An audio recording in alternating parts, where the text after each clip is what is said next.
Okay, and we live for real this time. For real.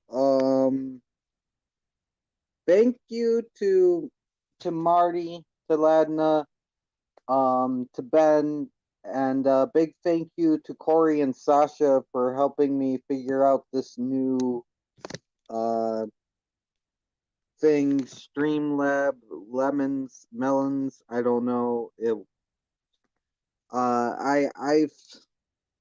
don't know. That shit was not working for me. Apparently, I'm gonna put the link in the chat. That shit was not. It was not cooperating for me. It was not working out. So it was just gonna be a backup, anyways. For now, I think I'll just stick with the StreamYard time limit, and if I run out, I run out. Uh, I just heard about it. There's been a lot of buzz. And hey Ben, what's up? Thanks for taking part in the experiment. Um, yes, thank you, Sasha. You did a lot. We realized it can be used, and Cory, thank you too, because like you were helping a lot as well with all the ideas. Um, I have watched some tutorials. I don't know if that's only for pro or whatever. I don't know if you're supposed to use it from a computer and not a laptop. All I know is that I was just looking for something like, hey, if we run out of StreamYard time, we can go over here. And people were talking really good about it. And they're like, this is better than StreamYard. And they're like, all this shit. I was like, let me check this. And I did. And it was very confusing. Um, I didn't know. It took me a long time just to put myself in the fucking stream. I did not know how to put myself in the stream because I literally you start outside the stream and you got to put yourself in, and it was odd. Hey Kelly, how you doing? Exactly, Ben. Ben knows what's up.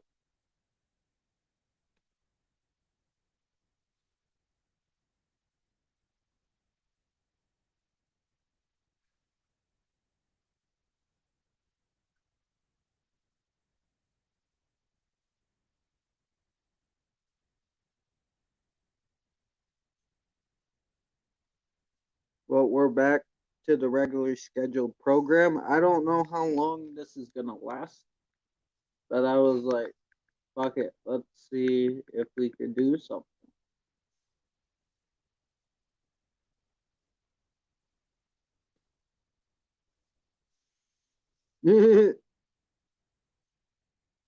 Jesus, they've started to believe the things they say of you. You really do believe this talk of God is true. I've been listening to a lot of Jesus Christ Superstar, actually. Mainly that one song that I have. But yeah, you are like Jesus in a way. Hey Marty, how you doing? Welcome to the right stream. Cause I was trying the StreamYard Melons. Kind of a bust. Oh, dude, I didn't even know it was free comic day. Sometimes they have some good comics in those free comic days. Like you'll be surprised, they'll have some good issues.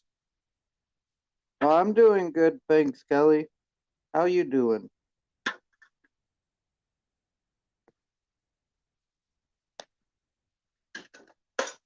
Everything. But hey, everybody, how you guys doing?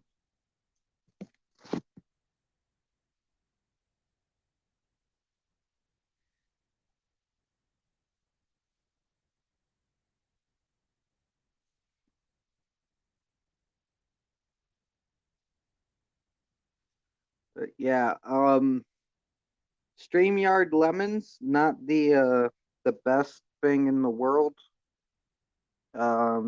Maybe with more practice, it could I could figure out how to use it better and it could become a suitable replacement for StreamYard.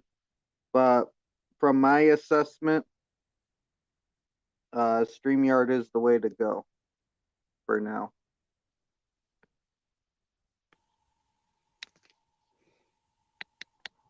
Hey, what's up? Hey, I don't deserve thanks, but you're welcome. I mean, you were helping out. At least we know some people can use it. Yeah, I think it's more suitable for computers. So, that does seem to be the way. hey, Nate, how you doing? I got you, Ben. Well, Kelly, I had no sound at all on the other one. Yeah, I mean, yeah, and was it? You weren't muted, were you? It wasn't something as simple as that. No, my mic was on, and I literally muted myself. I tried turning my camera on too. My camera wouldn't, like, it was all black, and you couldn't see the background or anything. And I mean, I think why people are praising it is because the pro version is really good. The regular version's not like I think StreamYard has a better regular version, free version to be honest, from what I've assessed. You know, when you stopped it, I don't know how you stopped it, but I didn't know you stopped. I kept on speaking, and I didn't realize you weren't still there. Oh yeah, no, I told you I tried telling you in the comments that I had stopped it, but you I don't think you could hear me. No, no. Um well or see the comment because I did pull the comment up on screen just in case.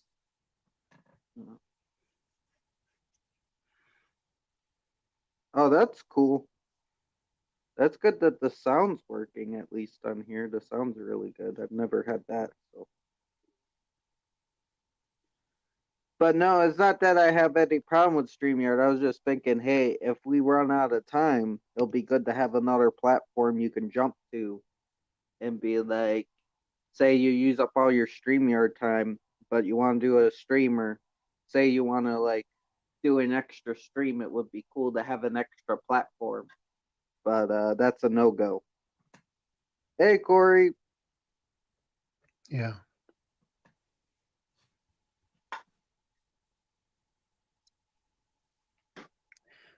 but the hours that you get from StreamYard, that should be enough. It depends on how frequently you do it, I suppose. Yeah, but some people like to do shows and they go for a long time, and then I go like 8 hours a stream. So, hey, Paul. Hey, what's going on, Trench? What's up? Hey, hi Paul. What's up, Sasha? How you doing, man? Okay, yourself? That's cool, man. It's good to hear from y'all, man. What are y'all talking about? The Oh, we complications tried the of new. live streams. Yes. Yeah, did you all hear what Ian had to say right now? He was live not too long ago. I had to catch the replay though. Hmm. No, I did not. What's up? Um, I don't like to perpetuate drama, but you know how he always like gets people like trolling him and shit like that. So he just it's it's hard for him right now. So I just like support whatever he does, you know. So I just hate to Yeah, see people in opposition to him. yeah, I get that, man. I leave a like. I don't try to get too involved. Um, especially after recent events. I'm just like Yeah, I hear people. you. I hear you. What have you guys been up to? Have you made? I haven't seen any new videos from you, Monkey. And I don't know about you, Trench. Have you made any videos? I don't think you guys have, right? Like I've done. lately. I put up maybe three or four. I've done a couple. Oh, Uh, really? yeah, I but haven't been notified. they're only some of them. I'm not even in. Um, I've done a couple, not a lot though. I gotta get back on the videos. Cool. I think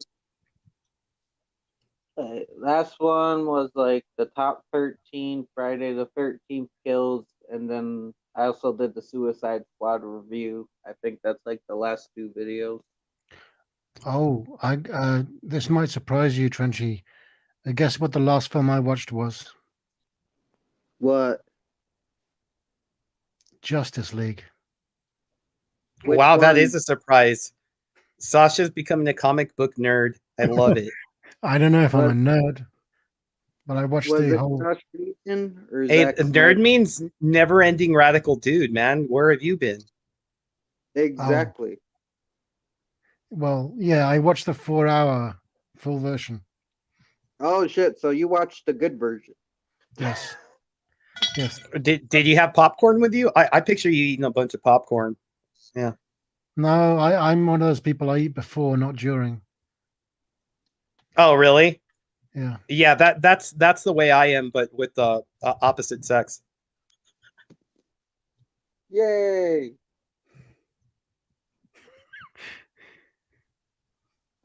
So what did you think? That's the big question. I thought it was.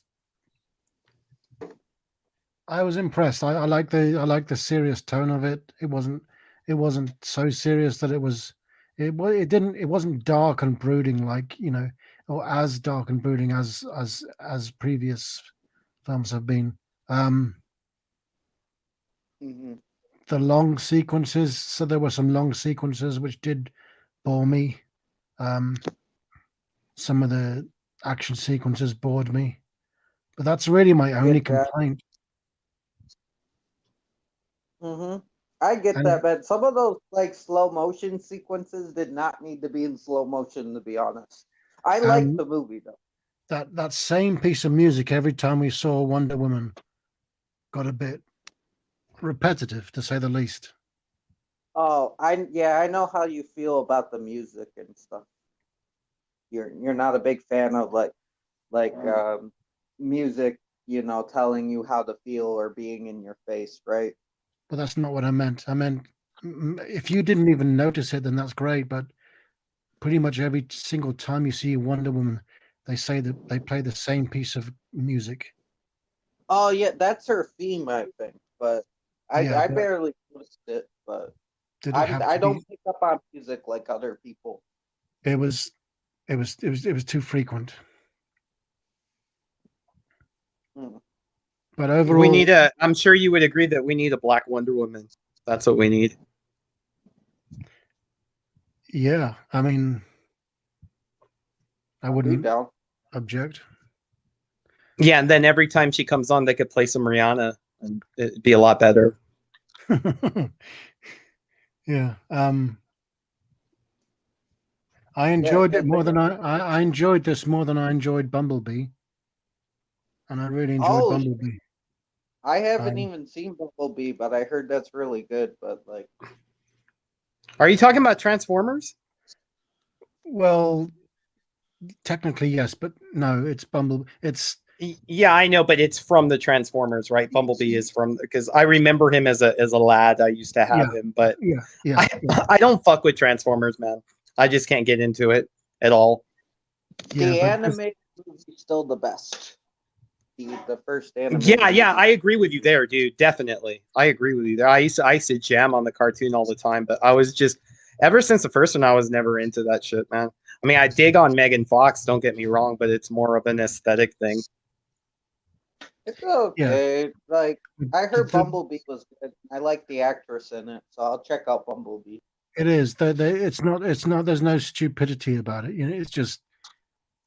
It's good. It's not like look, big explosions and Megan Fox's ass and robots And dry and humping and people. No, I inappropriate know robot jokes. humping people. No, none of that. All of that's gone. Oh, there's no peeing on John Turturro or whatever you say his name, John the Turtle. No, Turturro, John Turturro. John Turturro. I like him.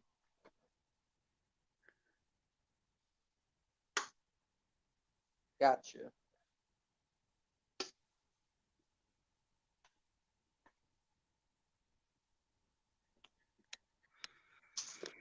But yeah, man. No, that's cool, man. Like it's interesting to hear your thoughts on the newer movies because I know you're not a big into CGI.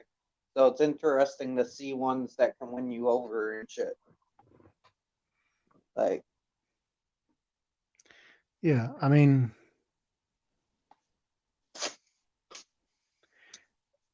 it didn't really seem to have the cliches that I was expecting it to have. yeah, man. I don't know how much of this film was done in reshoots.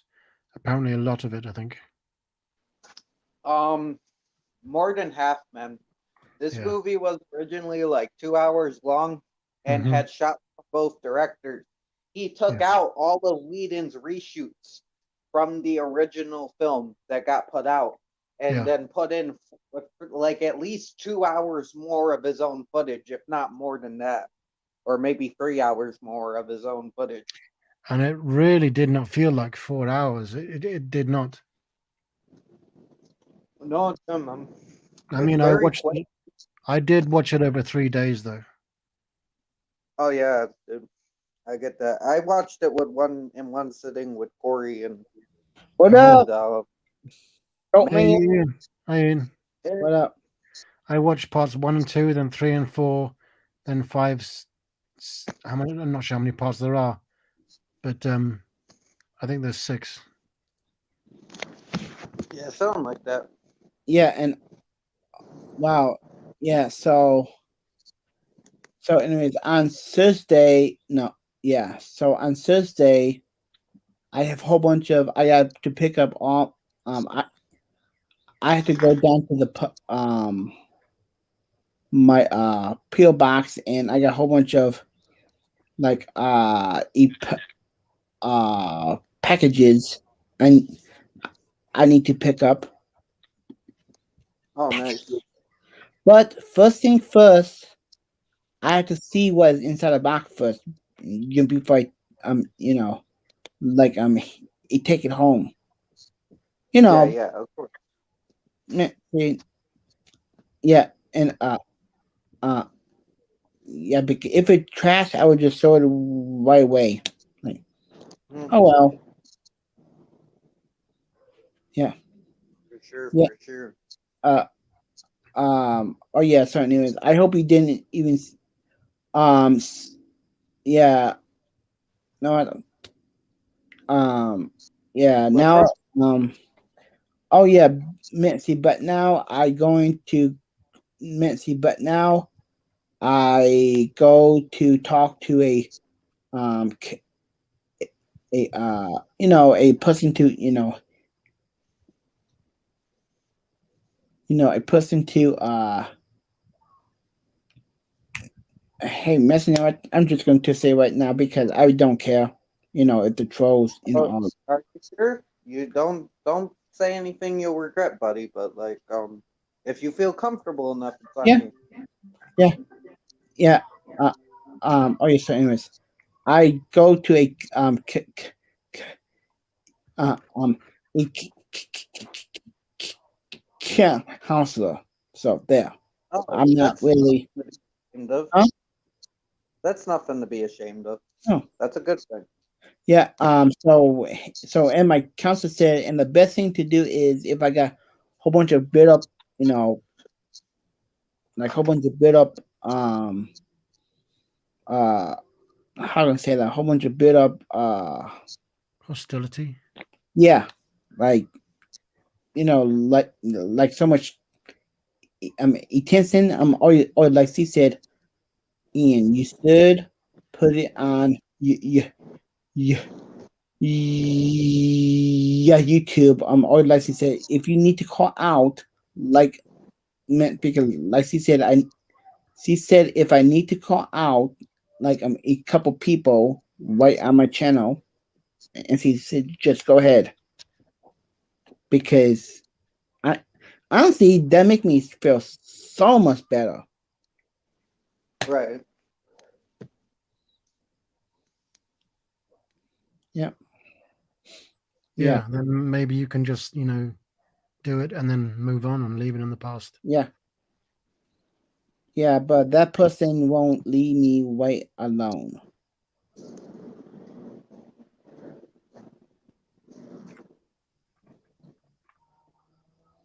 Yeah. Anyways, okay, so let's in the su- subject. Oh, you're good. Dude. Anyways, yeah, where is my coloring book at? Yes, yes, I do got a dot you know, c- c- uh coloring book too. Oh shit, a glow in the dark coloring book. No, I found a I found a dot uh superhero ones. Oh shit. Now that kind of definitely look like a comic book, but but they say you can. That is a Batman one. Mm-hmm. Now that kind of fun. Like had to color all in this.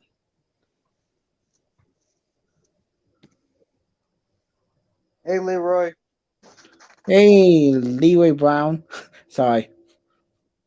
Oh my god. And wow, man, because and that kind of weird too. Because like lately I was getting like the oh yeah, because like lately I always like to listen to um music actually from the you know like back in the The if 50s. yep. Oh, nice. Oh, you like my monster? What are you listening to? Uh, because in today music is really not that good. It's different. It's I just like driven some. by money today. Yeah, just Yeah, like what is what am I listening to? I like some of it, but yeah, I like the older stuff. Yeah, The and last two. uh, oh wow, man, my first song is "Sitting on the Dock of a Bay." Mhm.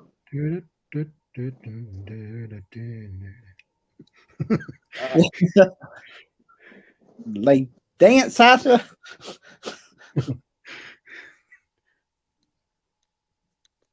oh shit, I can't even hear Sasha.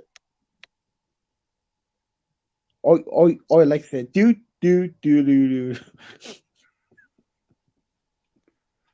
Is he talking right now? Cause I I can't. sang a bit of that song. Oh shit, there. Now I can hear you. Oh shit. Okay, good, good. We And no, okay. Leroy, I did not say peanut butter and jelly sandwich. Well, I did just now. Yeah. Peanut butter and jelly sandwich on your Uh, sandwich. Oh, you did um, sandwich? What you sandwich? oh, wow, man. And I bought some ribs and I put them in like so I put the ribs as the inside like I put the ribs as the inside like the smoker. Ooh, man, like when they get done, it's gonna be tasting great. The meat will fall off the bones. Oh hell yeah. Sounds good, man. We have some ribs too. Some They're good. oh yeah, sorry. Anyways, I bought some some chilies, baby back ribs. Nice. Mm. But yeah, speaking on the music thing, modern music is good, but there's nothing that's gonna beat like that 70s, 80s, and even there's even some good ass 30s songs and throughout the decade, you know. Yeah, yeah. Fucking 30s music be banging too. Yeah, well, because and like the couple of singers that I like, like sometimes listen to because and sometimes just want to listen to the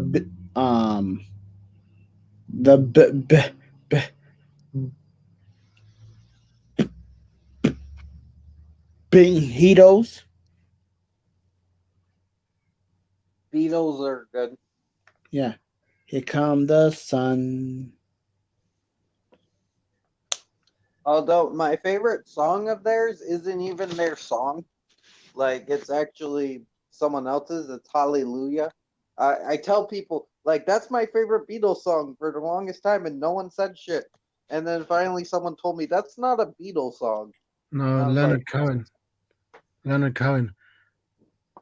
yeah, man, dude, I was lost for so long because I kept thinking it was a Beatles song, and I guess other people did too because no one corrected me.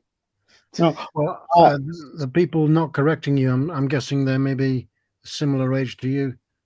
I mean, Uh, I mean, actually, but I've said it like on streams and stuff. I'm that surprised no song one knows about it. that song plays over the end credits of Justice League. Yeah, man, and it's also in. I first heard it from Shrek. Yeah. And called it Hallelujah. Who's So, singing it? like, I don't know if I Who have a sings it? favorite Beatles song now. Who sings it in Shrek? I don't know. Maybe it was the Beatles and Shrek, and maybe that's why I was confused. But I'm not I don't. sure. I don't think so. I think it was some younger, some a band from the '90s, probably. Yeah, My I'll have to look favorite, it up. my favorite Beatles song is "Come Together." That's a good ass song. yeah, It's a pretty song. yeah, and like, yeah, and Michael Jackson covered that.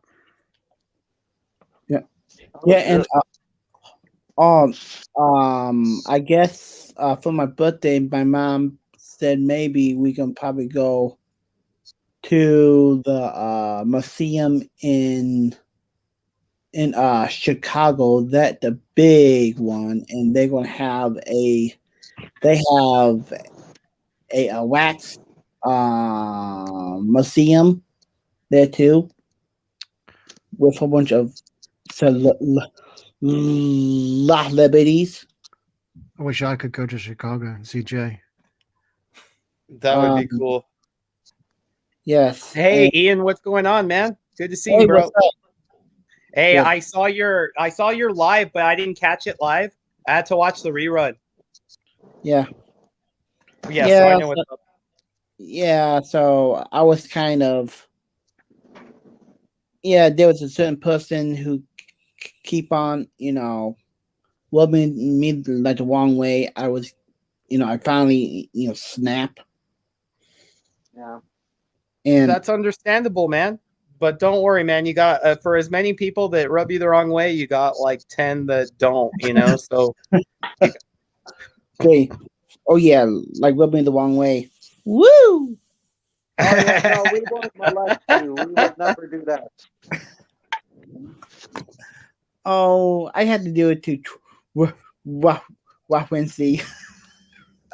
What? No, no. Why do you think I would molest you? Why? You want Trenchy to rub you the right way? Is that what you're saying?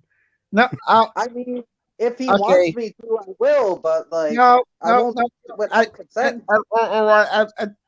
Okay, I'm gonna keep. Nope, I'm gonna keep. Yeah, nope. I'm gonna keep my mouth shut Okay. because I don't want no trolls to get whopping in that. Hey, if trolls come over here, they go fuck themselves. they get fucking nuked, man. Trolls come over here, they get fucking nuked. Nope. And First of all, everybody in the chat's a mod, so like no one's gonna get through. And two, it's like you're not gonna be able to troll us because we don't have time for the trolls. nope. We actually encourage it. Yeah, we patrol the trolls rather well. Yeah. Exactly. Yeah, and somebody made a fake account of the one guy, and he seen that was me. But I said I have no way to put your face on somebody else's face. Jesus. Like, And let me show you. Oh God. Are you the secret creator of Face Off, Ian? Is that I mean Right. that. Because it was funny, but I don't recommend that to do to somebody. When I was a kid, I liked that movie. I saw that later in life, and it just sucked. It had to be Nicolas Cage. He made that movie suck. Hey, Monkey, guess what, man? I saw a movie you recommended to me, I did? Oh, which one? See? The River's Edge. See? River's Edge. Yeah.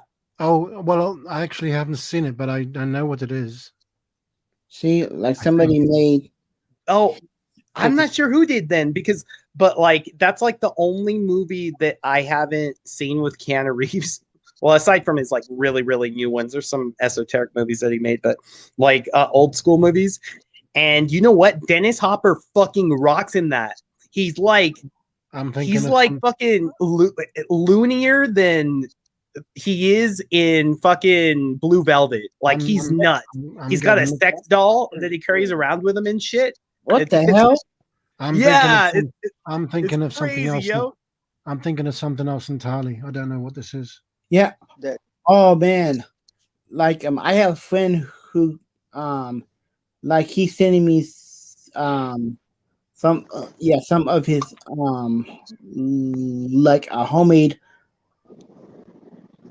uh some of his he makes some of his some of his homemade um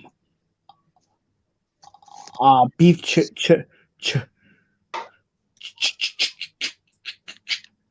turkey, mm-hmm. and he made the one kind of beef turkey was good. I did try that. It was like sorry, it was a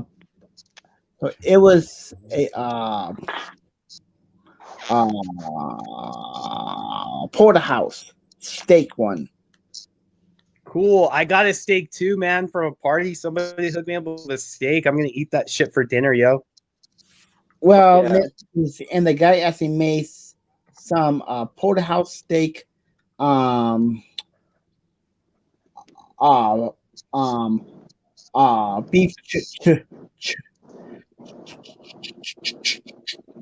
chucky. Porterhouse steak beef chucky. I bet that probably tastes good. Yeah, fuck yeah. I would fucking eat that. I'm sure And Monkey would too. yeah, You don't know me then. Yeah, I was being sarcastic, man. Yeah. You're totally vegetarian. and oh man, the one kind was gross. I did try is so he make watermelon one. Oh my god. Steak? No. Watermelon beef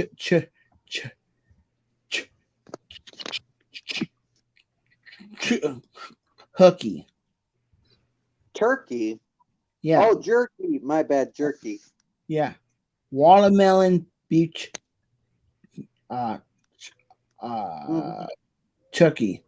Oh, leave it to Ian to make me hungry. That sounds fucking dank, yo. I've never even had anything like that, but that I can imagine how it's done. Though. It was okay. Okay. One I fish. Fish then. Mm-mm. Oh, you don't like fish, Ian? I'm not a big fan of fish. You know why? Ah, Because you haven't gotcha. properly eaten fucking sushi, man. I wasn't into fish until I started getting down on sushi, man. Have you tried some like a sushi from like a good restaurant? Mm. Yeah, man. Once it's an acquired taste, dude. Once you fucking, it's like once you go black, man. You know, you it's the same shit, man. Like, I mean, it's so fucking good. And It makes sense. It makes a lot of sense. Yeah, and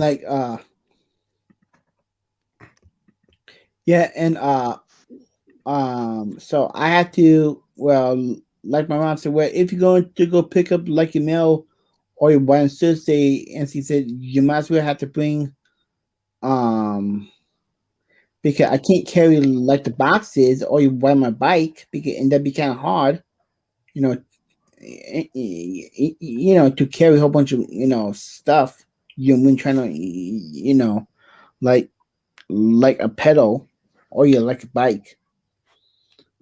I might have to probably I might have to probably put some in my uh, b- b- uh put hook bag, and also I had to get some rope too, so I can actually make sure I can get them all on my back on my bike safely, like tie down, you know, like do some rock whipple knots or But do how far do you need to carry them? about five locks. Okay. Okay, that's not too bad. Why not just Walk. uh well, no, don't you have somebody who would give you a ride? Yeah, but no, yeah, yeah, but well, but I want to be, more, more. Independent? Yes, Yeah, I hear you, man. That's cool. yeah, yeah, and yeah, and yeah, and one of my friends I used to watch on YouTube. Now he not around John, now. Yeah. Hey, John. Sorry. I just Hey, we're John. hearing you, man. I didn't mean to interrupt you. One of your friends on YouTube? Yeah. Yeah, and that kind of made me mad. One of the guys actually said in his video, you didn't even know him, blah blah blah. You were using name for clout. I went, I went berserk. I said some stuff I didn't even mean to say. I just, I kind of went off. No, we know, man. He's on your fucking Instagram, so it's not like, you're making that shit up, Yeah, yeah, but I just hate when people think. So I just hate when people think that I'm making, Well, everybody does, man, but as long as you know in your heart that you're right, so yeah, fuck everybody else, dude. You don't. yeah, yeah, yeah, and yeah, and uh, okay, well, I mean, because, and I said in my video, you know what? I just don't care. If people like me, hey, they like me. If people don't like me, they can go, fuck off. Yeah, That's you right. did, dude. That's Don't worry about it. that's my point exactly. Just don't get stressed out about these No, trolls, man. Don't feed into it. Yeah, there's always going to be, dude, if you're on a fucking platform like YouTube, there's always going to be a troll, even if like you're like the coolest guy in the world, which you are. But yeah, like that's what the cooler you are, the more clout you do have, you're going to get trolls, dude. That's just inevitable. yeah.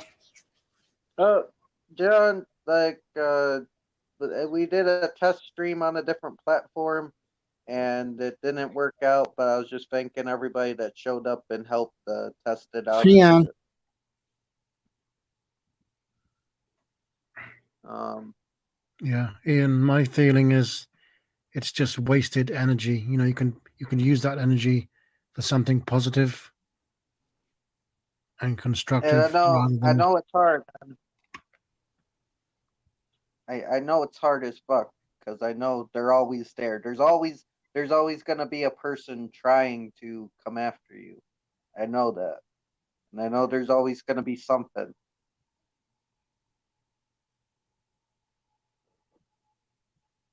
Oh, I think he's talking to somebody. Okay, sorry. Like my mom was saying, somebody call Papa John's and pizzas as he was here, and I didn't even make no. I didn't. I didn't even do nothing. I didn't. John's not to send pizza to your house, like. Yeah, people still sending me pizzas, but are you oh yeah, only but see, but I told them that I'm lactose intolerant.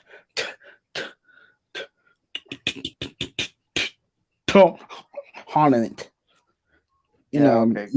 Yeah, because I told them to. Nope. Yes. Well, but you aren't. So you can't eat ice cream then? I can put it inside the private chat. No. I think I get what he's saying.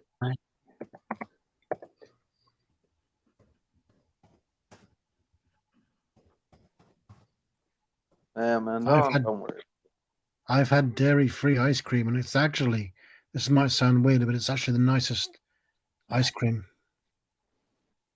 Oh, it's better than real I would ice be cream? willing to give it a try, but I wouldn't believe it'd be better than the real thing. But yeah, I know. Well, yeah, but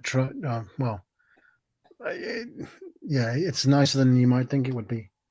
yeah, I'll try it, dude. Like maybe I'll be surprised. Hopefully, I will. I'm always down for new and exciting foods. Oh yeah.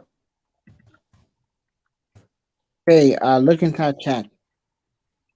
Okay. And that person spends he That's- wanted to pay $75. Sorry, $70 for pizzas. No, not gonna do it. I mean, But is you that can tell the guy, like, look, I didn't order pizza. Yeah, how many I get what pizzas you're saying, but- can you? 6 6 6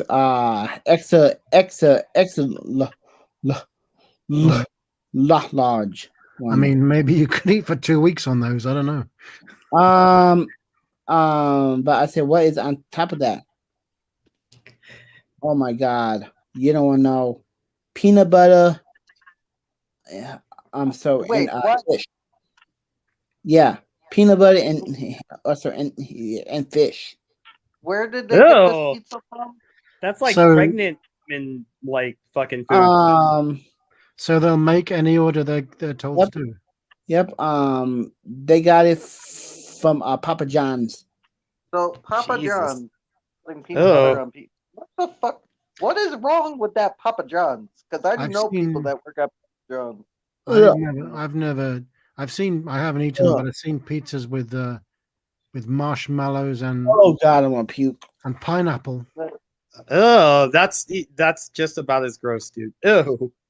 Dude, June wants me and him to eat the Teenage Mutant Ninja Turtle pizza with like ice cream and shit in it. Like all this crazy shit. Like, I told him I would, but like, it's like I don't know if I could pull it off. What but, the like, heck? I mean, actually get the. I'm getting wing ding dong. You're good, Hey, dude. so I got a cool pizza story. So the other day, well, it wasn't the other day. This was about like a year ago. I was pretty broke at the time. Luckily, I'm not anymore. Okay, And I have to go. okay, take it easy, bro. Bye. And so, like, I walk into this Stay pizza proud, joint, Ian. and like, they got this special for like $5 for a pepperoni. So I was like, okay, and this isn't like Little Caesars. This is like fucking a good pizza joint. And they just had this special. So I went in there intending on buying a $5 pizza, but with the Corona thing, I had my mask on, and so the guy at the counter, he goes. He had he had 2 big ass, large ass pizzas in his hand, chicken wings, a salad, and he's all like, "Are you the Uber guy?" And I was like, Yeah, I am the Uber guy. And fucking, it gives me the pizza. And I was all like, okay, see you later. I just got the fuck out of there. And I had like this huge ass fucking pizza, 2 pizzas, chicken wings, fucking salad. Yeah, dude. And so he bought those for someone else. He bought them for an Uber driver. Well, no. Well, see, you know what an Uber driver is, right? Monkey? Yeah, yeah, I know how it works, I think. Well, see, what happened was somebody ordered pizza and like the Uber driver was gonna come and pick it up. And so like he hadn't gotten there yet. Apparently, I didn't know I was about to order a pizza. But homeboy said, like, are you the Uber guy? And he had like 2 large pizzas and fucking chicken wings and a salad in his hand. And I was all like, yeah, I'm the Uber guy. And he hands that over to me. Thank you. And I just walk out. I didn't even run, but I made sure once I was out of the store to hurry the fuck up and get the hell out of there. Yeah. So you just stole that's fucking horrible but epic. Yeah, I know, right? I mean, it makes for a good movie, you know what I mean? Like, but yeah, dude, it was so cool. Like, I mean, because like I was, like I said, I was hurting financially at the time, so even the $5 was like, oh man. But like, I was hungry, man. So it was worth, dude. It's not like I'm like uber rich and I was trying to do that. It just opportunity arose, bro. Basically. Yeah, and you just did it. You didn't really stop and think. You just did it, I suppose. Yeah, it was kind of instinctual. Once he had, dude, I mean, I was drooling. He had 2 large ass pizzas with the works and shit. I mean, it must have been like $50 worth of shit. At least 40, like $40 to $50 worth of shit. There comes a time in every man's life where they gotta rob a pizza place just once. You just gotta steal someone's pizza, man. It's a rite of passage. We're all failing right now. I concur. Now, when I was in high school, dude, I would do that shit all the time. But like, I was pimp about it. I would call them up, and then I'd be all like, "Yo, let me get a pepperoni pizza." So they'd bring it over, and I'd have my friend with me. And so like, while I got the pizza, they came over. Okay, your pizza's ready, and so I go, okay, and I'm paying them, but I give the pizza to my friend. My friend takes the pizza to the kitchen, grabs it with both hands, and shakes the shit out of it in the box. Oh. And then he's all like, man, what the hell is this? I was all, what are you talking about, man? He's all, look at this. There's no cheese on it. It looks like Freddy Krueger's face, and like it's all scattered to the side. I was all, man, I'm not gonna pay for this shit. Like, you expect me to pay for this pizza? And the pizza driver would be all like, I'm sorry, sir. We'll get you another one. And so they would be all like, they would fucking, I don't want to wait an hour for another pizza. It's like, well, we'll try to hurry, sir. You can just keep that one, and the other one's on us. Like like I've done it more than once, and like didn't have to pay a fucking dime for a pizza or 2 pizzas. Okay, and so you consider yourself would you consider yourself a professional pizza stealer? Because this sounds like kind of the route. Well, some people see there's the Hamburglar, and then there's me. So I rather be the pizza burglar, dude, than the Hamburglar. Fuck the Hamburglar, fuck it. And exactly. were you doing this when you weren't so you said you were struggling for money? No, back then, that was about a year ago. I'm doing pretty good now financially, luckily, man. Job's going pretty good. I'm doing well right now. I wouldn't even be tempted to do that kind of, well, maybe I'd be tempted, but I probably wouldn't do it now.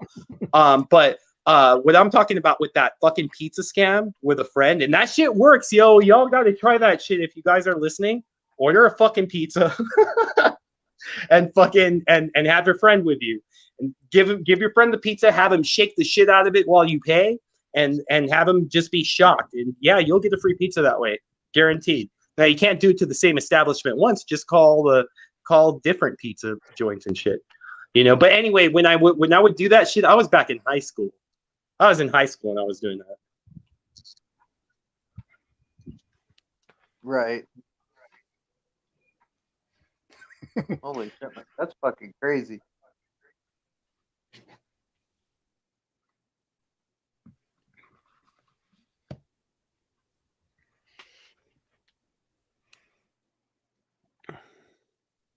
Yeah, but I wouldn't do that shit to what they're doing to Ian though. Like as far as like ordering pizzas, and I've never done that to anybody. Order a bunch of pizzas and put them at their house. I'm sure other people have. It's kind of like a petty version of swatting somebody. Yeah. Like the thing is, like there were some trolls that were stupid and they didn't do it to Ian sadly, but they were sending people pizzas, but they would pay for the pizzas, and they just thought it would be annoying to give people a bunch of free pizzas. But the thing is like, yeah, that's not really annoying, dude. Like that's awesome. Yeah. Yeah, that sounds like Dumb and Dumber, where they go in through the drive-through and shit, and they order a bunch of shit, and then they they pay for it and then just take off. Right.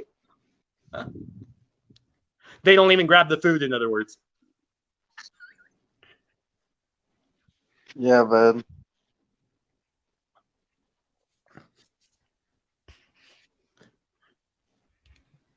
Yeah, but anyway, Monkey, if you haven't seen that River's Edge, it rocks, dude.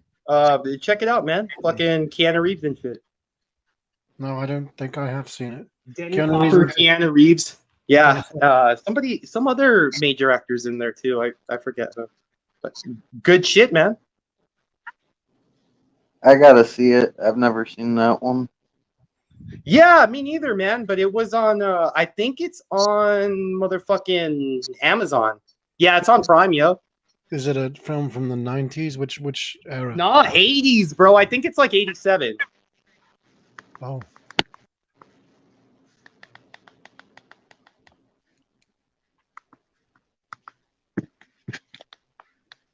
Oh, that's dope. Trenchy, were you eating small carrots earlier? You sounded like you were eating small carrots. Oh, no, I wasn't eating anything. That's weird.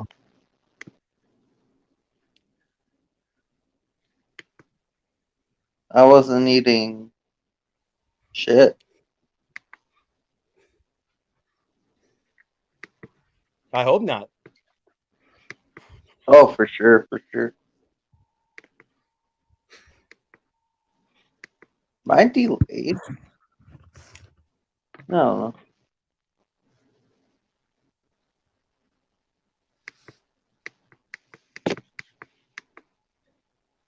But no, I was not eating small carrots. That's my favorite vegetable, Sacha, since you're all veggie guy. I love, like, I pay exorbitant amounts. I know you can make it, but like there's this brand called Bolthouse Farms, and they suck, like, because they make like fruit juice and vegetable juice, and usually it's like concentrated, but for some reason on the carrots it's not from concentrate, and they put 40 carrots up in this big ass fucking, like, it's not like a gallon or anything, but I would say it's like I don't know, like half a gallon or so. It just all carrots. There's 40 of them, and it's so fun. It's become my favorite drink, man. I love carrot juice. That's the shit for me now. I've never tried carrot juice. I love carrot cake though, and carrots It's in sweet. general. I love carrot. I love Oh. carrots. They're my favorite vegetable. And I'm sure Monkey can make a mean carrot cake. That's actually, I've been told that by many people. I do make a good carrot cake. You just look like a carrot cake kind of guy. Without any, I don't put icing on the top. It doesn't need it. Sweet enough without You're a character. Carrot cake's like the best type of cake, man. We can fight, but that's like the best type of cake. I agree with you, dude. Like, is there no need for fighting? Let's just eat some carrot cake. Fuck yeah! Did you say, See? Did you say I'm a character? Yeah, a carrot. Yeah, exactly. Yeah, Carrot. yeah. Oh yeah. Hey That's some Trini, how weird you ass doing? movie, right? I was hearing over at Burger King. They fucking this is like mass degen, like I want a heart attack type shit. Like they had this ice cream that came with bacon in it. Now I love ice cream What? and I love bacon, but I sure as hell fucking not gonna eat ice cream with bacon. That's just asking for trouble. No, that does That's not sound like a good combination. It was a thing though, dude. Like they're fucking a major fast food chain putting fucking bacon in their ice cream. Fucking disgusting. Jesus. Sounds it.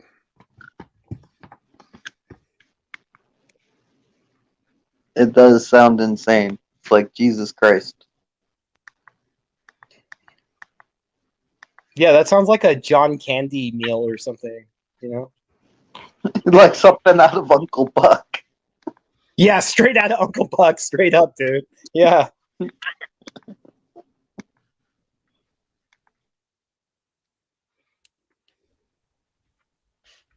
Yeah. Well.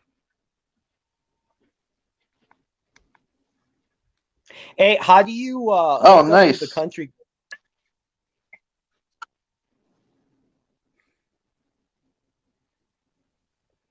Wait, what? Hear that? How do do you you hook what? up with a country girl?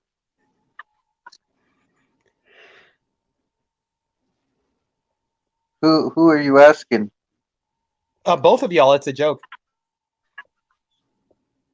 Oh, okay. I thought you were asking. Okay, that makes more sense. How? A tractor.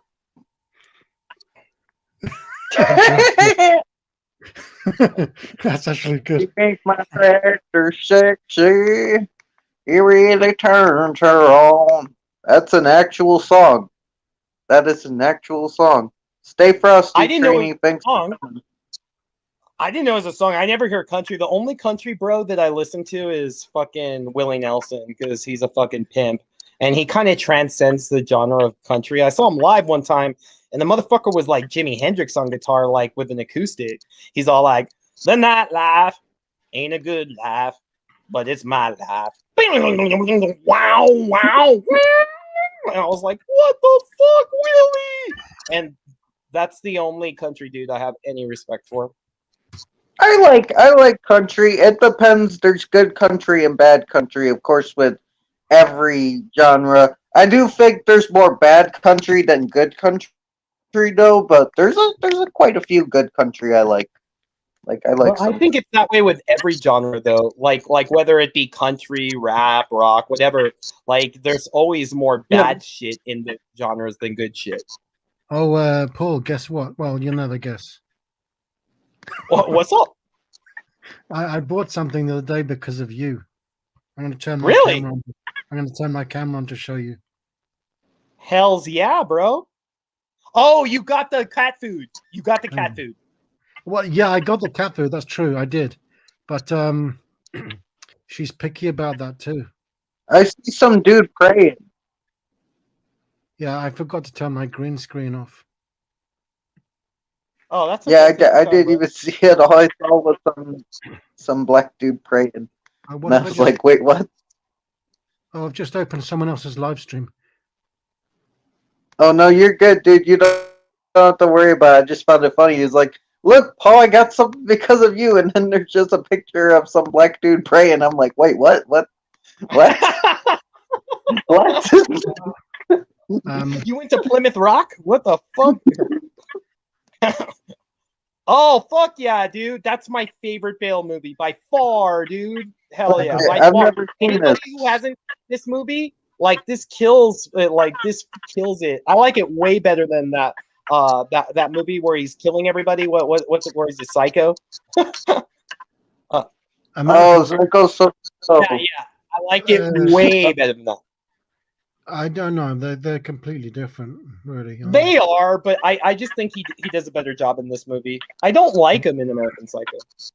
Yeah. Well, you're not supposed to. You're not supposed to like the character. He's an asshole. He's a piece Oh of yeah, shit. well, I understand that, but like I still like assholes. I don't know, in movies, you know what I mean? But I just didn't like him in that movie. I just didn't like because I've read the book. That's what it is, man. I read the book and I was just like, kind of fell to the book. But Harsh Times is dope as fuck because of his best friend in that movie, Freddie Rodriguez. Yeah. I already have it on DVD, but I upgraded to Blu-ray. That's cool, dude. If you feel like getting rid of the DVD, hand it on over.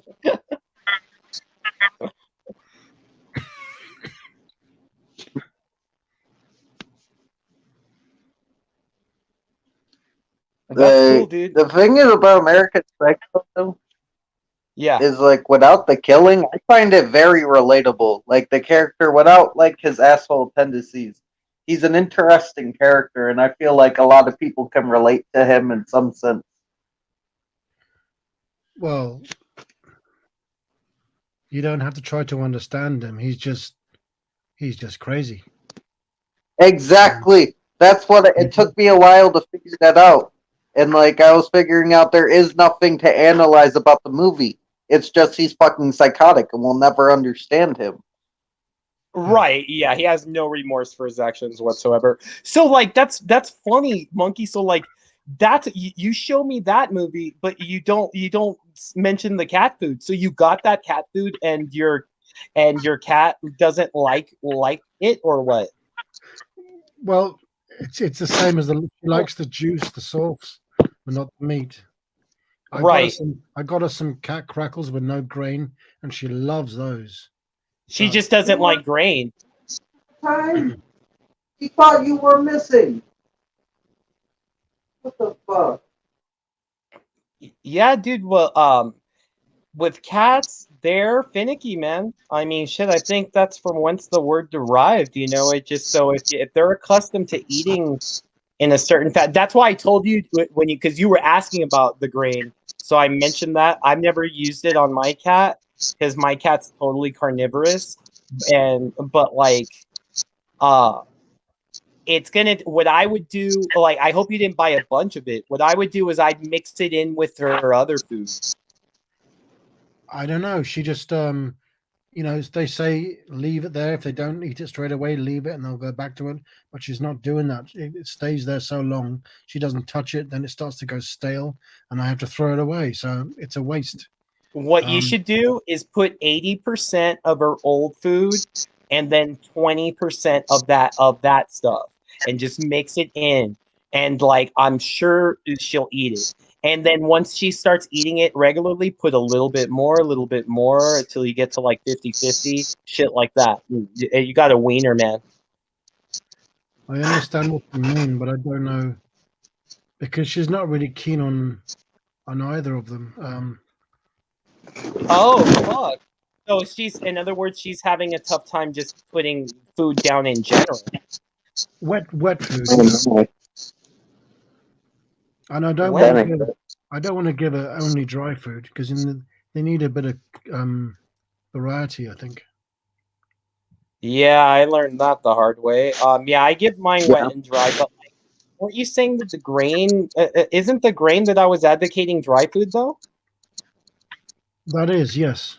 Yeah. Okay, but that's what I mean. The dry food that she normally eats, try it, dude. That way she won't just leave it there. Like put 80% of her regular food. Well, it has to be food she's eating though, dude. It's not gonna work if she's not eating the dry food. You put 80% of her old dry food, 20% of this new one. She's fine with the dry food. It's the wet food that she's refusing. Oh, so she's eating that new grain shit. Oh, she laps that up, yeah. She can't Oh, okay. I thought you were saying she didn't like it. You're talking about wet food, yeah. Yeah.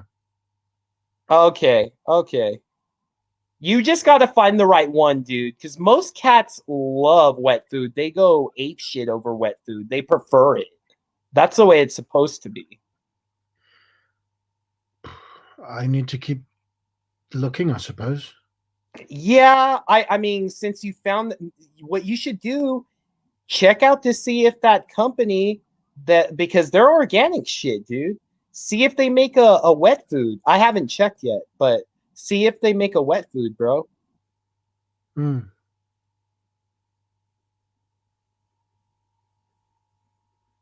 Yeah, that's a good idea. Yeah, because it would be healthy and she might like it. I would just do the same thing that you did before. You know, don't get a bunch. Just get a little bit. If she likes it, she likes it. If she doesn't, stop buying this shit.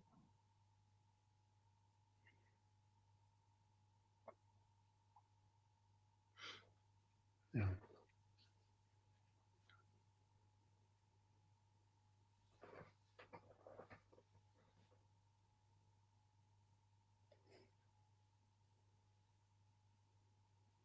We're all in the trenches with Trenchy.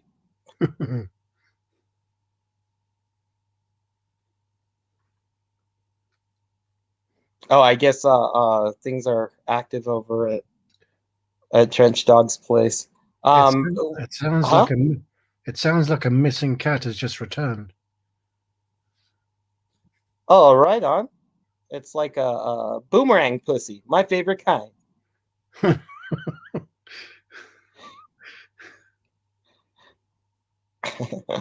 Right on.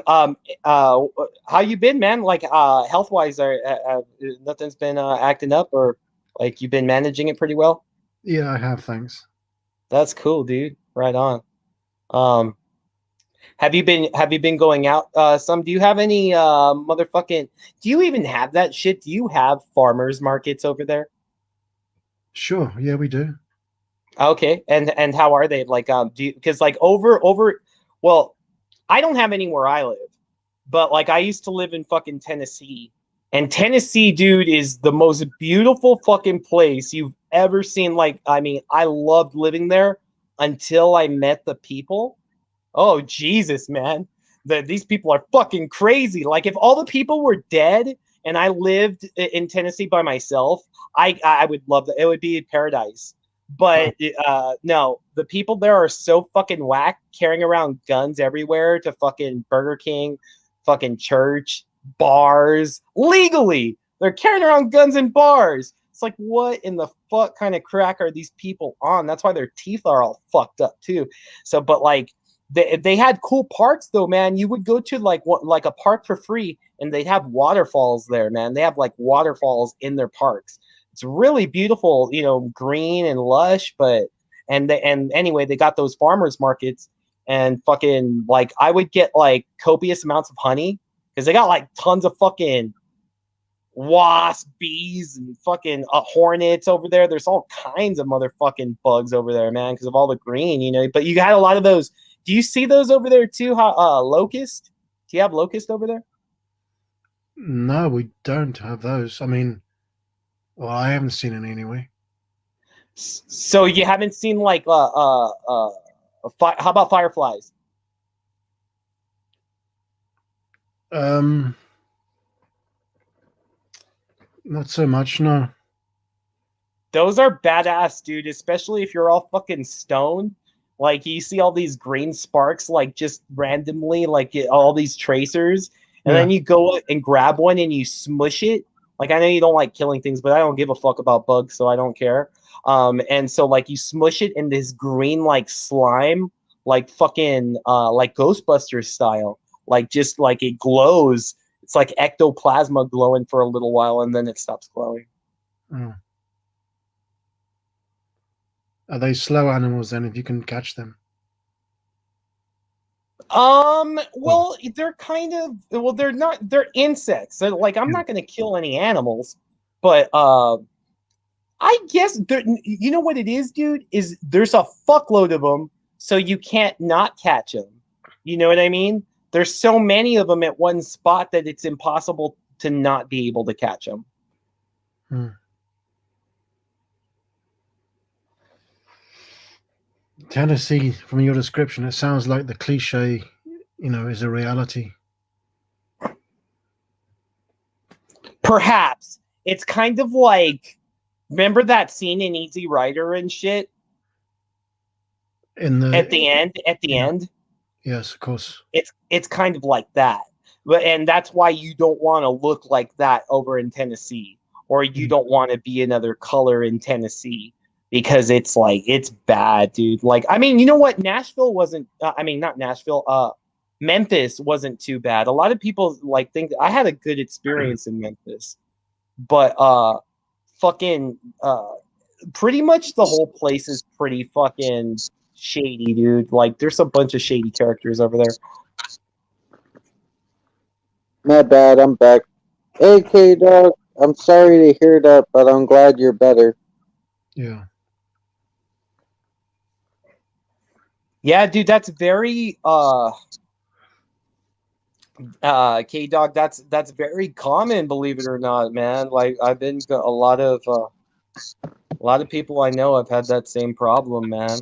You know, I'm dealing with that myself, you know, not what you're going, well, I mean, through friends and family and shit. Luckily, I haven't had to go. Are you okay, But Trenchie? luckily- Was something happened with a cat?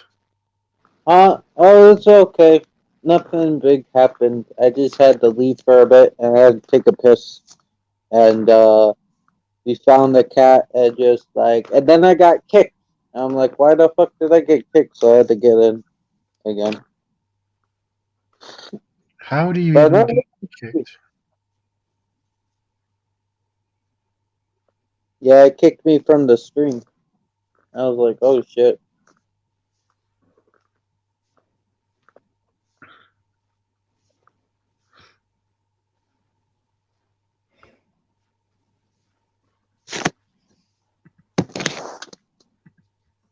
By the way, this is the picture you could see before. Oh, look at what movie is that?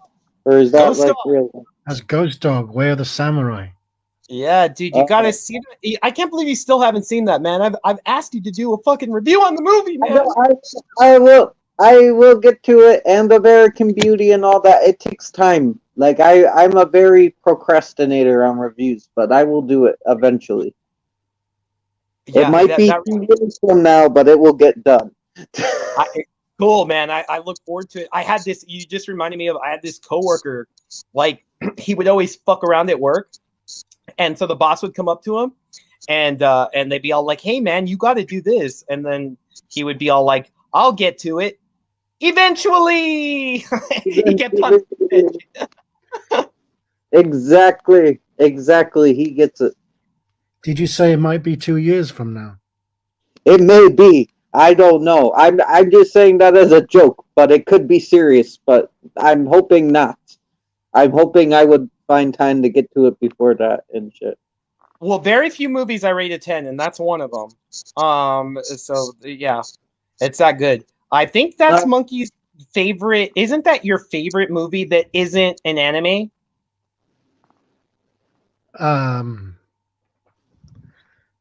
That's a difficult question to answer.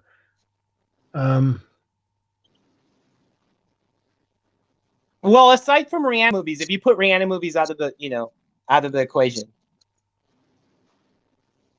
I mean, there's so many. Taxi Driver. I don't know. I can't do. I like Taxi Driver. Don't get me wrong, but I don't. It's not even in my top 100. No way. But I like the movie. I mean, but I don't give it a 10. It's not a 10 spot in my book. I don't even know if I could do a top 100. I mean, I would, but there'll probably be more than 100 on the list. I would have to sneak in there.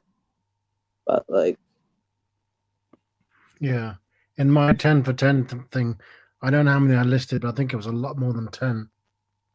Oh, dude, I didn't even do my favorites in the 10 for 10. I just picked the easy way out and chose underrated movies. Like, I was just like, my favorite, what I think is the most underrated from each genre, because I was like, one, we're going to be here all day if we're doing, like, a top 10. Like, I apologize for my video being long, because everyone's doing these 10-minute videos, and mine was an hour. Oh, dude, mine was like 45 minutes, so you're good. It was? Oh. Oh, yeah, dude, mine was like 30 something. Like it was long. Someone left a I really, prefer you guys do long videos than short videos. I really do. I got a really nice comment. Someone said it doesn't matter if the videos are long if they're as interesting as this. That's Yeah, precisely what I just alluded to. I prefer, I don't get me wrong. I'm a busy person. That's why I haven't even seen any of your guys' videos for a while. But I haven't been notified. But usually when I watch them, I could watch a 2-hour video. I don't give a fuck. I'll go, or I'll have it on in the background at least while I'm working. I've not done a 2-hour video before. in my opinion, the review should be as long as it needs to be to get your thoughts out. If that's 10 minutes or if that's like 2 hours, just to get your full thoughts on the film out. And like, That's the way I am with dumps, dude. Yeah. mhm. Exactly. I Should have it? Yeah, one. but I'm talking about I've Movie seen your review live. film. Dude, your live lasts more than 2 hours, monkey. Oh, live streams are different because they're not really. They don't have a sort of a beginning, middle, end. Yeah. I have one video which is I think 1 hour and 40 minutes, and I've done some videos which are I think a couple of hours. I did a comparing the Terminator and Terminator 2, RoboCop and the sequels. That went on for That's the one where you. That's the one where you actually converted me to your fucking point of view. Because like it is the Terminator, the original is just more gritty. There's no jokes. It's Yeah. just more hardcore. It's more visceral. So like I and plus it's lower budget. So you won me over once you mentioned the lower budget. That's true, dude. It's got way lower budget. It is a better movie. I'm gonna go with 1/2. I know Trenchy likes 2 more than 1, and I used to be of that. But Monkey completely converted me on that one. Yeah. Well, They're the both first, great, but Terminator 2 has a lot of moving parts that I enjoy. it And I does. think it's like one of the most perfect action films behind First Blood.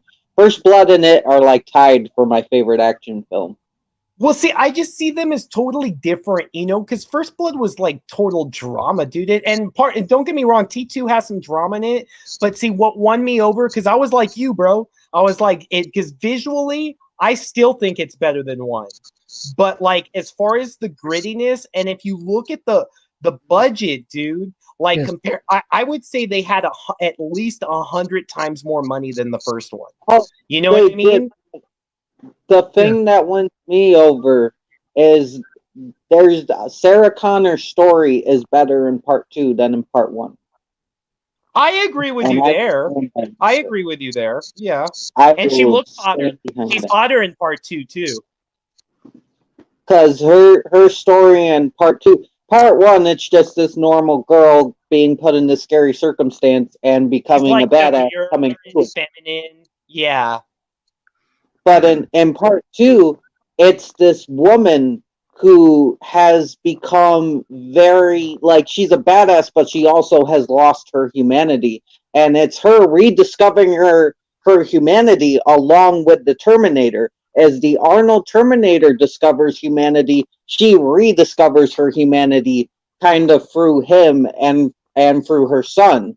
And I fucking love that. I think that's a beautiful contrast.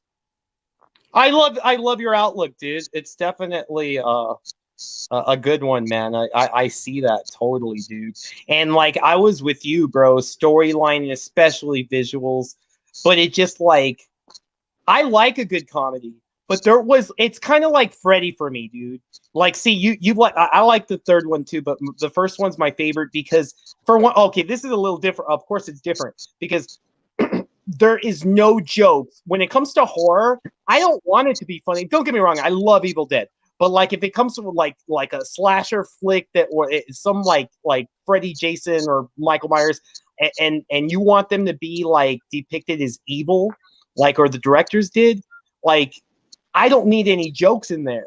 So that's what, like, in part one, it would just like serious business, dude. Like, Arnold Schwarzenegger's not fucking around. He's not walking out of the bar with fucking shades on, playing Bad to the Bone and shit. You know, like he doesn't have these catchphrases, you know, and it's just, it was funny, you know, like, and I don't get me wrong, I like it. I love it. I was telling Monkey I preferred it, and then he swayed me otherwise. Like I do like the first one more. It's more gritty. It's just well, it's just it's bloody and there's it's a drab. there's a Huh? there's a drastic shift in tone.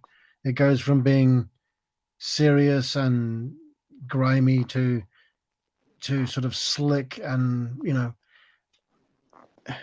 that's why I prefer the original.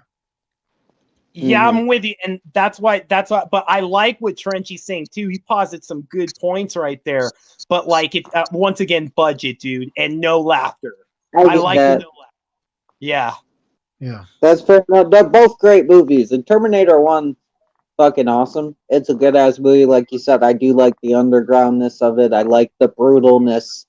Fucking the dude playing I forget his name, but the John Connor's dad is great. I love all Yeah. that shit. But part two, I just feel I connect with the story a little more. Like I think it's not more complex.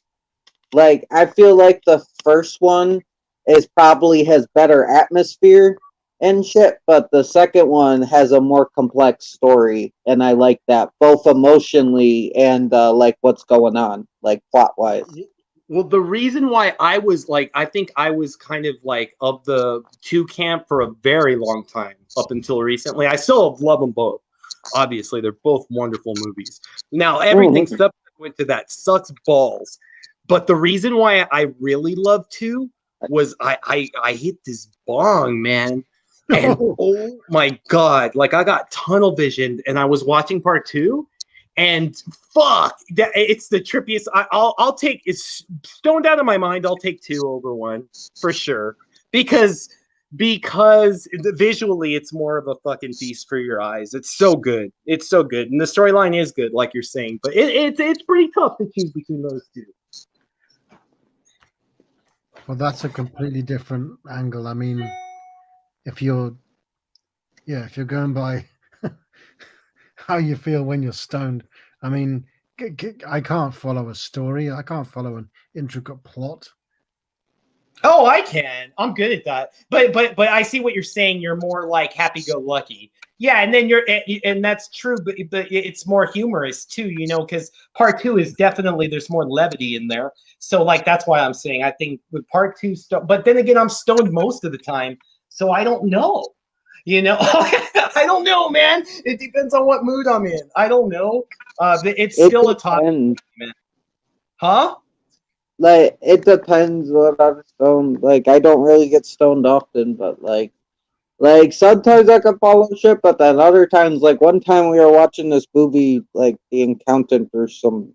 I don't know, like I forget what movie it was, but I was staring at the Christmas tree and not the movie. I was like literally staring at this fucking Christmas tree instead of watching the movie. I don't know if you know it. There's a TV series called Spaced. It's Edgar Wright and Simon Pegg and Nick Frost before they made You anything. you and Marty like bring up that show a lot. I gotta check it out for But sure. it's full of Edgar Wright style, but it's you know pre any film he made. And I watched that when I was stoned. There's one scene in a cafe. It must last about maybe a minute, maybe 2 minutes. Felt like about 45 minutes. Channel Dawnstar says it's pretty cool too. I'll check it out. Like I definitely dig that kind of stuff. It sounds like it, so I'll check it out. Is Roger here? Hey, Roger. Yeah.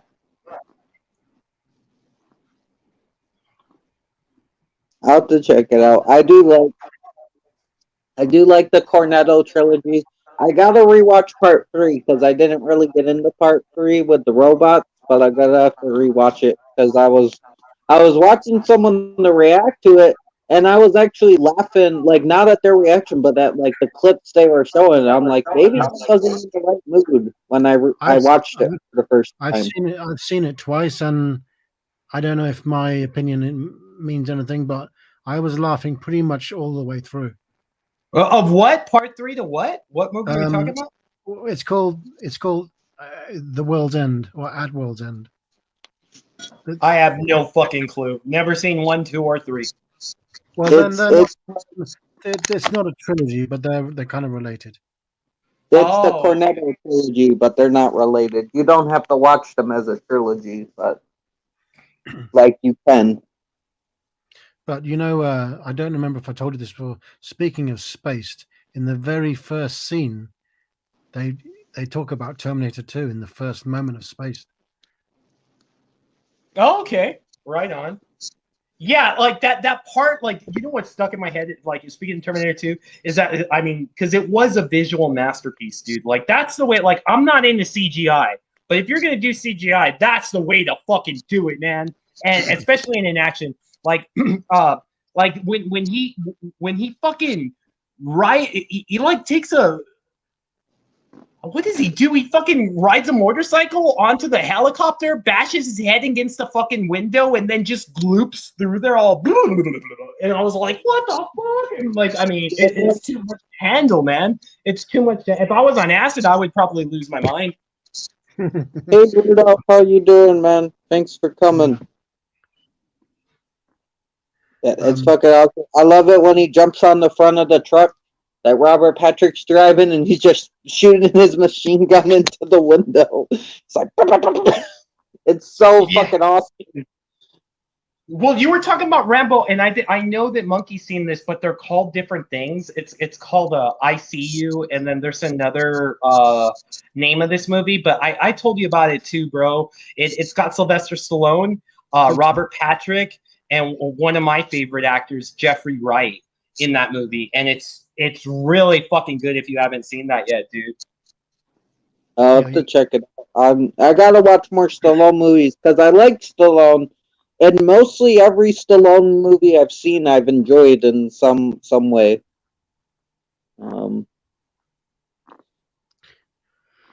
Oh, I have a friend. Speaking of which, like Monkey reminded me when he got the hard times and shit. A friend of mine told me, "Bro, I got a movie because of you too."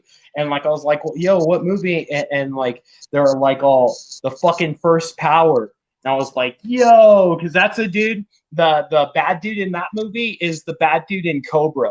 He's like a serial killer in this movie, and you know how that dude looks completely psychotic.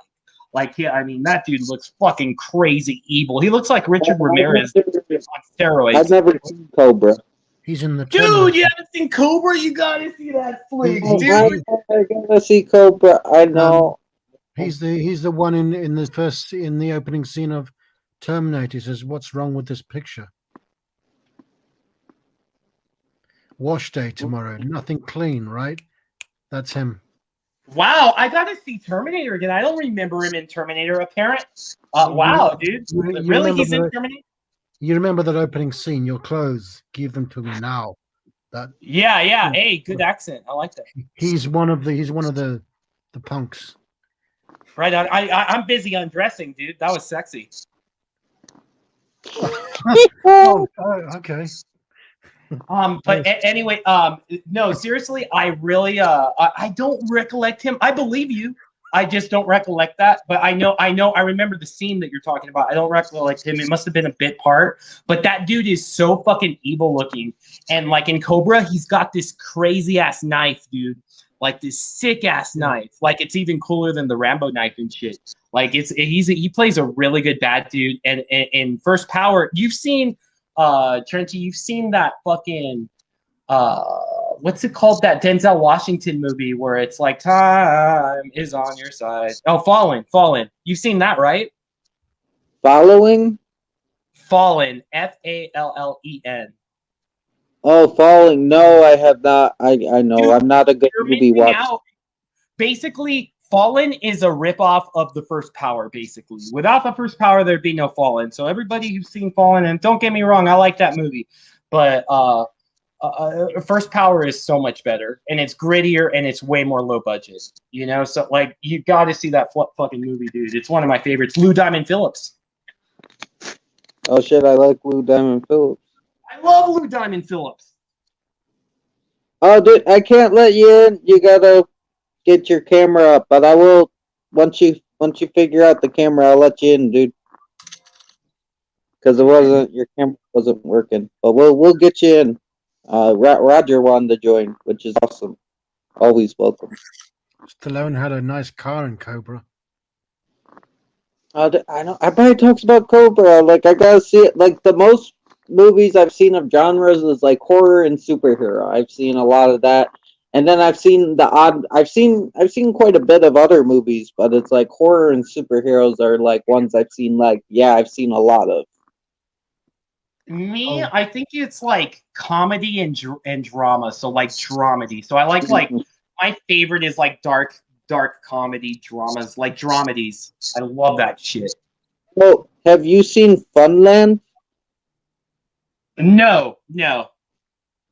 Oh, dude, it's awesome. It's some people say it's more like a horror kind of movie or like a serious or like a thriller, but I see it more as a dark comedy.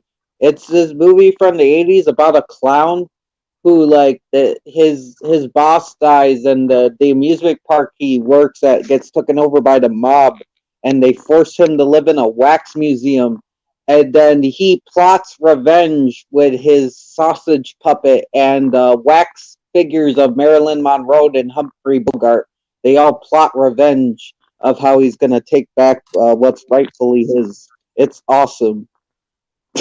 That sounds cool, dude. That sounds like a fun land. I dig it, man. I'll check it out.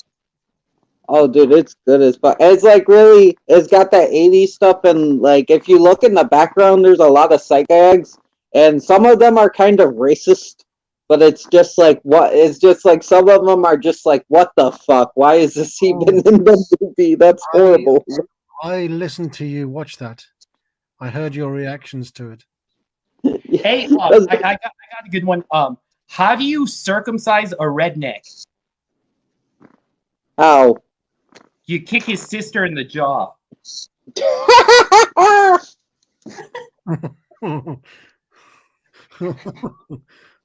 I don't even fully understand, but we'll just.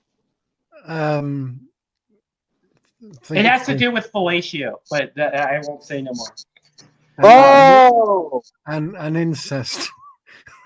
You know, Well, I used yeah, to yeah, think but- fellatio was a kind of That goes dessert. without saying, dude. That goes without saying. No, fellatio is not food. Well, I mean, Yeah, I used to think that though, because it sounded like something you would order at a fancy restaurant. Like I thought people were ordering that at a fancy restaurant. For Hannibal, it is, and I don't know. It's sausage, you know. Yeah.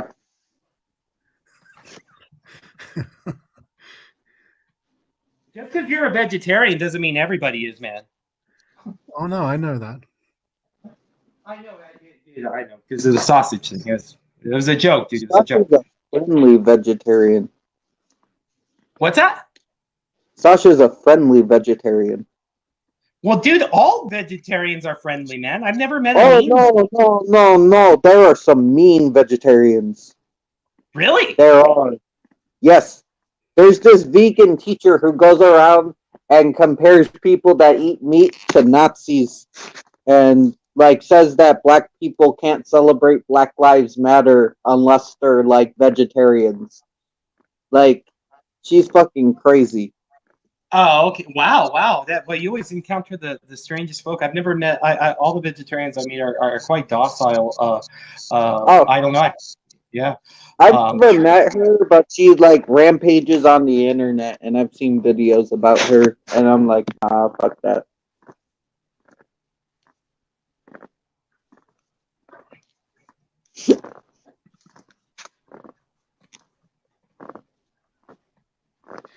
Yeah, I mean, some of them are a bit sort of,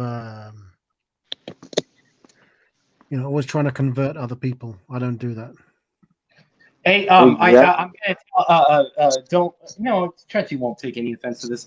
How many anti-vaxxers does it take to change a light bulb? How many? 0. They prefer being in the dark.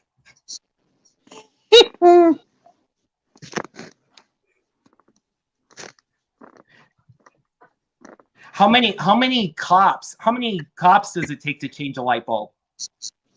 Oh, how many? 0. They're too busy killing black people.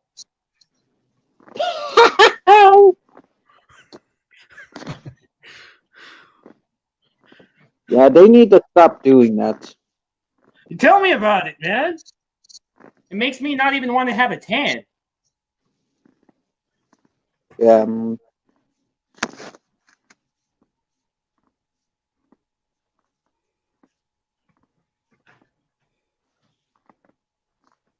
Exactly. I get what you're saying for sure.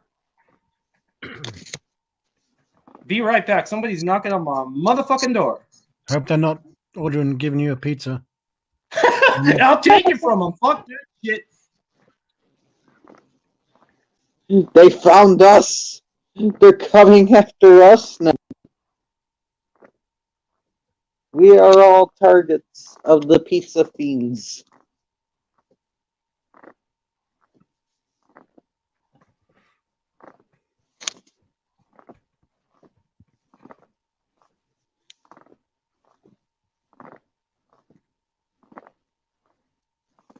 Oh shit. 1 second. Let's get whoever this is. Yay! We got him in. Hello. Hey, Can Roger. Can you hear Hey. me? Yeah. Yeah. Can you hear me? I'm coming to you from England. I'm Yeah, in a man, bunker in England. It's cold out. I have a frosty mug. That's a terrible English accent, by the way. That is god awful, horrible. That was fucking awesome. I don't care. Today I saw Matthew McConaughey do an Australian accent. He does a surprisingly convincing Australian accent. Australian accent? Yes. I'm bloody Australian, I am. Do they say bloody in Australia? That sounds more English than your English accent.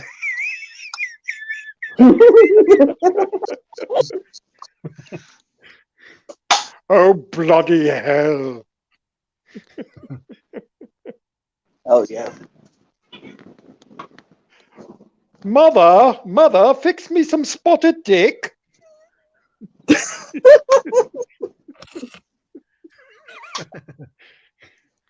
So, yeah, how's everybody doing? Oh, good. Thanks. How you doing? I'm okay. I've realized your show, Trenchy, is the never show a live image show. You know, every time you're on, it's just still images. Oh, Yeah, I'm just too lazy to hold up the camera. I mean, I could come, but it's like fuck it. a lot of people do that. Most people actually, when they go live.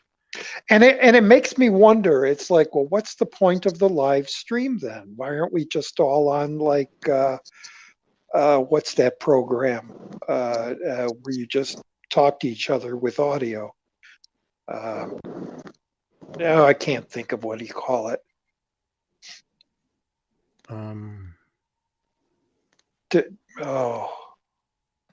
was going to say defend. It's not defend. Oh, I hit my head in the cupboard. I mean, I can come back on camera. Here I am. Oh yeah, me too.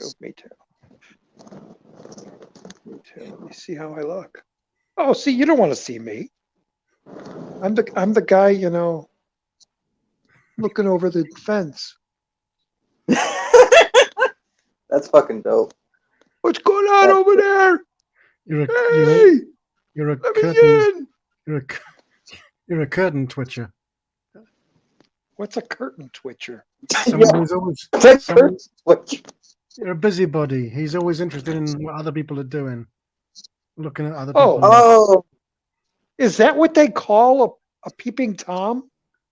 I didn't mean peeping Tom. You took it in a different. But it's the same Hey, thing, right? No, it's A just someone peeping who, Tom is a curtain pincher. What is it? Curtain pincher? I said twitcher, curtain twitcher. Twitcher. Why do you call it a twitcher? Well, maybe Do that's they not go like that? curtain. That's I used the wrong With name. whenever curtains are around, like, No, oh, there's a curtain.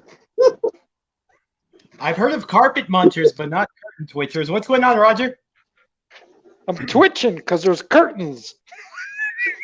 Or it's coin for you. But a peeping Tom is someone who peeps around corners and through windows and over fences and looks at other people's business. Also, a pretty good band. There's a band called Peeping Tom. They're And a kind good of- movie. And a very good movie. yeah. Oh, I haven't From seen the- that. Was it the 60s or the 70s? It was 70s, I think. Early 70s, Was- yeah. I thought it was before Psycho, though. Michael Powell. Yeah, I think Because it was people before argue- Psycho. Because people argue, oh, that it's the first slasher. Like, they like to fight over that. No, it's not. It's Yeah. not. It's not Or that. 70s. Yeah, it predates the 70s. Yeah.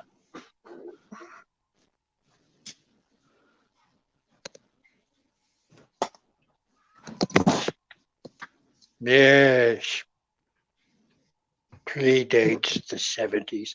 You know, of all the people that you could, well, that I can imitate, and I can't imitate many people at all, I would love to imitate Vincent Price's voice. Mhm. He's got such a unique and a cool, gentlemanly like voice. Very but distinctive. very distinctive. Every word is perfect and punctuated perfectly. What you did just then, you And he's sound very calm. that to me sounds like Cary Grant. Cary Grant. Judy. He never said Judy in any movie, and they always do that whenever somebody's impersonating Cary Grant. I'm the son of a sea cook. What movie's that from? Something I probably haven't seen. It's a classic comedy / horror film. Great to watch around Halloween. Oh, fuck, say it again? What? Oh, I'm a son of a sea cook. I'm a son of a sea cook. It's terrible, Cary Grant. I'm trying to think. Yes. Is that My brother thinking? looks like Boris Karloff. That should There's a- give it away. Yeah, is it? It's been That a should give long it time away. since I watched. Sasha, did you hear that? No, I My didn't. brother looks like Boris Karloff. Yeah, young Frankenstein, right? Like, No, I want No. to say. No? no, it's older than that. It's a movie from the Does it? 50s, maybe? Does it take place on the sea? No. Takes place in a little old home with two lovely little ladies who likes to give passerbys elderberry wine.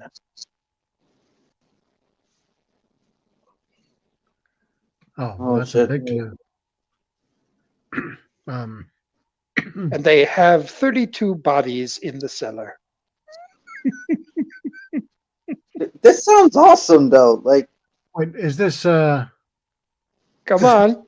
It's not arsenic and old lace. Yes, it is. Yes, Yeah. it is. I've got that. Damn, that's pretty good, Monkey. You know your shit, man. Well, we dropped enough clues. I gave some big clues there. I did that show. I was the Cary Grant part when I was doing acting, and that's the only line I can remember. I'm a son of a sea cook. That makes sense. That's pretty distinctive, yeah. But it's a fun little movie. He returns home and he finds out his aunts. He has two aunts that are in this old house, and they want to put him away because they think the aunts are senile. And in reality, any homeless man that comes to the door or that they see walking by, they invite in for a nice glass of elderberry wine, which they spiked with arsenic. And they take him down to the basement and they bury him. Actually, they have one of their brothers who lives upstairs who thinks he's one of the presidents, and he thinks he's going down to Panama to dig holes. And the holes are actually graves for these bodies that they put down there. It's a fun little comedy. It sounds like right down my alley because I dig on dark comedies, man. Yeah, it's a classic. It's called Arsenic and Old Lace. Okay, Nice. I'll check it out, dude. I will check that out, man. Yeah. Definitely. It's Not on Blu-ray, unfortunately. It's quaint. Yeah, it's quaint, but it's a funny ass comedy. It's one of Cary Grant, that and Bringing Up Baby are like my two favorite comic roles of Cary Grant. Hey, what do you guys think of they're totally off the subject, but it's just like I'm in the midst of some purchases here, and the only thing that I'm lacking is amplification. So do you have any experience, Roger or Monkey, with like amplifiers or receivers? You mean for stereo components, like Yes. listening to music, or Yes. Geez, Denon is really good. I have a Denon myself. You do? Yeah. Yeah, my receiver's a Denon. I've had very good luck with that. Like Yeah. they could do digital and analog, so like, because I want to get a record player, basically, yeah. Oh, excellent. Yes. I actually played Cory's album recreational for the first time through my amp, and I heard it with good quality sound. Never heard it that way before.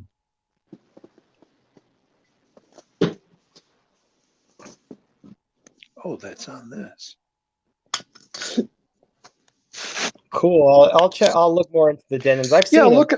Look into those. I can't think of any others. I mean, I used to have an old, when I was real young, in my basement, which was fixed up by my parents. I used to hang around down there. I had posters and all my model kits and everything down there. I used to hang out. It was my party room. All my friends would come over. We'd drink and stuff. I had a realistic receiver, and I had my record player and tape deck. I had a reel-to-reel tape deck that I had plugged into that thing, and I had some huge ass speakers, like the kind you see in those movies where the 70s and shit. Yeah, with the big ass speakers that you could use as like a table. And that used to rock. But geez, realistic, I don't even know if they're even in. I've heard of it, never heard made it anymore. But one thing is reel to reel is, according to audiophiles, is supposed to be like the best way to hear music. It's amazing. I mean, if you have it recorded, from a really high end amplifier and receiver, and record it to reel and get a real nice high quality tape. And I used to, instead of the entire album, I would just take certain songs, like you make a mixtape, cassettes, or however you do it now in CDRs. Everybody makes a mixtape. I did that with reel to reel, and the thing about reel to reel is it had different speeds, and you could make like a 5-hour tape of just continuous music. And that's what I would do when I had parties in my basement. I would just put the tape on. It would go for 5 hours, and I wouldn't have to worry about it. It was just constant music, as everybody was partying. But yeah, reel to reel is really good for audio. But again, it's where it's all getting recorded from. Yeah, that's a great idea, dude. Especially for parties, man. You never have to change shit. Yeah, and you've already pre-recorded it. You have the lineup already situated. That's cool, dude. Yeah, I miss those days, man. Hell yeah. Those were great ass days. That was when I was 20 and 30, and you were just starting to drink. Your parents were, as long as you're not outside in a car driving around, you could have your friends over and they could drink all they want as long as they're not driving. I actually quit drinking at about 24 because I had my first drink when I was 3 years old. Oh, well, fuck, man. Yeah, my uncle was with his girlfriend, and he just wanted to shut me up, so he just gave me some of his beer, and I remember being drunk at 3. Wow. At 3 years old, it wouldn't take much for you to get drunk, I suppose. Yeah, I drank it all. I just chugged it. Yeah. I remember my dad giving me a shot glass full of beer, because I vaguely remember my parents having parties, and this would have been in the 60s, so you know how those weird parties were. And I was like 4 or 5, and he would give me a little shot glass of beer, and I would drink it in front of him, and then I would go to bed, and it would knock me out because it was alcohol in your system, but beer was like nothing, and it was just a shot glass. It was nothing, but that was it. And we didn't do that a lot. He didn't do that with me a lot, but they say if you're having a problem with your baby, you dip the pacifier in something like rum or something, and they suck on that. That calms them down. But is that really right? You're teaching your kid to be an alcoholic when they're an infant? That reminds me of a joke my dad told me. This man gets stopped for drunk driving, and policeman says, gives him the breathalyzer and says, "Take this when I want to test you for drunk driving." And it comes out being, he shows us being drunk, and he says, "Your machine's broken. I'm not drunk." And he says, "Test it on my son." His son sat next to him, and it comes up showing he's drunk too. And he said, "I'm sober. Your machine's broken," and he lets him off. Turns out he just made it. His son was drinking too. What's easier to unload, a truckload of bricks or a truckload of babies? Bricks. Yeah. Babies, because you can use a pitchfork on those little fuckers.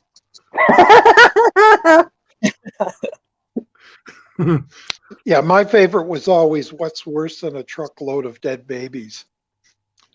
The answer is one that's alive trying to dig its way out. Wow.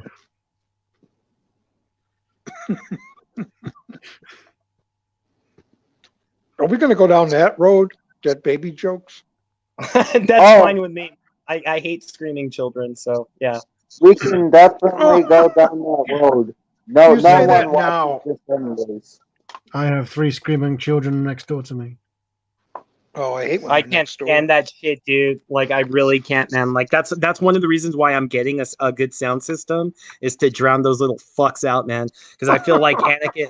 I feel like busting into Anakin Skywalker and just fucking beheading them all. I was worried yesterday when I watched that film about the noise. I had some neighbors and they said they can hear helicopters flying around in their bedroom.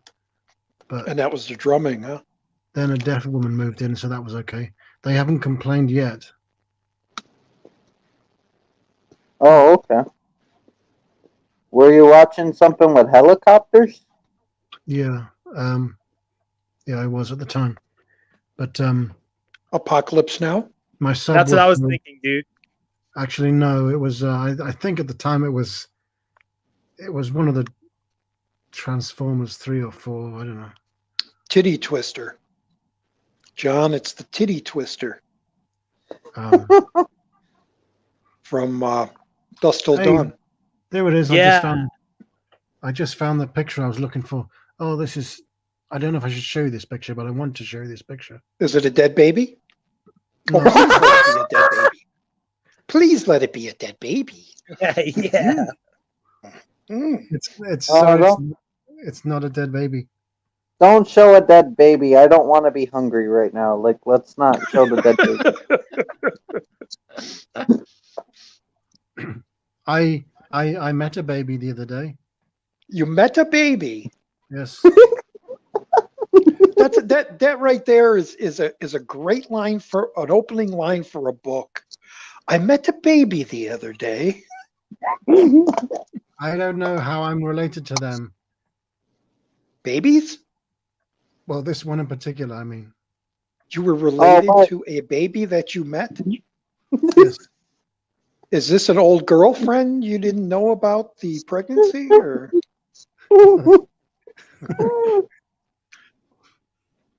No, this is my cousin's. He's just had his second child, oh, congrats. and I don't know what that makes me. You're an uncle then. Wait, second cousin. No, not second cousin. There's their second child. Their second cousin's child, second but it's your cousin. Yeah. That's probably That means nothing. he's met you. You're just a relative. That's all. You're irrelevant. You're not even a relative. You're irrelevant. Oh well. I think that just goes into like second cousin kind of deal. I don't know exactly what it's called. Like, there's definitely something. Yeah, I don't I'm- know any of that second stuff, cousins. Yeah, I get confused on that shit too. I didn't feel irrelevant because he said that he responded to me. He's never responded to anybody the way he responded to me. He kept touching my face and smiling and laughing, and he really took to me. Does your cousin have a beard?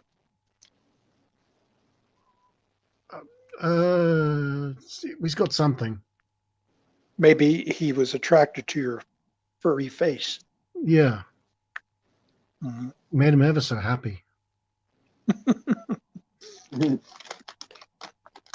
That's I love nice. baby laughter. I love infant laughter when they're laughing. That's such a great sound. Right on. I like the sound they make before they take their last breath. Oh no.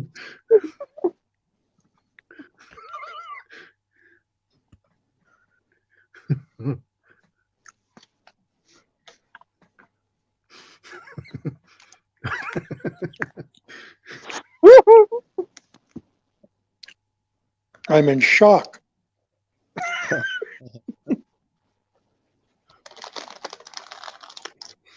I'm sorry about what happened, Roger. I saw your video, but if I can help, I left a comment. I don't know if you saw it. Because, Well, I'll send you a list for replacements. You can buy me everything back. well, you shouldn't have to buy what you've already got. But I know what that's like. Well, and I appreciate you saying you could do covers for me and stuff, but it's just, I don't want to get in it because I'm in a good mood, but Yeah. it's just a shame. And I'm the kind of person that I just feel like I'm more than likely I'm going to be rebuying maybe 75% of them because we've been making up the paperwork to send to the insurance company, and they want to know what I paid for them and that, and then what the replacement cost would be. And I've been looking up all the movies, and a lot of them are like $5, $10. You know, they're not expensive at all. Not at all like what I charged or what I paid for them. So to replace them, it won't be that much. Yeah, that's But good. Man. I probably have no luck in getting the slipcovers. So, But you know. what happened to him, dude? I'd hate to bring up bad memories. I but have- what happened? I'm still stuck in a nursing home here, waiting to get my insurance and get a new place to live and all. And Okay. all my personal stuff is in storage, and I Oh. have thousands of movies, and two of the boxes that were on the bottom were close to a brick wall that happened to leak water, Oh fuck. and the water pretty much damaged about 118 of my movies. The movies play, the discs play once they're cleaned, and they definitely need to be cleaned. But all the cases and all the artwork and the slip covers and everything are just, they just all fallen apart because of the moisture of the water. But So you that's what can't I'm talking like about. get reimbursed, like if that's at a storage place or something like that, because isn't that their responsibility to fucking take care of shit like that? You're paying a monthly charge to have it Well, in there. that's what I'm talking about. We have insurance, and they're going to Okay. pay back. They're going to Fuck pay yeah. back us money. And that's the list I was talking about, that I had to make up this list of how much I paid for them, what they're worth now, things like that. But there's like Okay. three or four of them are like imports that you can't get anymore. I've Right. looked around. Some of them, if I want to buy again, I'm looking at, $60, $70. And I'm Right. not going to pay $60 or $70 just because the case is damaged. Oh, no, that's The movie that's- still plays. The movie still plays. I'll just, eat it and, well, this is damaged, but at least I got the movie. Yeah. But there are a You lot said of movies. weren't There are a lot of damaged, movies right? that there's a lot of movies that I have that I paid like, $20, $25 for, because this was back when Blu-ray just came out. When Blu-ray just came out, 3D just came out, and so I paid a lot of full price for them when they first were released. Oh yeah. And I could get those movies now for like $5 because on eBay people are just selling like crazy their collections and things. So something that Mhm. cost me $20 I can get for $5 now. So I'll probably do that and buy those real cheap ones just to have a case that doesn't stink. Because most of the movies, they're fine unless you hold them up to your nose and then you get this moldy smell. Moldy, You can yeah. smell 'em. I know what you're talking about. Yeah. I mean, I cleaned them the best I could, but you still get this scent. Yeah. So it was a shame. It was a nightmare the last few weeks.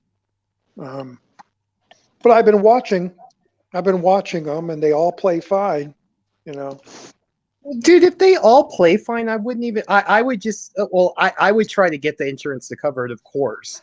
Sure. And then, but as long as you have the actual physical copies, I'm sure that like on movies that you really love, Monkey could help you out with the slip covers. Just make his own original Oh. badass and shit. You know what I mean? Yeah, I know that. He offered to do that, and I appreciate that. And I might take him up on a few. But I don't know. There's a part of me as a collector that just wants a nice copy of it, and there is. My brother said the same thing. As long as the disc play, why even replace them? Just put them all in envelopes and Well, you yeah, have the 'cause, movie. I mean, think Because about it. Roger. and Like, I've what said if this. you're a comic book collector? If you're a comic book collector and that happened to your comics, well, then that would be totally fucked. But since Right. the actual media, like, it works, dude, I wouldn't bother with it. Fuck that, dude. Like, save your money, buy something else, bro. Yeah, no, I it's funny because on my channel I say that exact thing. I say it isn't about the slip covers. It isn't about the artwork. It's just about the disc. You want the movie. That's what you want. Mhm. You bought it because you want to watch the movie. You don't care if it comes in a slip cover or if the picture's nice on it. And I know Sacha feels differently about that because he's an artist and he makes his own. Yeah. But you know, That's bad. and there are people that just, you know, like Well, you don't said, don't get me wrong. Like if there's some movies you absolutely love, you know, maybe like 10, 20 that you can't, you know, like yeah, go ahead and pay him the homage and get a new one. That's fine if you can get him for $5. But I'm just saying, don't replace them all, dude. That would just be No. superfluous spending. yeah, no, I agree. I agree. I don't plan to get them all. I can't get them all, you know, and it's not even worth searching them out. You know, that's a lot of time, and you Yeah. know, but yeah, so that is what it is. You know, what can you do? Mm-hmm. But you know, you get a storage place, you expect it to be for protection of your stuff, and lo and behold, they have a little crack in their wall that when the guy goes, well, we had a lot of rain, you know, well, no doubt. So what? You know, Yeah. the rain's not supposed to come into the to the place and destroy my stuff. No. Exactly. That- That's bullshit, man. Thank Like, there's you. no excuse for that. Have a I good do. night. I've got not now. I haven't got many, but I've got a pile of about that many. I wonder if I own any of the ones that have been damaged. Probably not, but I might have. Yeah. It's cool about Amazon though, because I bought a lot of my stuff from Amazon, and it's funny. You can go back to like 2005 and see everything you bought from Amazon.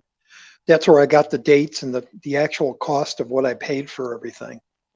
But it was amazing. I didn't know I can go back that far. I didn't either. I knew I saw my orders from like a couple years ago, but 2005, that's pretty fucking good. Yeah, yeah. Cool.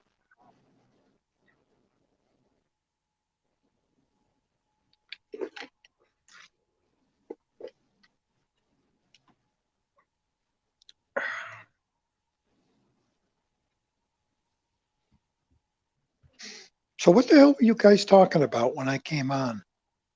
Well, you were talking Terminator. How cool Terminator 2 was. Well, there's a little bit of a like I'm kind of ambivalent now, especially both of these guys like posit really good points because we were basically discussing which one's better because we all are unanimous in the fact that they're both really fucking marvelous movies, but Yeah. Monkey's of the opinion that one is better, Trenchy's of the opinion that two is better, and me, I'm kind of like on the boat, on the fence right there. But I'm gonna have to lean towards one because of the lower budget and the griminess of it. Well, yeah, the thing, if anything, that's probably what people look at is that the first one was like a small independent, you know, film that had a fantastic storyline. Yeah. And they might look at that animation at the end as very cheesy effects compared to CGI effects. But at the time that came out, that damn robot coming after her at the end was pretty damn scary looking. Fuck You know, yeah. and it was a mixture of you know, animation style and frame by frame animation and puppetry. They used marquettes or whatever they call that. And it's just great. You look at the second one; it's a fantastic sequel that is totally adequate and great for a sequel. The same way Alien and Aliens is. You know, Was the word you were looking for marionettes? Like marionettes? You mean? well, there's a term they used when they because when it's in the factory chasing Sarah Connor near the end.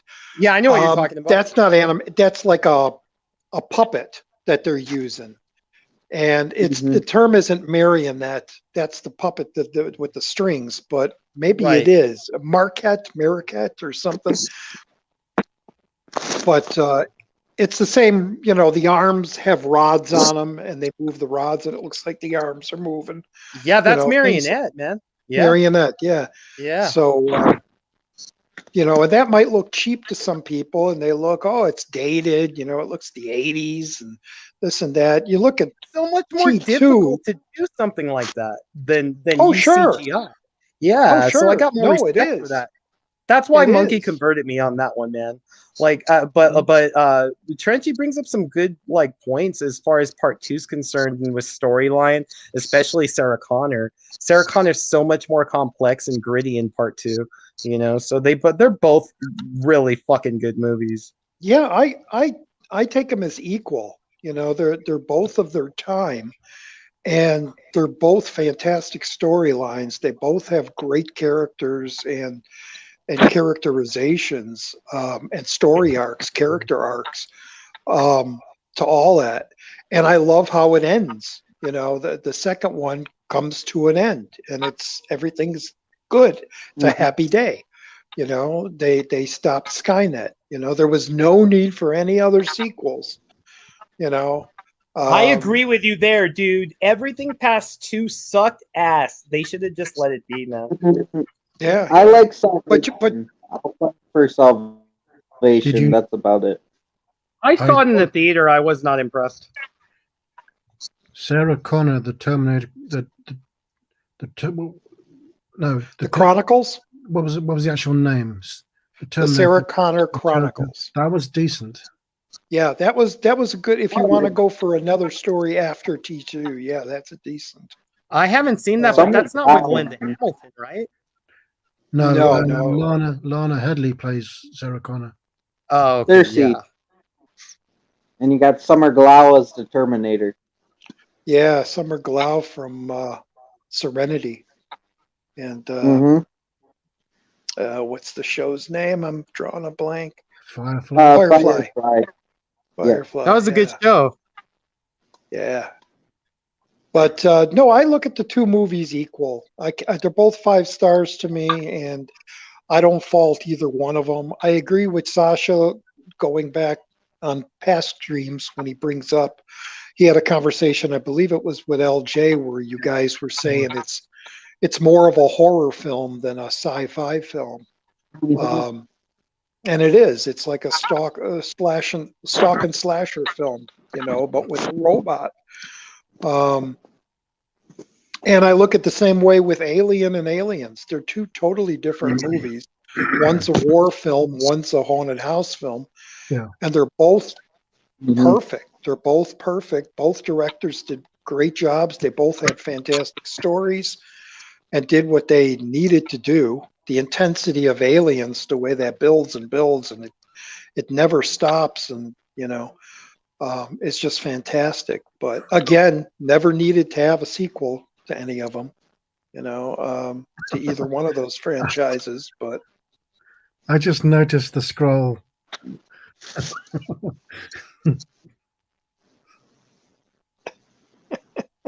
It just once that money machine keeps rolling, you know, Roger, it's like it's Hollywood. Yeah, it's like Nightmare on Elm Street, you know, like I mean, shit, they could have just stopped in the first one if you want to get real, but because that was no comedy whatsoever, it was just brutal. But don't get me, I love the third one. But that's when, you know, it started getting slapstick anyway, you know, and part 2 should have never been made. It was just one of the worst movies. I have to confess, out of all the horror icons, Freddy is my favorite. Right of on, the modern dude. day. Of the modern day horror icons, I don't care for any of the Friday movies except for 6. 6 is entertaining to watch, but every movie is the same movie. It's just a guy killing people, and there's nothing to it. Yeah. When with the nightmare movies, at least you're in a dream aspect, you know. That's There's what made much it more- scary is everybody sleeps. you Yeah, know? and there's much more you can do with dreams and deja vu and things like that. And he's just an interesting horror character that that he was murdered innocent. Well, he wasn't innocently murdered, but he was guilty. But he got off on a technicality, so he didn't go to prison. And then the parents decide to kill him. So in a way, he was killed innocently. And then his vow to go and kill every child of that family that killed him. But then it went He's on killing more and more children. and more. He's just by virtue alone of him killing children. He's my favorite. Oh, well. No, I just think it's a cool character that he's a revenge demon, and he haunts your dreams. I think dreams are amazing. I had a hell of a weird one this morning, and I still can't believe where it came from. It's like, where did that dream come from? It's so weird and bizarre. But yeah, so I like all the Friday movies. I give them okay. I know it's bad, but Freddy's the best in the second one. As bad as the second movie is, that Freddy is the best. He's the scariest in that movie. I can agree with that. You mean visually? And then you mean visually? No, just character wise, the things he says, the reason he's there, you are all my children now. It's just he's scarier. He doesn't have any goofy lines in that movie. That's the last one before he started doing the goofy lines. And then he became Roger Moore, James Bond, and no, but kill, see, he like had a goofy I quip, I see what you mean, but the reason why I despise the second one, like literally despise it, is because it ruins the whole premise of Freddy, which is dreams. I mean, dude's kicking it at a goddamn party, like at a party. That was the stupid, only thing. Man. That's the only thing I didn't care for, is that he was able to come into reality. Yeah. But think about it. In the first movie, isn't that what happened? But she brought him out of the dream. She killed him. He held on to him. Exactly. He just fucking decided to show up. Nobody held on to him. He just showed up. It doesn't follow the continuity, but in that movie, it's saying he's trying to take over Jesse's body. He's trying to become a person. And I think they said he took over someone else's body, but I'm not sure if that's true or not. But that's how they tried to explain it, is he's trying to become this person. Like when the dude's friend get killed, that wasn't Freddy, that was Jesse doing the killing with Freddy in control of the body. Yes. It was like a gay rights movie basically for me. Oh, like just because one thing had gayness in it. No. I mean, think about it. He was trying to come out, There's a documentary. They had a documentary like on Astroglide and fucking like all these gay fucking things in the background, dude. Watch that movie. It's so gay. It's like Top Gun gay. That movie's so gay. It's like Top Gun gay. There is a documentary about the guy who plays Jesse. And it's really interesting because he brings up the whole gay thing on there and what the director was doing and all that. And I won't go. I just see the documentary. It's really great. Something about Elm Street, Elm Street or something like that. It's called something Scream Queen. What was that? I think it was something Scream Queen, right? Like yeah, something like that. Scream Queen on Elm Street or something like that. But yeah, it's a pretty cool documentary. Goes into the whole why it has those gay tendencies to the thing. There you go. Thanks, Eric. How you doing? Welcome. There you go. Scream Queen, My Nightmare. Yeah. Great little another documentary. thing I dig about him is he runs. Like, I don't know what's up, like, as far as verisimilitude is concerned. Like with Michael Myers and Jason, they're just taking their time, strolling.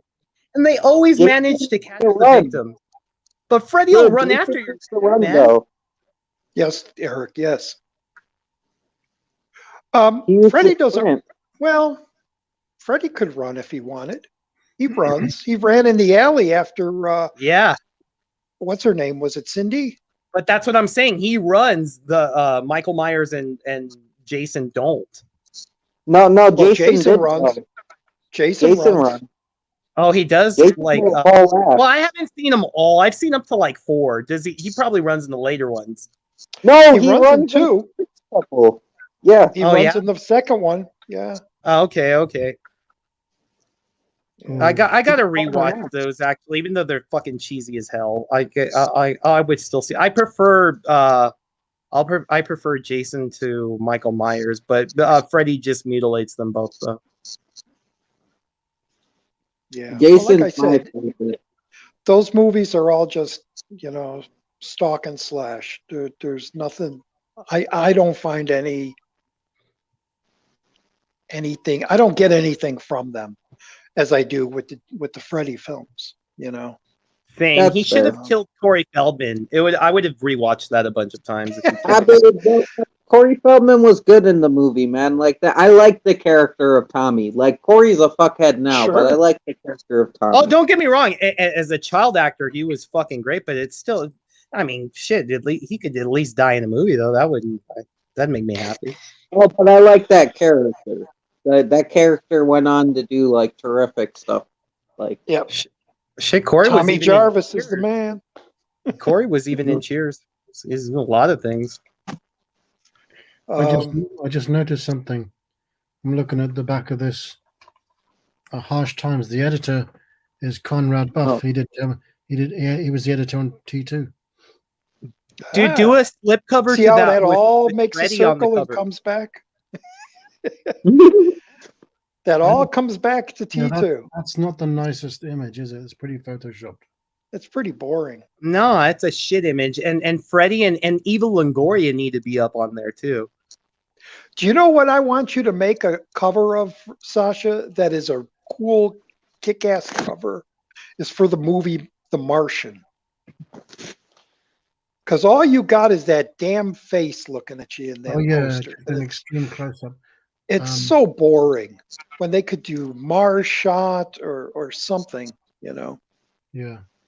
Did you ever do Sid and Nancy? No. That'd be That's a good great one too, little man. film. Gary Oldman. That's the first time I saw Gary Oldman. It's like, man, this guy can act. Hell yeah. My favorite actor. And then, what's the one where he hides the money in his backyard? He's a cop. The Murder in the First? Or No. Oh, jeez. And you got that Who else wacky is in girl. There's that scene with the girl in the car, and she's kicking the hell out of the guy, and kicks through the windshield. is Juliette Mila Lewis. Jovovich? No, it's No, Mila Juliette Jovovich. Lewis is like his hooker girlfriend. No, that's Mila Jovovich, no? Like, it's Mila Jovovich that you're talking I don't about. think it's Jojo Jovovich. What's the name of the movie? I'm trying to think, but I don't think that he's been in a movie with Juliette Lewis. Oh yeah, yeah. Which is my favorite.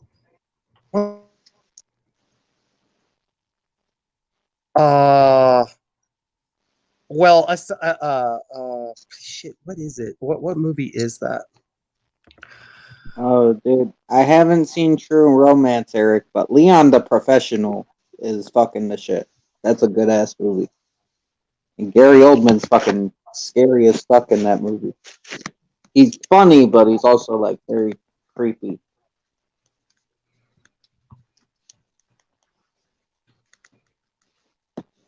You thought he was funny? Like in some shots. Like just the way he's so comfortable with what he's doing, you know.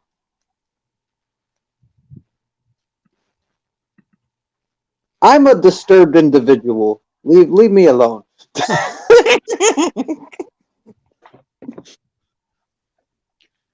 Okay, am I still on? Can you hear me? Yeah. Okay. Yeah, you're back. Romeo is bleeding. That's the That's movie it. I was That's trying to think of. Mila Jovovich, dude. That's what I Is was that looking her? for. Yeah.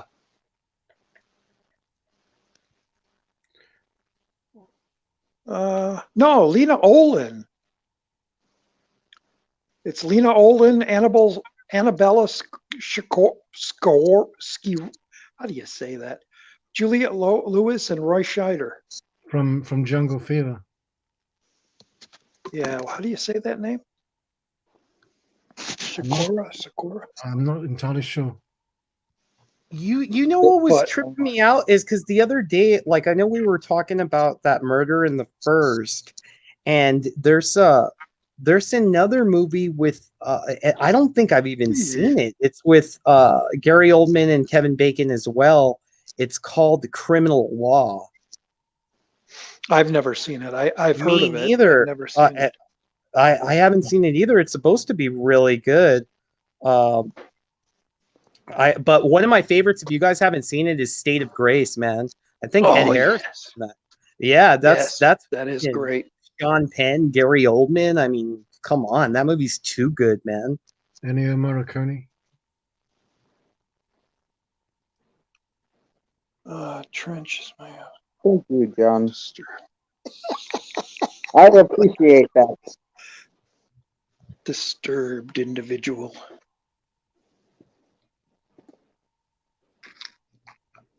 I'm gonna go, Eric, with the Professionals up there, yeah. But Sid and Nancy, yeah, Sid and Nancy's definitely there. What about the movie where he played a dwarf? Tiptoes, Matthew McConaughey, not one of his better movies, but you know, like I saw it. I saw that movie. It's pretty bizarre. Which one's this? I've never seen it, but I like dwarfs, and I know Peter Dinklage is in it, but I do not like that Gary Oldman is playing a dwarf. We need real dwarfs. Fuck that. No Well, fake dwarfs. that's true. That was the whole You point. could tell of he that. was crawling on his knees. That's what sucked about that movie. It was so bizarre. Sitting on the couch, and he had these fake legs, and you could tell his real legs were inside the couch. It was so bizarre looking. Yeah, they didn't do it well. I mean, talk about using CGI. That's where they should fucking use CGI. Shit like that. Well, no, they get a should have real because dwarf. they should have because they did Captain what's his name from Forrest Gump when he had paraplegic. He had Captain Dan, yeah. Lieutenant Dan. Lieutenant Dan, yes. You half reminded me of something. I wanted to tell you, Trenchy, but now I can't remember what it is. How do you say that last name, John? Sciorra? Annabella Sciorra? And that's not spelled right. Sciorra? I'm not going to remember what it was I wanted to tell you. I think. Oh, sorry. We'll meet again. I know it had to do with Forrest Gump, and I know you haven't seen it, but I know why. You have a valid reason for not seeing it, but I just it's not worth watching. I can't remember. It's boring. It was to do with Forrest Gump. Bubba Gump Shrimp. They have a Bubba Gumps in Chicago. Next time you visit, if you ever visit here.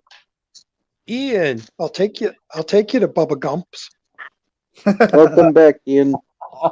Outside of the restaurant, they have a park bench with a bronze statue of Tom Hanks. You could sit next to him. Oh, no, it's not that, like, before I was, like, against see it because people would, like, yell at me for not seeing it. Like, they would get physically angry that I haven't seen a movie, so I was like, I decided to be, like, petty and not see it. Now I just haven't gotten around to it. Now I'm more open-minded. I'm like, I'll see it now. Fuck it. Just see it already, Trent. Not you too, Ian. Not you too. Yeah, I'm kind of like that. I'm kind of like that when I hear something hyped so much. I kind of purposely hold off watching it Yeah. and then I'll watch it later. I'm kind of like that right now with Suicide Squad. I hear all the hype of it, and I have it here on my computer ready to watch, and it's like I'm not watching it yet. I'm like that too. The only reason why I actually want to see that eventually is because I'll see anything with Idris Elba in it. Yeah. Have you watched Luther? Of course. I mean, that's the best Oh. intro. That's the best intro song ever in a series, hands down. That's a great song. That's a great series. And I there's so love many it. people that I don't. love it. It's And the shit, dude. So good. He's talked in interviews. He's talked in interviews about him and the creator of Luther doing a Luther movie. And he's so busy doing these superhero things that I don't know if he'll ever do it. But Well, I think that they made another series in place of a film, right? yeah, the last series, I think, which was 4 episodes. Mhm. John, what are you Yeah. saying there too? Forrest Gump. Yeah, apparently he doesn't like Luther. I don't know how anyone can't like Luther. Shit. No, he didn't like Suicide Squad. That's what he's saying. Oh, Not to. okay. I agree with that. I'm not big into Suicide Squad, but I'll watch it just because of Idris, though. Because Idris is I just funny. loved it.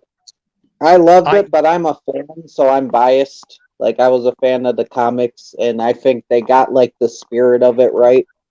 So, but I'm biased because I'll see it because it's a movie, and I watch movies. I don't think you got. Have you guys seen Gunman? Gunman is with. It's a stupid name for a fucking movie, but it's with Idris Elba, Javier Bardem, and Sean Penn. Good cast. No. Yeah, it's a really good movie too, man. Gunman. What a Gunman. M-A-N. Yeah. My sister said to me once she feels about Idris Elba the way I felt about Jessica Alba. Yeah. Really? My mom has the hots for Idris for sure. Oh, sexy monkey, always have to have a hat for. No, I just remembered it because Idris Elba's got brought up. I'm sorry. Hey, Sasha, I know you're going to say it doesn't matter what little she's in it is enough. But I watched what the hell is the name of that movie? Valerian? The sci-fi movie, Valerian. Yes, I watched that the other day, and I love that movie. It's a great movie. It's crazy. It's 3D's really good in it. And your girl's in it for like 3 minutes? No, she has Not more even screen time than that. No. That's about it, because then the rest of the time she's that weird alien thing, and you just hear her voice. Oh, right. Yeah, but I mean, She's all you see. The only time you see her is in the dance scene. That's it. That's not. Well, Monkey thinks it's longer because he's always watching that scene in slow motion. It's slow motion. She's in it for an hour. Right there. But do you have a question about that? Or Well, I was just going to say it's such a waste because she's so beautiful, and then they turn her into this alien thing. And have you heard anything, interviews, or because you watch everything of her, where she says that they wanted to do that, or they didn't want to use her, they'd rather have an alien, or why wasn't she in it more? You know? I mean, well, because if you think about what happens to her character, it makes sense. Well, yeah, but it's just still. She could have. Yeah, they could have utilized her more. She's a shapeshifter. She could have come back to the female look, and then Yeah. But after that dance scene, it was all the alien. Oh, sick. Sorry. Hey, aliens, what's up? How you doing? Yeah, and I was looking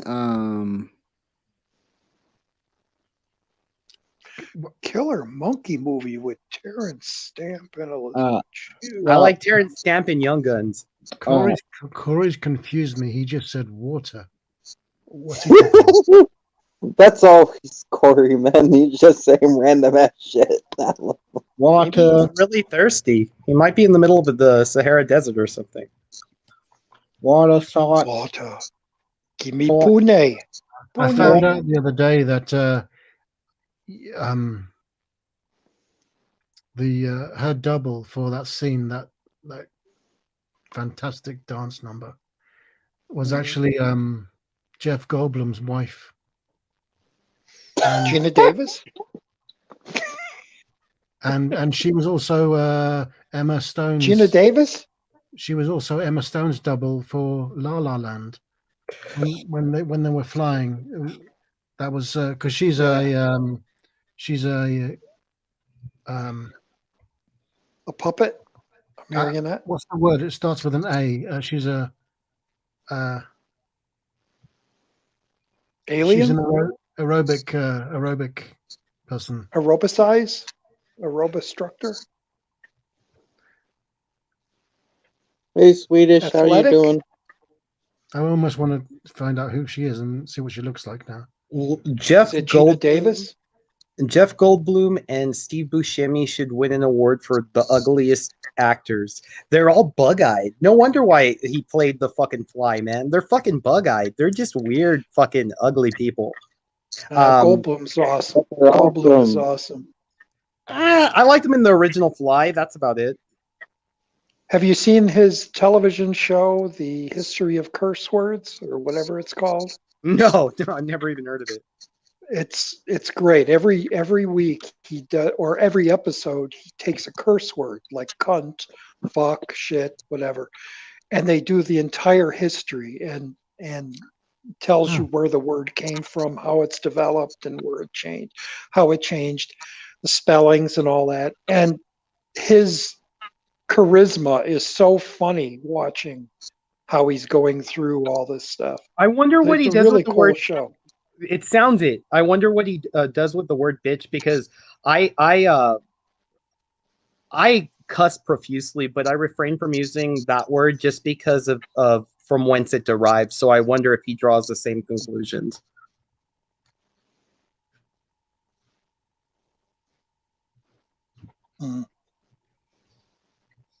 I saw a video about. Well, it wasn't Jeff Goldblum. It was the Young Turks. Is that what they're called? Mm-hmm. The new show? Well, yeah, it was the woman on that, and she had somebody else with her. I'd never seen him before. Yeah, and they were talking about what you're talking about, the origins of words. Yeah, that's always a fascinating subject. So yeah, that definitely piques my interest. I'll check out that Goldblum stuff. I guess I don't know. I guess because you're a big fan of Jurassic Park. I just can't stand the Jurassic Park movies. Can't stand them. And so I never really got into Goldblum aside from the original Fly, and that's only because he looks like an insect, so it was very believable. See, I remember him all the way back from Annie Hall. I believe he's in Annie Hall. Yes, Oh he yeah, is. I did see that movie, but very long time ago. And Breakfast Club, not Breakfast Club. He's not in there. Yeah. Not Breakfast Club. It's the one where they all get together for the guy's funeral. In Annie Hall, they spelt Christopher Walken's name wrong in the credits. Yeah. Oh no! Sigourney Weaver is in that too. Did you know that? She is, yes. Yeah. So was Shelley Duvall. Yes. Oh, yes. I was gonna ask, have you guys seen the movie Sybil? Yeah. No. Oh, yeah. Cool. That's Karen, not Karen Valentine. It's the Flying Nun, Sally Field. right. Yeah, Sally Field from Forrest Gump and shit. Yeah, Flying Nun. I say Flying Nun. You say that shows the age difference.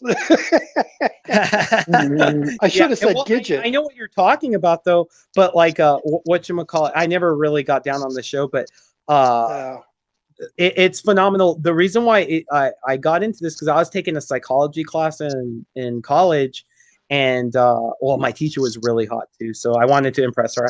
I read all the entire book Sybil and stuff because that was on the curriculum and stuff. And I mean, the book's way more hardcore, but it's basically about it's a true story. This chick really existed. So the character that Sally Field's playing, she's a multi-personality schizo with 13 different personalities, and 2 of them are guys because her parents used to fuck her up. They used to shove shit up inside her and then put her in the attic and then throw her in a box. And then her mom would take her out in the middle of the night to take shits on other people's lawns like a dog. Like she was so fucked up, and she had to compartmentalize all this fucking travesty inflicted upon her. So in order to fucking deal with it, she had all these fucking multiple personalities. So it's a fucking good movie too, but the book's even better, as is usually the case. Well, the movie was a TV movie. They couldn't. do Yeah, much there with you that. go. It was kind of like that Bundy TV movie, but better. Yeah, but it was TV movie made like in the 70s, and those were really bad. Yeah, Only a they few- didn't show all the hard Only a shit. few came out that were really good, like The Night Stalker and Trilogy of Terror. Yeah. Well, speaking of Freddy's Nightmares was pretty good too, man. Like, Yeah, that was the 80s. That was the yeah, 80s. yeah. Yeah. That's where the first episode was awesome because it was like a prequel to Elm Street. It was actually Robert Englund on trial as Freddy Krueger, and how it shows how he got off, how the courts made a mistake and he was able to go free. And then they show the people burning him. It was a cool first episode. I gotta watch that show even more now. Like it was always on my radar, but I didn't know that. Like that's fucking awesome. Yeah, the very first episode is the trial of Freddy Krueger. Yeah, good shit, man. I forgot about that myself. Like, I think I saw them all, but I was just a wee lad. A wee lad.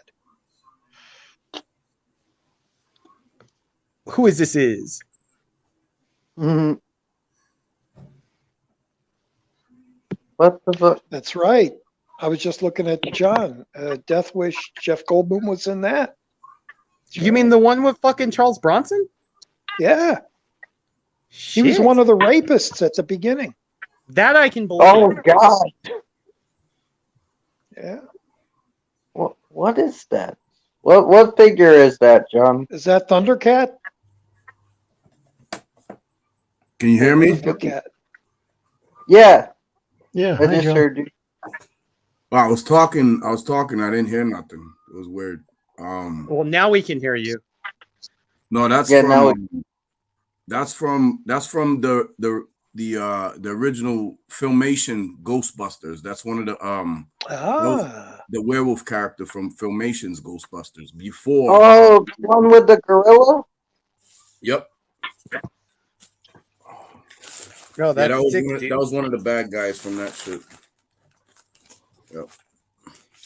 Hey, John, what's that ape movie you were talking about? Which one? The Killer Monkey movie. Shakma. Terrence Stamp isn't in that. No. No, that was Marty Eric. McDowell. They were talking about Link. Oh, Link. I've seen Link. Link. Oh, Yeah. I forgot about Link. Because, yeah, I know about Shakma. Roddy McDowell's in that. Mm-hmm. But I totally forgot about Link. I was going to say, there's only one Killer Ape movie. And Oh, I thought Eric meant he's going to put a link in the comments to something. Ah. Right. No, I understood what he was talking about. I've never heard of that movie though, but that's I what like it Terrence is. Stamp. Huh. Yeah, I thought Link was the Link, not the movie named Link. Or he's like, I like saying Daith Wish. Dave Wish. Yeah, I spelled it. I fucking spell check. I even saw the remake to Death Wish, unfortunately, but yeah, because Bruce Willis was in it. I'll pretty much I like Bruce Willis, so I'll watch pretty much anything that he does.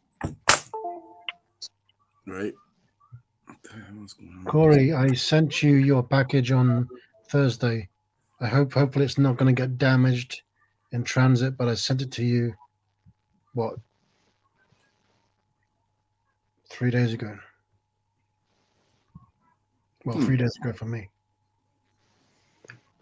Hey Trench, you saw Alpha Dog, right? We were talking about that the other day, or Yeah, that's one of my favorite movies, man. I love Alpha Dog. That's a Same great here. movie. I loved it, man. It was so good. Like speaking again, Bruce Willis reminded me of that. Like one of his tiny roles, but that movie rocks, man. Love that movie. Justin Timberlake's so fucking good in that movie, and it's surprising. You don't expect him to be, but he's like the heart of that movie almost, and it's like, holy shit. Before that movie, I wouldn't mind just like slapping him around some, but like after that movie, I was pretty impressed with him too, man. I had a friend where I worked. I had a friend where I worked who's a big movie guy, and I told him to watch it. He's like, I ain't watching no Timberlake movie. I go, dude, you got to watch it. It's fantastic. And he never So good. watched it, but I still think of that he wouldn't watch it because of JT. Open your mind. That, like, when I first watched it, my mom was like, "What's this movie?" And like she showed me the front of it. I'm like, "Oh, Justin Timberlake's in it. This is gonna suck." And she's like, "No, watch it." And I watched it. I'm like, "Oh, this is fucking good. Like, this is really good." No, I was surprised. Ben Foster just rocked the house in that movie. He was my favorite in that flick. And You recommended that to me a lot, Crunchy. I remember you recommending that to me a while ago. I never did see it. Yeah, check it out, dude. It's fucking brilliant.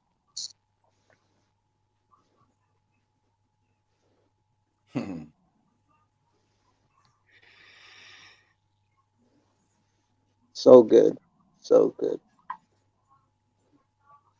Oh shit. Am I thinking of the right one? Is Olivia Wilde in that? No, Justin Timberlake, Emile Hirsch, Ben Foster, Bruce Willis, Amanda Seyfried, and a bunch of other people. I forget. She might be one of them. The only thing I know Olivia Wilde from is from House, because I'm a huge freak of that show. We didn't see a movie with people like like Moon was saying. We need to see a movie with people with all buggy eyes. You want Steve Buscemi, Amanda Seyfried, because she's got some big fucking weird buggy eyes Jeff too. Goldblum too. He's got buggy eyes. Goldblum, Yeah. I've never noticed Jeff Goldblum's eyes. Yeah, they bug out of his head. Not like Buscemi style. That dude is, god damn, dude, he looks like a goddamn alien, man. Looks like Kermit the Frog or some shit. I love Buscemi though. Like I rewatched Big Lebowski recently, and he's not in it long, but he still like stands out. And I like one time. What's crazy about Buscemi is one time I went on a Netflix binge and I watched 3 random movies back to back to back, just out of the blue. I've never seen him before. He was in all 3. I mean, what the fuck? Shut the fuck up, Donnie. Shut the fuck up. It's a little unknown movie, and he directed and wrote it, but I love the hell out of it, called Trees Lounge. Yeah, I know it. Oh yeah, a lot of people don't care for it, but I just love that little barfly movie. I haven't seen it. I seen Ghost World. That was pretty good. Ghost World is good, yeah. Dude, the best thing about Ghost World is the fucking ripped up dude in the parking lot with the fucking the nunchucks. Hell yeah. I think I love them. They're the shit. Trees Lounge, that had a lot of the Sopranos cast in it. The same casting director. Yeah. Like that Bruce Lee fight in Game of Death. Like that, the Game of Death sucked, but the last 10 minutes ruled because that's with Bruce Lee. Like when he does that nunchuck battle and shit, that's too good, man. Roger, is Trees Lounge oh shit, the one where it's like mid-90s, right? Trees Lounge. Yeah. The whole thing Chloe Sevigny's in it too, right? Yes. She is, yeah. And he has kind of like a little romance with her, although nothing really happens. Yeah. His brother's a mechanic. and he goes to this bar. He hangs out at this bar a lot, and these barflies there. Anthony LaPaglia is in it and shit. Yes. He did a film called The Interview with Sienna Miller as well. That's another one he directed. Yeah. Isn't that the one where he was like a paparazzi guy? Yeah, I only saw it once. I don't actually remember it. Yeah. Oh yeah. Yeah, I ain't seen that in a minute, man. I'm gonna go look it up. Oh shit. Dude, Carol Kane's in it. That dude from what's that fucking motorcycle show y'all like and shit? Chips. You can tell we're old, Roger. The fucking first motorcycle show we're gonna come up with is Chips, probably. Chips. Chips? Nah, Sons of Anarchy. Yeah. Mark Boone Jr.'s in it. Oh yeah, I didn't think of him from that. He was in Memento. Yeah. I only like I don't like that fucking show, but I like Henry Rollins in that show. He went out in the most horrible way. Oh yeah. Yeah. Have you seen his movie, Sacha? He Never Died. No. Dude, check out that fucking movie, man. You don't walk and run to this movie. It's so good. All of you guys, like, if you haven't seen that, Marty fucking movie, keeps telling me about that. yeah, Marty did a really good review I on gotta it, by the see way. it. I saw it way before that because I'm a huge Rollins freak. What the? This is weird. My fucking tablet's acting all weird. What the fuck? Okay.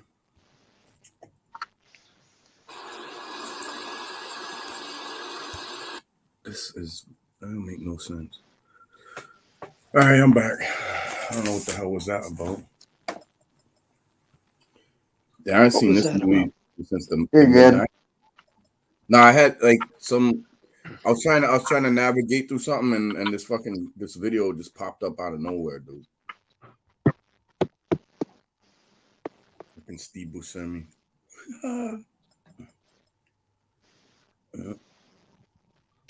If they ever made an Andy Griffith show with Mayberry, yeah, he'd make a great Barney Fife. I've been to Don Knotts' grave. Oh shit! You know why? Because I was in LA, and a friend of mine was British, and he had never been to the United States, and he wanted to see Marilyn Monroe's grave. And so in this little cemetery, she's in a wall, and we went to visit her, but Don Knotts was also in the same cemetery. And that S&M chick, what's her name again? That chick known for S&M, like not the song. Like S&M. in the 70s, like her name's Betty Page. Betty Page. No, Betty Page was way before the 70s, dude. Betty Page is like a fucking pinup model from like the 40s, 50s, or what. Oh, there you go. Well, she was. I got a poker chip set of her, and whatchamacallit, she was also in that grave with Don Knotts and Marilyn Monroe, and Janis Joplin was supposed to be there too, but her parents or her family was so cheap that they didn't even spring for the fucking grave. So she's supposedly there, but no one really knows if she is. Who's that? Janis Joplin. It's a little tiny cemetery, man. Tiny. What? It's a LA cemetery? LA, yeah. It's a couple miles. There's another big ass cemetery that had Michael Jackson. And I saw his grave too. It's not even a grave. It's a motherfucking mansion and shit. Biggest fucking cemetery you've ever seen, man. You could fucking...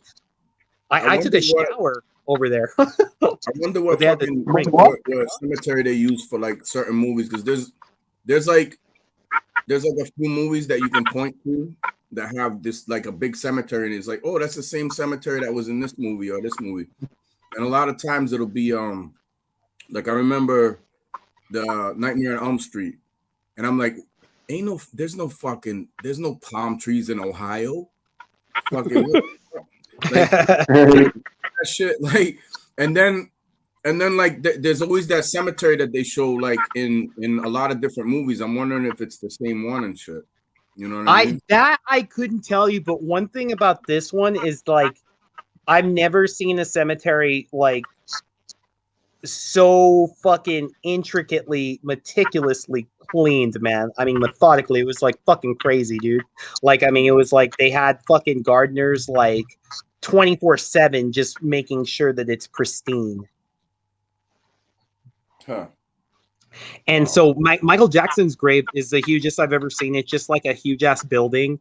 And so they had a bunch of people putting homage to him, and like they a bunch of flowers and pictures and all this shit. And then they had a big ass fountain there. And I needed to go back home. And I was kind of dirty because I was sleeping in my car because I rented a car and shit. And so I fucking just took a shower at his grave, man. It was great. Nice. I was like all taking a shower and shit.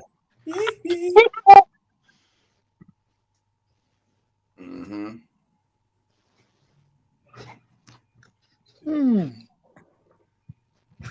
What? So there was a shower at the cemetery? I mean, It was like a fountain, dude, and it was a makeshift shower for my ass. So I went for it, man.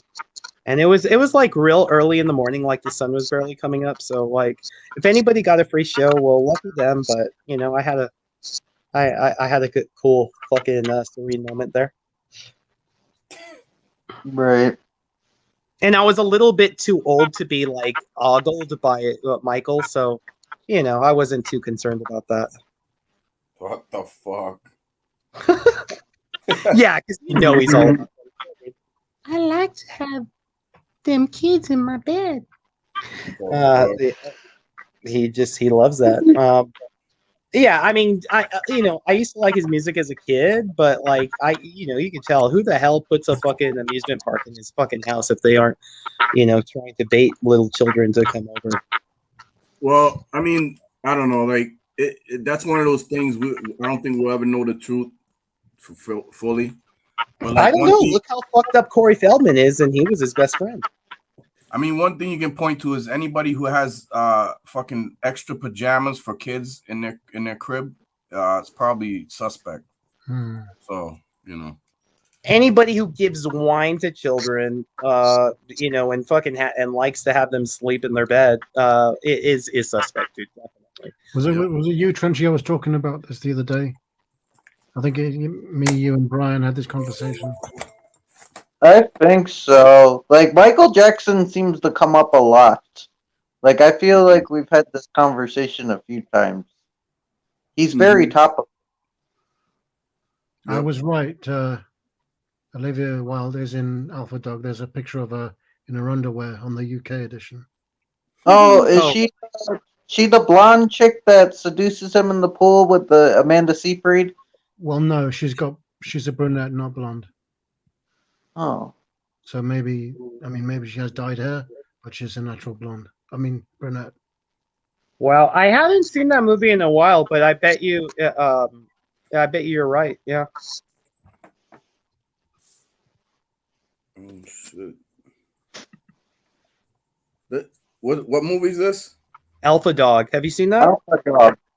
Was that with fucking Justin fucking Timberflake? Yeah. Yes. Yeah, that's a pass for me, kid, just because of him. I'm Okay, Oh, no, that's what we were just talking about, John. Like, dude, I hate that fool's guts. Okay, like I would, like I said, I would just like if I saw him on the street, I'd slap him around like a little redheaded stepchild. But like in this movie, he's good, man. And not only that, like the supporting cat Bruce Willis is in the movie, man. Fucking Ben Foster. Ben Foster is the shit. The movie's fucking great, dude. You should see it, dude. Oh, I've seen it. I just. Oh, yeah. I thought you said you passed on it because of. No, I passed on it. Like after watching that, I passed on it. Like, I mean, I get the idea of the movie and everything. Is just like I can't certain people I can't stomach, and yeah, I don't even like seeing them on the Oh, screen. okay. That's fair.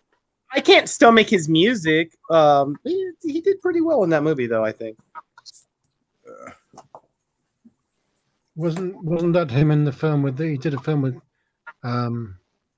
Christina Ricci and Samuel L. Jackson? Black Snake Moan. Was Yeah. was Yep, he in that? that's what it was. Yep. Yep. And that was He good. He was the asshole like boyfriend of her and shit. Yeah. I saw He was in a real shitty movie with Ben Affleck called Runner Runner. I saw a trailer for a film starring him, and it looks really similar to a film called, well, kind of similar. He takes on this, he kind of becomes this boy's sort of a father figure to this boy. But film called Demolition. It kind of looks like the same film. I only know Demolition Man. No, Demolition with Jake Gyllenhaal. It's about getting over loss. That's a new film, isn't it, Sasha? No, it's not. It's a well, newish maybe. I would venture to say Jake Gyllenhaal is Monkey's man crush right there because he's always bringing him up. What the fuck? I mean, I like him. I like him as an actor. I like him as a person. Do it. He's a good actor, yeah. He's I funny. don't think he's a bad actor, but I don't think he's a good actor. He's just kind of like Look at him. there. Look at him in Night Watch, and then watch him in Bubble Boy, and look how great those two movies are. There's the The only great Bubble Boy. performances. I've Do you only heard mean- of Bubble Boy from Seinfeld. You mean Never heard of a movie called Bubble Boy. There's Yeah, that's two. what he started out. That's what he started out in, I think. Roger? Do Yeah. you Wow. mean, do you mean Nightcrawler? Nightcrawler, not Night Watch. Yeah, Oh, Nightcrawler. Nightcrawler is Oh, fucking- yeah, okay. Nightcrawler's phenomenal. He's extremely versatile. Don't Yeah, be he sleeping is. on Nightcrawler, man. I slept on it and I watched it finally, and it's like really fucking good. Like Yeah, it's a It's good amazing. Yeah, I Yeah. told you. I told you. But watch You Bubble did. Boy. He's amazing in that. Okay, I mean, like I said, I don't hate the guy or nothing, so I'm willing to give him another chance. $150. $150. I think I've seen that Batches? movie. We don't need no stinking batches. I like his sister in X-Files. Daddy Aiello. Oh yeah. Have you seen that? Speaking of X-Files, that David Duchovny flick with Angelina Jolie? Huh. Nah. It's really good, man. I forget like what it's called. It's reminiscent of California, but not with all the all-star cast or anything like that. But let me get the name of that shit.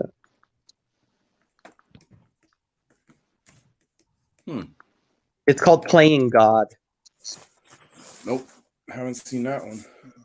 Yeah, it's a cool flick, man. It came out in '97.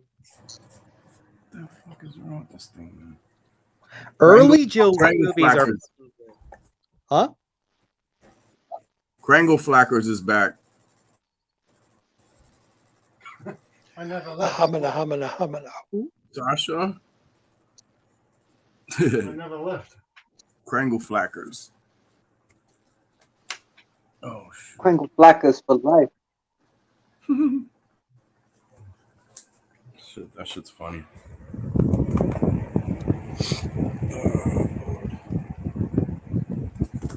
What the fuck is wrong with my tablet, man? It's acting up.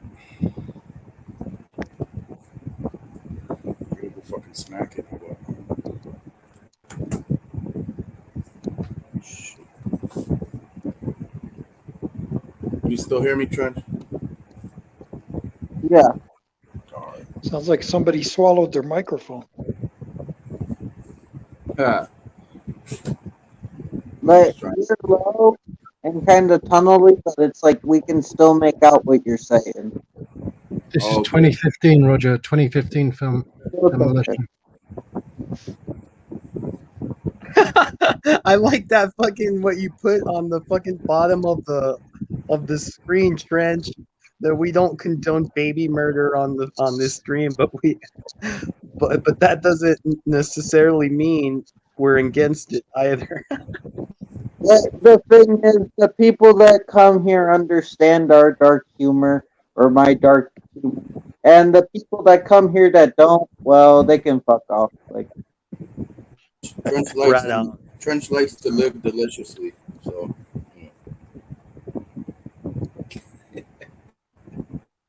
like they know we're not being serious. Like, come on. Does one wish to live deliciously? This is a very good. I recommend this. It's very powerful, very moving. What is it? I will be checking it out. Demolition. Naomi Watts stars too.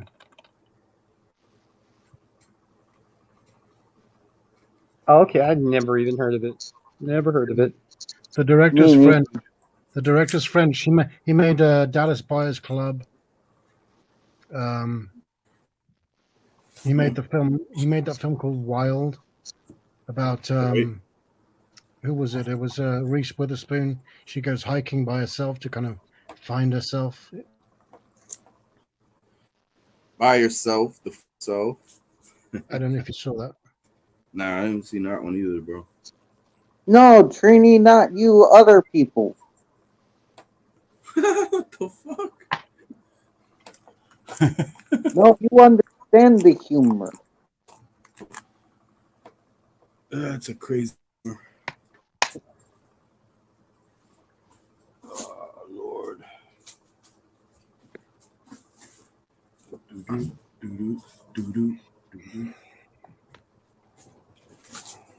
Tomorrow, Sunday? Yeah.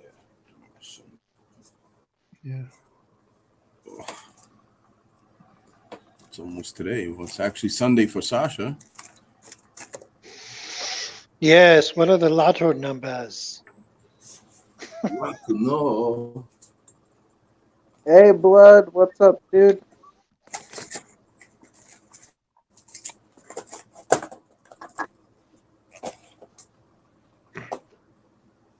There's a TV series. I think it's called Big Little Lies. Oh, what? Big Little Lies, is that what it's called? With Nicole Kidman, Zoe Kravitz, Meryl Streep. He made that series too. What's his name? Jean-Marc Vallée. Right, I've never seen any of his work. You haven't seen Dallas Buyers Club? That's good. I think that's the one that I have. That's the one with is that McConaughey or? Yeah, it's very critical of the pharmaceutical industry. I've actually seen every McConaughey movie. Okay, well, this is the same director who made that. Cool. I like that movie. What'd you think of Killer Joe? I liked it. That's the chick with that chick. What's her? Gina Gershon. Juno Temple. And Gina Gershon. Yeah, but Juno's in that too, right? Juno from she's Year the young One. girl that's like naked. Yeah. Yeah. Well, everybody kind of gets naked in that. Well, the women do. Yeah, that's that. I prefer that. You know, I don't. That's an awesome. I don't dig on the though. dongs. That's a dark. It's a very dark flick, and you'll ever eat fried chicken again without thinking of that movie. I don't know if I want to watch that. Killer Joe. There's no blood. There's nothing. It's just a great they don't drama. kill any animals, dude. It's all good. It's based on a stage play, actually. So it just looks a bit too sinister. I don't know. I haven't seen it. No, I think you'll dig it, dude. I think you'll dig it. There's some comedy elements in there too. Yeah. Oh, cool. What's the name of the movie again? I mean, Killer Joe. I do like William Friedkin. He's freaking awesome. Yeah.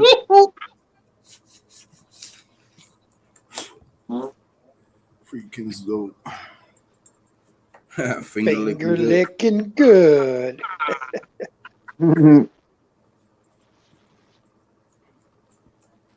Nice. Oh, Well, you know what? I'll never look at. funny. I'll never Oh, look go at ahead. dog shit the same way again as after seeing pink flamingos. Well, that finger licking good reminded me that dude. I forget his fucking name. The tan dude from Saved by the Bell, Mario Lopez, is playing Colonel Sanders in a movie. Oh, Oh, he already did. It's like a short movie though, but it's like Yeah. a Lifetime movie about Colonel Sanders, but it's sexy I like have all Colonel Sanders. sexual and shit. Hilarious. Jay did a video on that. I saw that. It's like a fucking mini fucking like fucking soap opera on the fucking Spanish channel, from what I heard. Well, the Lifetime also has a movie called The Two Corys. I haven't seen that one yet. I'd like to see it though.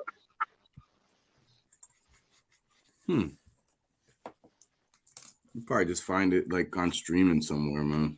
Yeah, it's Maybe. probably on I mean, YouTube. I know it's gonna suck, but like I don't know. I used to watch their movies. Like Silver Bullet's fucking awesome. You know, fucking like. Mhm. I mean, they had some good movies. They really did. Lost Boys of shit. They good. They did good shit together. And License to Drive. Yeah. It's the one where they turn like it's almost like they pull a switch thing. The old man gets young. Dream a Little Dream. That's a good one. Yeah, that was good, wasn't it? I thought so. Yeah. Yeah, I dug it. I gotta see that, and I gotta see. Oh, that You guys- chick, she's married to that ugly little troll guy, comedian from King of Queens. You know the Oh, Patton Oswalt. yeah, so that chick from Dream a Little Dream, she's hot as hell. She's married to him, the fucking troll. Are you fucking serious? I'm not fucking Leave fucking that with you, poor man alone. Hello? I don't know who this is you're talking about. With what? Oh, dude, check out the girl from Dream a Little Dream. You know Oh, who- probably won't like her, Sacha. You know who She's not Patton Oswalt is, right? fucking hot. Yep. I know who Patton Oswalt is, but not this woman. Yeah.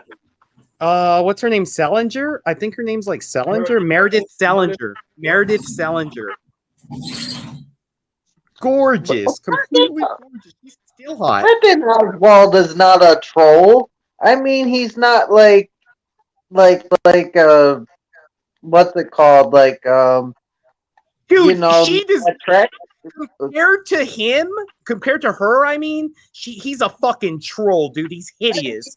Like that He's couple does not- not make any sense at all, dude. Seriously. I No, mean, no, what do you but think? like, it's about what's on the inside. He's not conventionally attractive. I mean, but it's like, I wouldn't say he's a troll. I Inside mean- my ass, it's about what's inside his bank account, maybe. Maybe you might be right on that one. Yeah, dude, I guarantee you, some guy looking like that is not going to be married to her without being a millionaire. That's all. I've seen some of his stand up. He's pretty damn funny. You know, I don't hate the guy. I'm just saying he's an ugly motherfucker. Like, Oh, blood! I've never seen any movie with Divine. Like I've never seen any. Oh, you have a whole world you need to be introduced to. But what's I that- know. What's All this the woman's John- name? are you talking Just- about the just- weird cross-dresser? Just start watching some John Waters movies, man. I've literally never seen any John Waters movies that I know of. Like I've never seen any of his work. Nothing personal, just haven't gotten to it. My favorite is A Dirty Shame. Watch that. Start with that. I think you'll Okay. really like that. It's kind of like Body Snatchers, but with sex addicts. Ooh, that you That make it sound so sounds good. It's hilarious. What's the name? Can you tell me a name one more time? Who's married to Patton Oswalt? Meredith Salinger, and that's Salenger.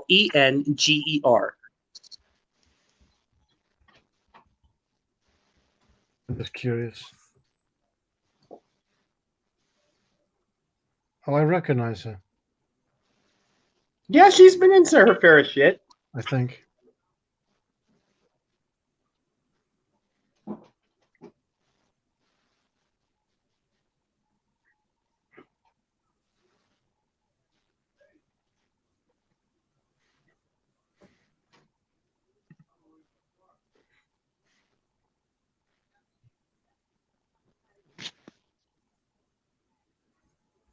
I know, Blood. That's the one I hear about. Same. I've yet to see it. Check out that. Check out Female Trouble. It's another one. I know I gotta see Serial Mom. Not a Divine film, but I know that's one of his. Yeah, Serial Mom is awesome. Pecker is awesome. Well, that's a great ass name for a movie. I watched something called Pecker.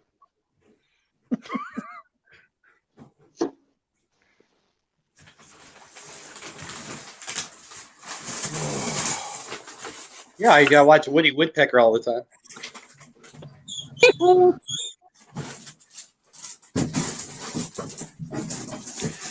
Guys, I'm gonna drop off. Okay, I will then. talk to everybody whenever I talk to you. Cool, man. Have a good evening. Yeah. You too, Yeah, but everybody. I'll talk to everybody. Sasha, I'll talk to you guys later. Bye, Roger. Have a good night. Good night. Good night. Good morning, Sasha. Good night. Good morning. All right. Bye-bye. Dog. Oh, yeah. Hey. What happened to Raj? Oh, he just left. Damn. Like 2 seconds before you said something. I had to go fucking outside my building, go downstairs. I had to bring some shit upstairs. So Oh, I kind of figured you were indisposed. Yeah. But thanks for coming on, dude. If you're still watching, it was a good time. Always welcome. Did he say anything before he left, or did he get booted? No, he left early. He said he needed to go, and he said his goodbyes. Oh shit! Damn it!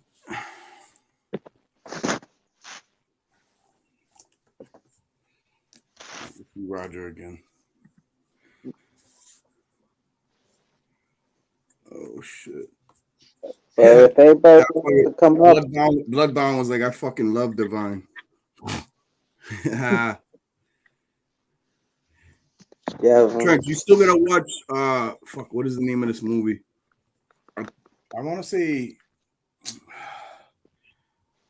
The Forbidden Zone. That is a fucking like a trippy ass fucking movie. It's got the little short guy tattoo, Herve Villachez from Fantasy Island. He's in it as the dwarf and shit. Oh, the plane, man. You know what's funny? When they did the stupid ass fucking live action Fantasy Island movie, they picked that one dude. He plays in a lot of different movies, but I always remember him from like Ant-Man, and he was in the movie with he was a cop. Michael Pena. Yeah, Michael Pena. Yeah, him. I'm like, dude, what the fuck? Are they gonna make this dude fucking like the tattoo guy or what? Because fucking, it was just funny, but he was more or less in the role of fucking Mr. Rourke. Weird color. Because those are LED lights, and they only, like, from what he's saying is like those lights right there, they're brighter, like they're almost like a bluish, right? Oh, he's changing the color. That's why. Yeah, he could do that too.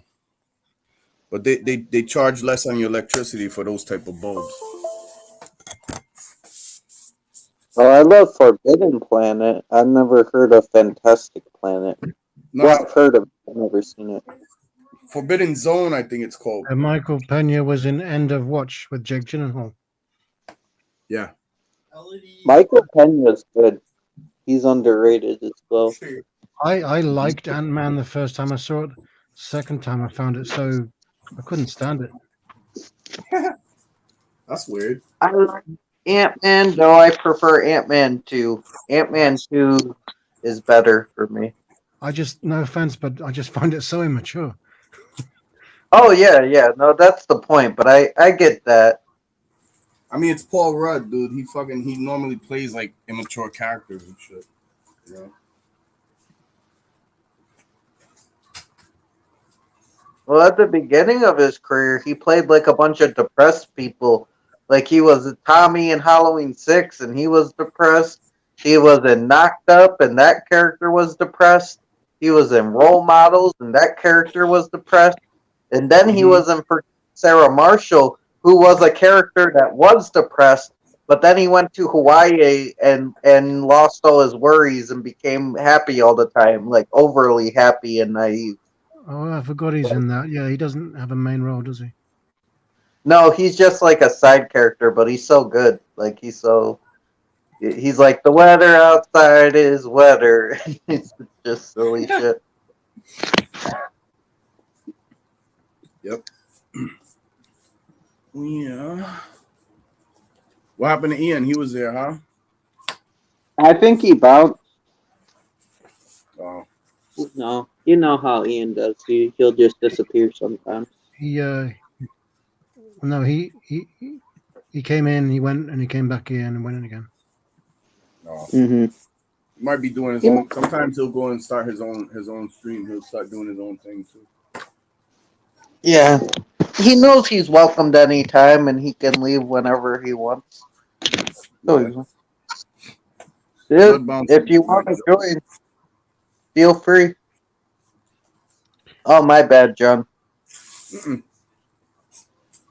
I go to other people's streams and chats and I just pay attention to the chat.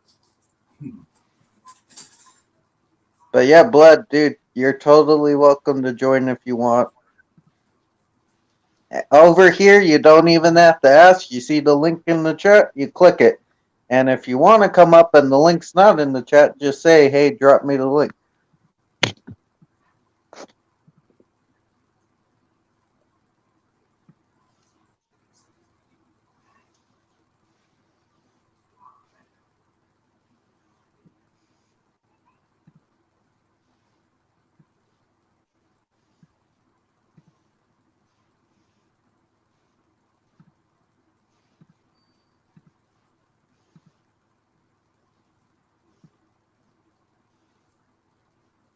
But yeah, I saw you commented on something, John, but I don't know what video you commented on.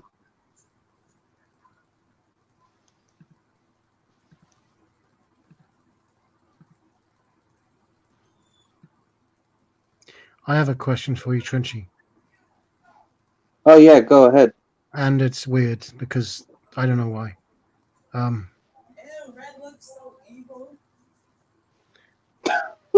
It Go, makes go. sense. It made sense to ask you this, I think. Yeah, go ahead. Would you let a panda give you a massage? Oh, fuck yeah. I mean, you only live once. Hey, Bounty, how you doing, man? Welcome. If that was even possible. I mean, fuck it. Let's do it. If a panda wants to like jump up and down on my body, then fuck it. As long as it doesn't eat me or wipe its ass on me. Oh no, I think that they're quite calm animals. They wouldn't try to eat you. Oh, that's fair. I don't know.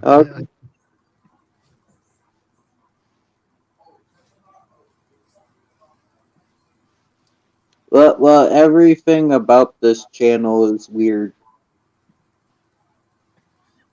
In the best way. We are.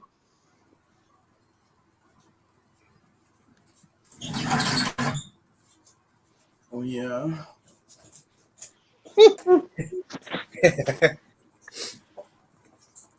How do you scrub something as weird, but you don't know why that you described as weird?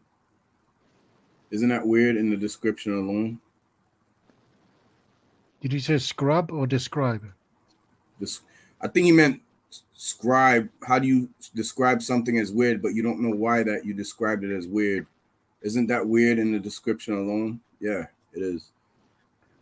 No, I said it's. I don't know why. Well, I don't know. Trenchy, you bring out the weird in me. What the fuck? Roger's like, Sasha, what's with you and massages? What do you mean? That's the only time I've said it. It's not a theme. It's not a.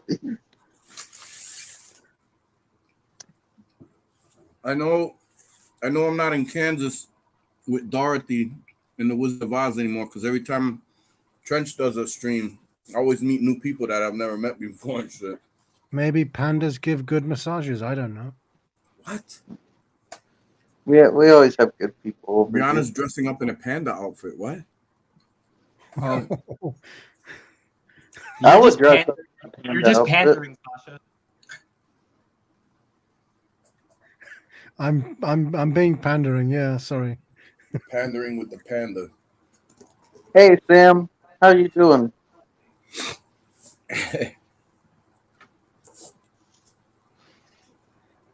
Oh, Sam. What's up, Sammy the Bull? Sammy, that's an interesting fellow. You know what I find funny and I call bullshit, right?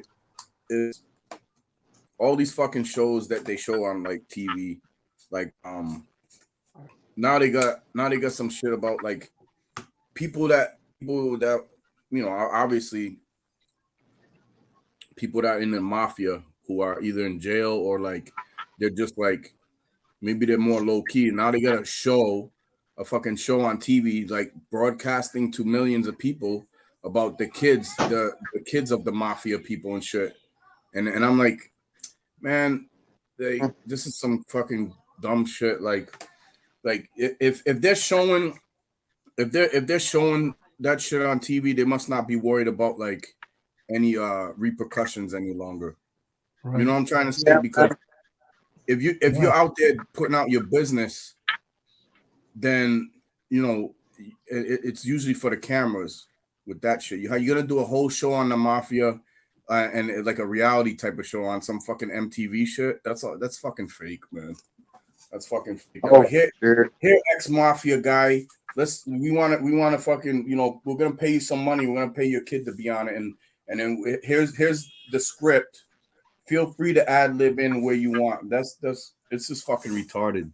At this Well, point. see, MTV's demise when they deviated from MTV. I mean, the initial stand for music television, not I fucking agree. stupid ass reality TV show bullshit. Yeah. Mm-hmm. Bro, that's all I'm saying is like people that put out information out there that are like the information's risque or it's like dangerous, like can't be too much of danger going on when you're fucking putting it broadcasting on TV to millions of people. So you're not too worried about the information. That's why I call fucking shenanigans on shit like that. It's a reality show, guys. Remember, it's reality. Get the fuck out of here, bro. Mm. Real gangsters flex. They know they got nuts. Remember that. Like I know that Sammy the Bull has his own YouTube channel and like Michael Frenzies and stuff. But like even with them, they withhold information. Like they won't tell everything. That's what I'm saying. Obviously, these guys were connected. They they probably still are whatever. They're connected to that shit for life. But you out there basically making a mockery of it on TV. To me, it's like or glorifying it in another way. You know what I mean? No, it shouldn't be glorified. Because even the guys that lived it are like, yeah, like it was good at the time, but it's like they don't glorify it, but they don't put it down either. They're just like, that's just the way it was, you know? Yeah, you'll definitely hear it. That's just the way it was all the time. That's the thing. Mm-hmm. Things will never be the same. That connected old school mafia guys would never be blasting all their business out on TV, nor would they let their kids do that. So that's why I call fucking shenanigans on all this shit. Oh no, I didn't even know there was a show like that. Yeah, It's for the fucking retards that watch MTV still and shit. So-called reality TV. It's not real. It's all, Exactly. you know.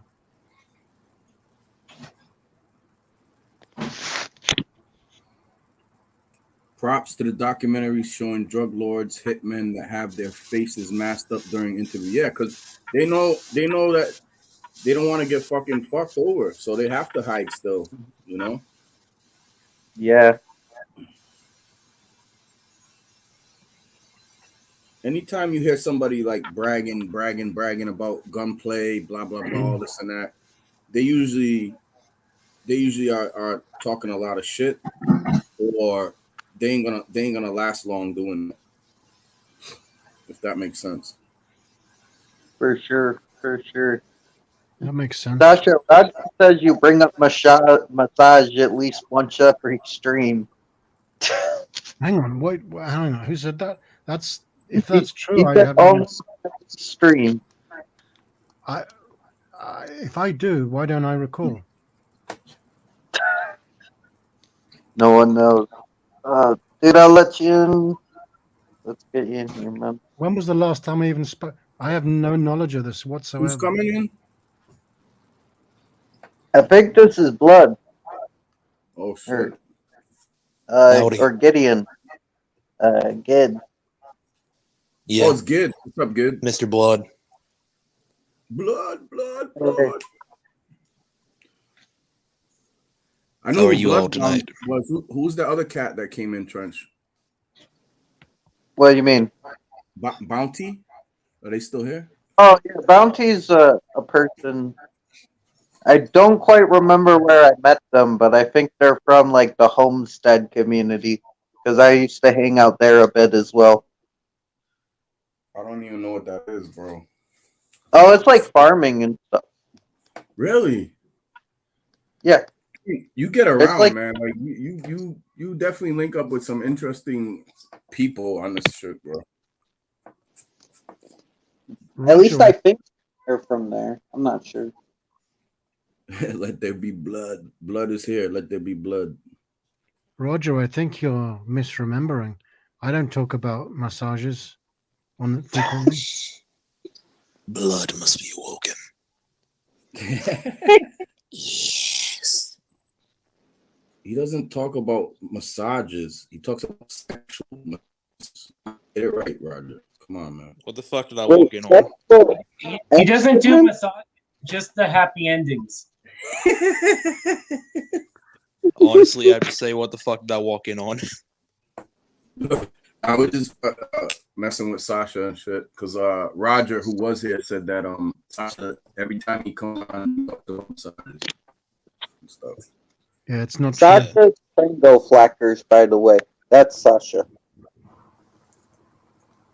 Yeah. Fuck it, man. You like what you like. Own that shit, bro. If you like massages, fuck it. You know what I mean? Like, no shit. I wasn't even thinking that. I was just putting a question out to Trenchy. I don't know what's happened now, but we're gonna go with it. Did you reach out to Ethel, Trench? I did actually earlier. I could try again if you want. Like, That's up to you. It's your stream, bro. I'm just saying. oh no, I'd love to have Ethel around. You know that. I like to hang out with Ethel. Mm-hmm. Like hanging out with all y'all. Yes, sir. Yeah, but not by Sacha, right, Sam? No, from a panda. Oh, from a panda. You want to get a massage from a panda? Wait, no, but a happy ending's like sexual, right? So does that mean the panda's gotta fuck you? What? No. Or you- Happy ending is when they give you an egg roll.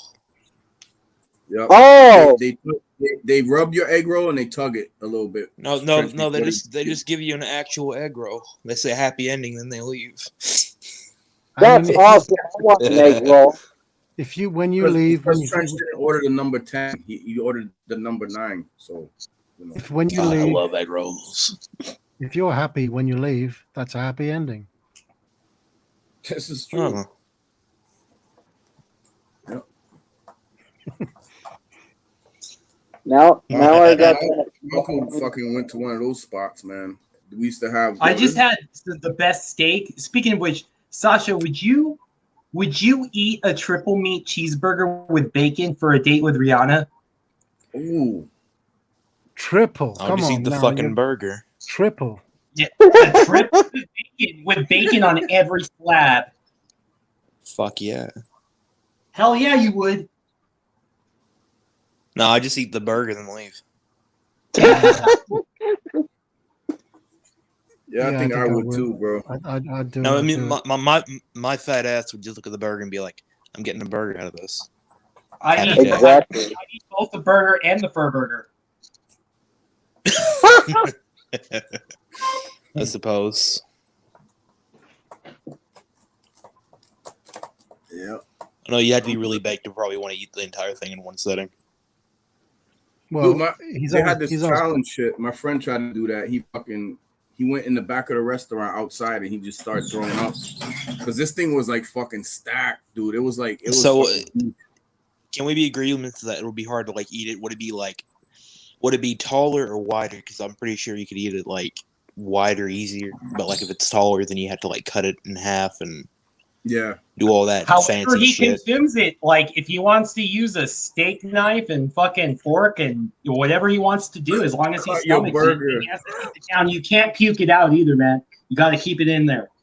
Digest The it. hardest part would probably be the bun though, because bread is like that fills you up faster. Oh yeah. So I guess Oh, I'll even let him get away with not eating the bun. Like as long as he eats that meat and bacon, like you date with Rihanna. Boom. I mean that'd be easy out there because you just like if you didn't like the taste of the bacon or the meat, you just smother it in ketchup.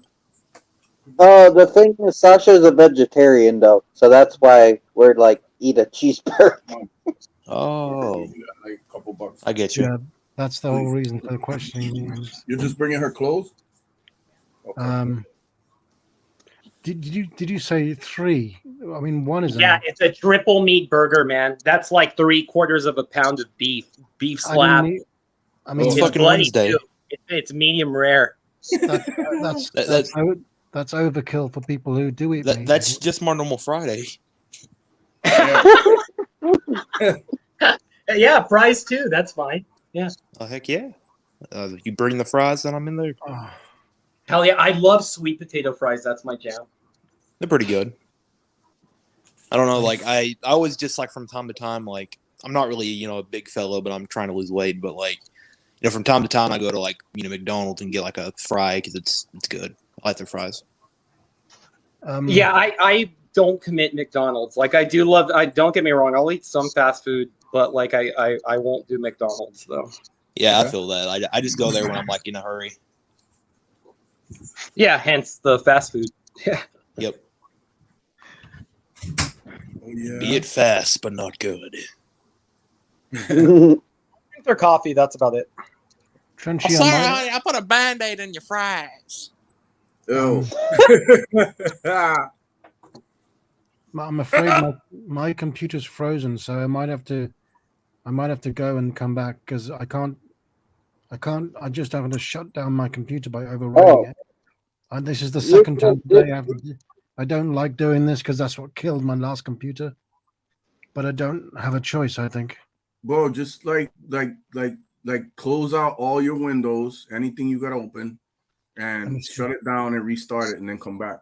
That's what you. But that's what I mean. I can't shut it down the normal way. I just have to turn it off while it's still on. How old? What year is your computer, Sasha? 2018. Okay, it's not too old because nowadays I'm not a Mac kind of guy, but nowadays they're fucking really good computers because they have a new M1 chip, and like it's supposed to be like 3 times better, man, than your present workstation. Any technology, like computers especially, it's like buying a car off the lot. soon as you walk out the fucking store with it, it's already like the next thing has already been created. Oh, sure, yeah. Yeah, And but it comes believe out it or with- not, dude, like Supply and demand. computers, you can resell them like not like cars. Like once you drive a car off the lot, like it's depreciated. You could tell like for example, I got my computer for $1,000 about maybe 8 months ago. I could sell it for 1,500 right now because it's so in demand. So it depends on what you buy. True. Yeah. But I mean, you're right about like right off the edge because they can just bring another one out, so they don't have another one, and just it's supply and demand, or They sometimes they do, hold Yeah. out. yeah, they do constantly increase the technology and what the computer can do. That I mean, that's more or less what I meant. Versus like, you know, I mean, them gaming computers that you build yourself, I can see them holding the value, but like a tablet, a little simple tablet like what I got that I'm on right now, that shit's already fucking Mox Nix, man. That shit. Yeah, wanted to I feel try you. to, You're right. Gaming. Yeah, I was referring to a gaming computer. I got a gaming laptop. Yeah. because I fucking game. Cool. No shame in that. Well, not to mention like editing videos, you know, editing, you know, photos and shit like that. It's got a beefy fucking fucking graphics card that really helps with that shit. So That's what I wanted to do. I wanted to get like a computer like that and make it do like a huge rendering farm. For, yeah, like, editing. Yeah, dude, that's what I'm talking about. Fuck yeah. The thing about it is, I've been trying to learn how to do animation because I have like a lot of stories in my head, like movies and horror movies. Oh, And that's it's fucking harder- great, man. Yeah, It's harder cool. to sort of like get more live action stuff out nowadays, like I used to, and it's more easier just to get somebody over for like an hour or two, you know, feed them, and then let them do some lines for you, and then you know that's all you need from them. You just need their voice lines, and you know that's easier than ultimately doing live action. I mean, live action is great if you're trying to make a good long film, but like if you're in a hurry and you know animation pretty well, you can just get somebody to record like a half or a whole page of voice lines, and you have their entire character's voice completely recorded. Exactly. No more takes or anything like that. You edit it at definitely. your own discretion. You can do Yeah, that's retakes cool. too. Yeah, totally cool, man. Yeah. I don't know. I like to just experiment with different and like kind of vintage technologies. Nice. My cousin brought a CRTV recently, and he's been messing around with that. My brother. Yeah, I've been fucking around with a 4-track. Hell yeah.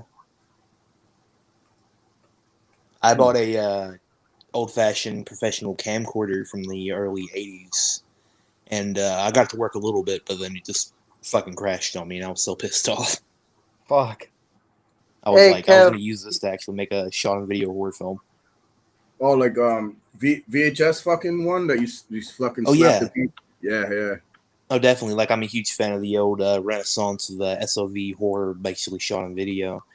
And, Oh, man. you know, a lot of Dude. those were like, a lot of those were really kind of homemade and kind of sloppy, but that's sort of the whole entire idea of them. They're just made for fun, and like some of them are actually pretty well done. Have you ever Trench knows what I'm about to say, I think. Have you ever seen a movie like late 80s, maybe 1989 or 1990? It's called Things. It's a shot on video. It is just, it's fucking ridiculous, and it's one of the craziest fucking low budget movies I've ever fucking seen in my life, dude. It's worse than Troll 2, man. It's like, yeah. It's Oh yeah, crazy. I've seen Things. It is something. Mm-hmm. Like I That's would what like honestly. Sorry, I didn't mean to interrupt you. Oh no, you're good. You go ahead. My bad, dude. No, you're good. I would love to get like a whole group of people, like horror fans and everything, and like filmmakers, and make something sort of like Creep Show, like, you know, shot on video with like lower budget, and just see how that would come out. Oh hell yeah! Or don't they have Because Creep Show running now? Like, isn't there like a? Yeah, they do. Yeah, There's a TV show on Shudder. yeah. That's what I was. I can't. I don't really watch it. It's so weird. You know what I mean? I haven't The seen it, but first I'm a big really fan. good. Of Creep Show. It's not bad, guys. Peep it if you know. It's not. I watched it. I saw it. It's not bad. Cool. No, I mean it's just like I can't find any. I don't have episodes to watch, Shudder, you know what I dog. Otherwise, I would have, man. Mm. I watched the first season. I haven't seen the second yet, but the first season hits. It's really good. That's Mm-hmm. great. Yep. I had this film idea for this shot on horror film, but like the thing about shot on video horror films, or basically shot on video films at all, you can't do basic kind of editing like we do nowadays. You can export it and such, like a digital device, but like when you're shooting with a VHS tape, it's kind of harder to get more takes with the amount of life you have on the tape. Because you can't just like stop it and erase over that. You have to kind of keep filming with it. You know what I mean? Mm-hmm. Yep. We had this film idea called the Family. That was going to be something that was inspired like Texas Chainsaw meets Wrong Turn, and I had this character made up called Witch, and he was like this deformed, pygmy looking motherfucker who had like a long white hair and like a long deformed nose, and he was like a master of drug making. Like he used like a lot of like meth and stuff, and he can make these potions that basically turn people into zombies. Mm.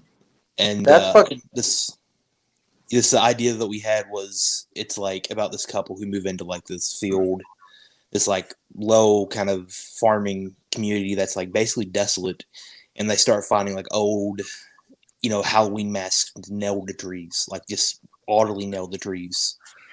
And there's like this younger brother who's like, he's ginger and he's like, chilled out, which is strange because we made him like a ginger brother.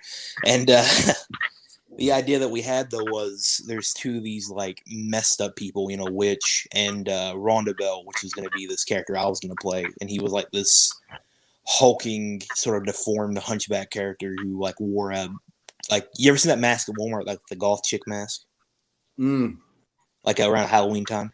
Mm-hmm.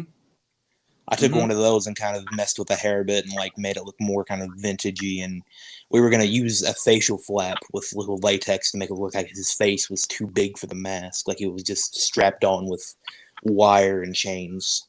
And we were going to have a scene where this girl, like the girl who moved in, she's like the wife of the main character, and they're just like, she's hanging up like laundry out there, and they're just watching her, like, peeping on her. And the dynamic between the two of them would be, which is like the second oldest brother, and Rhonda Bell is the youngest of the three. And I actually kind of came up with a really messed up, kind of sad story for them. And they were like sort of dropped off by their parents or their grandparents, and like the oldest brother had to raise the both of them. But Witch is the reason why his younger brother is sort of messed up. He used to literally just abuse the fuck out of him. And he's like this just messed up drug fiend. It sounds pretty spooky, man. I would watch that. Oh yeah. The coolest part was we were going to get an actual old barn and have that as their house. But they have a huge dinner table with all these mannequins and seats. All these, just crazy. Like we have like mannequins. Probably a little throwback to Joe Spinell and Maniac. You know what I mean?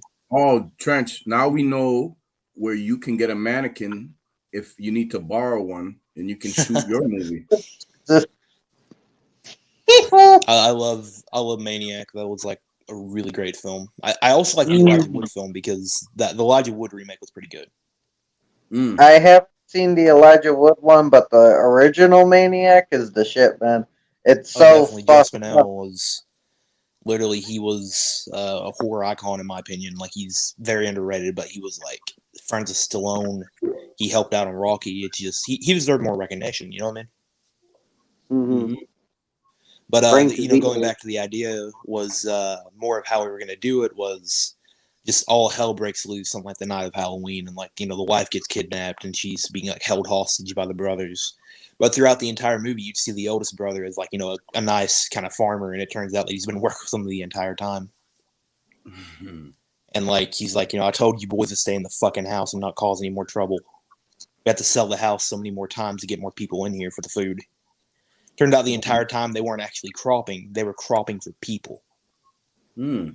That's how they had their food supply, because there's going to be this part where they open up the door and pull out a dip can, like Witch pulls out a dip can, and it has a piece of a human ear in it, and he just puts it in his mouth and starts chewing it like tobacco dip. Oh shit! That reminds me of Motel Hell, kind of, except for not growing. Like the way Farmer you, the fritters. way you Yeah, said it. farmer. Was it? Takes all kinds of critters to make Farmer Critters to make- Vincent's fritters. Farmer Vincent's fritters, yo. Trench, Hotel we Hell watched was that right. together, did we not? Yeah, we did. You introduced me to it. Yep. That movie was like raped by the MPA. I saw that movie when it first came out, bro. I saw it like at my little neighborhood theater and shit. I walked. That shit was like right around my block. I remember watching that one. I think you more than anybody, John, has like mentioned movies that I have no fucking clue what the fuck they are, dude. You come up with these fucking crazy ass esoteric movies, man. Mm-hmm. The thing about it though was like that movie was like all over the place. Like it has, I love the pig head scene with the guy that chainsawed the pig head, but like I remember seeing the Fangoria magazine when I was like 7 or 8, and that terrified me. Just the thoughts of what that was. Like I thought the movie was going to be about people going into a hotel and like the floor would like drop in one hotel room and you'd see like a whole entire room of buzzsaws and you'd see this like pig head man with a chainsaw. Mm-hmm. That's what I thought. And if you like that magazine, you should check out Carpe Noctem. I need to check that out. It's a dope ass magazine, dude. Very dark, Oh, cool awesome. art, cool visuals. But the thing about it though is I'm always into like more with the filmmaking that I do. Like I want to give the person, you know, what their money's worth. You know what I mean? Like, oh yeah, the idea that I had, it sounds like you was- get pretty intricate, dude, and technical with. Oh no, definitely. If yeah, I had that's enough good. for the resources with every film I would make, I'd have a special limited poster for every DVD, That's fucking dope, man. or like even a comic. I'd like to make a little mini comic for the book. Hell yeah. Oh no, hell no! Like I actually want to go back to the early, like what they did in the 70s and 80s, and have a little sales pamphlet. You know, people can sign what they wanted, and I'll send it to them. Mm-hmm. That'd be cool as hell. Yep. But the idea that we had though was it was going to end in like all just hell breaking loose with like the brothers sort of like, which actually kind of escapes, but he just overdoses. He's just like, you know, I'm out of this shit, and he just like gets ready to kill the woman, and he's like, yes.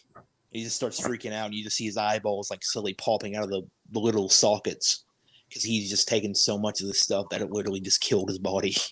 Oh fuck! And like we'd have like a really crazy practical effect where his eyeballs would literally pop out. That'd be dope. Like I love weird cartoonish gore in films.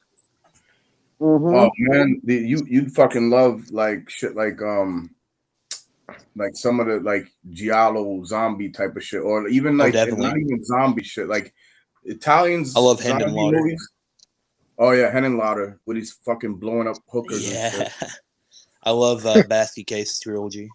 Oh yeah. I see the sequels. I hear the sequels are like really out there. So They I gotta- are insane. They are like balls to the walls, whatever would count. But I kind of like it as that because it's just like they end it in like a way of like just insanity in the second film, and just the third film, it's like still in the horror series, right? But they start fucking singing on a bus. Mm-hmm. Like they just start fucking singing, and I'm like, what the hell? I would, yeah, I heard there's a full out music number, and I'm like, I gotta see these sequels. They sound like Oh, there is. that type of shit. Like honestly, you know, people get so pissed off of the sequels, and I'm like, they're entertaining as fuck, though. You know what I mean? Mm-hmm. The practical effects are magnificent, though. I'm not gonna lie. Like they have this one actor, and he's like a pile of like flesh, and he has like 8 or 9 arms sticking out of him, moving around at the same time, and he's just like laughing about it, and I'm like, oh my god. I wish I could do effects like that. Holy shit, I'd make Anton into a living mess of flesh and just skin faces. Have you seen Color Out of Space with Nick Cage? Yes, that is insane. Remember the fucking scene with the alpacas and shit? Yeah, the part with the mother and the son freaked me the hell out. Oh my bro, that shit was tense. Like that. They literally they fused Right. together. That's Yeah. what freaks me out. The most tense scene, one of the most tense scenes in that whole movie for me was when he's forcing his daughter to go in that fucking room, and she knows she's gonna see some shit that she don't want to deal with, and it's Yeah. like it brings me back to like Pet Cemetery with Zelda, and I'm like, this is gonna be some fucking thing that looks like Zelda. Watch, and she goes in there, and that fucking thing attacks her, and that thing is like, what the fuck, bro? Don't see many farmers here. Let's take this road down there to the pet cemetery. Well, the way you I gotta are, do the all way you the are with things. Timberlake is the way I am with Nick Cage, man. So as interesting as that movie sounds, I will refrain from watching. I love Nick Cage. Oh, Don't I watch would. it for him, bro. Watch it for the other shit. I mean, I'll fire I the just shit can't out of get him. past how much I hate him. Like I just keep having like real evil thoughts on killing him. I have evil thoughts every day of my life. But not just about Nicolas Cage though. you don't like any Nick Cage movies? I like Lord of War, but it wasn't because of him. It was because like anybody could have played that role and it would have been good. It was well directed. I always wanted Okay. to play a fucked up monster in a film. That's what I've always wanted to kind of play. Hell yeah. Like just do character acting, like be put in like a crazy ass monster suit or something, and just be told to go wild. Mm-hmm. Because I would kill for that. Yep. Yeah, dude, I want to be just a crazy, like, kind of, like, cartoonish type character in a movie.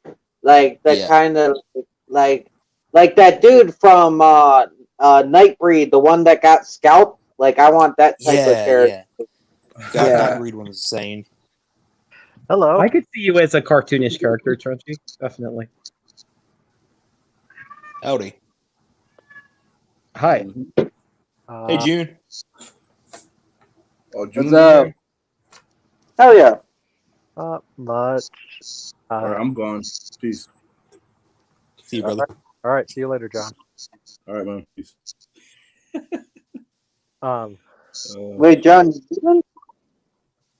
No, I'm fucking with June. I said, oh, June. Ah! I was like, I was like, oh shit, there's shit going on. I might have to dip. And I was just playing along. So Yeah. I was like, oh god, did something happen? dude, I got scared. I was like, did something happen that I did not know about? Like, Wow. oh that Is there a rivalry between you friends? oh he got John got pissed at us because at me and Trench because we keep seeing dicks in his pictures. What? Well, this dude has yet to prove to me that he has a bigger dick than mine. So like, I need to Fuck. I need to see fucking. I know I got a big dick, dude, and there's people that can vouch for me. Yours, I don't know. So you talk, I'm talking through game, but there's no proof, dude. I can. If you want me to send you a picture, I'll send you a picture of me in my underwear. It don't gonna be me with a naked dick. You'll still be I'm able to here tell I talking got a about- big dick, dude. I'm here to talk about movie ideas, and you all talk about your wangers. Well, this man has a 14-inch dick, apparently. So What the fuck? I mean, shit. That's impressive. We're all impressive. Impressed. I'm fucking with you, June. I know you are. Yeah. Talk about movie ideas. I just got out of seeing a Motley Crue and Poison tribute band. The Poison tribute band was really good. The Motley one kind of sucked. Well, you can't imitate the crew. You know they're pretty fucking talented. I mean, it'd be pretty easy to imitate Poison. I mean, yeah. Well, that's what I was trying to say. That you know what, Motley Crue. I mean, Vince Neil has such a unique voice that it's hard to replicate him. Yeah, and Tommy Lee, like it's pretty hard to get as skilled of a drummer. You know, like he's a fucking sick ass drummer. Yeah, and not to mention a guitar player on the level of Mick Mars. I mean, Nikki Sixx started it, man. Bass, you know. yeah. Shit. Hey, anybody can replicate Nikki Sixx bass playing. He's not that good of a bass player. Yeah, but he wrote all the the composition though, dude. You know what I mean? Like yeah, yeah, but it's kind of just funny. Everybody was sitting there cheering for the Poison tribute band, and then a lot of people just left the Motley one. But because Motley, I mean, that's the whole thing. Is I'm hoping that Vince can get himself back into shape. Good luck.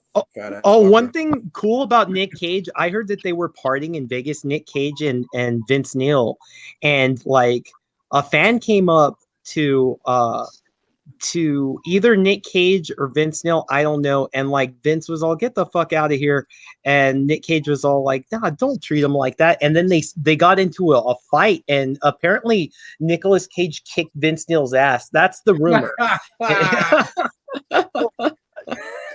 That happened all the time. Like back in the day, like Vince Neil would always start fights, and then he would always that he couldn't finish. Yep. Because Tommy Lee or Nikki had to fight for had to come in. Yeah, had to come in. Well, they were brawlers, even if they couldn't fight. They loved to get in fights. Mick Mars was just kind of there in the background, just sitting there. I'm gonna just sit there, have my whiskey here. Oh, I heard this story because like Guns N' Roses was trying to out party Motley Crue. So like they're all like, yeah, okay, amateur hour. And so like they got like Slash puking, and then they got Axl. No, they took Axl to his room, and Nikki Sixx pulled down his pants and fucking and put his balls on Axl's chin and had him fucking take a picture of that. And so like, and the old Peter Griffin. Just so they would remember, don't fuck with them like partying wise. No one could fucking compete. The old Peter Griffin. Hey, they beat ball section. Yep. He went ballistic. I mean, so hey Lois. Fucking. Hey Lois. I can't even do the voice, and I'm from here, bro. The voice, like I've never met anybody that fucking has that voice out here, bro. But maybe there is. Fat ass back here. You want some popsicles? You like popsicles? I got a whole freezer full of popsicles. Back here, boy. Get your fat ass back here. Yeah, I'm just like, it's kind of just for me. It's just kind of sad. Like Vince, he just doesn't. I get it. He charges like so much money, and all I could do is he's gotten lazy to the point where like he just has to half-ass it, and then he gets paid. So Yeah. But you heard how he killed that guy from, I think it was like LA Guns or some band like that. He fucking straight up killed him, and he got away with it. It was Henna Rock or something like that. Oh, Hanoi Rocks. Yeah, that's what it was. Yeah. Anybody else think Danzig's an ass? With Michael. Yeah, it was the guitar. I think it was the guitar player, Razzle. Razzle, yeah, that was his name. Yeah, they were driving.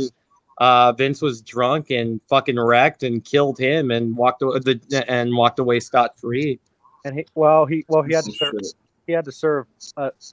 He did have to serve in prison just from law, but it was bullshit. Like a week or something. Like hardly. 30 days in prison. Yeah, they didn't have that dude in fucking Gen Pop either, dude. Let me tell you that. No way. There's no fucking. He went to fucking like Martha Stewart fucking type prison and shit, dude. He didn't go to no fucking. He didn't go to county or anything like that, bro. Oh no way, dude! Looking like that, can you imagine? Yeah. He would have got fucked by somebody and shit, dude. Yeah. Oh, definitely.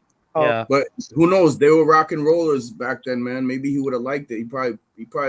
I bet you money a bunch of them guys probably took it in the ass. I'm not even playing, bro. For real. Well, there's definitely closeted, but I think that's more prevalent in rap, though. Especially with the fucking the sagging pants, dude. Easy access. Come on, dude. You all talk about rap, and I remember that scene scary movie with the guy who wins the rap battle and pulls up any of the Klan's head. He pulls up his hood, and they're like, "Oh, he's dead, man." I mean, hey, there's rumors. There have been rumors lately that David Lee Roth, because he's never been married and never had a quote longtime girlfriend, that David Lee Roth might be gay. Who cares? It's normal. Oh no, dude. That's the gigolo. What are you talking about? Life goes on without me, 'cause I ain't got nobody. Yeah, I've always preferred Roth to Hagar. That's for damn sure. Yeah. I mean,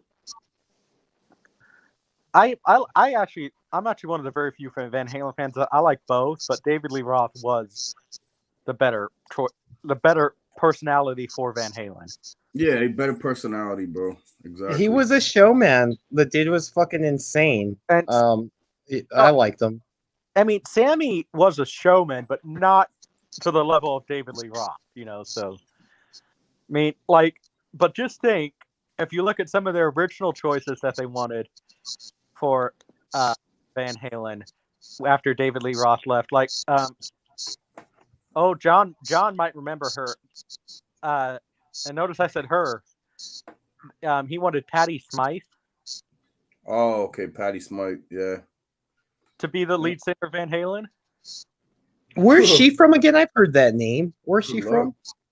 She John, help me out. She was like mainly a one-hit wonder, and I mean, so what song is she famous for?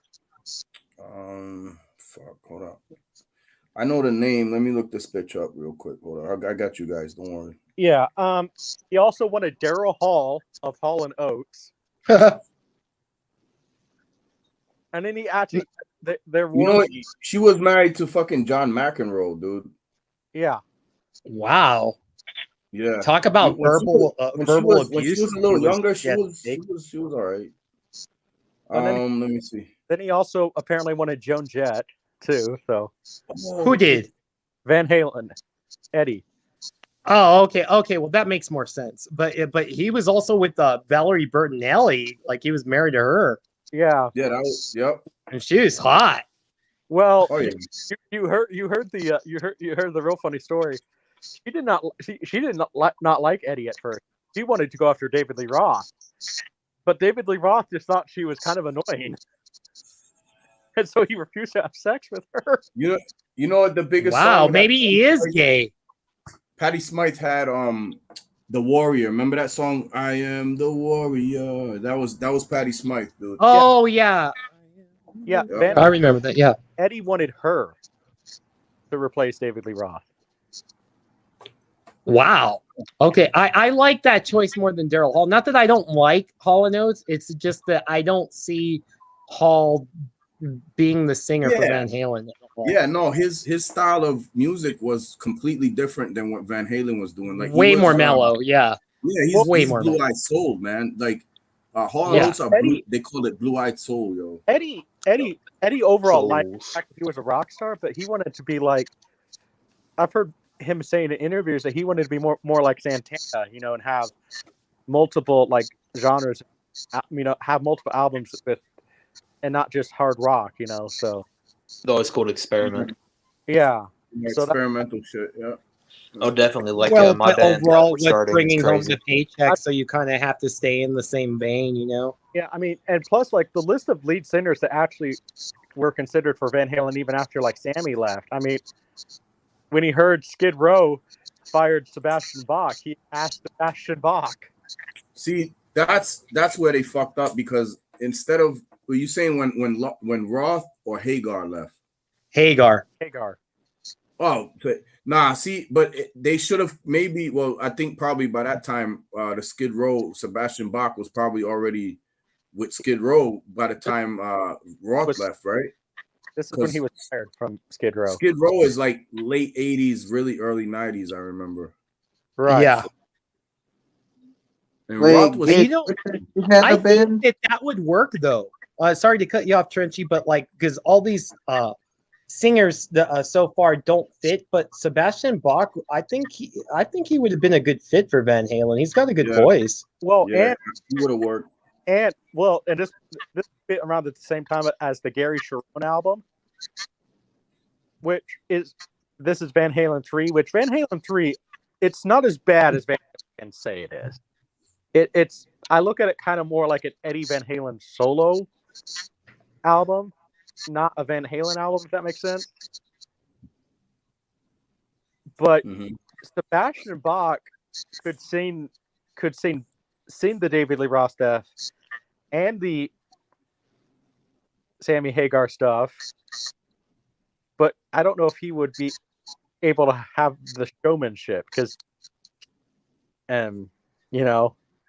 That's true. I'm just talking about from a studio level, but yeah, from a live perspective, I don't know how that would work. I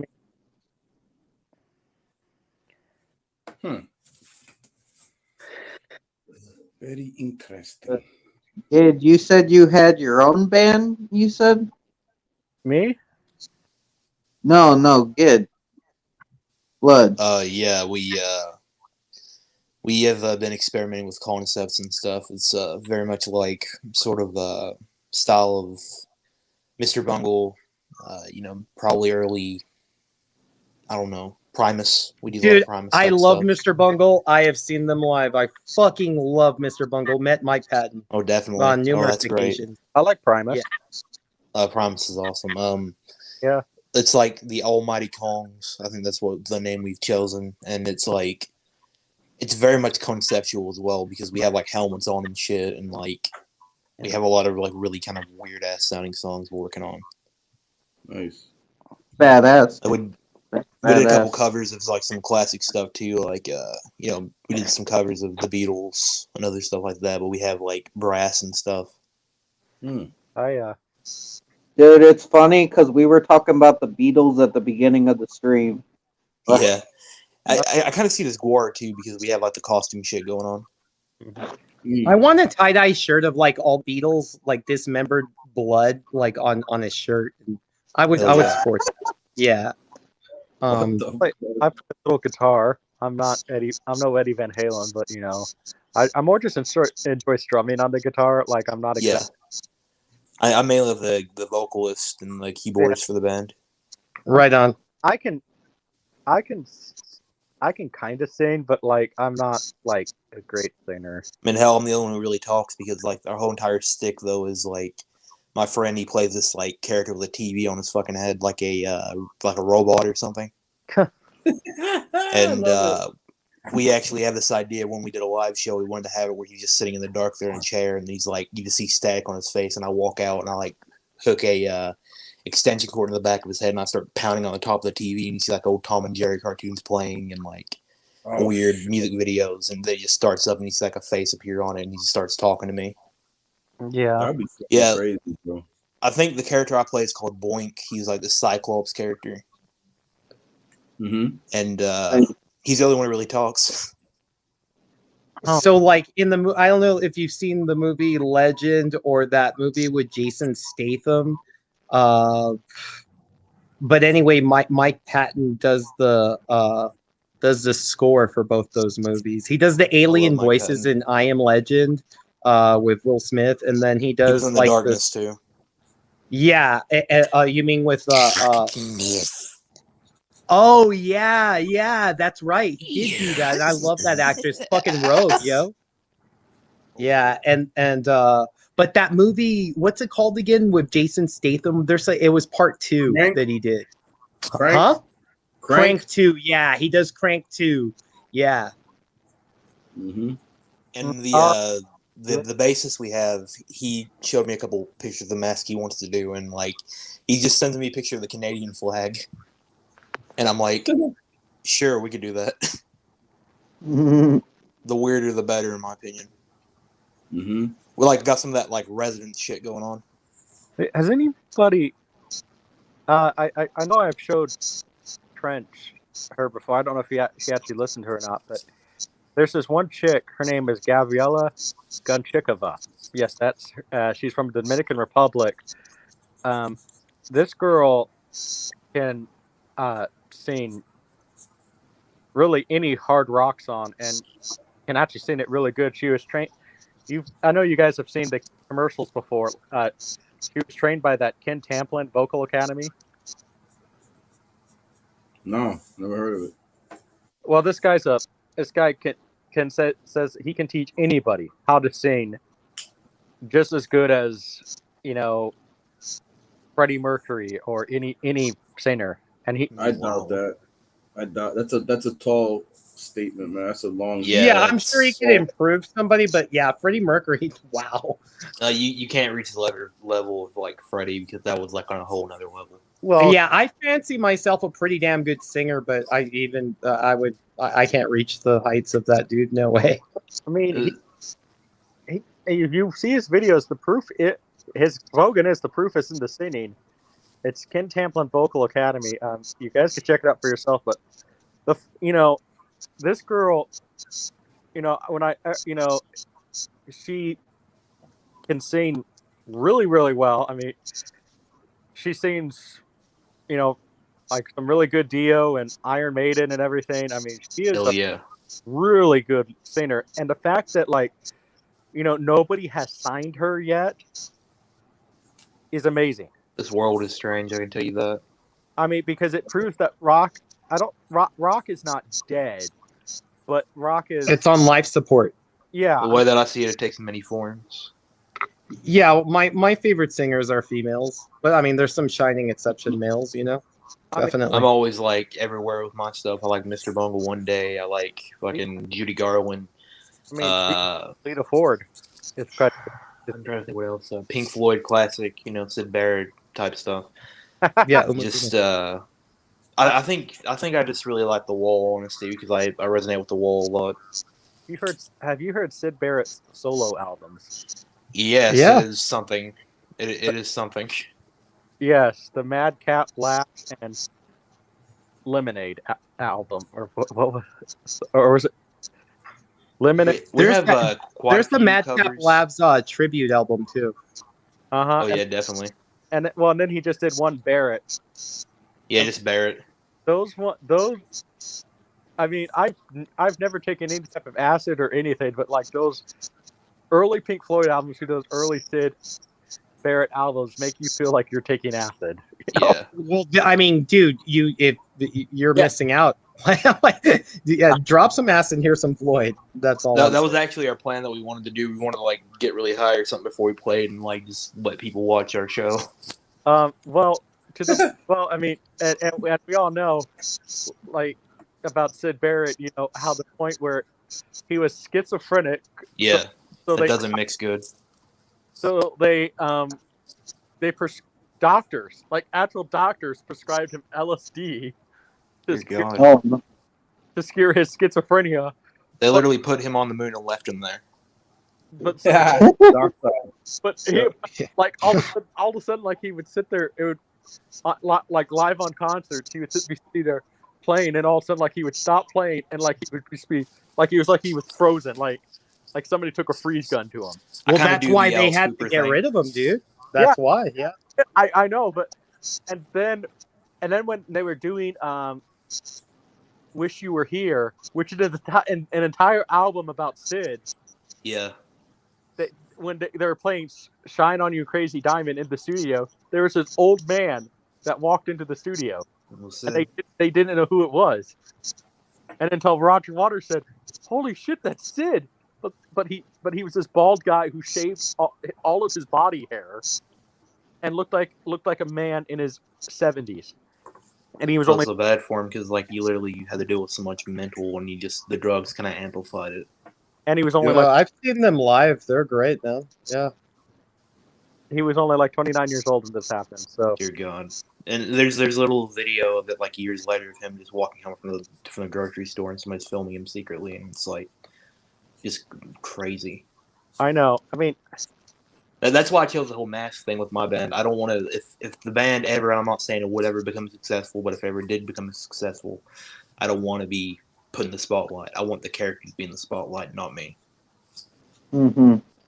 Because I like playing characters. I sort of do the Alice Cooper thing where I just play somebody who's not even me, like another personality. So you're not legally gonna change, but you're not legally gonna change your name to your character, right? Like No. I have many characters: Anton, Boink, fucking the clown. I don't know. Like I thought about like like if I did like a live vocal for like one of our shows, I wanted to like take a shit ton of weed and paint my face up like an old 50s looking circus clown and just start fucking going crazy on the mic. Oh, thank you, Gid. You just reminded me of something. I gotta go wash my hair. I'll be right back. Just about to get real, man. What John washes his hair, shit gets real. What hair?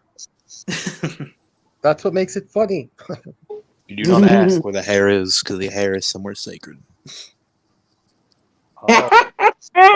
Oh, I see.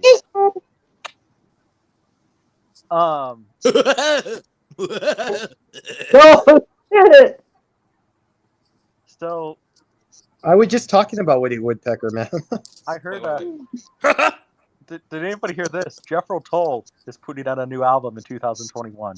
I've actually seen him live. Yeah, the problem is like they don't come to my area. So, some of these bands. So Well, a lot of times I have to travel, dude. I've traveled a lot to see some cool concerts, man. All different types of genres of music. Pink Floyd, they're my favorite band of all time, and I haven't gotten to see them live because, well, they broke up in '94. Yeah. I'm, when I was 2 years old, and I know they reunited for their 2014, 2015 to do Endless River, but they only did like a small tour, like only. And then Roger Waters did his own thing too. Yeah, Roger Waters' The Wall. Roger Waters, I overall like The Wall, and I'm one of the Pink Floyd fans that I even like the Final Cut. But Roger Waters sometimes for me gets and this is coming from like a hardcore narcissistic. This is coming from a hardcore libertarian. Roger Waters gets a little too political sometimes in his albums, So. Yeah, but what I do you feel think that. The Wall was about if not like totally political, dude? Oh yeah, no, I No, know. the Wall was like the way that I interpreted The Wall was it marks from many things from his own life, from the It idea. was like 1984 V for Vendetta for me, dude. Definitely, like that's Yeah. how I saw it as well. But like I kind of like That's very fucking political. visualized it. Actually, The Wall was about the Berlin Wall. Yeah, I still I got still it. can't believe they got. Definitely. Did you all see the live in Berlin? They got fucking Tim Curry to play one of the characters in the Trial song, and I was like, holy shit, they got Tim Curry. But that's what I mean, like all that type of music, especially you're talking about, like, I mean, dude, it's completely lefty, dude. Like, I mean, Definitely. like I don't really see too many conservative musicians like of any worth. The way It's I see always it, man, is lefties music is making the music. greatest music, man. It's always the way that I always kind of see it is music is music. Anybody can walk through the door. I mean, I don't see any really good right wing. I mean, who does the right wing have basically aside from like Kid Rock and Ted Nugent? Wings of Birds. Wings of Birds. I never even heard of them. No, I just said wings for birds. Oh. I mean,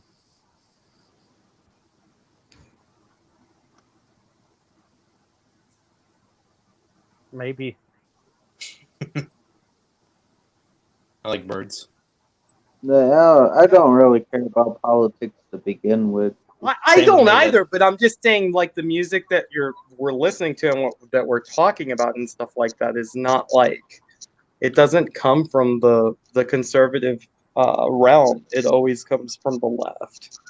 Oh, I get what you're saying. Like I get artists it. in general, like whether it be painting or what so have you. Maybe there's a lot of right wing writers, but it's usually like the fiction writers, like Jack Kerouac or whatever. They're like huge fucking hippie left wing people. I get you. I mean, I believe in the free market, though, dude. June. So, I mean, there's that. he's he's dead now. Kevin DeBro of Quiet Riot was actually conservative. Yeah, I've never got into them. I don't really like too much hair metal, like, to tell you the truth. I mean, I dig on The Crew, I dig on Skid Row, but aside from that, never really got into too much 80s hair metal. Yeah, I mean, there's a lot of the problem is like with hair metal. There's a lot of cheese bands, if you know what I mean. So yeah, I get Well, you. we were talking about this earlier. I think that's in any genre, whether it be rap, rock, country. There's just a bunch Definitely. of fluff. I'll tell you, one of the biggest genres that has a lot of cheese. Cheese though is as far as rock go, I would say is some of the '90s grunge bands. Oh, definitely. Like that because it was like oversaturated. Oh yeah, everybody was trying to be like Lane Staley or Kurt Cobain. Yeah. Yeah, I personally I think the best, like, I like both those bands, but honestly, I can't hear the truth. That song, I didn't mean to interrupt you. I apologize, but gosh, I heard "Smell Like Teen Spirit" every day in high school, and I'm sick of it. Oh yeah, I don't blame you. I didn't even like Nirvana back then. I didn't like Nirvana until I read this book that my friend gave me called Heavier Than Heaven, and it was like a Kurt Cobain biography. And I like read about his like life growing up in Aberdeen, and I was like, wow, this guy was tortured literally as a kid.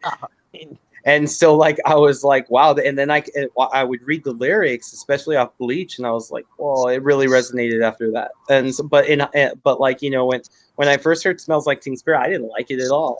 I like nowadays. I just like I like their repertoire, but I like Bleach and In Utero a lot. No, we had this guy who'd walk around high school with a acoustic guitar and play the first two chords dun dun dun constantly every day, and I'll hear that, and I'm like, God. You know, but one of the only good ones was Soundgarden, really. I mean, and Alice in Chains. Yeah, I like Alice in Chains. I love Alice in Chains. That was my favorite grunge band. I didn't really wanted to get. do I a don't like nutshell Cornell. cover. I don't like his voice. I think he's a good guitarist, but I don't like his voice. Most people would disagree though. I feel that. You know, here's the thing though. Have you guys heard about the Soundgarden lawsuit that's going on right now? No, what's going on, dude? Okay. The band wants to put out the last album that Soundgarden ever did. But Chris Cornell's widow is holding back. She is refusing to give it to the band. That happens a lot. I mean, look at fucking Yoko Ono and shit. That happens a shit ton. So she's being Yoko about it. Yeah. She's like, Yoko's on you. But the thing... Yoko's on you. You know, said that she's worried, you know, how, like, if the album's successful, that, you know, they might try to continue without Chris. But they said, you know, they also said that, you know what, if we can find the right lead singer, we will definitely continue without Chris. What's up, boy? What's up, boy? What's up, boy? And I even have a suggestion for them that they should actually look into. In my opinion, he's one of the most underrated lead singers in rock. You guys know who Martin is? Who? Tony Martin. From where? Black Sabbath. Oh shit. Oh wow! It's like I didn't. Whew. I've heard him. I mean, because I've heard Sabbath's repertoire, but I'm more of an Ozzy guy when it comes to Sabbath. I don't really deviate there. He's saying for Eternal Idol, Headless Cross, TYR, Cross Purposes, Forbidden. I've heard. Oh, Forbidden, really cool. Yeah, he was that lead singer played in Rodinelli's. He had a solo band. Album with him. Trent, you there? Yeah. Somebody wants to meet you. What's it? Oh shit! There he is. Oh my god! I don't mean the curse in front of the baby, but like, it's cool, man. That's my grandson, bro. That's awesome. It's like looking. Yep. It's like looking like. He looks like John. Sweet. A darker version, yeah. Yeah. Just a little bit. Yeah, man. He got my name too, so he's gonna be the next Man of Steel right here. This will be the next version and shit. John Steele Jr. Yeah. What's wrong, boy? Huh? What? But yeah, Tony Martin. I sent a. They did a song. I sent it to French. It's called Cross of Thorn. It was actually a recorded song that for Halloween 6. Nice, Kevin. Oh, you know what? You guys actually like made me curious, dude. Like, because like Halloween 3 was the first one where I actually stayed up the whole movie, and it was decent, especially with the little girl at the end. I want to see Halloween 4 because of that. Oh no, that was Halloween 4 with the little girl. Halloween 3 was. Okay. Then I fell asleep during 1, 2, and 3, and I stayed awake during 4. Yeah. Yeah. Dude, it's funny because 3 doesn't even have Michael Myers. It's about like evil leprechauns using Stonehenge to murder children. Oh, 3 was fuck. amazing. What the fuck? It's great. I'm not gonna lie. I think out of every Halloween film, 3 is my favorite because it's just Right on, something because totally I original hate and different. 1, dude. I'm like the only one here that just despises the original Halloween. Yeah. I see some good merits in it, but like I feel that. But like I actually got to see it for the first time on the big screen. Like I watched it at a movie theater that was basically empty around Halloween, and I enjoyed it. But like the one movie I wish I could see on the big screen is the original Texas Chainsaw, or practically Eraserhead. I'll just see Eraserhead. Fuck yeah, dude. Eraserhead on the big screen? Yeah. That'd be cool. Yeah. David Lynch is Yeah, a Lynch part is in my badass. mind. Lost Highway. Yes.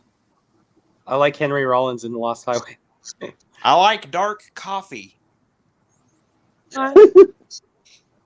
Black Coffee Blues. He wrote a book called Black Coffee Blues.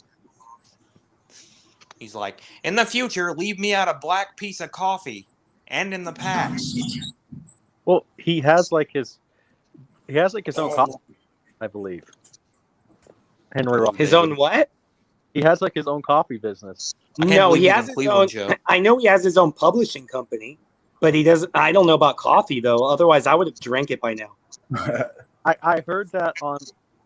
I can't remember which rock star it was, but like I just recently saw. You can watch it for free on YouTube. They have because I've been watching a lot of old VH1 stuff that I watched in high school on YouTube, and they counted down the top 100 greatest hard rock songs, and like some rocks are coffee. I want to say. Did you agree with the list or no? Overall, yes. There's some stuff I wouldn't put on there. Like, I mean, they had the White Stripes on there. I'm just not a fan of the White Stripes. Really? To me, they're like, I wouldn't go out and buy their shit, but I can hear them on the radio and be all like, yeah, this is all right. You know, but I would never support them. And I just don't like Jack White, so. I don't mind him. I don't mind him. I don't hate him. I don't like him. He's just kind of there for me. I still think it would be really funny to see Jack White and Jack Black do a movie together, though. That's funny. Jack White did do something with Jimmy Page, though. I know that. Yeah. Yeah, he did. Yeah. I want to see Jim Carrey's Polka Dot Man. They had an early 2000s that I might have heard their songs before because I watched a lot of VH1 like when I was in high school. Like that's literally like all I watched. So I saw that. I mean, so they Darkness. Some song by the Darkness on there. They're like an early 2000s British glam metal band. Yeah, I know. I believe in a thing called love. Yeah, I think that's what the song was. They had that song. I'm like, I kind of heard this song. I'm like, this song is. I'm not going to say it sucks, but it's like it's okay. I will. I'll say it for you. Yeah. I'm not a fan, but I have a friend who would just commenting on how good they were, and I don't know. I've only heard that one hit wonder, but I haven't heard the rest of their stuff, so I can't really say they totally suck. I mean, hey, Kevin, why are you drinking hot beer?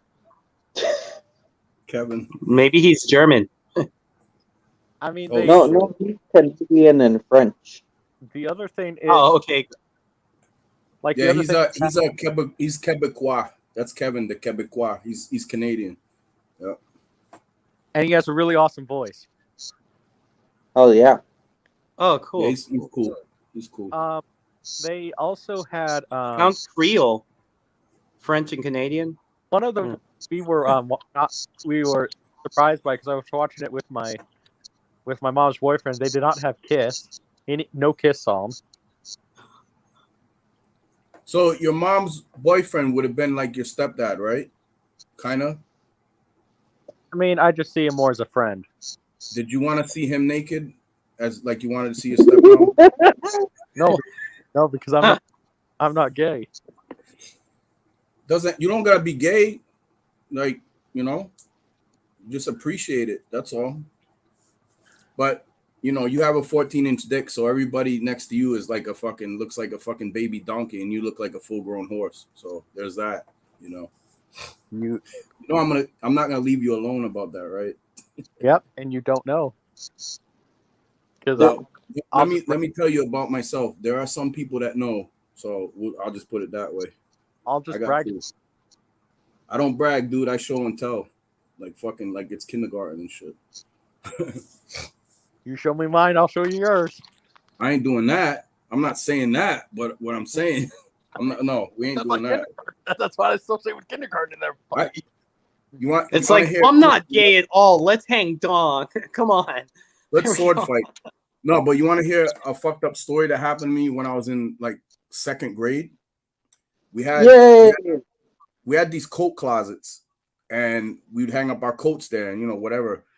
And me and these 2 little girls in 2nd grade, when I was in 2nd grade, decided that we were gonna play doctor and nurse, and take all our clothes off in the coat closet.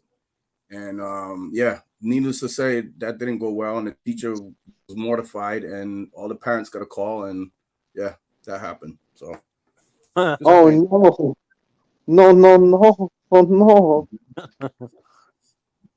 That was me, dude. That's what we do, Kev. And if you want in, let me know. John Steele was a stud even in kindergarten. I was chasing girls since I was in fucking kindergarten, dude. Yeah, I was getting in trouble. I wasn't that ahead of my time. I didn't start till like the 3rd grade for me. Liking girls? Yeah. And well, chasing them. Yeah. In the schoolyard and shit. Yeah. Yeah, I was young. Yep. Not saying that's a good thing, but I mean, I would say about 4th grade maybe is when I started. So you're around 9 years old. Something like that. Yeah. 4th grade usually about 9. 5 is kindergarten. 6, 7, 8, 9. You go year by year like that. Yeah. Because that's when I started using the word hot and everything. So. In 4th grade. I remember I got in trouble because what were we watching? I think we were watching some animated movie. Like it wasn't one of the it was not a Disney one, and I can't even remember which one it was. But I remember getting in trouble because I thought the animated character was hot, and I remember saying it out loud in class. She's hot. Was it Shark Tale? No, it's Who Framed Roger Rabbit. Like I don't find too many tunes hot, but Jessica Rabbit was pretty hot. Yeah. Well, keep in mind I was 9 years old, so and I was the class clown too. So I can't even remember which one it was. Like I almost want to say it was like one of those really obscure kids animated movies from the 70s. So that the teacher thought, "Oh, let's watch this." And now, if you watch, you good, Kev? Just let me know what you want to do. So, but yeah, I got in trouble. I got in trouble for that. Mm-hmm. Oh, there was plenty of times I got in trouble because it's just me being the class clown. So I got in trouble for that too. You know? Like I remember I got in trouble. Remember I got in trouble because there was this one teacher. I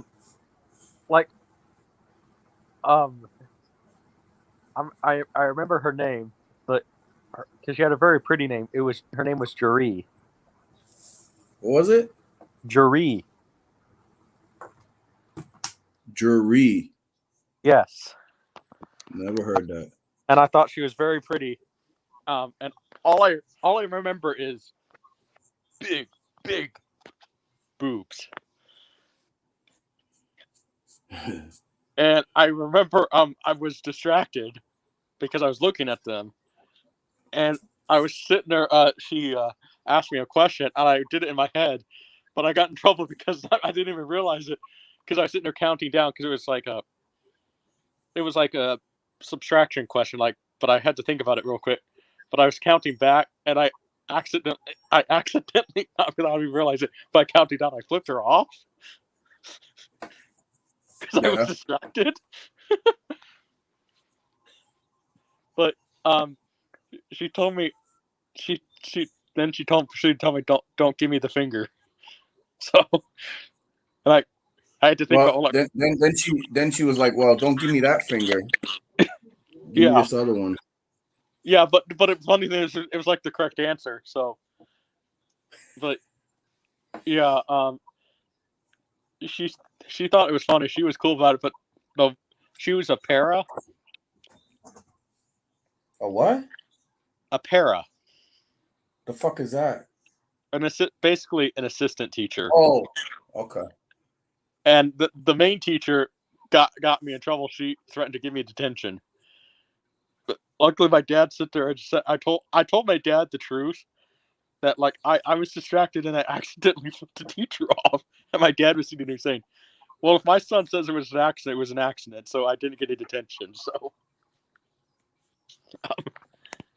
my dad was always that type of dad that if he would always defend us, if he knew we were being honest. So, and he could always tell, dads can always tell when their kids are lying. So, yeah, but who were you flipping off, or what were you flipping off stuff about?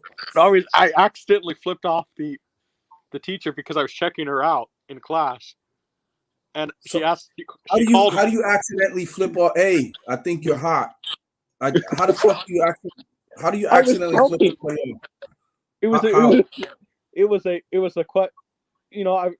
was a question, so I had to do the math in my head. So I'm sitting. Oh, so you're going like this with your middle finger? Oh, I got it. The answer is 1. Come on, dude. I don't know. I've never gotten in trouble for accidentally flipping a teacher off. I've either flipped teachers off purposely or just didn't get caught. We had a teacher. I was a senior, dude. We had this teacher. She was our fucking college English teacher. We were in high school. I had college English when I was in fucking a senior. And her name was Miss Green. And she had these pretty big tits. And she would always like when she would lean over you to like watch like what you were doing, her fucking tits would be like right on your shoulder. And I know she was doing that shit on purpose. And it stopped one day. There was this fucking kid that was like, he's like, I don't know why he did this, but he's like, Miss Green, he's like, I don't mean to like bring this up, but every time you stand over like some of us, your boobs are touching the back of my neck. And then like a lot of the guys just rolled their eyes and shit because they were like, why the fuck is this fucking idiot even saying anything, man? You know what I mean? Like that. Now that's a fucking kid that deserves to be stuffed in the locker and head down the toilet type shit. Well, he looked like what fucking. You remember Kid and Play, the group Kid and Play? Yeah, the Gumby fade and shit. I love House Party. House Party, yo, yeah, fucking kid. Yeah, this kid had that Gumby, that they called it the Gumby. He had that Gumby, but it was shorter. But he had that, and we were just like looking at him like, the fuck is wrong with you, man? Like, you don't like tits or some shit? Like, what the fuck? Like, I don't know, but I had one teacher. Yep, and then it stopped. I had one teacher. That sucks. I also had one teacher in high school. First day of class, she showed up in see-through pants and no underwear. What? You could see everything. That's fucking completely unprofessional. Like, who? Damn, she was just. Or that's completely professional, depending on how you look at it. And she had. And let me just say, this was 5'8", platinum blonde, brown eyes. I had to sit I had to sit a little cross-legged in the chair. How old were you? 17. Because this was like the first day. This was like the. No wait. She was after high school because my dad. Because that was part of my college class, so I was like 19, maybe 18, something Oh, like that. you're good, dude. You're of age at least. Ain't nothing Yeah, wrong you with can that. actually hit that. No, She was probably in her fucking mid-20s or what? I realized that. Then I was actually one of the only students that actually like flirted with her, even though she had a boyfriend and she was into her boyfriend was Puerto Rican and Cuban. Oh well, your 14-inch dick out the fucking door because that guy probably had a 16-inch. Puerto Rican and Cuban, yeah. So I mean,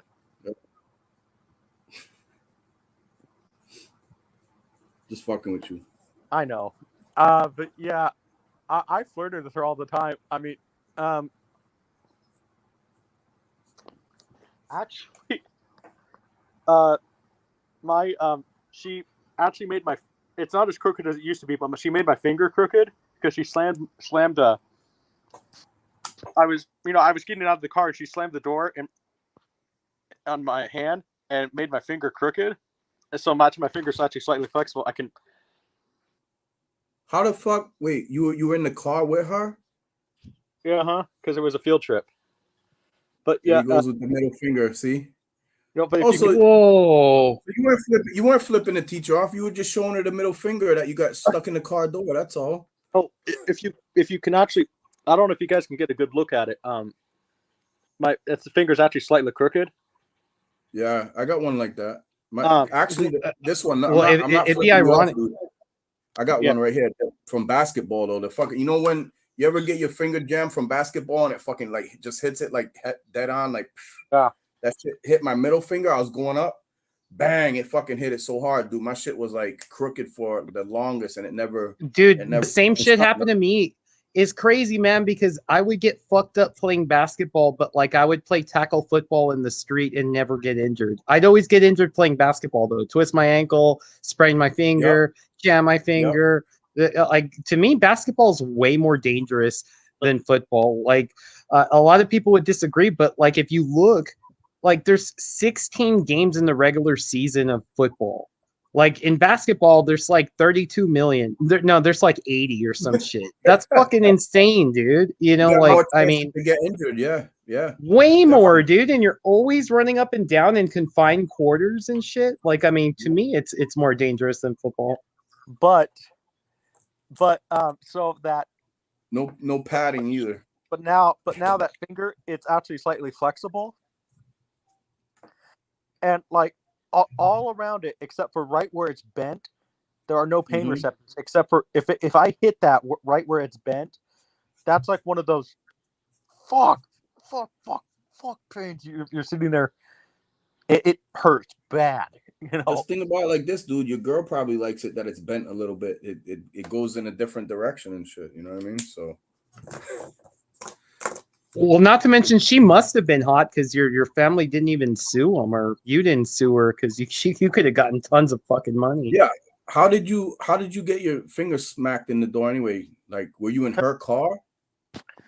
This was a field trip, so we took it was like a minivan because there was a whole bunch of kids. Right. So okay. I just kind of it's something I kind of do because I'm a fat guy. I kind of pull myself out of the car by like bracing myself up against the whole door, just pull myself out. And she didn't realize my finger was in her door area. Mm-hmm. It was a complete accident, but like, I can't complain because like I said, I would show her how flexible it is right now. And then randomly she would go buy me Dr. Pepper and ice for my finger. Like she was just like, and I could just do that. Like sometimes I would even sit there and, my finger hurts really bad. And like she excused me from work because they didn't want to get that lawsuit, probably. Exactly. So I realized that, so I took advantage of it. Like this kid's gonna fucking frame me for fucking smacking his door in the finger, in the door, smacking his finger in the door. So I can't complain about a teacher who would always buy me Dr. Pepper all the time. And ice, for my finger that didn't really hurt that bad. But it actually recently got it actually used to be more crooked. It actually recently got straightened because I was actually helping my my cousins move, and I managed to hit the bad spot, right at the crooked spot. I managed to hit it on I was using a dolly, and dolly, if you put it up the stairs, if you don't have like straps or anything, it kind of just bounces. And it meant to, this was a chest of drawers, and it meant to bounce back. And I was one of those, I could feel it, and I'm like, oh crap.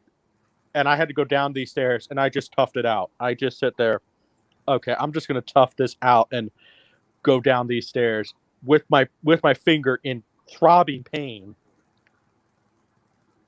And I did it, but it actually managed to straighten itself out a little bit, but it's still slightly crooked. But yeah. What I mean, and I have slammed that up against that finger has, like, the pain receptor has felt it at random occasions. Like, I'm sitting there holding like a plastic drink. And for whatever reason, something set it off. Like, I don't know what it was. The way I was holding, I sit there and told my friend who I'm with, I said, dude, you're going to have to grab the drink right now. He said, why? I said, just grab it. And I sit there, I don't know what I did, but somehow a random plastic drink managed to set it off. The pain receptors are in that finger are weird now. So I don't know.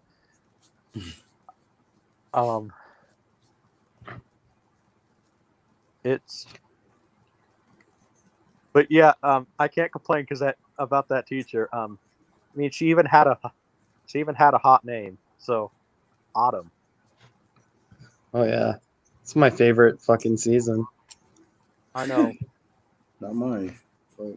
I just, but yeah, that teacher. I mean, like, she even told me that she wanted me to name a character after her in one of my scripts.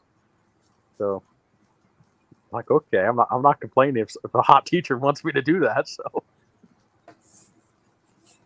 should go look her up. Oh no, you got a girl now. So yeah, she's, as last I heard, she's still married. I did before I met Melissa, but she's still happily married and has like 3 kids now. But she still looks good, last I saw. So I'm back. what up, Trench? yeah. Trench dog. Oh shit. We're talking about June and his fucking finger getting slammed in the door by a teacher and shit. I hope you weren't back there long. My bad. I just don't know. Yeah. Oh yeah. So, yeah. I heard about fucking Ty shooting a bird at a teacher on accident. That's how long I've been here. You been for a bit then. I've heard some dumb shit. That was a complete accident because I was checking the teacher out. Called on me for a math equation, so here I am counting back. It was subtraction because I'm stupid. I have to use my. I have to stop and think about some simple math equations. So here I am counting back. Aliens attack.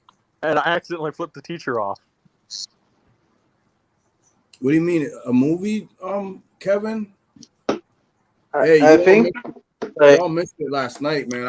Listen, last night, no bullshit. I was on another level with the fucking. It was almost all freestyle. Brian Kubrick was writing, like, bars basically in the chat. So I would start with that, but then I would go off into, like, it was just, I was on another level last night with the shit. I caught a little bit. I'm gonna recatch the playback. You were there.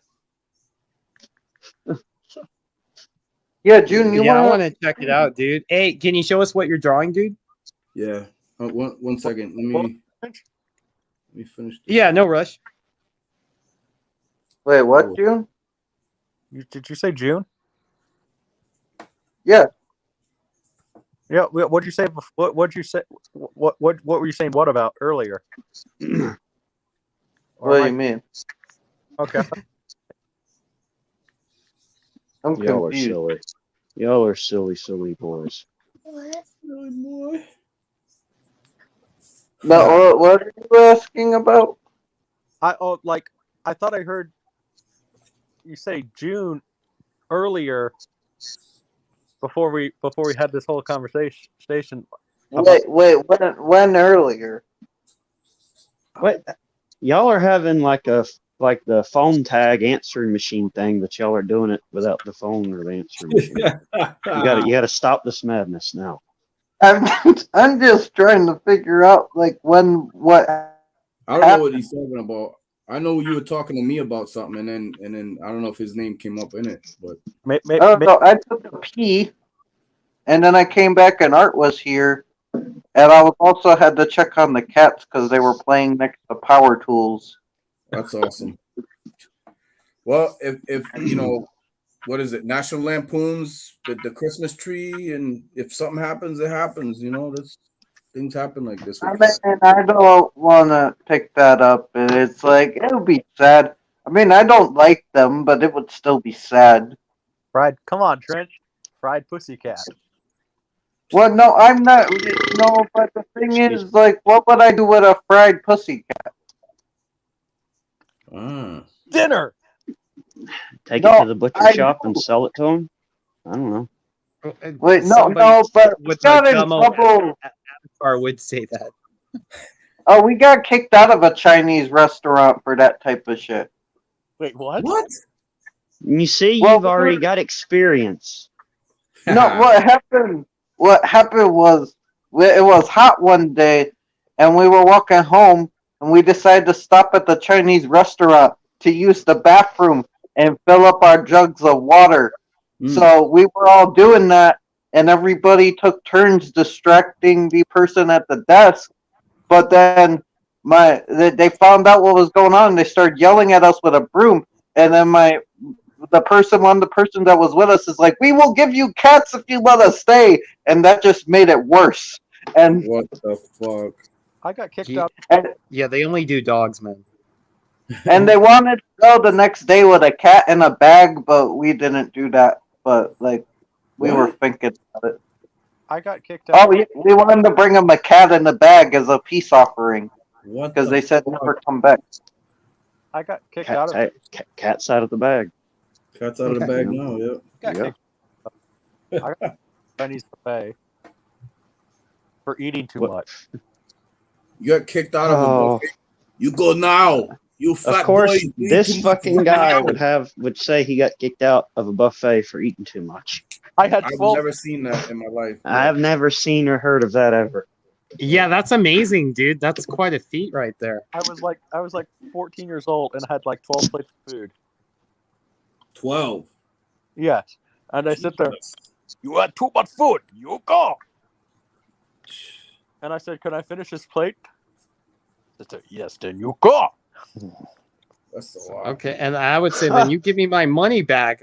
You know, like it's all you can eat, motherfucker. All you can eat, like the Fat Boys. They had a song about that back in the day in the 80s. And then there was and then actually at another local buffet, there was these two fat guys, and I mean I don't mean fat, I mean big. You know, guys that like take up 2 seats, those type of fat guys, maybe even 3. So they went when the buffet opened at noon and stayed there for 3 hours and just ate nothing but pizza and pizza and pizza and chicken wings and brownies, and they just ate and ate and ate for 3 hours, and then they got kicked out. Wow. And then come to find out, that was do you guys is this a Midwest thing? Do you guys have CT's Pizza? Yeah. Yeah. I've heard of it. Okay, John, don't eat their pizza. Pizza Street is better, okay? Dude, I live in a place where I can go get any fucking thing I want. It'd be like a little walk. I live in the city, dude. I can go get fucking Haitian food. I can go get Colombian food. I can go get Mexican food. I can go get just about anything I want, bro. So But That's insane, dude. That's cool. yeah, but Mhm. so this this CC's Pizza, it gets really interesting. This guy got to keep up with me. He was getting a divorce from his wife, and so they were living in separate houses. So he invited his mistress over to live with him, who was working with him. Mm-hmm. And then, when I guess having sex with a young pretty girl is not good enough for this girl, she said, "Can I have a raise?" And he refused to give her a raise, and she got mad at him, and then stabbed him 47 times Good for her. and murdered him. How do you even know all? Did all of this happen in the CC's Pizza while you were there eating? No, Okay. because that CC's Pizza I got kicked out of. CC's Pizza is people. Hey, I like CC's Pizza. It's kind of ghetto, but it tastes good and it's cheap. When I It's was a good. kid, I did like nowadays they got expensive, but when I was a kid, it was $2.99 a buffet. Now it's like $8. I want to say. Like I haven't been in years, so same here, dude. Same here. CC's Pizza, I got kicked out of my local one. They don't even have it here anymore. They used to. Because here's the reason why I got kicked out. Okay, they're anytime somebody walks into the door, all the employees are supposed to say, "Hi, welcome to CC's." Uh-huh. And so me and my dad figured out their timing, and we would sit there and say, "Hi, welcome to CC's," and then they caught on. One of the employees reported us to the manager, who actually that's the guy who would end up getting murdered. And he banned us from. I hope you're taking notes, John, because this shit's getting complicated. Oh, I'm drawing. That's what I'm doing. So yeah, there we go. I'm not quite done yet, but kind of where I'm at with it. So Ooh. yeah, that was Right. Let's see. Yeah, show it again, man. You're a big screen now. Oh, shit. Hopefully there's no dicks. I don't know. I didn't see any. It's a phallic seed. I see one of those fish that have the little light that dangles off in front of its head. Anglerfish. Yeah, I see that. It doesn't have any color except for the light glow in the. I see just turd. the outline of it. Yeah. I see a turd pooping out a chicken. A turd pooping out of a chicken. Yes.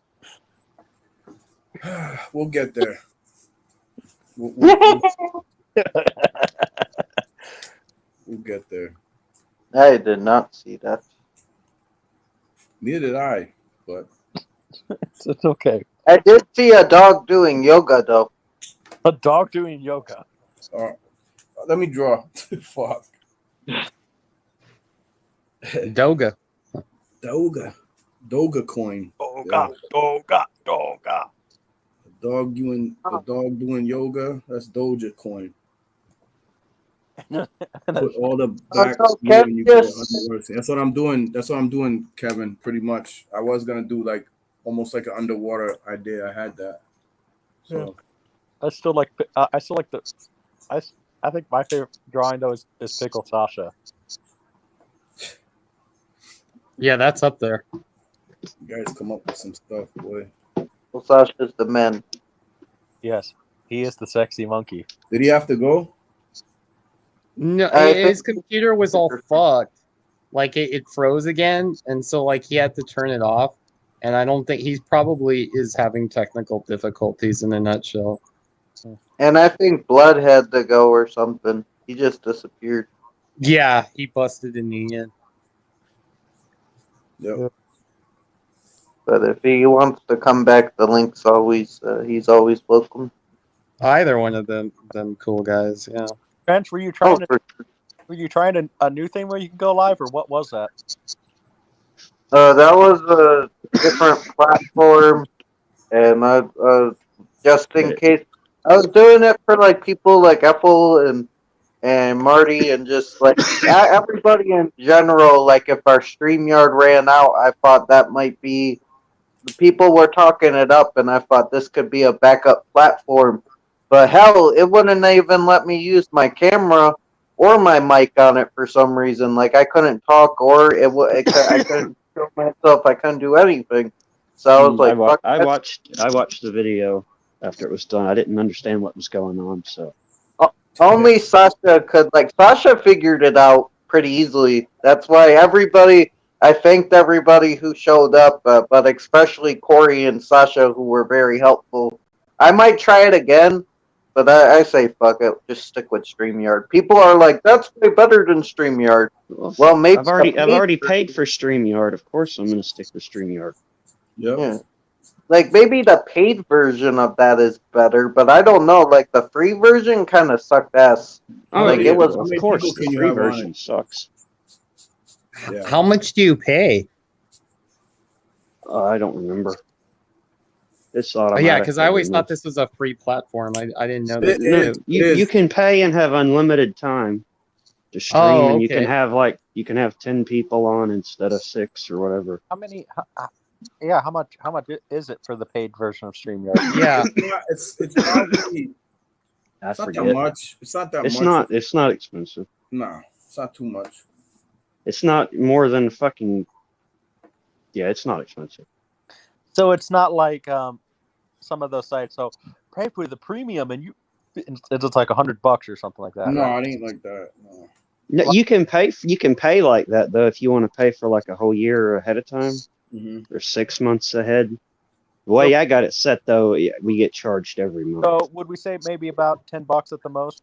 A little bit more than that. Yeah, something like yeah. That's why I'm saying at the most, you know. So $10 at them would be good. You know, that'd be pretty decent. I could look, but I'm on here right now, so. Yeah, it's okay. Don't trouble yourself. Now, I was just curious because like that could really help out someone like Trenchy and shit. We could send up like a GoFundMe or something. I'm good. Unlimited Trenchy. No, that would be bad because that would feed in to it, and it would be terrifying. Just for the Like, Trenchwood OD. there needs to be limits streaming because you guys, it will should be sitting there. It will be like 5 a.m. or something, and then all of a sudden I'll be streaming, and it's like if Trench had no time limit, he would never turn the damn thing off. He would stop streaming in the sense that he would walk away from the computer, but he would never end it. It would just keep going and going and going. Well, I'm back. I'm back again, folks. He already does that though. Yeah, but it would be even worse. It'd be worse. Maybe it'd be a good thing. Who knows? Well, they would still cut off filming at 12 hours. But the thing is, I think the rest of it would be recorded in the backlog. Well, couldn't you? YouTube would cut that off, but like the StreamYard itself wouldn't. If you had both platforms, like if you had StreamYard, which you do, it's free, and you had the free. What's the name of the other shit?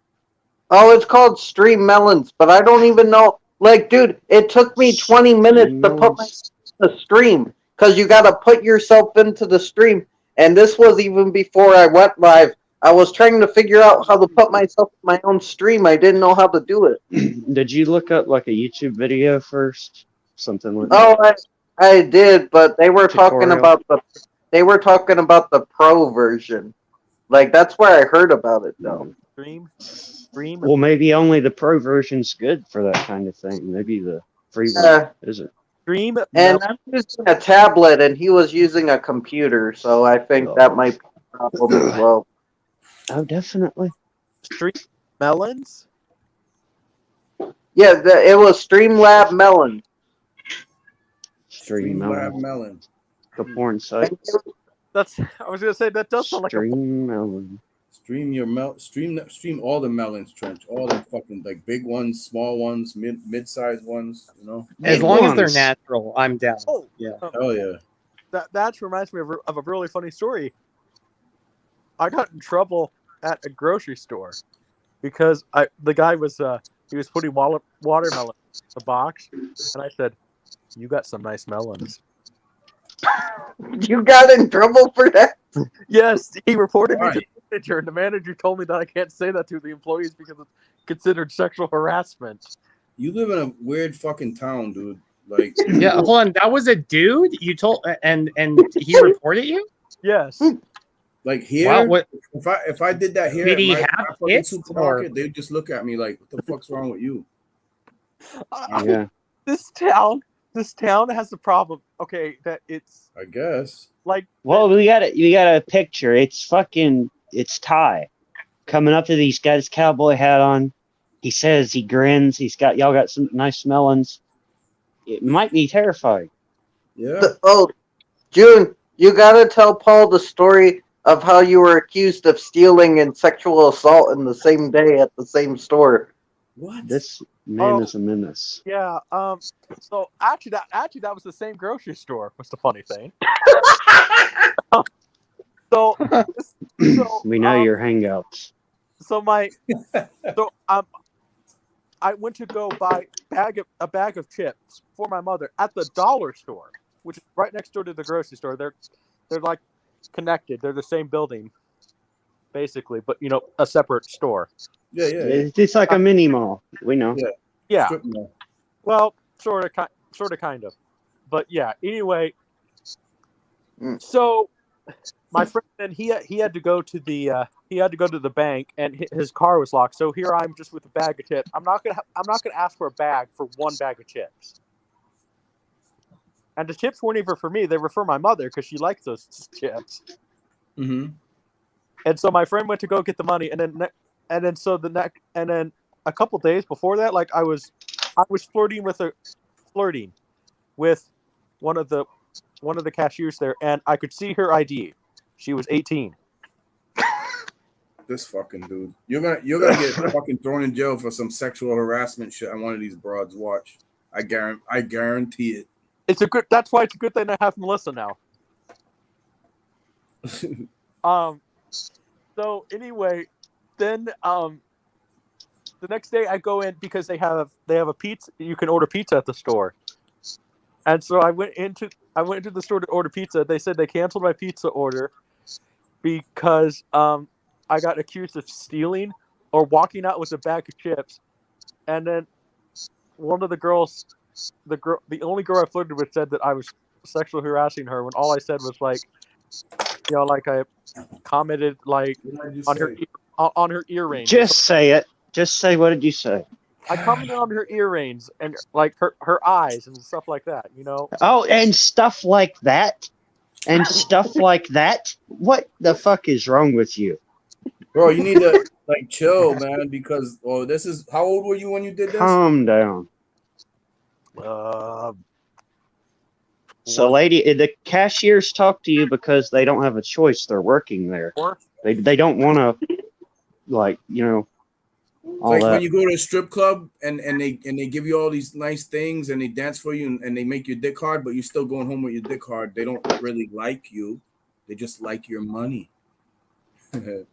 So the cashier's just being cordial. You know what I'm saying? I never. Well, maybe you took it literally because she's a checkout girl, so just checking her out.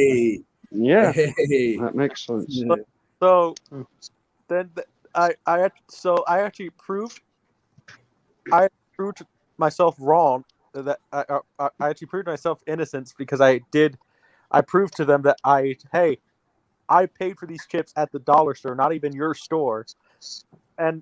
But then the girl started making up a whole bunch of other stuff. So it was a she said type of crime. This sounds a lot like other stories that you have told with women basically blaming you for stalking them. Listen, every time. Sexual, what do you?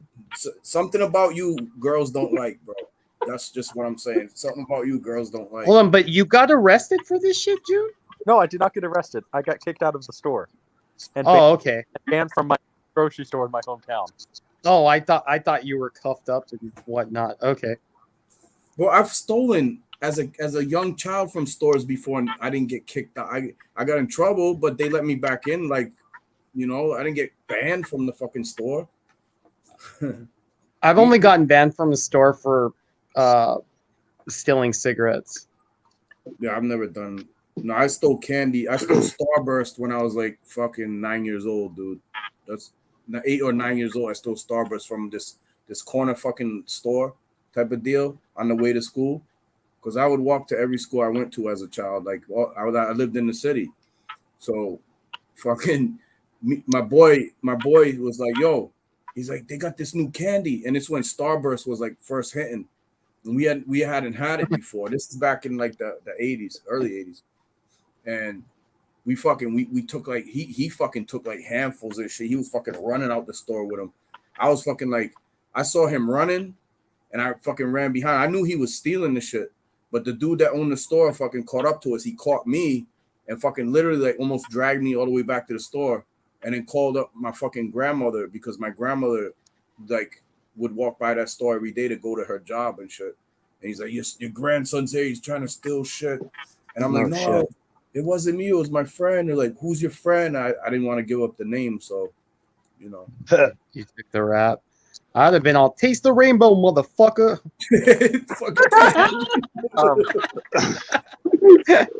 didn't have that model back then. Paul. It wasn't. It didn't exist. Taste the rainbow Skittles, though. Anyways. Yeah. Oh, okay. Damn it! I thought, dude. Yeah, you caught me. Come on, man. You made it less funny. Starburst has the thing though where it's solid but juicy. Hey, they have that thing. Speaking of Skittles, contradiction. Speaking of Skittles, Trench, I sent you that video of the banned Super Bowl commercial for Skittles. Oh yeah, I might put that. Well, if Ampro okays it, when we ever do that weird commercial watch along, I might add that to the list. I might get him. Let me know. Let me know when he does that, because Well, we have hours of commercials that might be broken up into different slots, and I don't even know if we're doing it now for a while because he's going off to college pretty soon. Well, do you want to chat what the band commercial was? It was for the Super Bowl. This guy was having, like, they were doing sexual stuff, and then Skittles was like coming out of his dick, but you couldn't see his dick. But like, I've seen that one. That's a fucking commercial right there. I'd go buy Skittles right after seeing that shit. Mm-hmm. I don't even like Skittles, but I wish my dick had that power. Bro, you got a 14-inch cock. You can stand halfway across the room and fuck a broad. What are you talking about, man? You can do tricks with your cock, I thought, bro. Shit. You can bend it and, like, you know, like a fucking puppet and shit. Like, what? No bending. No bending. Like, only Melissa wants to. You're only creating images that don't need to be seen. Yeah, with all the red hair, and if it was 14 inches, it would look like a fucking fire dragon or something, you know? Like flopping around. I've been playing too much Zelda lately. Obviously. You're good. Fire dragon. Go. Roar. Fire dragon. Maybe Art needs private time to think about Princess Zelda now. Nah. We know it's not a fire dragon. It's probably more like a fire ant. I don't want the picture, but Art did say you could send him the picture and he would examine it. He can send me the picture. He's got my damn phone number. He could text me the picture anytime he wants. Ooh-wee. But he's not going to do it. Art's our official dickologist. He is. You can't fuck with Art's knowledge. He has, He's good. It's art. He's got knowledge. So Cock art. cock art. Yeah. I don't know. Maybe Trent and I are more dickology. We always spot Apparently, I specialize in it. That makes sense. we always spot the dicks in John's pictures. Yeah, I know you all do. Yeah, but I'm not staring at your dick.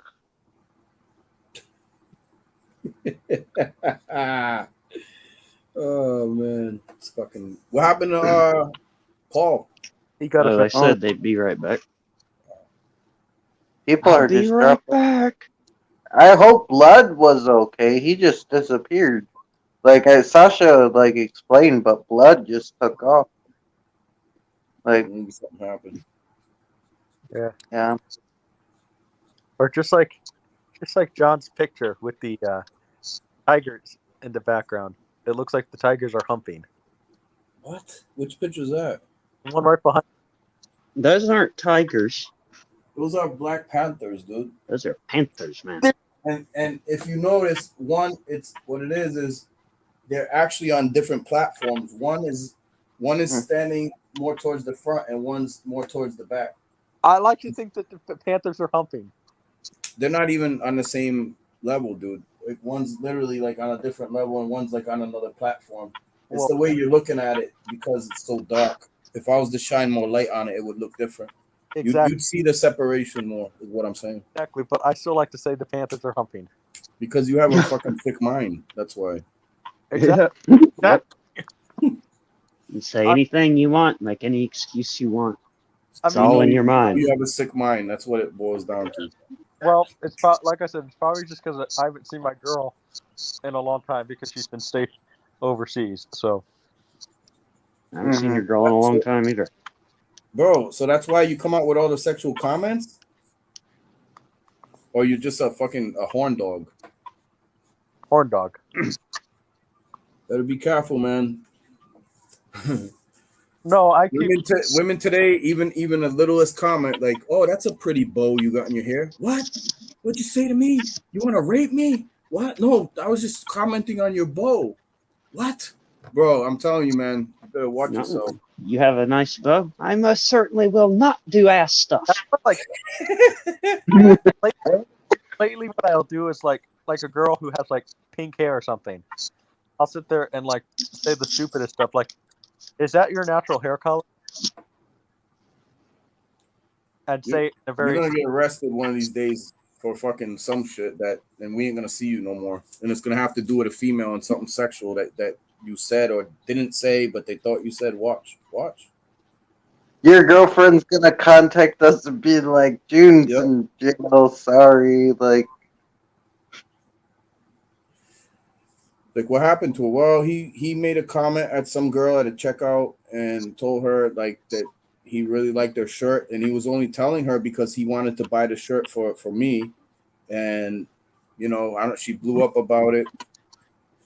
I don't know, man. Maybe it's a look that you have that females are put off by, and they're like automatically think like, all right, this guy's gonna say something to me where he wants to fuck me, or he's gonna be a creep. Maybe you have a creep factor look, bro. I don't know, man. I don't know. You look normal. With a 14-inch cock, that's not normal, Trench. So well, I've never seen his cock. I know. And I could just be embellishing the numbers too. What's that? The cock. Oh, we know you are. Me and Art know that already. Me and Art know. Dude, I don't have to lie in mine. Many people have seen an underwear picture of me in my underwear, like a underwear model pose. And you can just tell without it even being out. So proof is in the pudding. If you want, I could send it to you. Yeah, there you go. I'm not interested in seeing John's underwear poses because I'm not gay. Has nothing to do with being gay, dude. You could look up at a billboard going down the road and see a fucking picture of a woman in her underwear or even a guy in their underwear models. It has nothing to do with being gay. I'm not sending it to you because I want you to fucking jerk off to it. I'm going to send it to you because I want to prove that it's fucking bigger than yours, because you can't prove to us that yours is. But I can. It's all about context. It's all about context. Like, if there's a dude in a movie and he's naked, but it's a movie, like, it's not gay because you weren't looking for it. Exactly. Like who's a good example of that? I heard, and I haven't seen the movie with him in it. Hey, other art. The dude that played what was that movie with the dude that he played in this movie called Frank. It's a band and he's got this fucking big head on the whole movie and shit.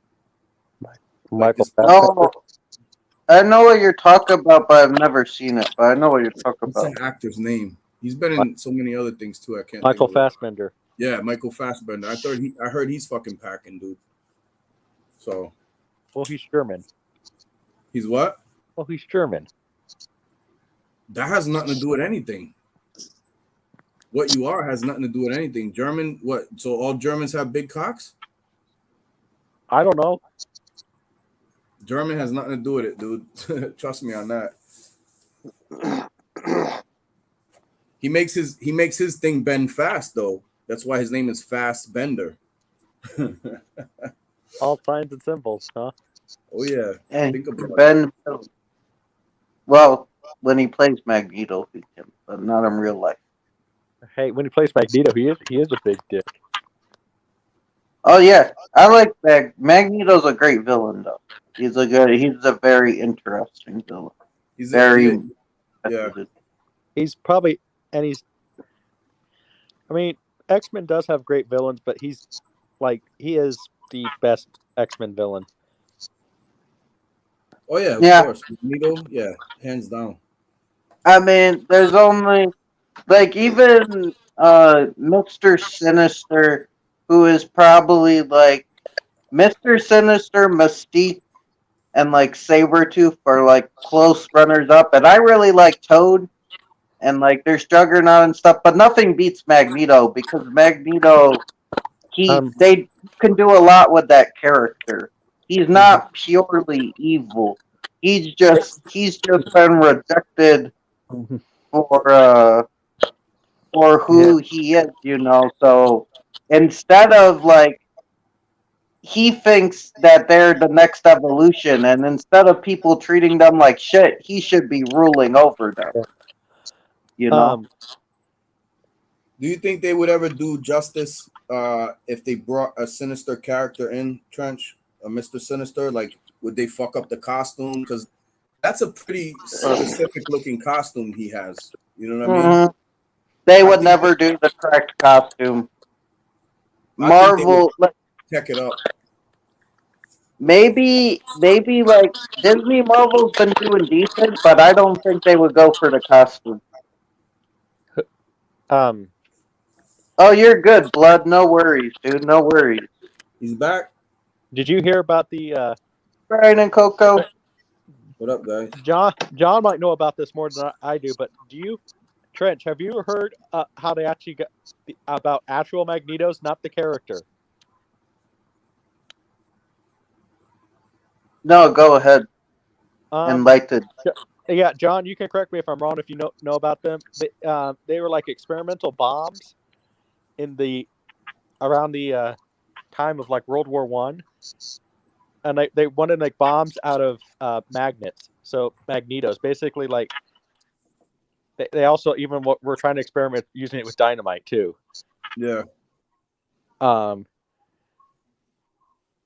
don't, but it was deemed actually a failure. Mm-hmm. I don't. If you know any more about it, John, you can fill in the blanks. So no, I've heard about them experiment with magnets and everything to try to fucking. Well, World War II, they were doing that with like trying to create like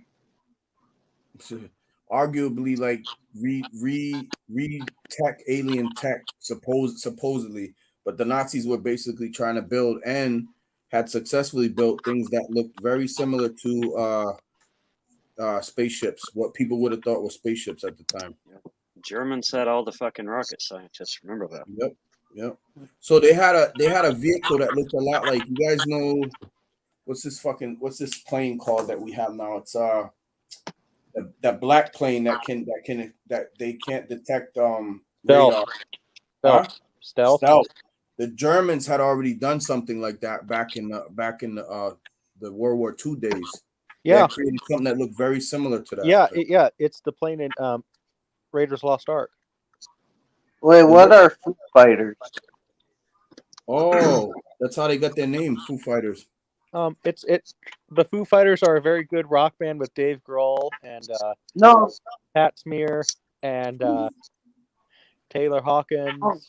no. I know what that is. They did Pretender, and they did some other songs. Yeah, Fighters. What's an actual Foo Fighter?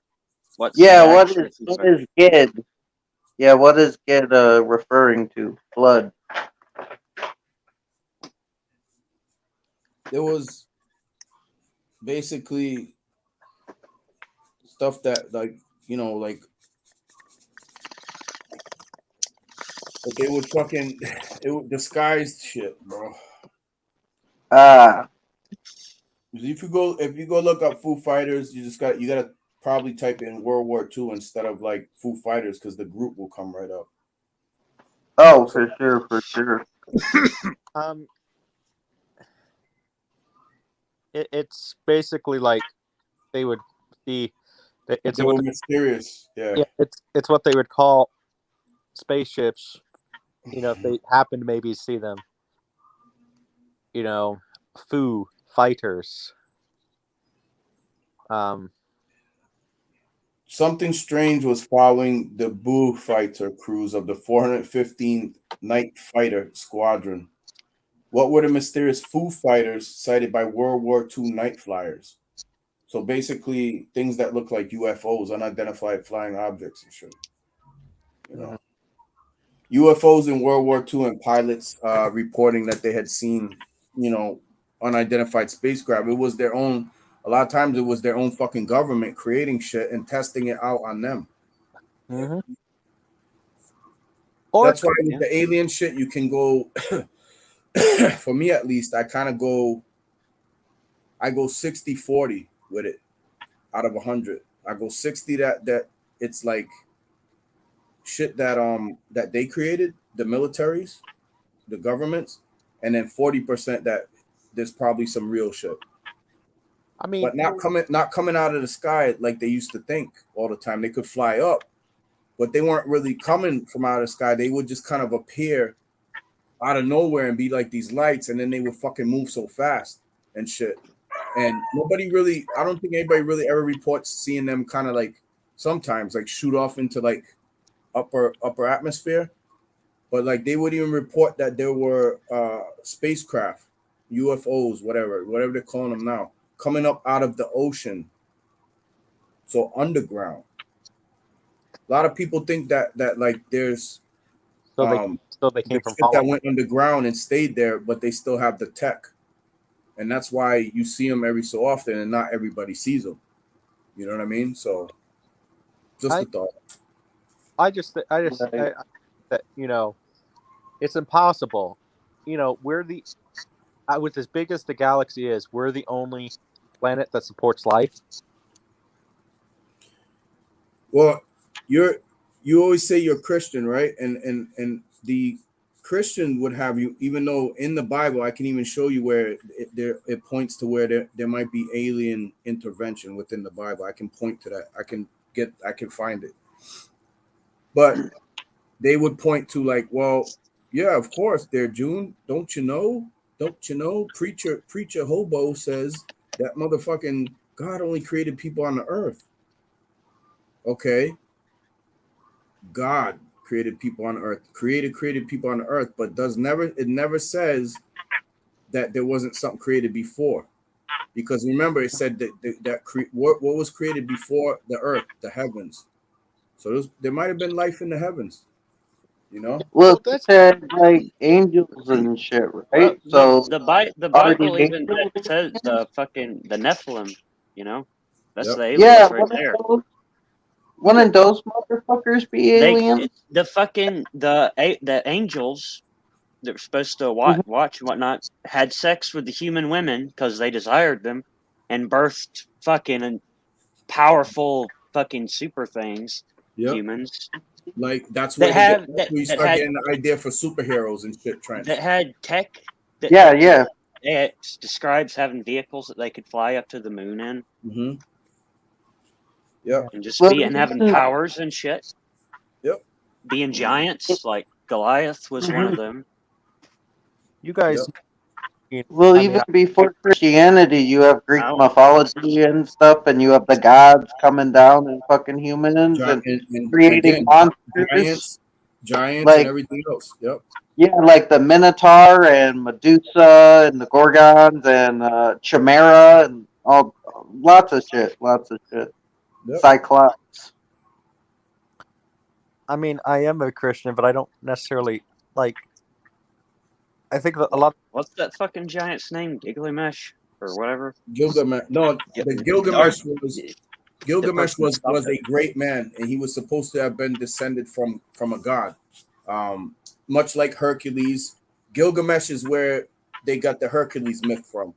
If you go read up on the Epic of Gilgamesh, they say that Gilgamesh wanted to find eternal life. So he actually had to go into the woods with somebody that became his friend who wrestled him before that because, you know, he was getting out of control because Gilgamesh was kind of an asshole where he lived. If he wanted to go fucking take any woman, if it didn't matter, he could go fucking take any woman and take her back to wherever and rape her. So he was kind of an asshole king. And he was always looking to challenge himself because he wanted eternal life.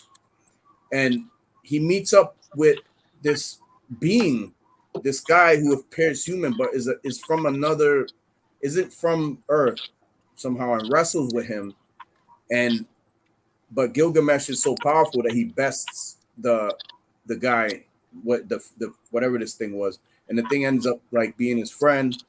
And he's going on this mission where he has to go off to the woods, and I think it's this big fucking gigantic type of animal that they gotta fight.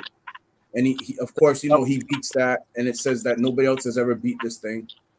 And Gilgamesh, even it talks about the Epic of Gilgamesh. It talks about the flood that happened in different parts of the earth, across the earth. So Gilgamesh, they say, actually was talked to Noah. Noah's name is not Noah. It was something like in the Epic of Gilgamesh, it's called, like I said, it's always telephone. It's called Utpanishtam or something like that. Utpanishtam. And he was talking to him and shit, and he knew that the earth was going to be destroyed, and you know what, and all that stuff. So there, certain mythologies inform other mythologies throughout the ages. And remember, it's not just them with the stories. There's people all over the earth at that time that are witnessing these same type of things, and you know the stories are getting passed on. They got their own Gilgamesh, maybe. You know what I'm trying to say? Everybody got their own Gilgamesh. Everybody got their own. But sometimes they meet up because they're relatively within the same areas of the world. Other times it's just like this happened, this event happened. Like the ancient Chinese will talk about something about a flood. You know what I mean? So you got to pick and choose. You got to cherry pick with a lot of this shit. The thing is like they even said like when the Christians conquered like Greece and stuff, they literally added into the mythology that Jesus showed up and killed all their gods. Like that, like yeah, dude, like God and Jesus showed up and just wiped out all the Greek gods. Like in the mythology, being like their gods are superior, and they just worked it in. Like yeah, well, our God killed your gods, so now you got to be part of us. Mm-hmm. I always thought Gilgamesh would be a really cool movie. Yeah. But they did Noah. I don't see why they couldn't do something like Gilgamesh. I like the Egypt. Noah movie. The Noah movie was good. Oh yeah, with Emma Watson and the guy Russell I forgot Crowe. who played Noah. Yeah, Russell Crowe. Yeah, And the pretty giant rock people are in it, That's and the like Nephilim. they help them. Yeah. That's the Nephilim. Mm-hmm. Those were the offspring of the Watchers. Yeah, they make them sympathetic in that movie, and a lot of Christians were pissed off. I saw in the comment section, they're like, they're not like that. They're evil. Like, stop. Because because you and I were there, Trench, to witness it, right? We were there, so we know. That's how they know too. No, I'm not saying that. Like, I don't know. No, I'm The being Christians. sarcastic. I'm saying that I'm speaking as somebody like I'm like one of these holy rollers or holy jumpers and shit. No, Like, no. and not like you. Like, I'm talking about some of the other hardcore Christians. Oh no, Yeah. like I'm a Christian who just believes in God and all like, but the Bible, it has good messages, but I look at it more like as guidelines. Yes. But like I'm a Christian who believes in God and basically just believing that I'm trying to just be the best person that I can, and not really like maybe preaching my word my word a little bit, but not coming off as too preachy because people just don't like that. True. I hope that maybe my hope, I'm not like gonna hope for it, but like my hope is that maybe my influence can influence somebody to be a Christian. But I'm not gonna sit there and say, be a pastor about it. And I just think, because honestly, one of the reasons why I don't even go to church is, and Christians, we're supposed to go to church, right? I mean, well, church is within you, bro. That's what I always believed since I've been a child. Yeah. So, but for the sake of argument, John, let's just say Christians are supposed to go to church, right? That's just a man-made thing, bro. That's just them not even understanding the fucking what they're studying, what they're professing. Exactly, because the way, like, you hear so many stories about pastors or preachers not living the godly life that they're preaching, and because man is the biggest hypocrites ever. Mm-hmm. And so that's one of the reasons why I don't go to church. And like, I can even point out a church in this small little town I live in, next to a Sonic, nonetheless. Well, let's put it this way: it was a Catholic church. Mm-hmm. And we can fill in the blanks on what happened. Yep. And there's, and you have, maybe it's because like I grew up on the opposite end of the spectrum when it comes to religion. My dad is Baptist, my mom is Catholic. Mystery, the Whore of Babylon. You know who they're talking about? They're talking about the Vatican. They're talking about the Catholic Church. The Roman Catholic Church. They're talking about Mystery, Whore of Babylon. Come up out of her, you people. They're talking about the Catholic Church is what they're talking about. Because the Vatican and the Jesuits been doing a lot of evil stuff for a long fucking time. So it's one of the reasons why I don't. Synagogue of Satan. It's one of the reasons why when people ask what denomination I am a non-denominational Christian. I don't associate myself with any denomination. What's a denomination? Like what sect you follow? Denomination, what because there's like, there's fundamental Christians, there's there's different levels, basically. Trench is what denominations means. Sects, different sects. SECTS, sects. It's like, Catholic, Baptist, Lutheran, the Methodists, Seventh-day Adventists, fucking Pentecostal, all this shit. And then the cult, Mormons. Then the cult Jehovah's Witness. That too. Yeah, that's cult. Yeah. So anyway, and any Jehovah's Witness who watch this in the future, no offense to you guys. You might want to reevaluate your so-called religion. I mean, nobody's gonna watch this. If they're true Jehovah's Witnesses, they're not watching this shit. No. Well, So, they're gonna see like the banner scrolling across the screen and assume we're all Satanists and we're all evil. But yeah, by that definition, I'm evil, but all of us have evil in us somewhere. Yes, we Hey, do. welcome back, I mean, kid. I need a drink. I mean, I can tell you right now. I don't know if you guys even know this, but I've told you guys, but I actually have quite the temper. Yeah, But you could. but I've gotten quite better about controlling my temper in recent Mm-hmm. years because once you pay $400 to fix to replace the TV, your temper goes away.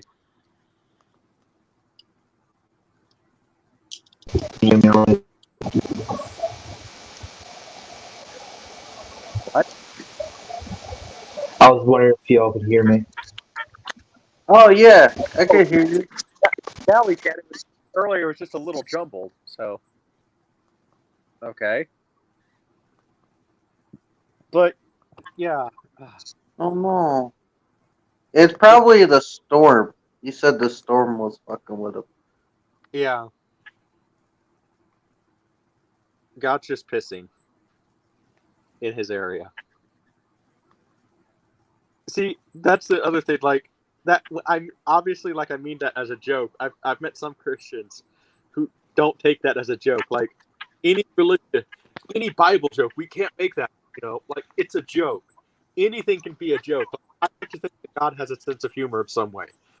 I mean, Well, like I knew Christians that like yelled at my mom because she liked Twilight, and she was like she considers herself a Christian, but they're like you can't read Twilight and like Twilight if you're a Christian. It's like, well, what the fuck? okay, I hate that. Like, where does it say in the Bible we can't watch this movie? We can't, you know, Because it goes against God because it's evil and doesn't exist. Like, shut the fuck up. I'm sorry. That's stupid. if a story is meant for fantasy, escapism, it is okay to watch it. Mm-hmm. I mean, agree. and like music, you know, like certain types of music, you know, like if you actually listen to some of the songs, they're more warning you about the devil than, you know, like following the devil, like running with the devil. If you actually listen to that song, yes, it says running with the devil, but it's more running away from the devil, you know. Or Same with sympathy for the devil, man. It's just like it's yeah. about how manipulative he is, and like Or- he's literally singing about how evil he is, but he's also be like feel bad for me at the same time. or people misinterpret it. Shout at the devil. You're shouting at the devil. People misinterpret it as shout out the devil. Like, no, you're not giving the devil a shout out. It's shout at the devil. You know, Shout, let it all out. I mean, Well, that's not the same song, but I mean, and like a lot of the early Black Sabbath songs, you know, about the devil were like to warn you against the devil. You know, like yeah, their influence was supposed to be dark and sinister, but like I just never got that argument that as Christians we can't listen to heavy metal because it might influence us. I can safely say as a Christian I've never been influenced by any type of song to, you know, be evil. You know, songs don't make people evil. Usually it's the person inside the person. Satanic Panic, Ricky Castle. I mean, because I brought up this, but like, okay, so what influenced Nero and Billy the Kid and Jesse James? You cannot base that on because there was hardly any media at that time to really influence them. They were just so. yeah. Well, you can be influenced by anything. It's not movies and shit. Remember in your so-called Bible when Moses went up to the mount to get the commandments from the Lord that he saw with his own eyes. So came back down and noticed that the people were reveling and they made a golden calf to pray to. That right there, there's propaganda right there. There's a division right there, because they were bringing some of the old ways that, like Art was saying earlier before, like something came and Trench was like, oh, God and Jesus came and they're like, nah, fuck this. We're in charge now. Those dudes that you guys had before, gone. Like fucking like Ethel be saying and shit. Down. Gone. Down. But Oh, baby, go. we don't know, man. Nobody knows. Everybody can say, like, you know, but like I said, you gotta follow your own path. If you want to say that you're so sure that what you believe in is the right thing, it's the right just make it sure it's the right thing for you. Don't feel like you need to make it the right thing for everybody else. No, and do not disregard all the other teachings that we had before the one that you want to invest yourself so much in. No, I mean, I always look at. I don't. I mean, the Bible. Yes, like if you look at the history, it has. I mean, and all the other different stories, like we just talked about Gilgamesh. I mean, and we can name countless other stories that, because the Bible was written like, I don't know when the first Bible is like even exactly written, but like it took it's like J.R.R. Tolkien, for example. He took other forms of different stories and kind of combined all Inspiration. Yep. one story. And you know, the Bible, you know, now maybe you could argue this, but you know, maybe those were stories passed down, but like somebody wrote it down really, really late. I don't know, but I highly doubt it. I mean, and not just because I've studied a lot of storytelling and I know all these different stories, but it's, you know, the Bible is a lot of really, I mean, even if you're not a Christian, you could always just look at them as they're good fantasy stories, you know. And it was it was basically real shit that went on, but they also embellished it for the script, and they're like, that was their television too, if you want to think about it like that. Yeah, I mean, but like, yeah, I mean, I've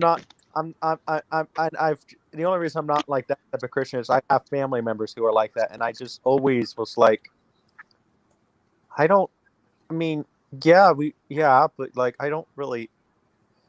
I mean, I have one family member who's just he's a pastor. He's a pastor. He's a pastor who thinks he knows everything about the Bible. You know, impossible. Nobody learns. Nobody, even if you become a professional in your field, like say you go to become a doctor, you go to be a regular PCP, a primary care physician. Technology changes, knowledge never decreases, it only increases. Consciousness, awareness always moves forward in an outpouring manner. Let's say in an outpouring manner. The consciousness is always there, the knowledge is always there. You have the chance to expand it.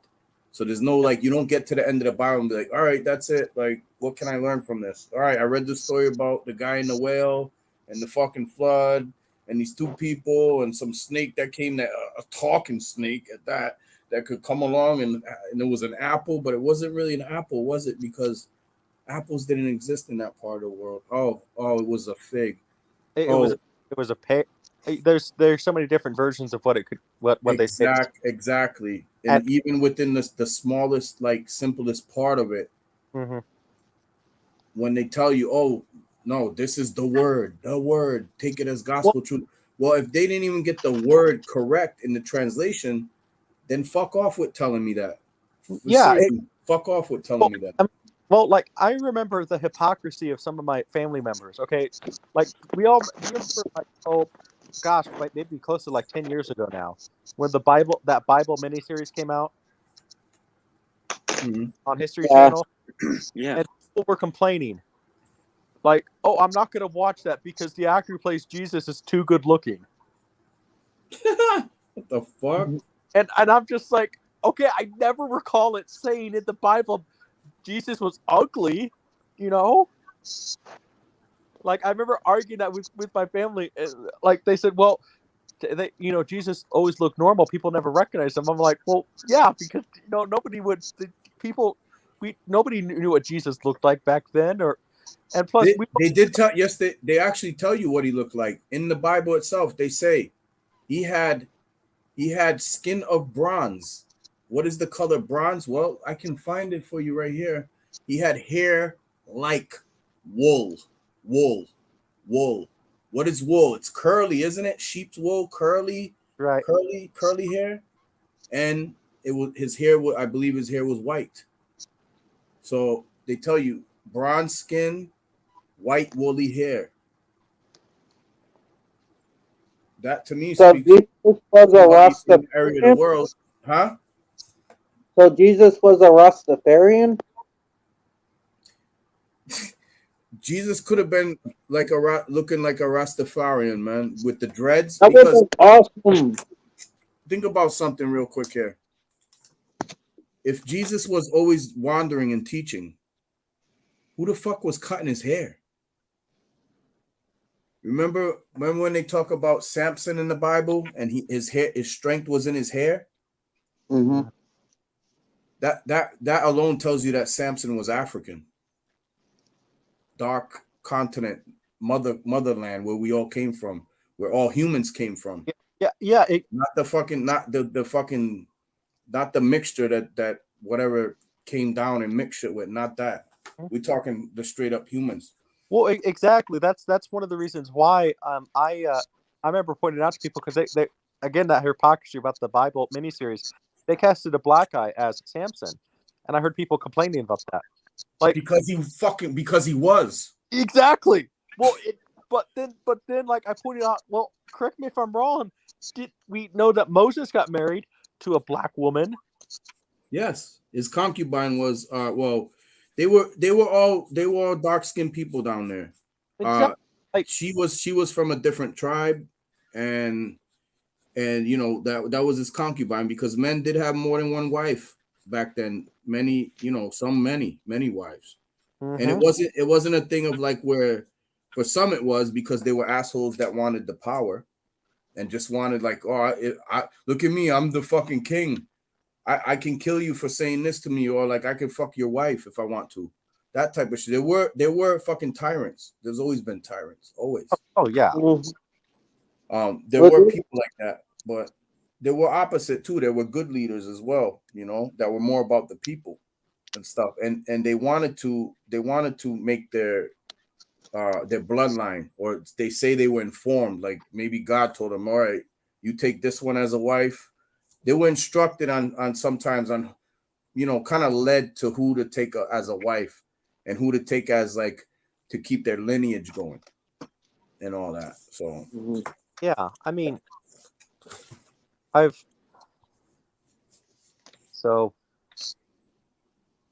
that's at least the stories we get. But you can rest assured that anybody who's complaining like Jesus looks too good, or Jesus was fucking like the Italian Renaissance painters, the Italian French painters, during the Renaissance, everybody start painting Jesus white skin, like lighter features, blue eyes, like straight hair, lighter hair. When in fact, in the Vatican, they have a picture of a black Madonna and a black baby Jesus in the Vatican, the Roman Catholic Church. There are many things that they have like hidden knowledge that they don't want us to know. Well, the thing is, the Jesus that everybody knows, that image, that was actually a Roman emperor.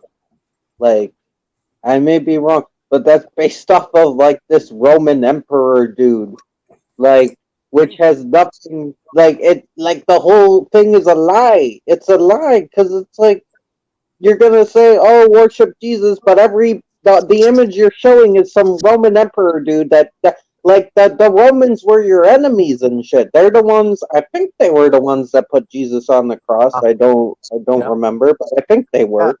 Yes.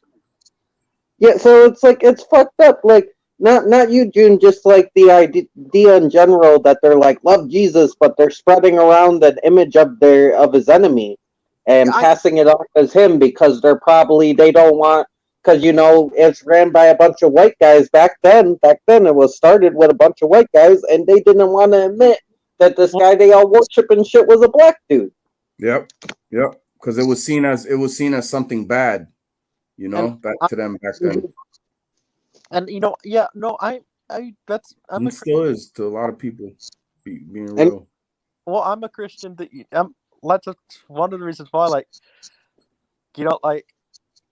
people have called me a cool Christian before because, I know all this stuff, but I just believe in the Word of God. I can't really. It's one of those things I can't explain it, but I believe in it. But I'm not going to sit there and anybody who's as Gnostic or as long as you're like a cool atheist and not don't attack me for being religious, I'm okay with that. I will say being an atheist, I feel that's fucking stupid. I feel like that's dumb because there's no way that this is just some random, that we are a random accident. Hey, there's nothing from nothing means nothing. You gotta have something. So something blew up. Some particles came together. Like, where'd the particles come from? What were the particles made of? Well, you can continue. Big Bang. Ooh, millions of years later, somehow life starts forming in oceans. But the ocean, how did the oceans form? How did the atoms? How did the molecular structures of everything know how to come together and just form the right way to support life on one planet? It's too far fetched. Oh well, no, I remember questioning an atheist one time. You need to believe in something though. There is something that created all this. Yeah, well, because okay. In order for some sort of bane to happen, something has to create the bane. So right. who created the bane? If you're just gonna tell me, oh, it was just at random, that doesn't make any sense at all. Because I've heard that argument before. So there has to be something to create the bane. Even if you're a Gnostic, even as a Christian, I can accept that. Well, I'm agnostic. I know. guess I don't like the labeling. I don't like the labeling, but I guess if I would have to pick a label, it would be agnostic. Though I just don't like the whole labeling bullshit. Even as a Christian, I can accept that because at least you're acknowledging that there's something. And if you want to say that's God, you can. But I'm not one of those Christians that attack you because you're an agnostic or an atheist, because as Gnostic, at least you believe in something. Well, the thing is about me is I don't mind people being religious. I'm just anti the religion in general, like the organized religion, like the behind the scenes, like the priests and the Vatican and the Pope. I think that's all corrupt and shit. I don't mind people believing in a God and believing in ideals and believing in hope, because I think that's good. People need something to believe in. I believe there's some being out there. But it's just when you get down to the nitty gritty of it, like all the churches and stuff asking for money and all this other shit. And the churches do good too, but there's a lot of evil behind it as well. And trying to scare how Marty was telling us over in Ireland, they're like, you got to pay the church or all of your family's going to hell. Like shit like that's fucking evil and fucked up. That's why I don't go to the churches. Exactly. It's nothing. I have nothing against people like you or Light or anyone that's religious. I just, I'm more of against the idea of religion in general and the corruption of it. And Trench, believe me, I've met a lot of really, really just shitty agnostics, and you're definitely not one of them. So you know, I've met some of them that have cursed me out because I'm a Christian. So Like I'll make jokes about your God and stuff, but I'm at the end of the day, I respect that you believe in what you believe in, and I know that you only believe in the good side of it, and like you only do positive with it. You know, you're not trying to use it for negative reasons. So you know that's a good thing. okay, he's still moving. Well, Like I'm Greg reading. said, people need hope. Some shit going on in the world right now. The fucking the something about that China might back the Taliban. So Oh, China, the China, Taliban. if China recognizes the Taliban as Afghanistan's, you know, what is it? Where is it? As the legitimate ruler, then that might not be good because then you know, it just they want them to, you know, all that shit is set up anyway. I forgot about the Taliban. The ISIS is CIA and the Israeli Mossad that created the ISIS. Oh, is Al Qaeda still around, or did we just like wipe them out? Who knows what the Taliban? So China also seeks stability in Afghanistan for the sake of regional infrastructure projects it's already pursuing in neighboring Pakistan as a part of similar investments globally known as the Belt and Road Initiative. Pakistan visit. Listen, what this sounds like to me is where people don't like certain agreements with that, like maybe the U.S. doesn't agree with what China is gonna. If China backs the Taliban as Afghanistan's legitimate leader, and the U.S. don't like that, then China can then go inside with somebody else. Let's maybe say I don't know Russia, and then we go off into World War III. Israel gets involved because it's you know it's all that Middle East stuff and everything. So pay attention, people, because you know these are the end of days. You might survive, but life as you know it is going to change for everybody. It already is. It already has. It already has. The way we live has already changed. Keep your eyes on Israel. Keep your eyes on Israel and what the fuck they do. Watch. And remember, there are some versions of the Bible that actually mention Russia in Revelations.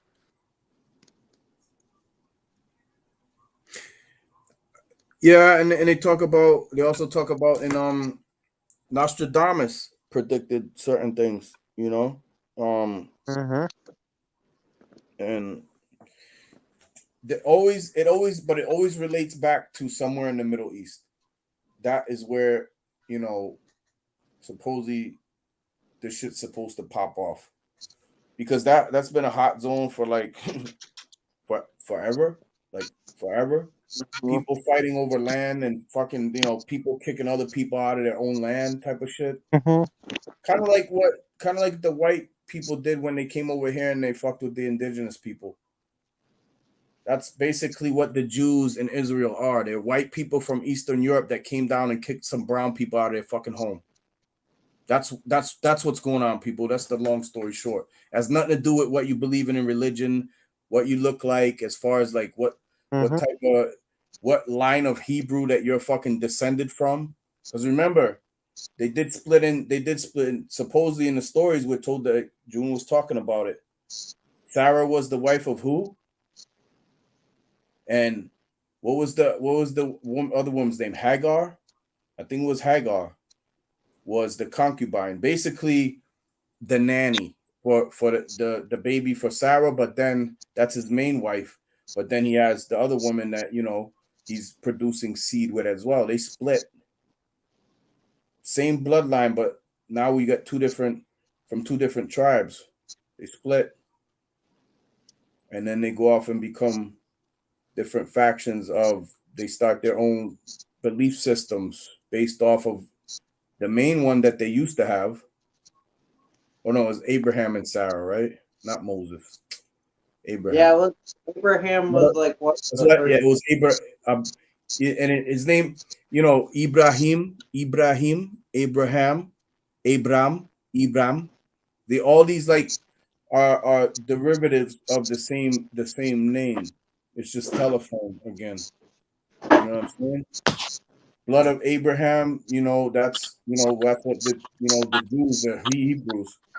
Remember, they're all in Africa down there. They're all down there in Africa. Egypt is in Africa. All these places. So they're all dark-skinned people. There's probably at that time there's probably like light-skinned people, but they're not from that region where most of the stuff is going on. They're off somewhere else. They say that if you listen, a lot of early Caucasian people were wild. They were like the wildings in Game of Thrones. They were like that for so long.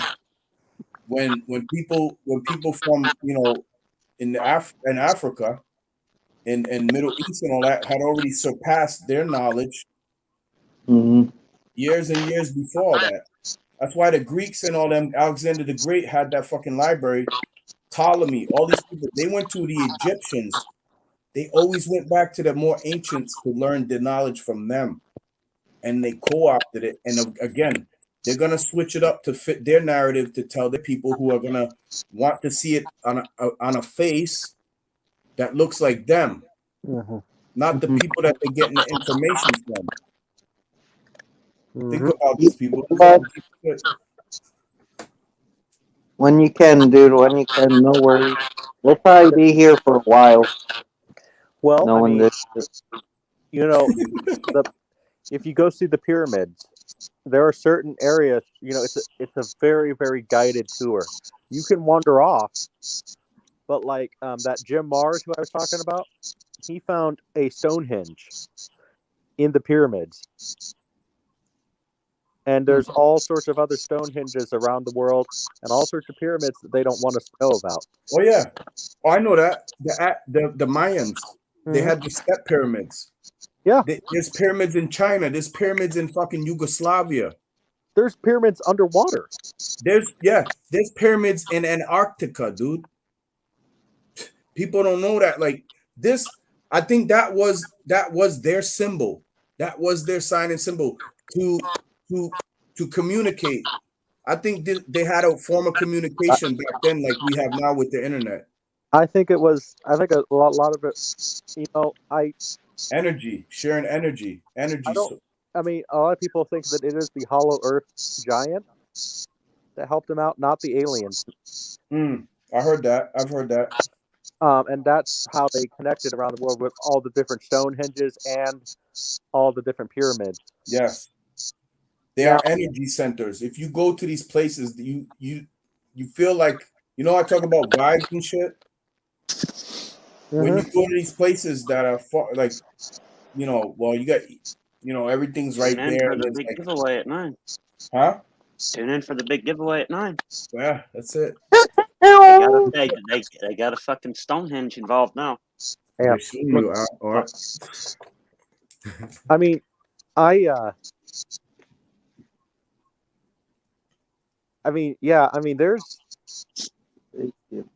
You start looking into it, especially all the whole Hollow Earth thing. I've heard theories about that and how they say, well, if you watch the King Kong and the Godzilla movie, like they're showing you certain things within that, and they've always had these movies where there was always like these bigger creatures, like at one point or another, or maybe they're still around and they are under the earth. Well, look at the 2005 War of the Worlds. I haven't seen that. The one with Tom Cruise? No. In the early 2000s, some soldiers apparently ran into a giant over there. Oh, in a cave in Iraq? Yeah. Some shit? I They heard said it was huge and it had red hair. Was it giant. Maybe it was Ty. He was fucking slinging his cock at him and shit, trying to kill the soldiers with it. It's some crazy shit though. No, I heard that too. Or I don't know how much. I would. Sometimes I wish I was not. I don't want to say I wish I was still in the military, but I wish I had more of a connection to the people that I had when I was in, because I know some people that are still in, and that's some shit I could probably, perhaps find out for sure. But I don't have that. I don't have these connections anymore, man. I moved around so much, and then I've lost contact with so many friends from the military, man. I only got a couple that I usually talk to right now as it is. Mm-hmm. So. And one of them, it's funny, because one of them I was closer to. The one I was closer to, his name's Carlos. He's that gung ho, like yeah America, grew up out in California. He's like he's all that, and like his family has history in the military, so he's like one of them gung ho, and he's probably one of these motherfuckers that went and got the jibby. That's how he is. Respect, but whatever. Where the fuck these little tiny bugs keep coming from?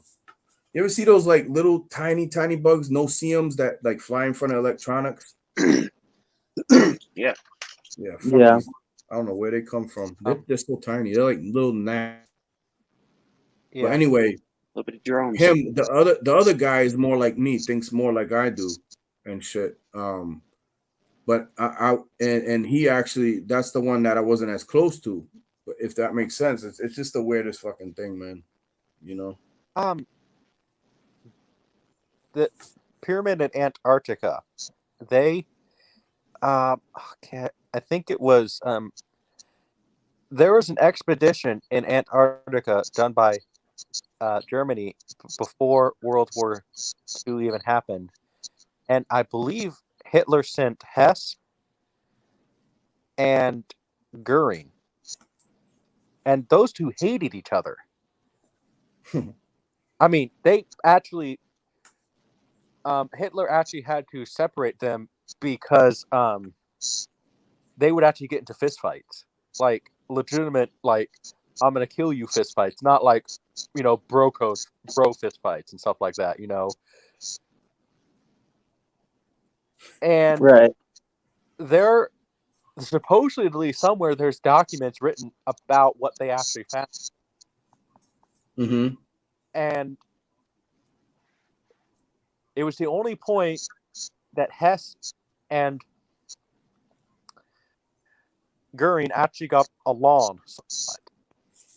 But a few years after that, maybe not like we're talking within 2 years, that is when Hess decided to defect to England, fly himself to England. And then but they said after that, like Hess was like acting very strange. Like Hess was not crazy. That's when he started to like think that he had mind control powers with chairs, like he could move chairs and stuff. But like he decided that the best thing for him to do, because he knew that he said that he had a premonition that Hitler was going to, the war was going to be over with 5 years, and we're talking like 1941 or so. Mm-hmm. So he decided to defect to England, but then a telegram got out to Hitler, and Hitler and everything said that, oh yeah, Hess is crazy. And we're talking about his deputy de Fuhrer, the guy he wrote Mein Kampf with when he was in jail. And Hitler then says, oh no, he's crazy. He's crazy. To the point where Hess spent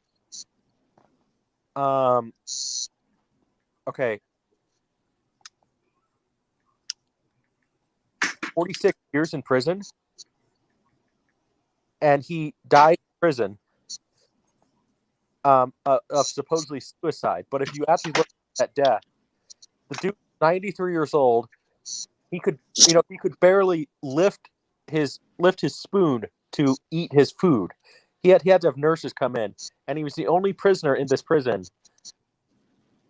And like a whole bunch of people took over to watch this one guy in this one prison for because you have to think like he was the only prisoner in that prison for like 20 some years, and then all of a sudden one day he kills himself when the dude could barely walk.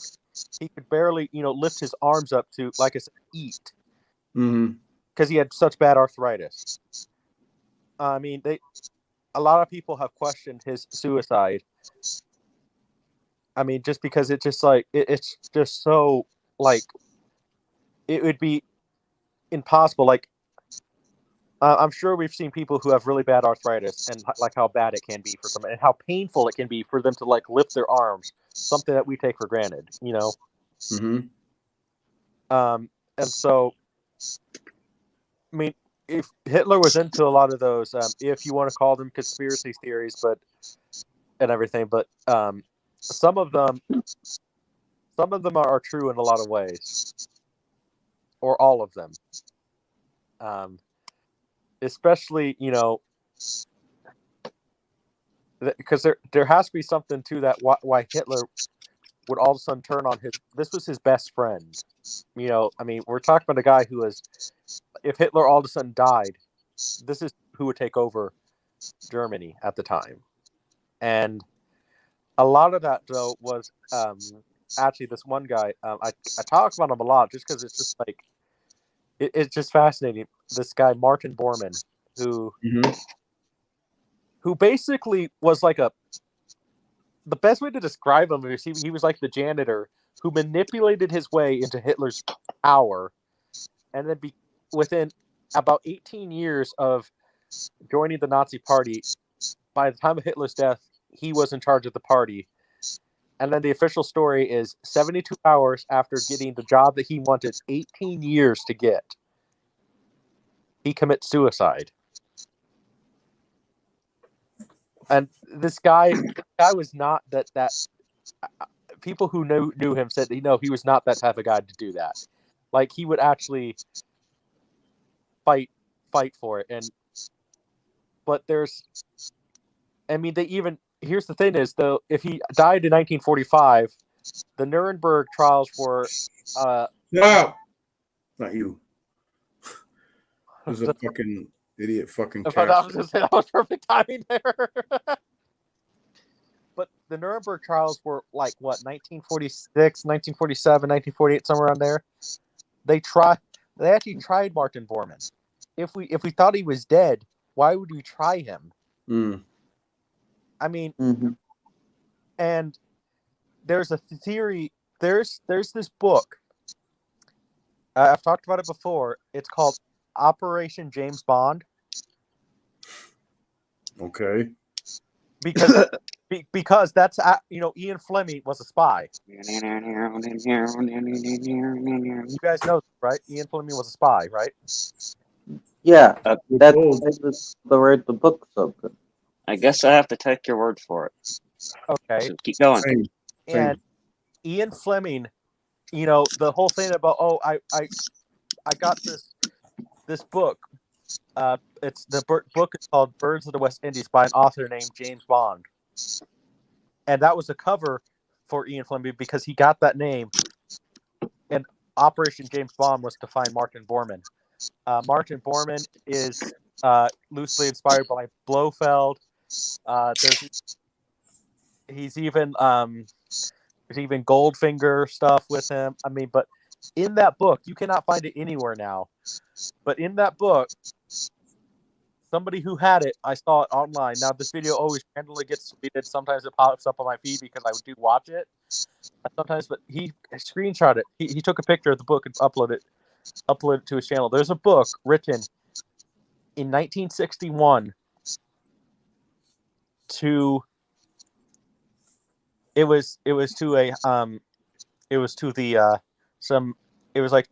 one of the big families like the Rockefellers or something like that. And we're talking about a Nazi. Okay. 1961 who officially died in 1945, and they even compared the signatures. I mean, so what was in the letter, and what the fuck does that have to do with the aliens? Because that's what we're talking about. I mean, just Hitler in general believed in a lot of the aliens and everything, and No, but how the fuck do we go from like you went from something in Antarctica, they saw something and you never elaborate on it. Then you went right into Hitler and like what the fuck, dude? Like well, what are we talking about here? What did they see in Antarctica What the fuck that did gave they the see? London Yeah. powers? it's I want to never, know. they've never said is the thing. I mean, it's never been, the documents have never been released. He said that he could move chairs with his mind.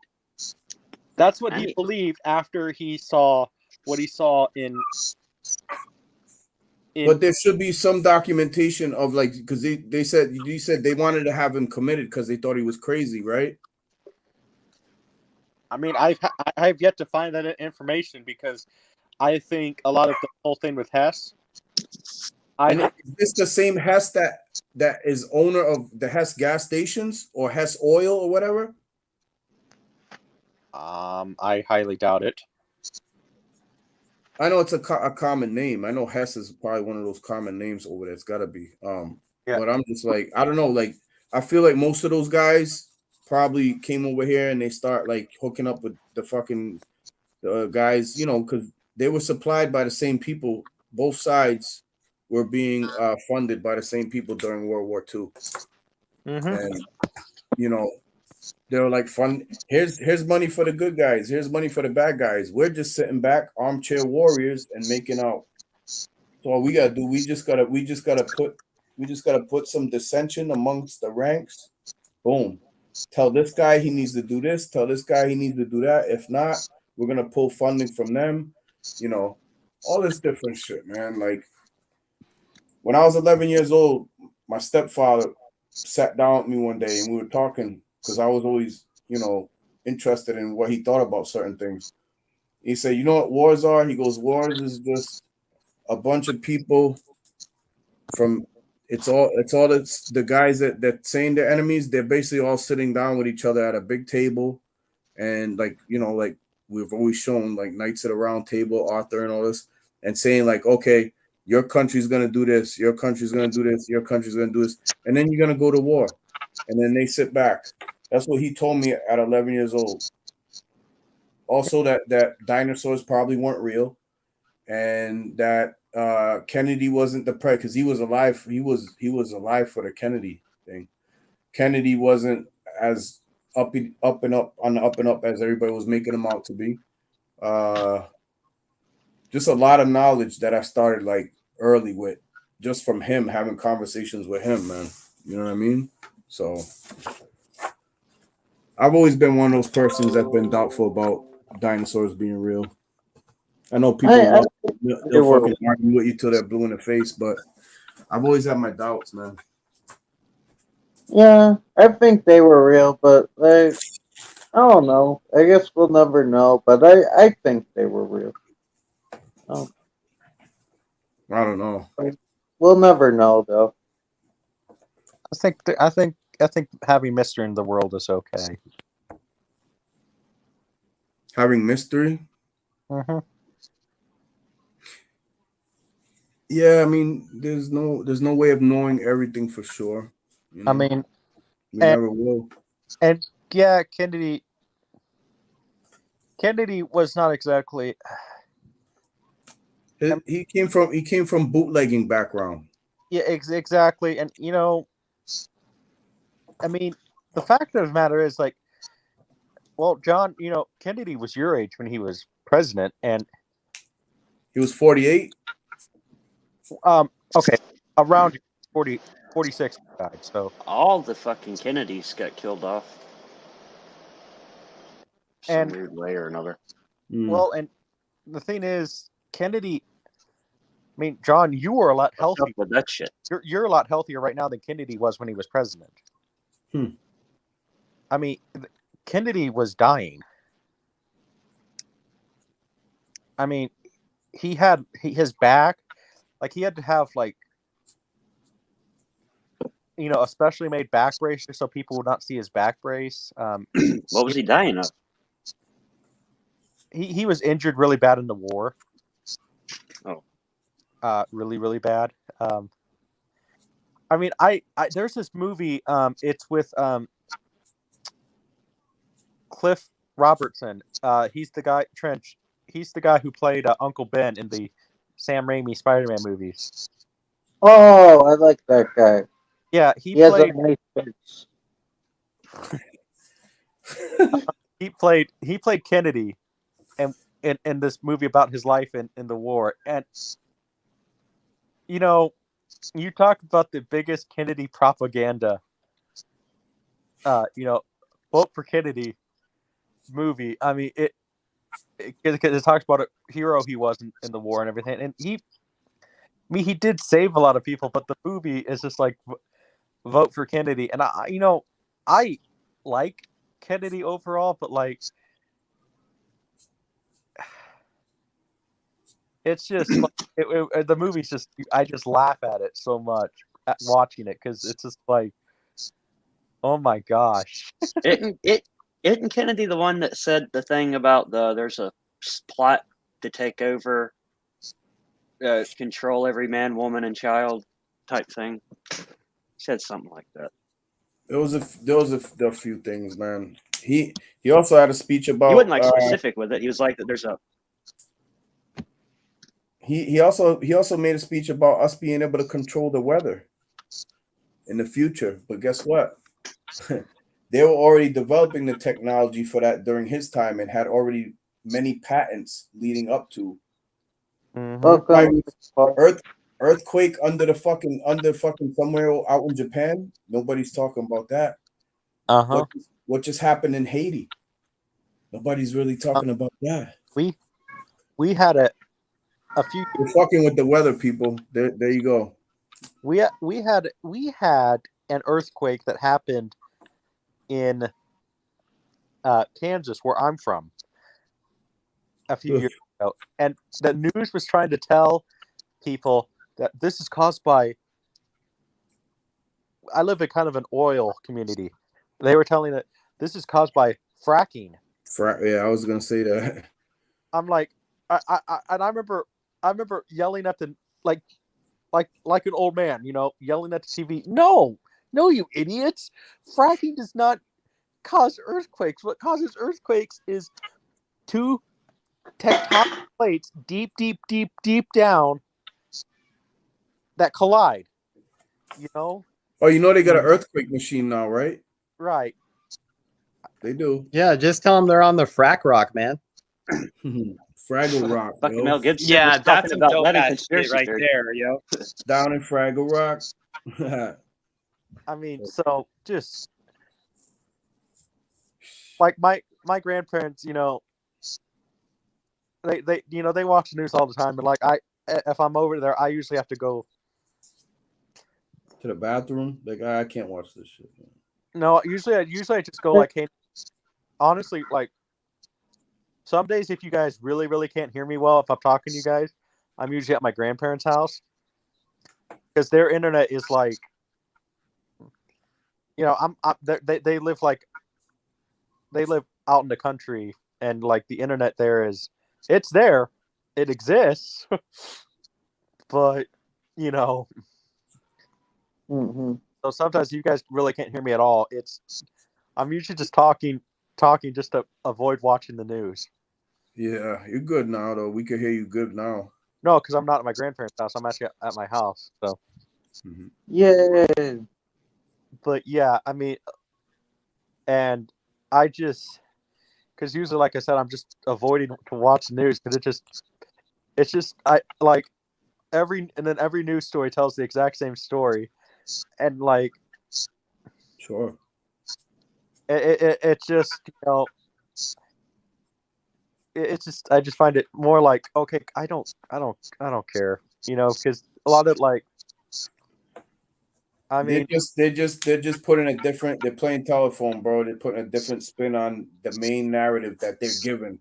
They're all reading off fucking teleprompters. They are actors too. Media is the fourth branch of the government, Gazoo. And no news is good news without motherfucking Gary Gnews. Exactly, and I just watch it. I mean, even my grandpa is to that point where he just doesn't care anymore. Like, he's gotten to that point where he's just like, oh well. So he started like really like yelling at the TV now and stuff, and it's actually funny. Yeah. Like, Yeah. he got.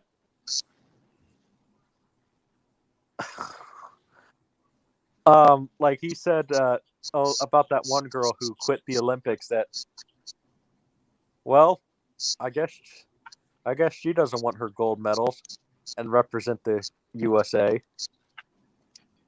That chick is fucking hot, man. I totally get with that.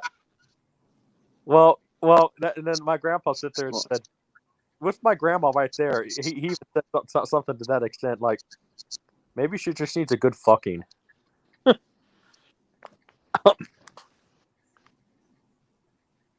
And he also, what was it? Said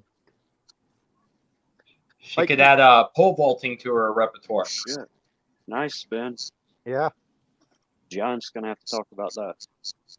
Yeah, what underground cave system? Because I heard about like the places in Italy, like the underground like caverns and shit, and people get lost in them because they're not supposed to go in, and they die because it's like all rock and it's dark and you can't find your way out. It's like a giant piece of death. Well, Trench, I didn't hear about one in America. Yeah, the Paris, exactly, Ben. Like, I didn't know there was an American one. Yeah. Well, Trench, how long are you going to go for? Till we end.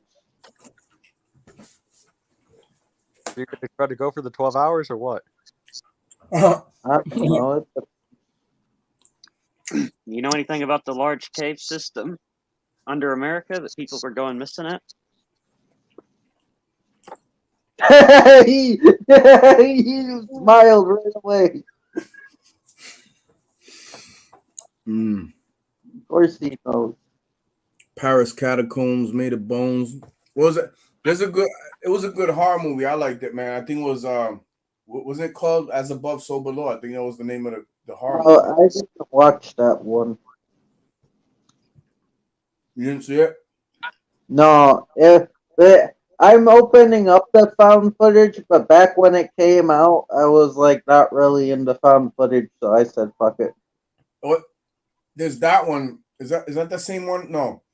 There's a couple different ones like that, but the one I'm thinking of, I think, has that dude Justin Long in it and shit. Was that the one?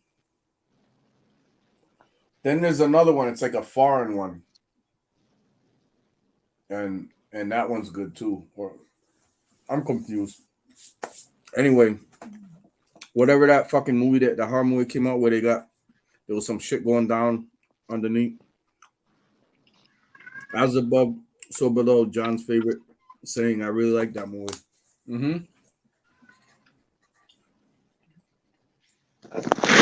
Very easy watch, Trench. That one. I'll have to check it out. I'm not so harsh on found footage anymore.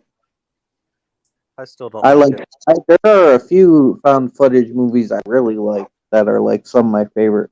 But this one isn't like. What's in it? What's the bad thing in it? Yeah, it's like, oh man, Is there a bad guy or the chick's dad had gone down there before or some shit and like discovered something, like a way to go between like some type of world or like a gate to something, and there was just like people appearing like down there amongst the catacombs. Is like people that had either already been dead or some shit, but you were seeing them alive, and it's just you gotta watch it. It was some weird shit, man. Yeah. So I've watched some documentaries about the enormous amounts of people that go missing in the woods that go unreported, like millions of people, and there's a massive cave system that links to that. Yeah, I think that a lot of those crypto zoo zoological type creatures are probably living underground in those cave-like systems as well. Like you gotta think, like they've probably dug down there. And they got their own shit. The military definitely has these things. They always have. They've had them for a long time. They've been working on the ones they had for a long fucking time too. Yeah. Basically, this girl's dad found the Sorcerer's Stone, like in Harry Potter. So she goes to find it, but finds that it leads to hell. Basically, yeah, like a portal to hell. It's fucking bugged out. And they found footage shit, and it's not bad, bro. It's done real well actually. Yeah. Originally, the Sorcerer's Stone was called the Philosopher's Stone, but they dumbed it down because they thought people would. It's the same thing, man. Same thing, just different. A sorcerer, a Oh, philosopher. the same thing, but it's like they thought they need to dumb it down for like audiences and stuff, and it's like, no, you don't No. need to do that. Yeah, the Sorcerer's Stone is what alchemists made that turns everything to gold. The philosopher, or they also call it the Philosopher's Stone too. Yeah. Turn lead to gold. Yeah. Metallurgy basically is. There's a really good Indiana Jones comic where he finds the Philosopher's Stone.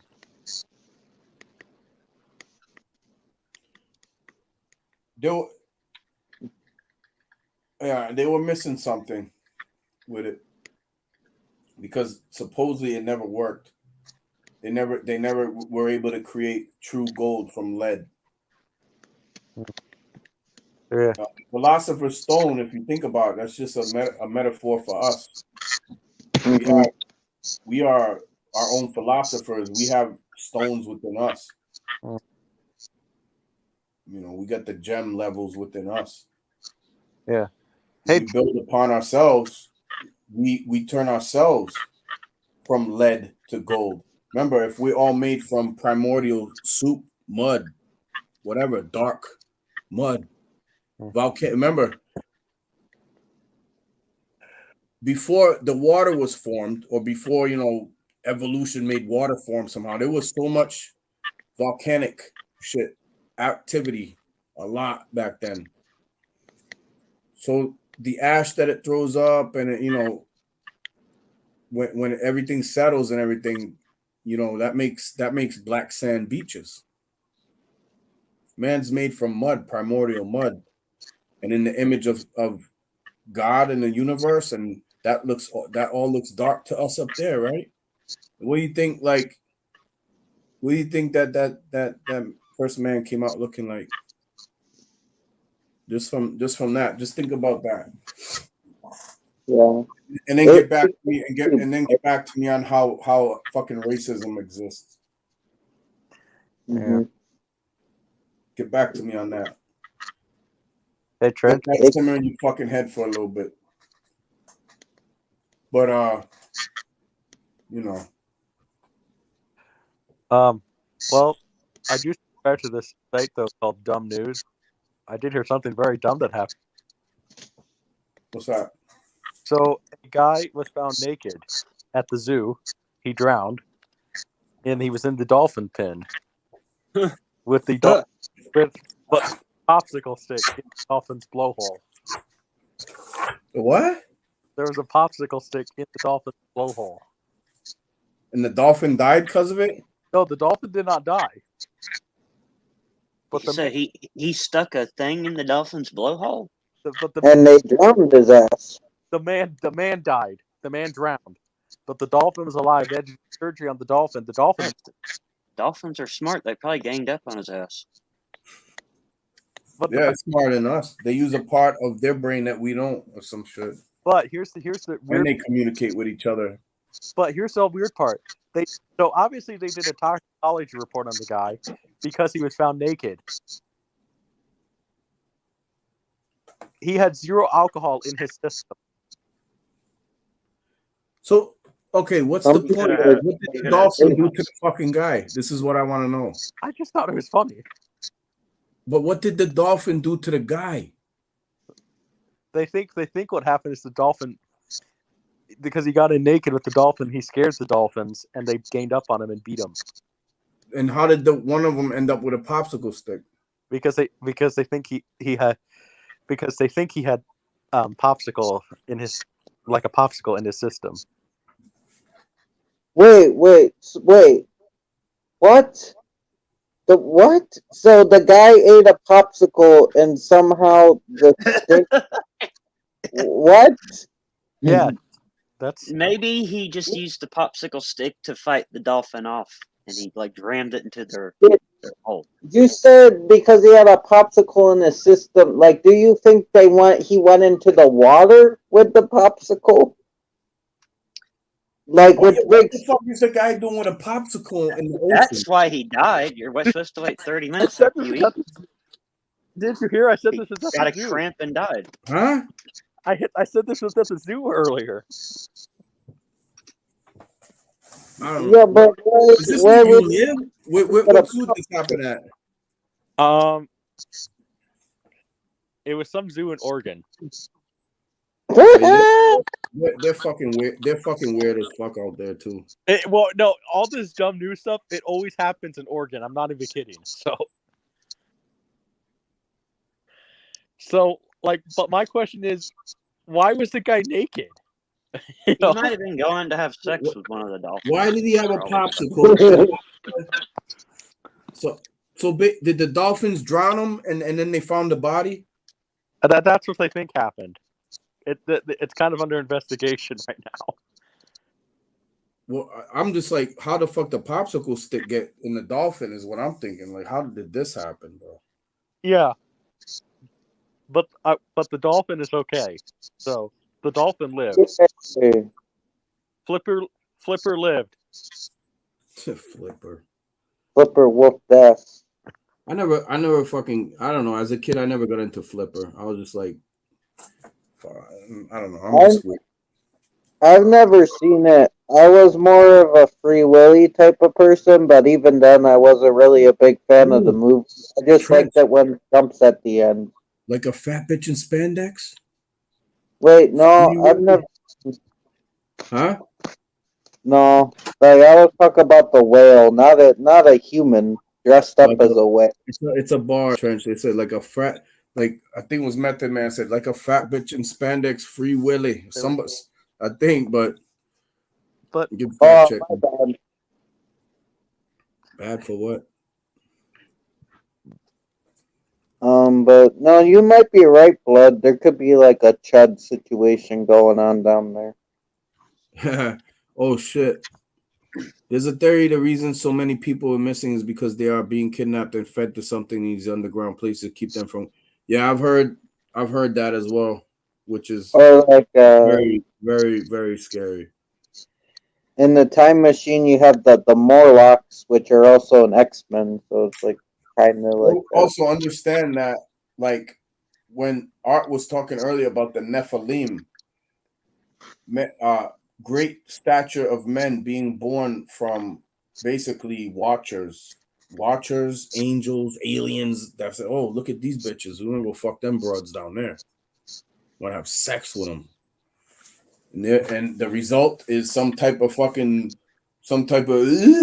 fucking big mongoloid fucking like giant thing, right? But some were smart. Think about Jack and the Beanstalk, that story, something like that, right? Yeah, different kinds. These motherfuckers could rule the earth, basically. So when they got tired of doing certain things like eating the animals, they start eating people.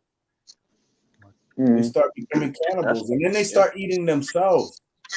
And then the aliens or whatever, like, what the fuck is going on with this story? This isn't how we had this plan. No, reboot the simulation. Great reset. That fucking button you go get at Staples and shit. That big red button. Burp. Shit, man. We were talking about that earlier. The King Kong and Godzilla. They were basically under the earth, coming up from under the earth. Godzilla somewhere within the sea. Yeah, because you don't see him living on land anywhere. He's living under the ocean, so he lives on Monster Island. He lives in the. He's always coming out of the water, dude. You never see him just come out of the fucking like out of the sand, out of a cave, out of a fucking volcano. You always see him. Unless it's an underwater cave. That's what I'm thinking. There was one movie where he came from underground. Well, no, Yongari came from underground, I think. I don't know about Godzilla, but Yongari did. Well, you can probably go underground in one of these things and come up in one of the ones under the water because they're all fucking connected. Yeah, like think about like the Marianas Trench.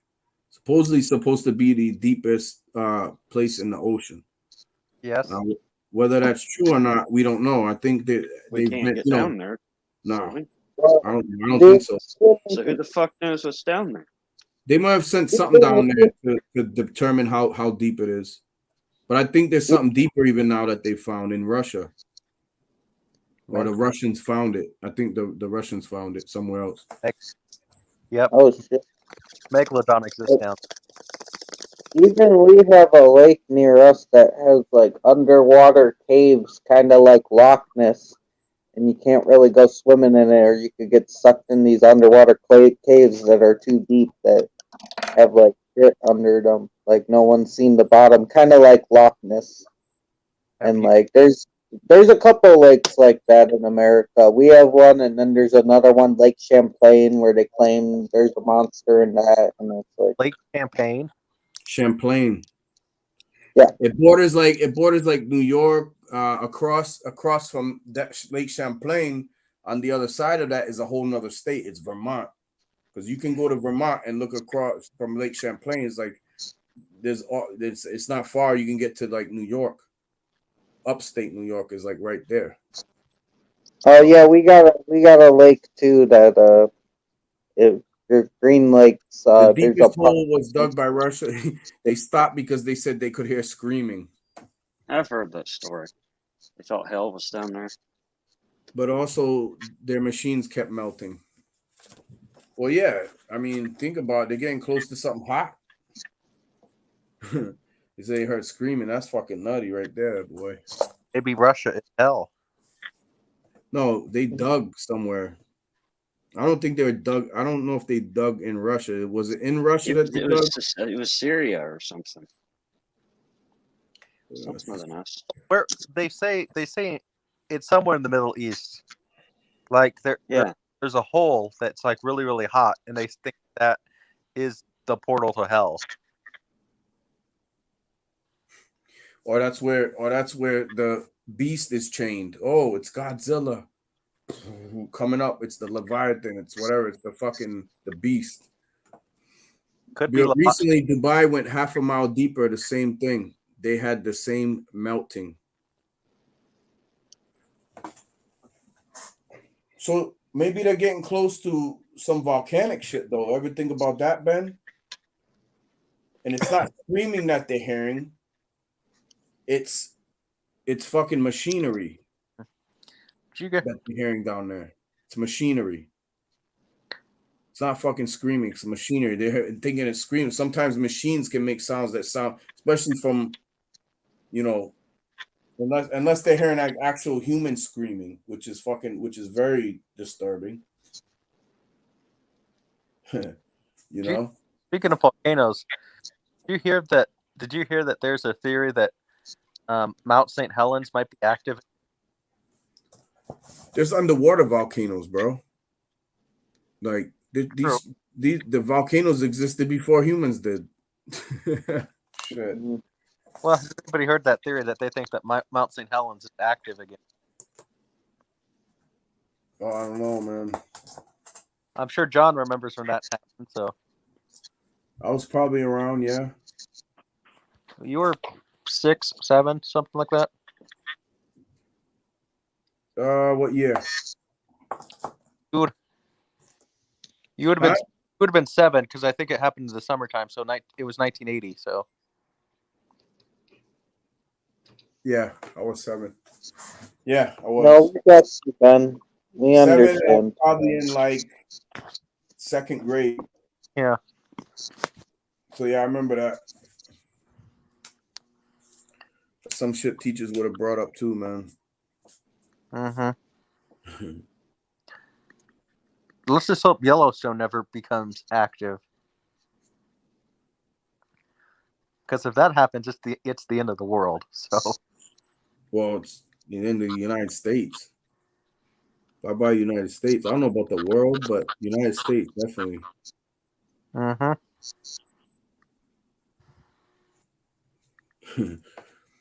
Be like that movie with fucking John Cusack, 2012. 2012. Oh, I like that movie. Woody Harrelson's obsessed with Twinkies. He's But great. Woody Harrelson was what? Looked at as a conspiracy theorist, and Woody Harrelson was what? He was right. He was right, man. And he went down with the ship. Like he died. And He you can knew he couldn't beat it. and you could see Woody Harrelson's butt in the movie. What? Oh, I never noticed. Why is that your go-to? Serious. I just Like, remember are you not talking? Do you like men, dude? Seriously, do you like? No, I do. No, You talk about a lot of dicks and asses and shit, dude. I don't know, man. I question sometimes. I mean, I might be way off league, but Trench talks about a lot of dicks too. Trench is very confused. He has a confused mind. Wait, what? I said Trench has a confused mind. Oh. He doesn't know how to control. He only knows how to be mostly neutral. He doesn't know how to like control his dark side yet, and he doesn't fully embrace the light. So he's at some like weird teeter-totter like seesaw thing right now. He could go either way. Oh, so I'm like an anti-hero? That's dope. You'd be like, yeah, you'd be an anti-hero or like I hate this fucking term, a gray Jedi. A what? A blade? Gray. Oh, a gray character. Okay. Gray Jedi. Oh, okay. Like that, like Ahsoka Tano. A dark Jedi. Like an anti-hero Jedi. Like you embrace the dark side, but you're still fighting for the good. But you at the end of the day, you're just gonna be you're more worried about yourself anyway. You don't give a fuck what side wins. You're just more like, all right, well, as long as I'm good, I can fight for the good, but I can embrace that bad so I can fight for the good. Mm-hmm. You know Yeah, what I'm saying? that's like if I was in a movie, that's what type of character I want to be. But I want to be like wacky and shit, like Chop Top, or like that dude from Night Tree that got scalped. Basically, Trench is just the comic relief. Exactly. I don't know. I wouldn't say that. And then I will just be the last man standing. Let both sides fight. I started this to make people happy, to make people laugh. So if it's working, it's working. I think you're succeeding, so it's a good thing. Yep. What were you saying, June? You're the last man standing in what? I would just be the last man standing, let both sides fight it out, and then I'll be the last man standing with it. So you're gonna take the neutral stance. Mm-hmm. Doesn't work because most times both sides come after you, come after the neutral. Jesus. Well, at least I'll go to heaven. When I get to heaven, St. Peter's gonna say, "How'd you earn your living? Did anybody know this? How'd you get your pay?" Do you guys remember Bill and Ted's Bogus Journey? Who played St. Peter? Who? Vin Rames. Before he was famous. Ving Rhames had to have done something before Bill and Ted. This was 91. That's Ving Rhames' earliest movie. One of them. No. Hold up. He's not credited on IMDb. Because I've seen him in something. I swear I've seen him in something else. Now I got that "If You Were Gay" song stuck in my head. Why? That's a good song, though. He's not you. If you look him up on IMDb, he is not credited. Fuck IMDb, bro. I'm going with what I know. Fuck this IMDb shit. IMDb. Wikipedia. Nope. Oh, he was in a movie called The Wrath of Cain with some dude named Nipsey Hussle and Gilly the Kid. Wait, that's newer. That's newer shit. I don't know why these people have weird ass names. Like Ving Rhames, he has a cool name, but who the fuck is called Gilly the Kid? And who names their kid Nipsey Hussle? That's Like that's their like rap names and shit, bro. Yeah. That's their stage names. And Nipsey Hussle is actually dead. Oh, it's funny hearing Trish talk about shit like that. He said, "What kind of weird thing?" Oh man, that's funny. Who the fuck is Nipsey Hussle? Who names their kid that? Well, at That's least, funny. well, at least it's better than like Nipplesy or something like that. Hustle. Nipsey Well- Hussle will whip your ass. Well, I maybe know. I should take back when I made fun of Yellow Wolf because these guys' names are worse than that. Yellow Wolf is a fucking joke. Yellow Wolf doesn't bad now. Huh? Well, name wise, like, would you rather be called Yellow Wolf or fucking Nipsey Hussle? Or Gilly the Kid? Well, Gilly the Kid's kind of cool. Uh-oh. Frenchie's gonna go listen to Gilly the Kid now. Gilly the Kid. I don't No, I I just know he's a rapper, bro. And John owns all of his albums. Do not, What? but you know. But the thing is, Yellow Wolf sounds like a Teenage Mutant Ninja Turtle villain. Or like a Spider-Man villain. Like, we gotta go stop Yellow Wolf from taking over the world.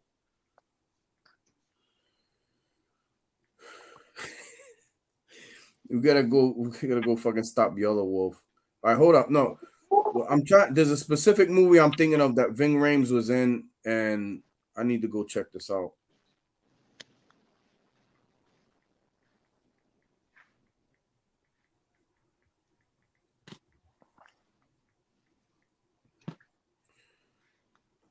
What year was the shit you guys talking about came out? 91 was Bill and Ted. Uh-huh. Okay, so right after that, I'm seeing this indie film that he was in, a drama with fucking Matt Dillon and Danny Glover called The Saint of Fort Washington. That sounds cool. That's a good movie, bro. Go peep that Hey, shit. boy. That's a fucking it's New York. It's New York City, so go peep that shit. Matt Dillon. Yeah, I love movies filmed in New York. Matt Dillon is so underrated. I think he gets credit, man. I mean, fuck, he's old school, man. Outsiders and shit. He's a badass. I there are so many movies, but I mean Matt Dillon.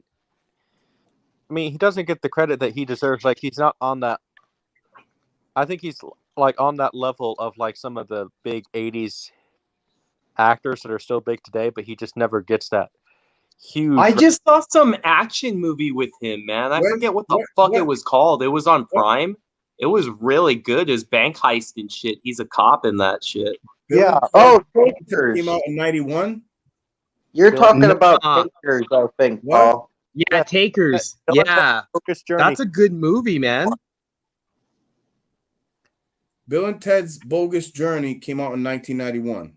Yes. Wait, People Under the Stairs. Wasn't he in People Under the Yes, Stairs in yes. 91? Came out in 1991. So that's his first movie. Because didn't that come out before Bill and Ted's Bogus Journey?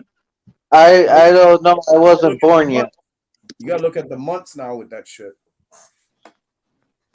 I wouldn't know. I wasn't born yet. But, I only memorize like year. I don't really memorize like this came out. Well, it literally says that he started out. It doesn't say in Bill and Ted. He started out in Wes Craven's The People Under the Stairs, 1991. Well, maybe he had a bit role in Bill and Ted, and like nobody noticed. Because he's not credited.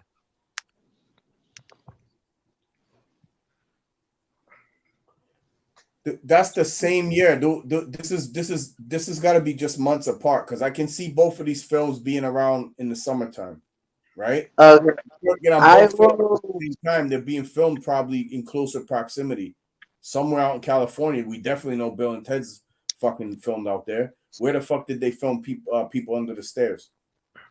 Where was that filmed? And keep in mind, Van Rames is only like in. It's he's playing St. Peter. They ask him what's the meaning of life, and they start singing, "Every rose has its thorn," just like every cowboy sings a sad song. And that's what they had a very short sequence in that movie, so he would probably only need a day to shoot it, right? Like a very short amount of time to shoot it. Well, let's see. Let's go look up people under the stairs. I want to know how close. Huh? I'm already on it, John. I'm already looking up people under the stairs. The release date. Yeah. November 1st, 1991. You're so fast. Maybe he was in the Bill and Ted shit. But wait, he's filming. He's filming both of these at the same time. It has to be. That's when they released it. Mm-hmm. When were they filming it? I mean, doesn't matter. I don't give a fuck anymore. I'm done. Okay. Me, I'm done. You guys can continue. I'm good. I don't want to argue with Ty because you can't win an argument with this dude. Not saying that he's not wrong or right. I'm just saying he's not gonna let it go. Let it go. Let it go. Right. But I'm never wrong. Wait. I like the the dude. Proven wrong yet I about like, anything since I've been I like talking to the- these guys. I like the actor. I've never seen Baby Boy. Oh, Drugstore Cowboy was good. Speaking of Matt Dillon, that was fucking badass. That was Oh, a good yeah. one. He was really good in City of Ghost. He does those S.E. Hinton movies, like he did Tex. No one ever really talks about that one. Rumblefish. Yeah. Yeah, that's a good one. I got Rumblefish. Yeah, he's a badass. Mm-hmm. That Takers was the shit, man. If you guys haven't seen that, I like that movie because the way it's filmed is awesome and it's action packed like a motherfucker. Dude, it's cool. It's got so many cool people in it. Idris Elba, Hayden Christensen. I think Paul Walker. Isn't there's another guy in it. I think even Chris Brown's in it. I don't know. Chris T.I. He plays a pretty good role in it. Oh yeah, that might be the rapper. It might not be Chris Brown. It might be T.I. Brown isn't it? But fuck Chris Brown. Oh, I know. He's a woman beater. Yeah, it's okay. We already found a good man for Rihanna. She just doesn't know it yet. That's right. Who the fuck is that? Oh, But he's Sacha? got to eat a triple meat burger first with bacon. Sacha. He didn't. No. He'll try to wiggle his way out of it. And if he only eats half the burger, he only needs one of her feet, anyways. Sasha will be He doesn't need the whole damn body. Sasha will be a gentleman about it. He will eat the veggie burger for Rihanna. But he'll make sure that Rihanna eats it, but he'll make Rihanna feel comfortable. Wait, why would he eat it for her? Would it be like a bird situation? He has to chew it and then put it in her mouth? It's just Like getting what? too disturbing to picture now. Sasha chewing it up. But why would he be eating it for her unless he had to eat it to win her? She'd eat a fucking umbrella. You know, it'd be really funny. Now that we're talking about him, now he shows up, right, Trench? Yeah, Sasha, you should show up. We're talking about you throwing up in Rihanna's mouth for love. We're Yeah. probably ruining his chances of a date with Rihanna. So She'll never see this.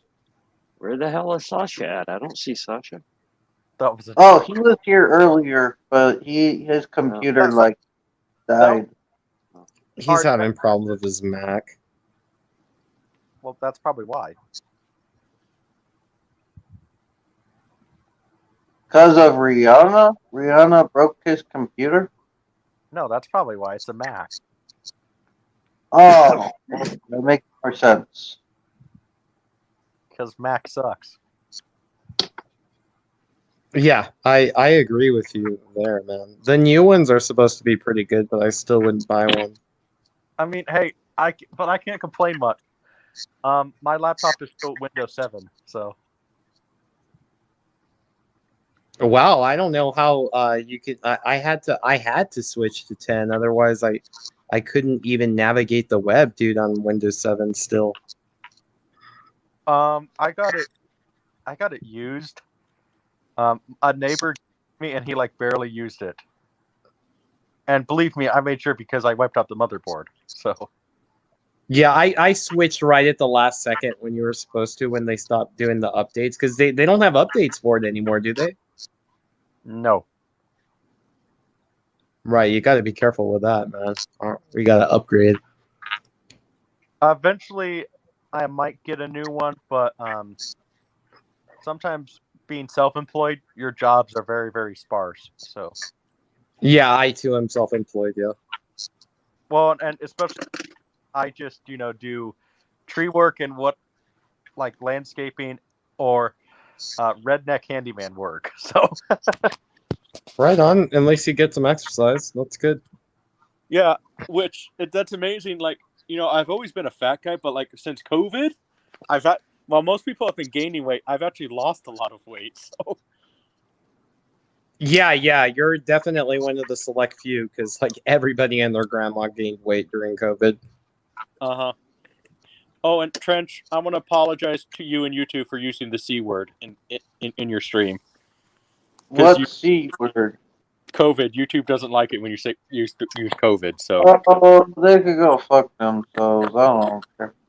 I know, but I mean, people are naming their kids COVID and Corona. That's some whack ass shit. That's fucked up. I have a neighbor. Fun. I have a neighbor who named their cat COVID. Man, that's fucked, dude. Oh, Trench. Yeah. I still think I'm going to do that as a short little film, though. I just need everybody in the community just to send me pictures of them drinking beer. And well, that's up to them. Like, yeah, like because I actually thought it'd be really funny if everybody bought Corona and then they sit there drink Corona and they die. I gotta fill in I gotta fill in this guy in the chat, but Cory gave me permission to have it was a video, it was a little film idea we had an idea for called Night of the Killer Brewskis, but basically everybody in the community, we just have them sit there, drink beer, and then they just have to basically pretend to die. And then we just edit all the footage together, and stuff like that. If McConaughey's in, I'm there, dude. Yeah, he because he does those commercials for Corona and shit. oh, we're not gonna be able to get Matthew McConaughey. We have no money. Yeah. Yeah, I was totally joking. No We way, can dude. get- That dude is gonna require at least $2 million minimum. We can get Matthew Mahogany. There you go. That is true. Someone just needs to sculpt him. Out of mahogany wood. Yes. Mahogany. So yes, if people want to, I'm looking for videos of that. Just people, I mean, they can send it. They can email it to me. Parents, you have my email address, or they can send it to me on. I guess what is it now? Google Chat, Trench? It's Hangouts. It might be called something different now, but it's always gonna be Hangouts Okay. to us. So they can just send it to me, and I just think it'd be like a little fun, stupid, short little movie to do. You know, just especially if people can buy Corona. You know what I mean? Because that would make it funnier, right, Trench? I'm not gonna buy Corona. I don't drink, so I'm just gonna drink a soda Well, and Trench, then well, off Trench, as beer. what you do is you just maybe Put apple juice in there. You, you In can a buy Corona like bottle. you can buy like a single Corona. It's going to be a bigger bottle than a regular size bottle, and then just dump it out and pour something in it. No, I've got You don't like have you don't have to buy like a whole case of them. You can get a single. Yeah, that's a good idea because I don't drink either. either that or maybe just I'm sure if you ask a bar a local bar, hey, I'm doing this for a film project, I need one empty bottle of Corona, they'd probably go like, okay, here you go. Oh, you're right. That's not a bad idea. I bet that'd be easy to come by. I see an empty bottle of Corona on the fucking ground at least. Yeah, and just wash it out. I mean, you might get lucky. Just when you're walking around, you might just find, or just like I said, go to a local bar. Hey, I'm filming a project. I just need one bottle of an empty bottle of Corona, and then just like you suggested, just use apple juice. I mean, nobody's gonna. No. Trench can just be funny with it and just write COVID or whatever or Corona on the bottle and like with a marker. That's a good idea. That would COVID in a bottle. Yeah. So yeah, I really just want to get everybody in the community to do it. As much as many people as we can. Welcome back. Hello. Oh no, we Hey. lost him again. What's up? Oh, he's back.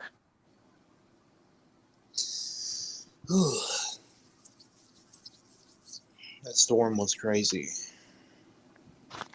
Yeah, man. It sounded like it. Yeah. I think I'm glad I'm not in the storm because I'd be doing storm damage probably. Yeah. Which storm damage jobs are? I like them because they pay well, but they suck.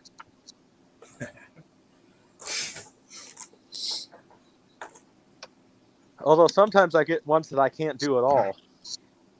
So. Hey, John, let's see the progress on that, man. Yes, sir. Yay! Shape up, or ship out, some shit like that. Oh yeah, now it's starting to come alive, dude.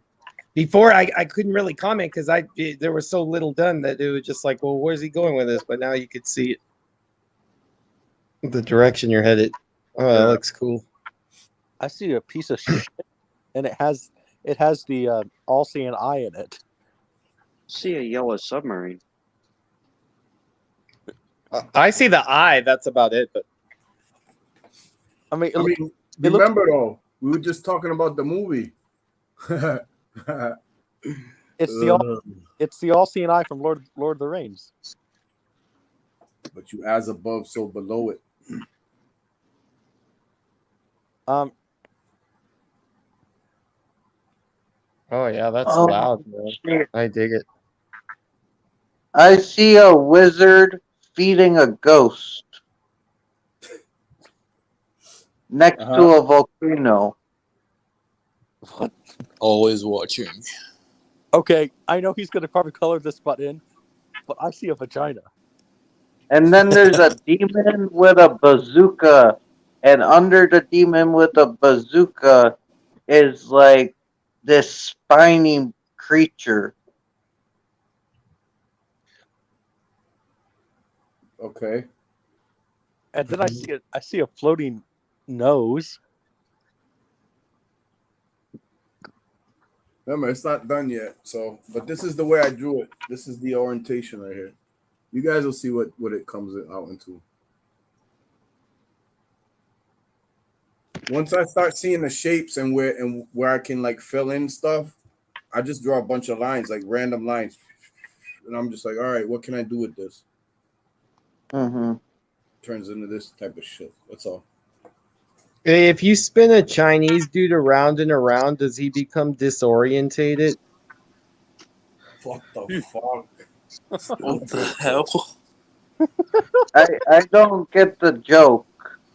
Because they used to call they when they say Orient, they used to call Asian people Oriental people. Some people still do it. I've still heard people say that.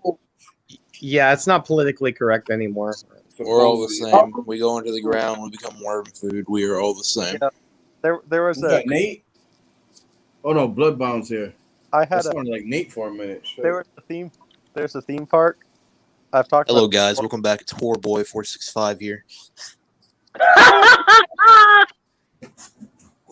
Go get that motherfucker. I want him to hear that shit. Me and Nate are like brothers. Best way I can say that. I fucking love it, yo.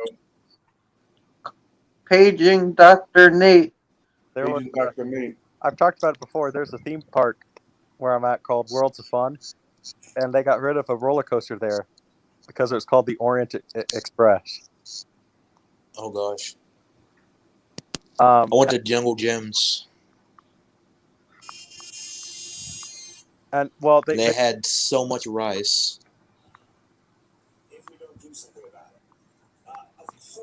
Okay, when you say Jungle Gym, my mind immediately goes to this series that Johnny Weissmuller did after Tarzan.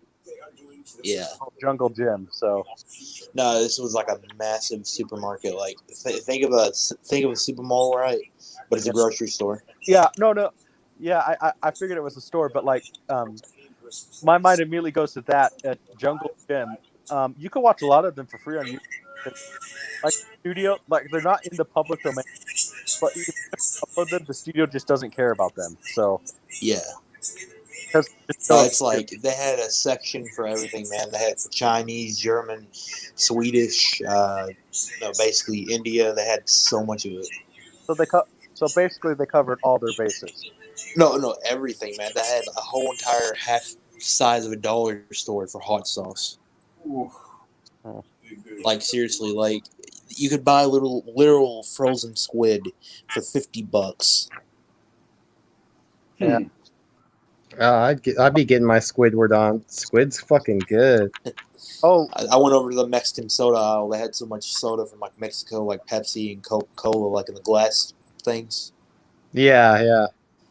I had to I went to town on those, but I kind of gave up Coke recently. Just so you Titus, but that happens.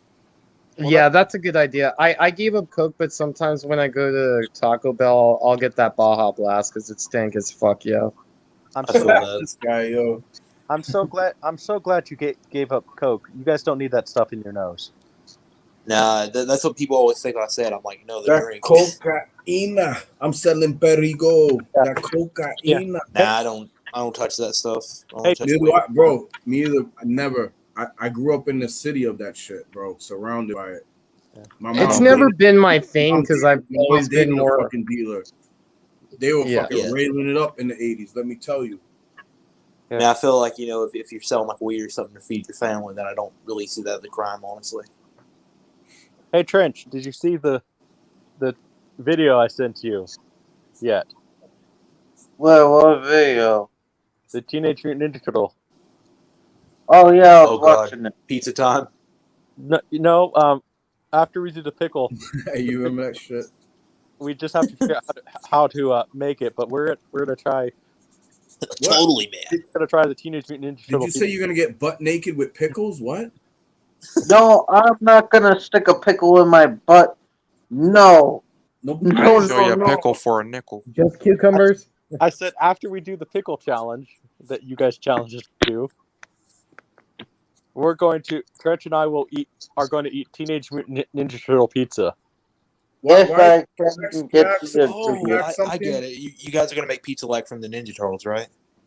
But like the weird ones. Well, if I can, don't be roping me into something I don't know if I can do. I Exactly. That's what I will. was gonna say. don't know Why are if you I getting can Trench do. into something he hasn't even agreed to yet? He agreed to the pickle shit. He hasn't agreed to nothing with the I terminal. said I told him I would do it if I can get the ingredients. I don't know if I can get the ingredients and the okay to do this. Cause one thing, dipping pickles and fucking Alfredo Alfredo sauce sauce. is one thing, but to make a whole pizza of just nasty shit is another. Can I I just don't know say? what why. Can I just say you have to? You have to. You realize you both have to do this on camera, right? Oh, I'm doing it on camera. Fuck you. No, he has to do it on camera as well. That's why I'm doing it on Trench's stream. I'm somewhat of a pizza connoisseur, honestly. I used to eat pizza every day of my life. But I'm not saying I'm against the pizza thing. I'm just saying let's see what people say. Yeah, I'm pro I pizza, feel anti pickle. Yeah, I get that. I like How about pickles on pizza? There you go. It's just gross. I hate pickles. Ugh. I like cucumbers though. That's one of the. No, like I don't know. Like I used to make them like handmade. My dad used to work at a pizza place, and it burned down a week later. I don't know what happened. Was it? Did your dad burn it down? I'm kidding. There's a pizza joint by me that has hemp crust and cauliflower crust. Are you must be out in Cali or some shit with that hemp crust shit. No, believe it or not, no. Really? No.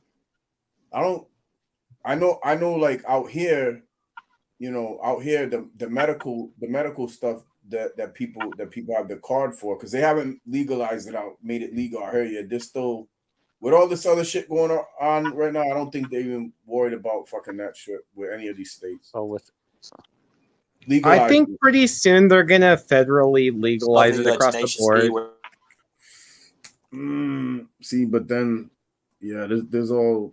If they do that, it's all types of. It'll never be federally legal because the pharmaceutical companies don't want it to happen. Pretty much, yeah. They would then like lose out on a lot of shit that they already fucking pimp out to the public anyway. All these shit that they got people designer drugs. Because all the stuff that weed has great benefit for, medical weed. Ooh, we're gonna give the kids the ADHD. We're gonna give them a bunch of fucking medication that makes them halfway brain dead until they realize that, hey, I'm being fucking put to sleep. You know what I mean? I'm telling you this though, man. I was on stuff like that. I don't mean to rant or anything, but I was on stuff like that for 4 years of my life. I cannot remember what the hell happened. Bro, see, man, that's the shit. And like they constantly shove that stuff in my throat, and honestly, that's how I feel with school. Like, I mean, I believe everybody has a right to education and what they want to do and what they want to believe in, but like, I see the hypocrisy within the education system. How they just basically feed you information just to regurgitate it back on the paper. It happens. They tell you to be an individual and to think for yourself and think outside the box. Yeah, but once and you then if question you're not like the the other kids, they norm, beat the hell out of you. yeah, once you question the norm or try to express yourself, they yell at you and punish you. If you even question the teacher, and like you could get in trouble for that shit. Some are cool with it, but some will send you to the principal's office for questioning authority. But then they'll tell you to think for yourself and be an individual afterwards. Most of my teachers in my school were either drunks or sexual weirdos. The whole shit is keeping you in the box, though. You're inside a fucking whatever structure you're in all day. It's a brick. Oh, building. definitely, man. It's hell, man. School kills creativity. Like it kills everything. Like the weird thing. I think because just through the indoctrination of, nobody's immune to this. I'm sorry. No, indoctrination's everywhere. Man. No, you can't escape it until you're. We're all indoctrinated. So like the way we raise our kids, right, feeds into that indoctrination as well. Man, I always had a dream of family, but like honestly, I've seen how things are nowadays. I don't want to bring a kid into this fucking world. God bless, bro, because you know what I'm saying. Like, I don't know what you believe, but I just see. Even if I was, you want to know what I believe in? Honestly, true to self, I believe in kindness and peace and love towards your fellow brother, man and woman. Yeah. Just guidelines to keep yourself basically an idealism of just kindness and peace, and trying to like teach people that like violence isn't always the answer. I mean, it can be the answer, but like it's according to the situation. You know what I mean? Mm-hmm. Like, here's something though. Like, I don't really believe in good and evil. I believe in black and like I believe that there's all sides to every story. But I mean, if you're an asshole who basically kills or abuses just for the hell of it, then go fuck yourself. I don't give a fuck about you. But the thing about it is at the the day we're born, we're given a number. Mm-hmm. We are that number. And that is the saddest part. Mm-hmm. And we are categorized as things either to do with mentality or either how we think. That be it, in some examples, bipolar disorder or depression. It's basically an entire genre now, if you think about it. You see all these people on social media, which, I'm not throwing shit at them, but, like, you hear, like, oh, yeah, I got depression and everything. Yeah, we hear it, but people get pissed off about it becoming generalized, and I'm like, why do you think people get becoming more depressed? Mm-hmm. People are now understanding that it's okay to not be okay, and that's what I respect, because we're finally admitting to ourselves that, yeah, there is a problem, but we can't fix that problem. And I said that problem makes you ill. It really doesn't. You're just admitting your faults, and there's nothing wrong with that. We will always be flawed. Us as humans will always be flawed. There's no way to make the perfect human being. Nope. You can try. They're the Fifth trying. Element. They're trying though with the AI shit. They're trying. I'm just telling you, this little man that is gonna blow up in their fucking faces. Oh, I know it. Don't I fucking know it? Don't I know it? Seriously, man. Like, there's so much stuff that I feel. I just feel for some odd reason. I'm not saying I'm psychic or anything or like any kind of weird shit like that. But I'm just saying I have a feeling in my heart that something big is going to happen. Yep. Bro, Like, it's just building up. You're intuitive. You're intuitive, bro. And, the thing about it is, I was excited, a couple years ago, like when they started actually talking about UFOs and flying saucers. I am a very big believer of the skies and what could be out there. I'm not crazy enough for it. Like, some of these people on YouTube screaming about reptilians ate my brain and stuff. And I'm like, I get that. But, like, you got to think, are these people just generally mentally ill? Yes, they are. Yeah, and I, I guess I'm not any better because, like, I had a really weird lucid nightmares about being abducted, but, like, I'm not searching for that shit. But, like, I may sound crazy or insane, but I believe in the good things in life that, people should be treated with respect no matter who you are, and you should be able to choose your own destiny and choose your own path in life. Nobody can choose that for you. Not that I'm a believer of any sort, but every book of faith has, the basic mantra, do unto others as you'd have them do unto you, and so it's true. It's basically don't step on my toes and I won't step on yours. Yeah. Like, anybody can believe whatever the fuck they want to, but don't go to my house on Saturday and fucking tell me what to believe, though. Yeah, that's what pisses me off too. People think they have the right to tell you what to fucking do. Well, yeah. I've said before, even as a Christian, I don't believe in that part of Christianity. You're cool, June Dog. Trust me, man. I've only known you for a short while, and I've really enjoyed everybody's company I've met with recently. And you are a good guy, man. Well, and I don't like that part of Christianity when people me neither sit there and say, "Oh, you have to believe this." Like, I hope that maybe no, you have free will. Exactly. Well, my whole thing is I hope that maybe in some way. I'm not going to sit there and force my religion. They need to practice what they preach. Exactly. And that's one of the reasons why, even as a Christian, I don't go to church. I've said this before. I don't go either. I don't go to churches because, a lot of times those pastors are the ones that have the biggest skeletons in their closet. Yep. I know little boys. Well. Yeah. Yep.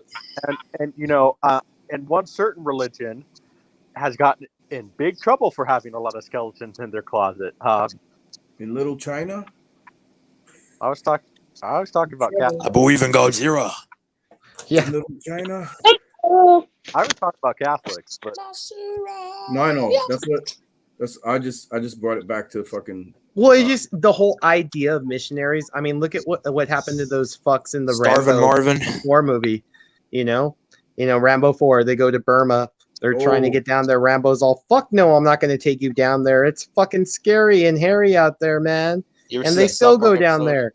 And so they got what they deserved. They should have died. They're lucky that Rambo fucking came by and fucking picked them up. Well, yeah. Because, it just quit forcing religion down people's throats, man. I hate that South shit. Park episode where they're like, you ever heard of that one where like the alien saucer crashes in Africa and they're like, they're trying to catch them when they're going to another planet to all these African people there, and like literally it's like, yeah, we need to get a bigger spaceship, and it just shows them on like the 700th Club on like TBN saying what we need is $50,000 for the space transport vehicle. Now give it your heart, and I'm just like, this is fucking nuts. Like I've heard some Christians go after you go to those places that are actual war zones. And like they say, we don't need to bring any weapons with us because we have the power of God on your side. You're gonna be shot in the head. Well, okay. Well, yes, you do as a Christian in some way, but please bring at least a weapon to defend yourself with in case something goes down. Like the Bible says, if it's in self-defense, you're not going to go to hell. I don't like dummy. The thing about it though, that my main stance on this is, you can do great things, you can do evil things with whatever type of subject you're working with. There's some great people who've done some great things with it, and there's people who've done horrible things. But the way is, it's not just one big thing. It's on both sides of a sword. Yeah. I just hate people who use it to just justify their own selfish needs or their hypocrisy. Mm-hmm. Oh yeah, I mean, and because I like this island. Yep. Ben, the only reason I'm not that type of Christian, Monster Island. I have actual family members who, are like. I do too. Trust me, I'm from like a really high Bible Belt place that that's why, due to my trauma and stuff, I turned to Satanism, and that was sort of my biggest bread and butter. I didn't do it because I was mainly into it. I did it just to piss off the people who were assholes to me. Yeah, there you go. I can relate to that. Like I love because I come from I'm the black sheep. Yeah, I come from a very religious family, and I love wearing my satanic shirts. It's not fun because to I get a rise like out of people, Satan. 'cause they're just so I don't thick as believe in shit. Satan at all, but I Yeah. just like to piss off the people that take offense to it. I get it. I mean, I'm the type of guy that I may disagree with you wearing that shirt, but I'm not going to sit there and get mad over it because that's just it's just an image. It's a band. They're a bunch of heavy metal shirts have fucking satanic imagery and shit like that. That's just part of the entire idea of rock and roll and heavy metal. There you go. That's precisely my point. My gotta love the metal. Well, yeah. I like a lot of those quote satanic bands like Black Sabbath, Iron Maiden. I mean, I don't really like Venom too much. I love that backwards message they put in Still Life I like on Venom. the Peace of Mind album because that entire hidden message was to piss off Christians. Well, I just don't like Venom mainly just because I'm not a fan of that type of music. Like to me, that's borderline screamo. So. Well, I don't. There's a big difference between black metal and screamo. I don't like screamo either. I mean, I guess I really wouldn't say that. I don't. I'm sorry, I don't mean to cut you off. No, you're all right. No, you didn't. But I mean, I don't mean generalize Christians in one big thing. I'm just saying there's people who do good and bad. But it's the hilarious thing about that message they heard was, it's backwards, so it's supposed to be creepy. They think, but actually, when you reverse it, it says, "Don't go meddle with things you don't understand." Well, I mean, the thing is, what a lot of people don't even realize that, with Black Sabbath, the songs and songs about the devil in heavy metal are not necessarily about the devil. Yeah, it's just referencing it. Mm-hmm. Shout at the devil. Yeah, I heard you talking about it earlier. Yeah, or it's it gets misinterpreted.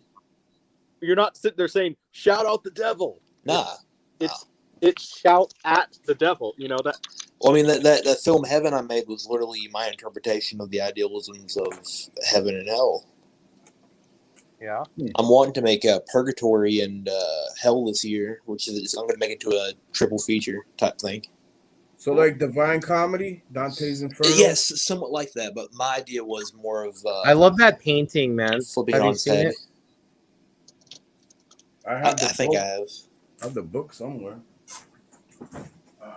I got a lot of inspiration from Mark Twain and the story Faust, a lot of stuff like that. I love Mark Twain. I do too. I love The Mysterious Stranger. I like Mark. All right, I'm talking about Mila Jovovich made an album. She has a couple albums, and her first album is called The Divine Comedy. Yeah. And it, of course, it's loosely based off that. It is based off of it, but it's a beautiful painting because it's like this girl reaching for the heavens, and she's on a rock. She's reaching for the heavens, and there's all these angels that she's reaching for, but like snakes are like covering her feet, and they're dragging her down back to Earth and stuff. You know, it's a really cool fucking painting. Place that is just as real, but not as brightly lit. I like Mila Jovovich's albums. Oh yeah, me too. I love that album. Mm-hmm. Her second album, and not so much. It got a little too techno. I wish you put out more stuff. Actually, I love it. Same here. I think she's got a great voice. In the sunlit world of what he believes to be reality. No, but she's not. There's a dark side. And I don't think she's more. She'll just put out another album.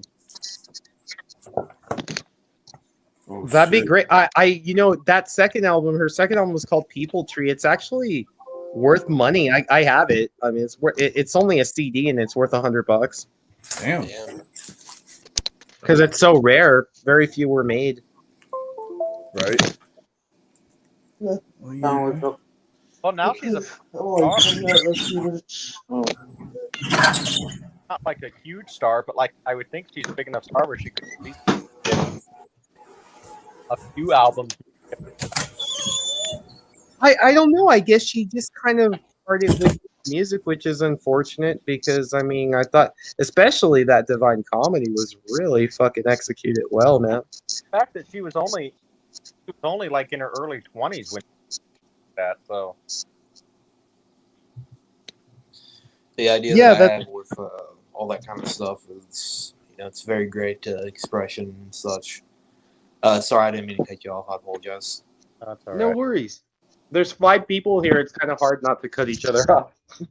It's human nature. We're all gonna. I didn't want to be rude or anything. Oh no, same here. I feel the same way when I do it, man. Oh, same with me. It's just I just like to hear what people say. Oh, you good, dude. It's chaotic as fuck. That's fine. That's what makes it interesting. We're chaotic. It's different stuff every time. Well, the thing is, even want to call it, normal conversation. No, definitely. Like I like how we go on to different ideas and stuff. It's cool. Yeah, well, even if we have, that's what this stream's for. I just do this to hang out with people. Oh, same. Well, what I'm saying is, even if we have a normal face, there would be times we would interrupt each other. I mean, we would cut each other off. Yeah, it's human nature. We all look for that pause moment. Yeah. And then we think you're done talking, and then all of a sudden you're just thinking about what to say. I know with Purgatory, the second film that I want to make, it's going to be very much weird as hell. That's what I'm trying to do. Yeah. Nice. Did John have to leave, or did his tablet dead, or did his? I don't. Okay. I hope everything's okay. So. Oh no, he'll do that sometimes. His tablet probably died, or maybe something. I wanted to talk about skin wall. But But yeah, I mean, I have a lot of. I have a pastor who's a family. He's a family member, and he is. He's the type of pastor that, like, is like the one that's like firmly, Bible and everything. And yeah, you should be that. But like the Bible, I look at more guidelines really. I more look at it like, I mean, yes, it's important messages to live. To me, being a Christian is more just believing in God and being by judging, having a good influence on people by your actions, and your necessarily good actions too. I mean, and that's mainly with me. Well, see, that's a pro. Well, I mean, like, I believe in that too, but like the problem with that is people's definition of good. It gets kind of discombobulated, because like what is good, and that just stems back, like Aristotle and shit like that is pretty much who touched on that topic. But I love reading all types of Bibles. I mean, I'm a big fiction freak, so like that goes along my lines. But I mean, there's wisdom bestowed within all books. So I've read the Old Testament. I haven't read the New, but I've read the Quran. I've read all kinds of fucking. Pretty cool. I've I've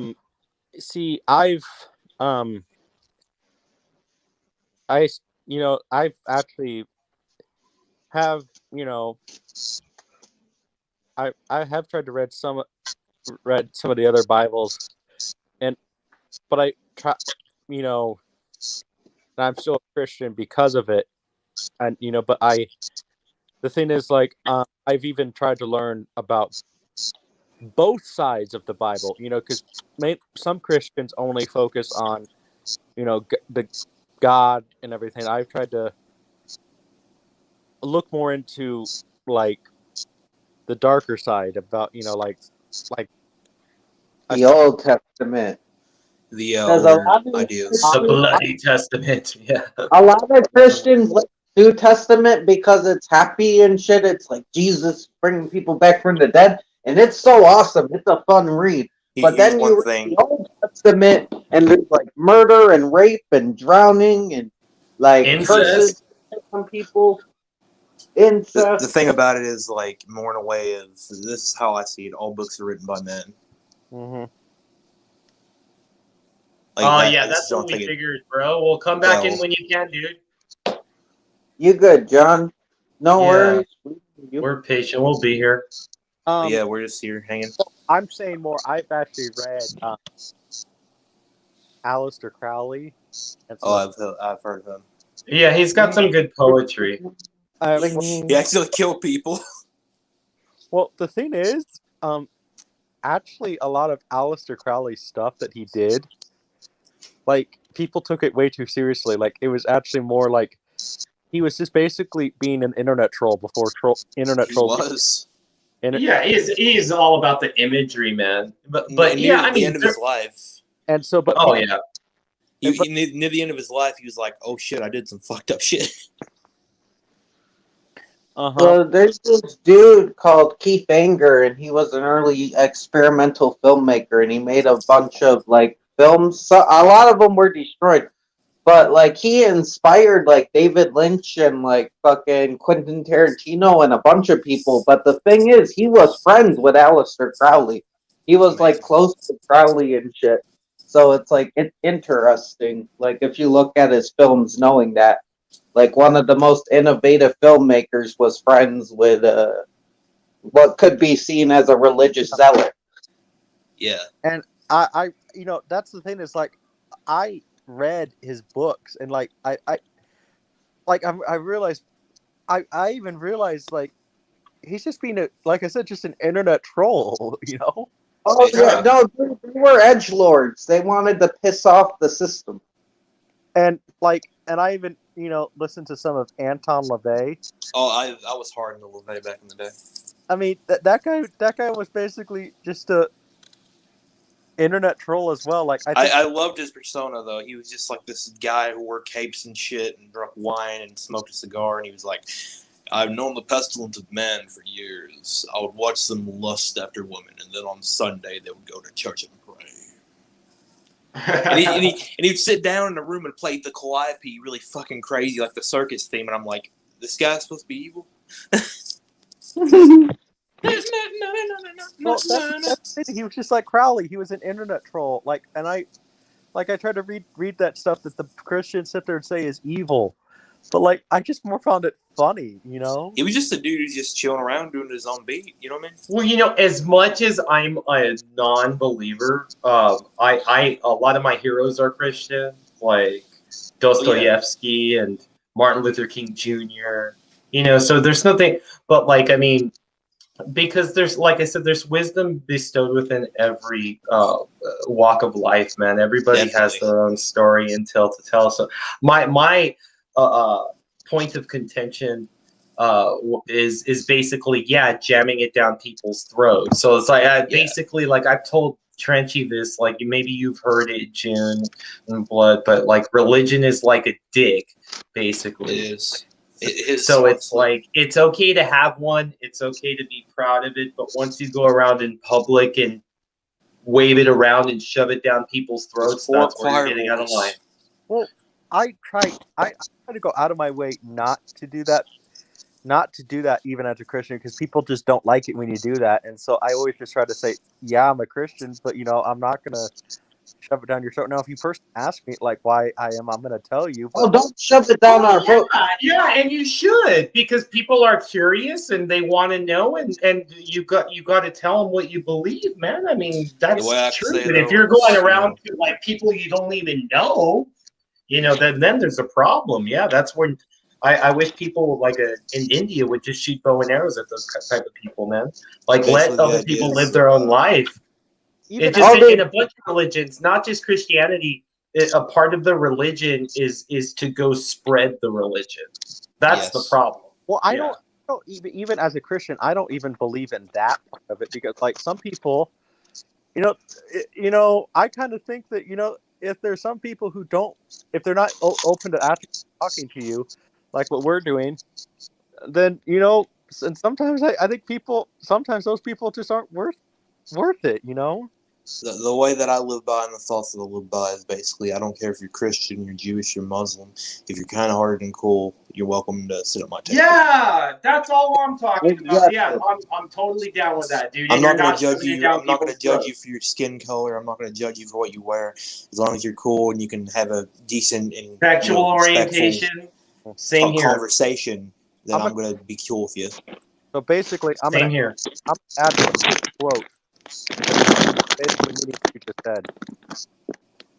Honestly, I had a friend who was mute, and I had amazing conversations with him. Yeah, I stand on character. You're not the or don't judge a man on as long as the man's a good person. Who am I to judge it?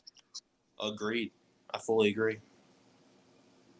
Yeah, who touches on that point rather eloquently is Victor Hugo. In Les Miserables, like there is like right in the first 100 pages, there's like a holy man who goes, because there's a famous war hero, but he's an atheist and he lives by himself in this cottage. And he gets wind that person's dying, and he goes over to everybody that's dying, and he tries to, convert him. But they have a nice philosophical discussion. But there's merit posited on both sides of the discussion equally. And Victor Hugo was very intelligent and fucking poetic in doing so, like contemporaneously. He's a fucking amazing fucking author. I've been to his mansion in Paris. Oh my gosh, that's beautiful. Les Miserables is such a beautiful story. I've heard of it. Oh yeah, but I it's only my remember the, favorite like, book chicken to tell you sketch. the truth, dude. Like it really is the unabridged. Oh fuck, amazing! It's a longer read than the Bible too. Wow. Oh yeah, it's. But did you see the? Have you seen the play? You know what? I loosely I'm more a fan of the book. I did see the movie. I wouldn't mind seeing the play. But I haven't seen it like live. I've seen like productions of it, but I mean live. I haven't seen it. Play's better than the movie. The movie's good, but the play is way better. There's different That- versions The movie of the they movie fuck. though. I guess I'm the only one here who really doesn't know much about that. I only know about the robot chicken sketch. You got it. If you're gonna see it, you got to see the. I know tickets. The fucking McDonald's characters redoing it. I know tickets are a lot of money, but you got to. If you go to New York, you got to see it on Broadway. Oh, definitely. I've never seen it live, but I've seen filmed versions of the play, and I've only seen the Hugh Jackman movie, and the Hugh Jackman movie is okay. It's serviceable, but you got to watch the play. Really? You got to watch the stage version. Doesn't even touch the stage version. I mean, no movie has really, besides like the play, no movie has really captured the book. You know, I mean. Oh no, I would imagine the play either. But I'll tell you what, I take Trenchy's word because Trenchy has a fucking taste for musicals. So for him to say the play's better, I'll definitely see it. Oh, I will even say that the play is better. Actually, there's a. I've been trying. Trench has seen a picture of him. There's a guy. His name is Ramin Karimloo. I actually want him to play the new Freddy Krueger. And the reason I bring this up though is he plays Jean Valjean in Les Miserables, and he played the Phantom of the Opera.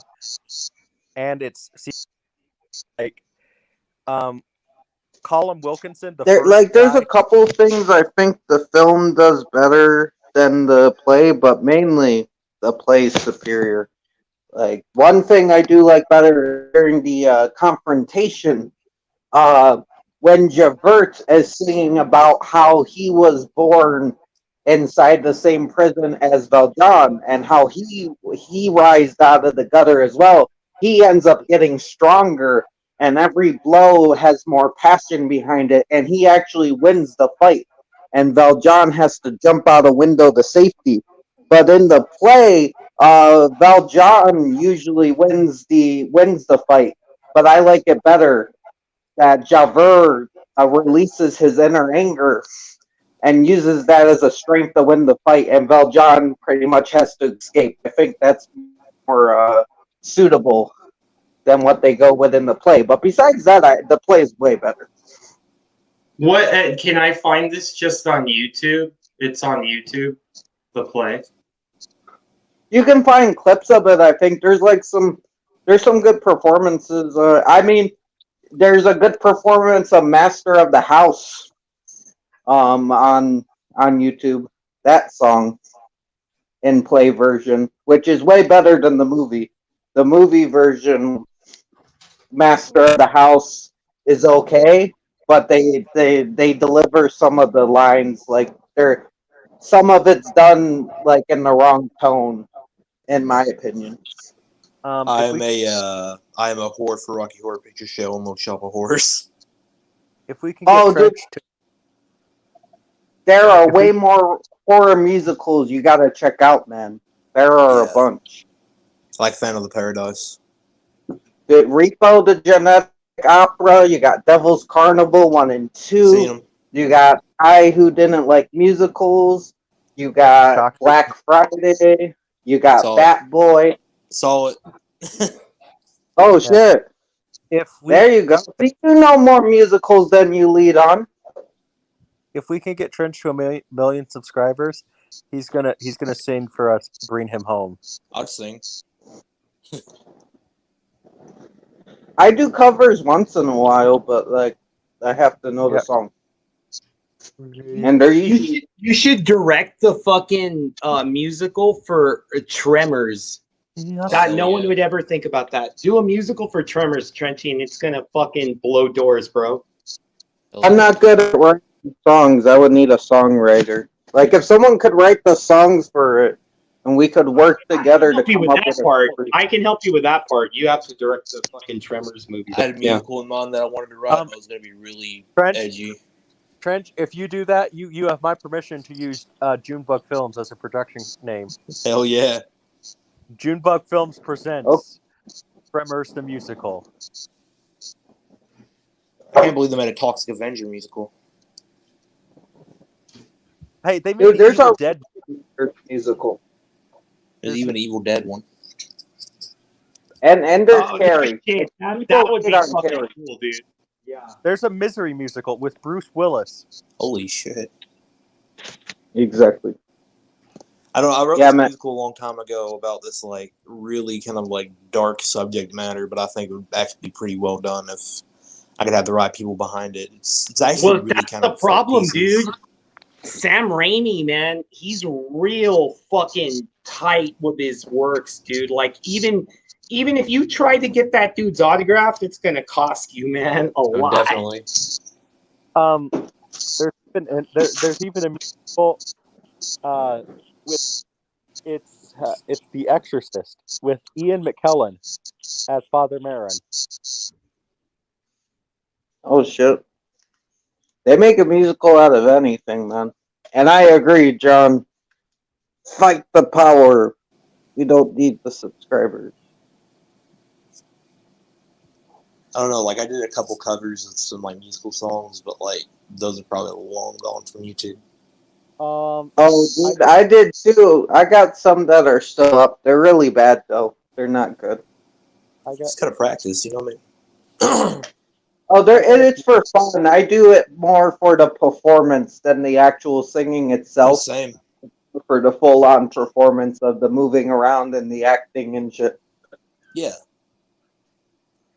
I did like a bunch of Rocky Horror Rocky Horror Picture Show covers with a couple friends, and they always said that I need to play Frankenfurter in a play or something. I'd be up for it. I don't mind the word drag. I just have to get thin enough. Maybe a fat Frankenfurter would actually be kind of funny. Yeah. I guess I'm somewhat chubby, but I'm working on it. I mean, hey, I think that could be kind of funny, actually. Like Divine type shit. No one's filthier than the Vine. Love it. Don't go gadget PTSD. Did anybody ever see the documentary about Divine? I did. No, I've never seen a Divine movie yet or John Waters, so I gotta work on that. I mean, that's the real funny thing. Like, I'm here, I've seen a lot of movies that, like, a lot of Christians, they don't, like, oh, you can't watch that. I'm like, nowhere in the Bible does it say we can't listen to this music or watch a movie, because when the Bible was created, movies did not exist. So, yeah. And plus, the thing is, like, a movie is not going to influence me, Yeah. I mean, I fully get that too. So there's so many people who warn about video games and shit, and they're like, the video games cause people killing people. I'm like, look at their fucking home life. You don't know what could have caused it. Exactly. I don't think media could even cause that shit. You'd have to be a really twisted individual. And we've talked about it before that H.H. Holmes, who was this serial killer in the early 1890s, and he killed way before then. He killed a lot of people, but he was known because he built this hotel, block wide and a block long, and he built. The best way I could describe his hotel is like he built a Looney Tunes hotel. It had stairs that led to nowhere, room, brick walls, but all around it he had gas, and a room where he could see all the rooms. And this was before like video camera, so he could see all of the rooms, and then he had his own torture chamber. Now, when he was actually hanged, he said, "I was born with the devil inside me. I cannot help the fact that I like to kill, no less than the poet likes to write. Truly something. So I just think that some people, are just born evil, I agree with that. and based on, I think that that one person who showed, people who do have maybe not the best home life and like they actually feel that way, that they feel evil. That reminds me of Juliette Lewis when she sings that song "Born Bad" in Natural Born Killers, and then her upbringing was really bad with Rodney Dangerfield and shit. Yeah. Yeah. Well, but I believe that one person, can help that person who feels that in him, and just because a lot of times what those people need, who maybe don't have the best home life or anything, or I think that a lot of them just need like that one person that can at least influence them in some way, in a more of a positive way than what they have at home. I agree with that. I was one of those people. Mhm. I guess I kind of still am a tiny bit, but like, Well, it's always a way to sort of battle your idealisms of evil, because there is evil in this world, either through like each and every one of us there could be, because with one man's hand can cause great evil. Mm-hmm. Well, I mean, there's many examples of that. Yes. And the thing is, we all have good and evil, but it's what we use it for. It's what we use it for. Evil can be used for good. You just gotta know how to use it. Yeah. Yeah. Like the wise man once said, never cage your demons, but always keep them on a leash. You need both. You can't get rid of the evil totally, but like you don't want it to consume you like other people do. Well, Yin and yang. one of the best advice I heard, especially since I want to go into the film business, you know, and especially somebody who has taken multiple business classes, know when to play dirty, but know when it's the proper time to do that. You need to think about it this way too: what is better, to be born good or overcome your evil nature through great effort? Mm-hmm. Skyrim. The fucking Yeah. Mario dragon. I love Trench's laugh. Yeah, I like, seriously, that I'm surprised that quote came out of the game, and I'm like, that actually fucking hits me hard.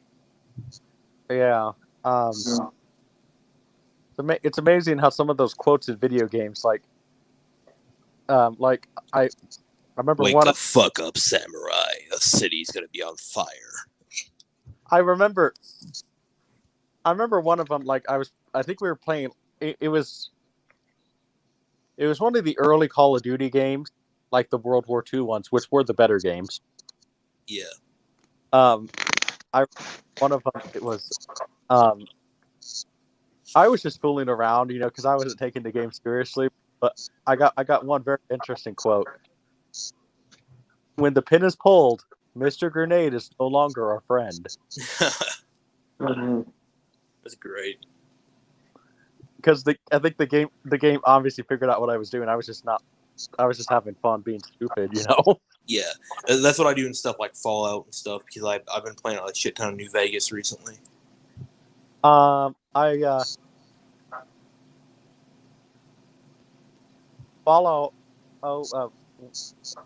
Is it Fallout 3 or 4 that has Liam Neeson in it? Liam Neeson. For all three.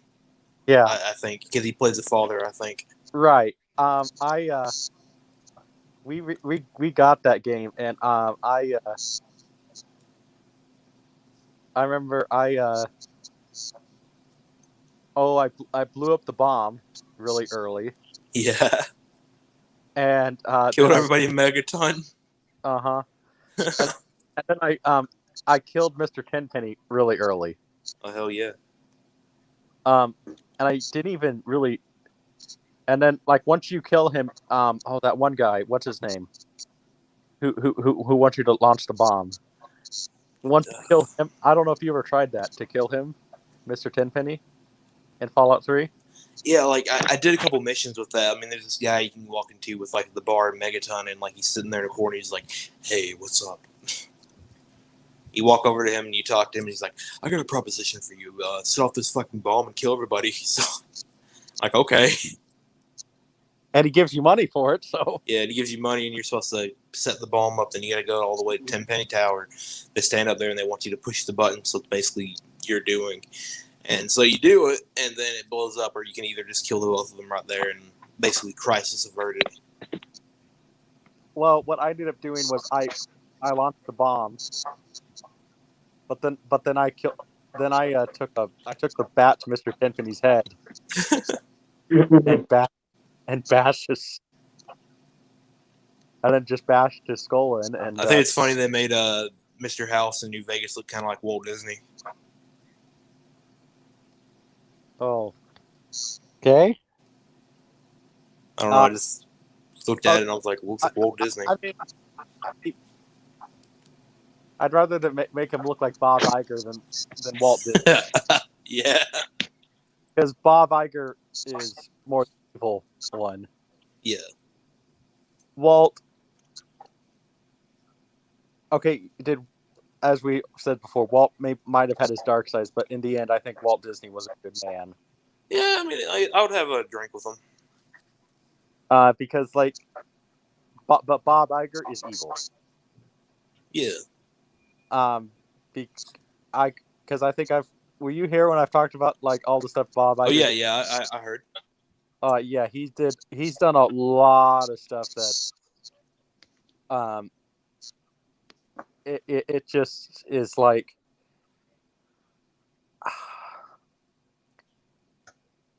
if Disney was smart enough to hire the right person to be in, it would take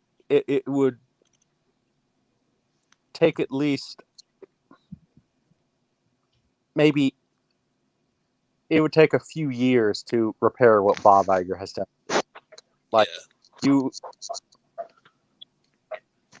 I wish they put back an Alien Encounter at Disney. I'd love that. I'm hoping with the Fox acquisition that maybe we actually can get some alien rides at the park. Yeah. And maybe actually put in Alien Encounter, and Disney has enough money. Go get Arnold and Danny Glover. Yeah. And right. have them have a cameo. I feel that. Like, I've never even set foot inside of a Disney park before, but I've seen it a lot. You know what I mean? Yeah. Well, my favorite part of Disney is ruined at Disney World. MGM Studios. MGM Studios. I refuse to call it Hollywood Studios. It's MGM Studios. Yeah. It's ruined, and I wish they would have kept the Goosebumps thing there because that was actually really fucking cool. Oh yeah. They had this huge Goosebumps fried house. I'm a huge fan of that series, Goosebumps. But it's like, gosh, that was like, oh my god, that's amazing. Well, they like Star Wars Land. I was looking at that. I'm like, boy, this honestly looks like this really sucks. You know? I mean, whoop-de-doo, I can build a lightsaber for how much money? Yeah, that's the craziest part to me. People spend like fucking $200 on a cloth robe, and I'm like, yeah, they're just wanting you to do that. You do. I mean, I could buy a Jedi robe on Amazon for $40 or $20. That's velvet. Yeah, it actually looks better than the actual thing they're officially selling. And like the lightsaber thing, Yeah. No, like I get the lightsaber thing, but like I wish they would make a lightsaber that actually can retract,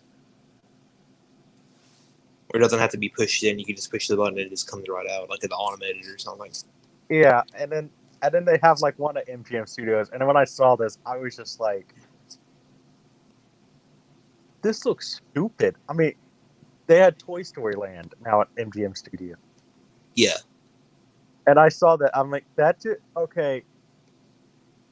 Talk about that is not what Walt wanted. He wanted a park that parents and kids could enjoy. No parent is really going to enjoy a park like that, you know? I feel that. I mean, because like a giant slinky roller coaster. Yeah. That is stupid. I mean, absolutely stupid. And then you replace the great movie ride, you know, a ride that is a tribute to old Hollywood and, you know, MGM in general, with Mickey and Minnie's Runaway Railroad, which is a horrible CGI filled cart, you know. Yeah. Mainly the thing about it though is like I can understand why they would change things because like, you know, Walt Disney's dead and gone, but like the thing with it is I guess it's sort of the ideals and the statistics of what people will ride, and mainly they're just targeted towards children because that's the main kind of profit and such. Well, a lot of their profits come from China, but like it's more and more getting higher in the parks because they have 2 parks in China. Yeah, definitely. That's how it and is. that are really only that are not even that are like I can't remember like I don't know how many hours Hong Kong and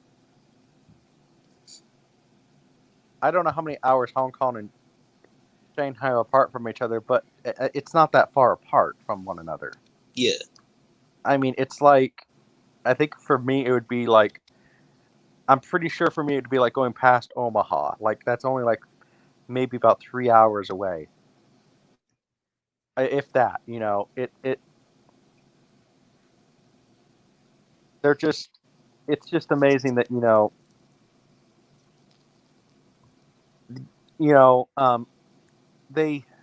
Walt did not never intended the company.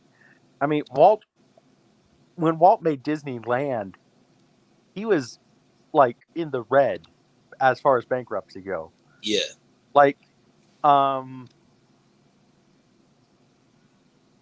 he was like, I mean, his house was on mortgage, and the studio was on mortgage too. Yeah. I know the reason why, like, he put a lot of the dead, like, you know, how the mother's died was because of his own guilt for his mother's death, right? Mm-hmm. He wanted to. He always wanted to make a park for that his kids could enjoy and other families could enjoy. And like, but one of the things that Walt did that no CEO would do now, like Walt was known to go to the parks on his day off from the studio and pick up garbage. It's crazy. And what CEO would do that now? None. They're probably just being in their fucking $1 million mansions, soaking on their fucking wine. Exactly. Like even, and I mean, I it is my dream to be a director, and like, I know to at least reach the bigger market, Yeah. You got to go to Hollywood, and No, definitely. You got to go out there and try to make it. And we all know you'll fall flat on your face, but you got to keep getting up. We all know how corrupt Hollywood is, but Definitely. But I just think that, like, I honestly believe, like, what Hollywood needs is they need guys like the man Walt Disney and George Lucas before he sold to Disney.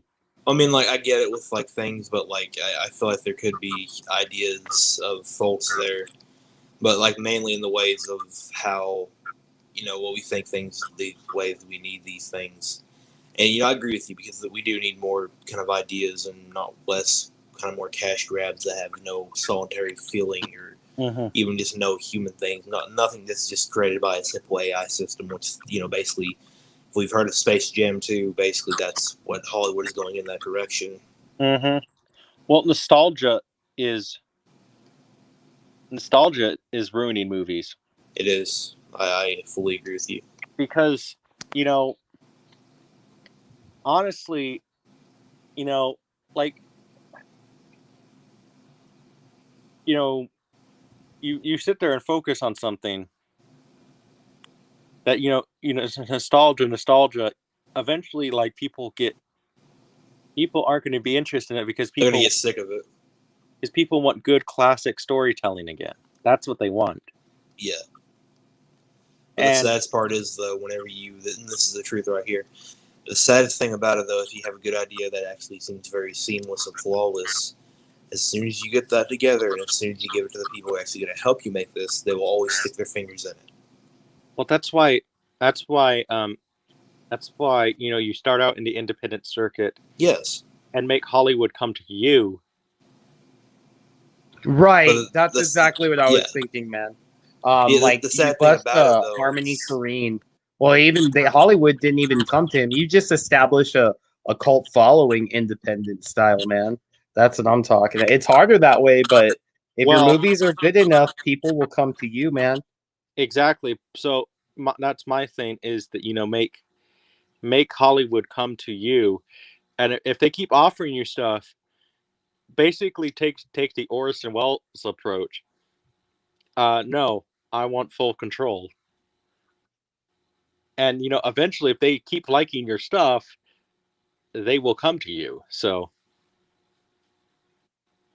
Right, exactly. Like it's hard to get that full control, but I mean, if your shit's so in demand that they must have it, they'll buy it, but you have full control. Yes. And that's kind of what I've been thinking my plan would be. Make Hollywood come to me, but no, I want full control. And if you guys tamper with, basically, we know that Hollywood is sharks. Definitely. The entire thing about it, though, like I was saying with the people who want to stick their fingers into your idealisms, most times people look at your script and they'll just go right behind your back and rewrite it, basically making it what they want, that think is more basically profitable. And it happens. There's literal cases of it. Oh yeah, but they'd have to go through you first. But yeah, they're gonna try to revise it, all right. That's for damn sure. And don't ever sign something until you have a lawyer present, because they'll try to put so many loopholes through that. Oh no, basically Hollywood is full of sharks, so you have to show that you're the killer whale. Yeah, and that's the hardest thing to do. Well, can't trust no one. Believe me, I've already kind of said that. You know what? If they make me sign the contract, I'm gonna sit there and say, I'm gonna have my lawyer look at this before you actually make an agreement to sign it. But definitely, you should always have that look at it in your best interest. Mm-hmm. And sometimes they will screw the hell out of you, like to get hold of rights. Mm-hmm. Well, like I'm one of the people who I'm actually been contacting is Victor Miller and Sean Cunningham, because I really want to direct the the new Friday the 13th movie. So, and I've been trying to talk to both of them, trying to use the business strategy of playing both sides with them. Yeah, I mean, it's gonna be like tough shoes to fill, though. You know what I mean? Yeah, but I mean, I will tell Hollywood in the business sense that, hey, you guys spent a lot of money on this lawsuit, Warner Brothers. How long has that lawsuit been going on, actually? I mean, what was I never got the full entire story of the lawsuit. Was it like the character, or was it some sort of ideas of which company owned the rights? Okay, after 35 years, a screenwriter can get better royalties from the project that he created. Yeah. Than what he already gets. Victor Miller did get a lot of royalties from Friday the 13th, if I can learn to talk and say the right franchise.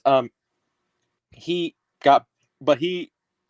came to Sean and said, hey, I want to activate my 35 years. Sean said no, and so they went to court. And the lawsuit's been going on since 2018 or so. I thought it was longer than that. It's been I don't know. Because it's crazy, because they can't even make any more NECA figures of Jason. So, because, and here's the thing, while most screen artists, it seems like, know about that lawsuit, it seems that it seems like Victor Miller is the only one who cares about that lawsuit, because it seems like the other Friday the 13th writers, it seems like if they actually they would just jump on it. Yeah, you think they would all just see it happening and be like, yeah, we want the same kind of deal that he wants. Mm-hmm. But like, none of them really kind of came out of the woodwork, right? Mm-hmm.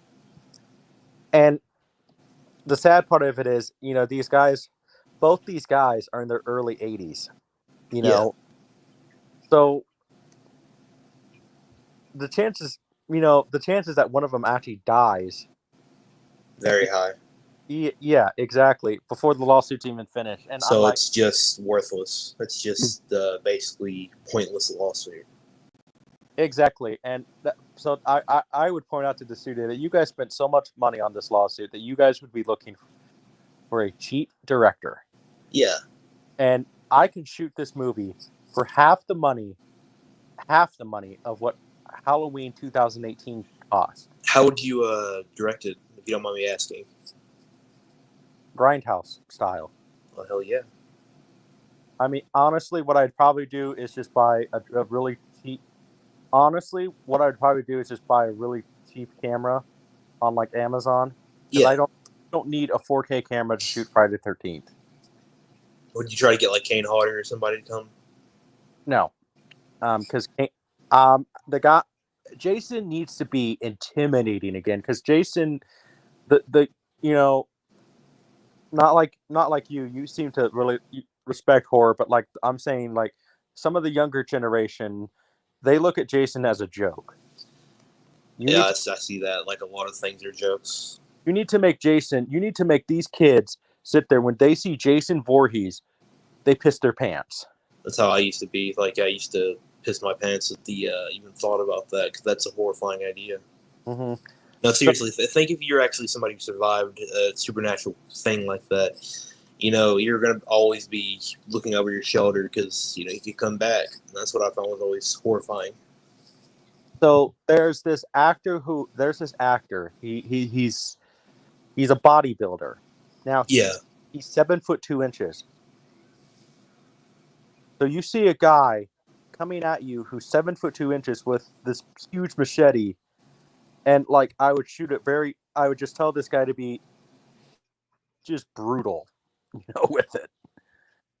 Like just Yeah, see, I'm more of the I can watch Friday the 13th for fun. And I can get some enjoyment out of it, but I was never scared of the character Jason. Never, ever, ever. Just because of the way the movie was done. Yeah. There is no verisimilitude for me, and then especially with the whole I'm never gonna die or I come back from the grave and type shit, and now I'm gonna fight Freddy type shit. It just it was a money machine. But if done well, I believe it could be scary though. Don't get me wrong, it could be, but I don't think it ever was for me. The ideal, like you were saying, maybe. But. Well, because basically, like, I do want to bring back Tommy Jarvis. Now, I'm not going to bring back any of the actors who previously played Tommy, because Tom Matthews has not acted in a long time, besides those fan films, and I'm sorry, I'm one of the... It seems like one of the very few Friday the 13th fans that did not like the Never Hike Alone movies. I never saw. Because Tom Matthews has not acted in a long time, besides maybe things that fans paid him for, because look, we got Tom Matthews. His acting comes off as stiff because he hasn't really acted in a long time. And John Shepard's not acting anymore. And Corey Feldman, I'm sorry, I will tell Corey Feldman, he can audition for this. And I know you have not probably auditioned in a long time, but I don't buy you. You're gonna have to show me that you can play this, because this is like badass Tommy Jarvis. I wouldn't give Corey the shot, even though I know he can act. Even now, he could still act. Not as good as he was when he was a kid, but just because he's a fucking asshole. He's a little scammer boy. He would want so much money for it too.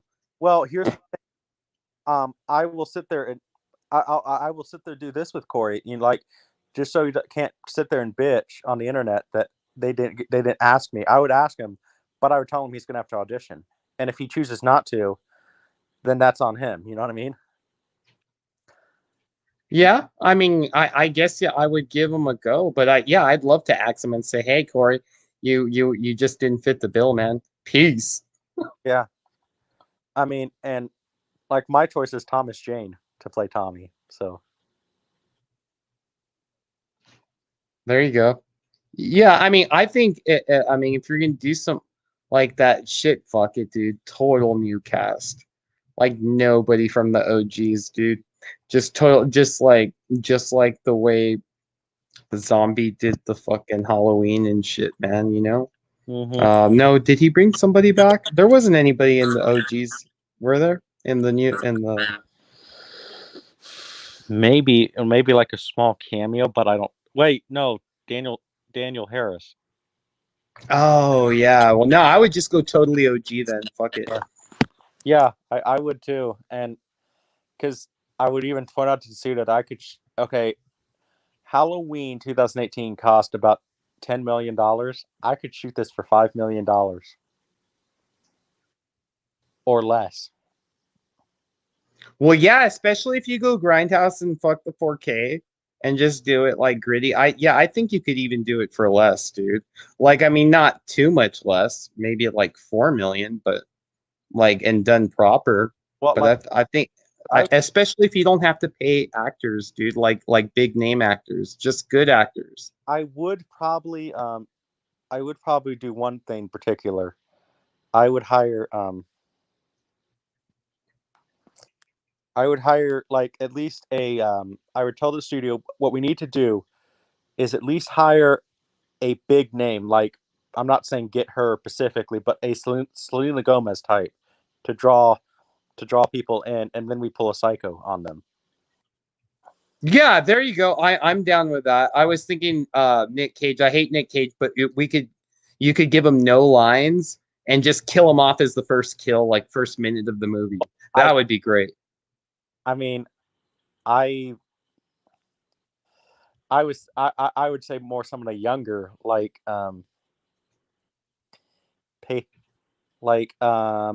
just get one of the Justin Bieber. That would be good because he'd be like I mean, no lines, and he's so famous that like he'll draw people in, man. You know, and that's what you want. Yeah, that would be man, that would be actually probably kind of funny, actually. Yeah, I think so. You're right. If you're going for scary, it would be cool though. It would be funny because people that would be like the first announcement for the new Friday the 13th movie. We have Justin Bieber, and then everybody. I can name at least 3 YouTubers that would just sit there and do an epic rant about it, you know. Oh yeah, if anything, even if it's bad publicity is good publicity, but you know what I mean. And either way, you're gonna get both.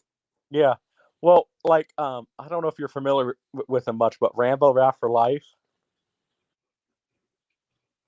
You mean YouTuber or? Yeah, YouTuber.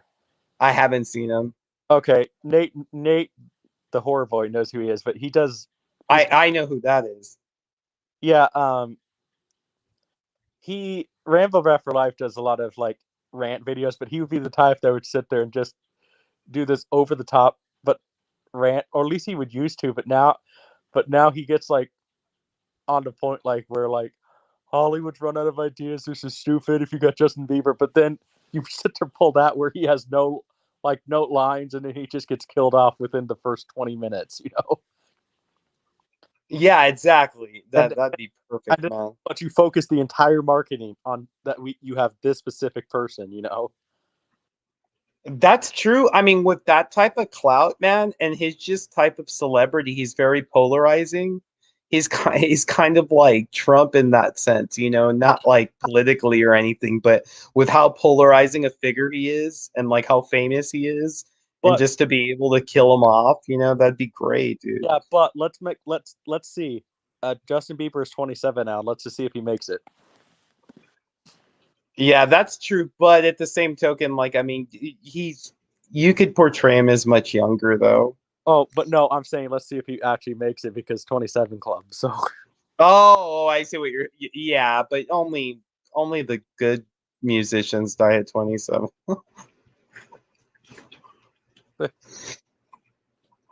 Well, if anything, he really dies in the movie, like Brandon Lee in The Crow. Like he fucking really dies. We make it an accident. At that point, I would just be that. They say if people ask me, "Were you the one who killed Justin Bieber on set?" I'd just be sitting there. Yes. And just sit there and just say, "But my lawyer said that's all I can answer." Yeah.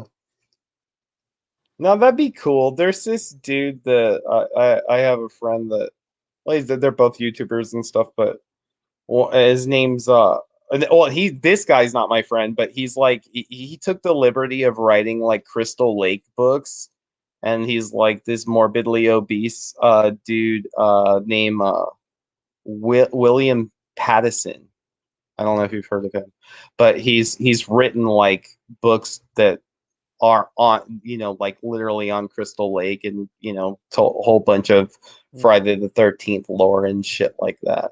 But yeah, he would get all over that too, dude. Like if Justin, I'm telling you, man. Like I mean, shit, you get Justin Bieber in the fucking Friday the 13th, dude. I mean, that's gonna draw a lot of people, dude. I mean, it just is. It would, and then like some of the people who just totally aren't fans of him or anything, would just sit there and do like all these epic rants on YouTube, and it would just be funny.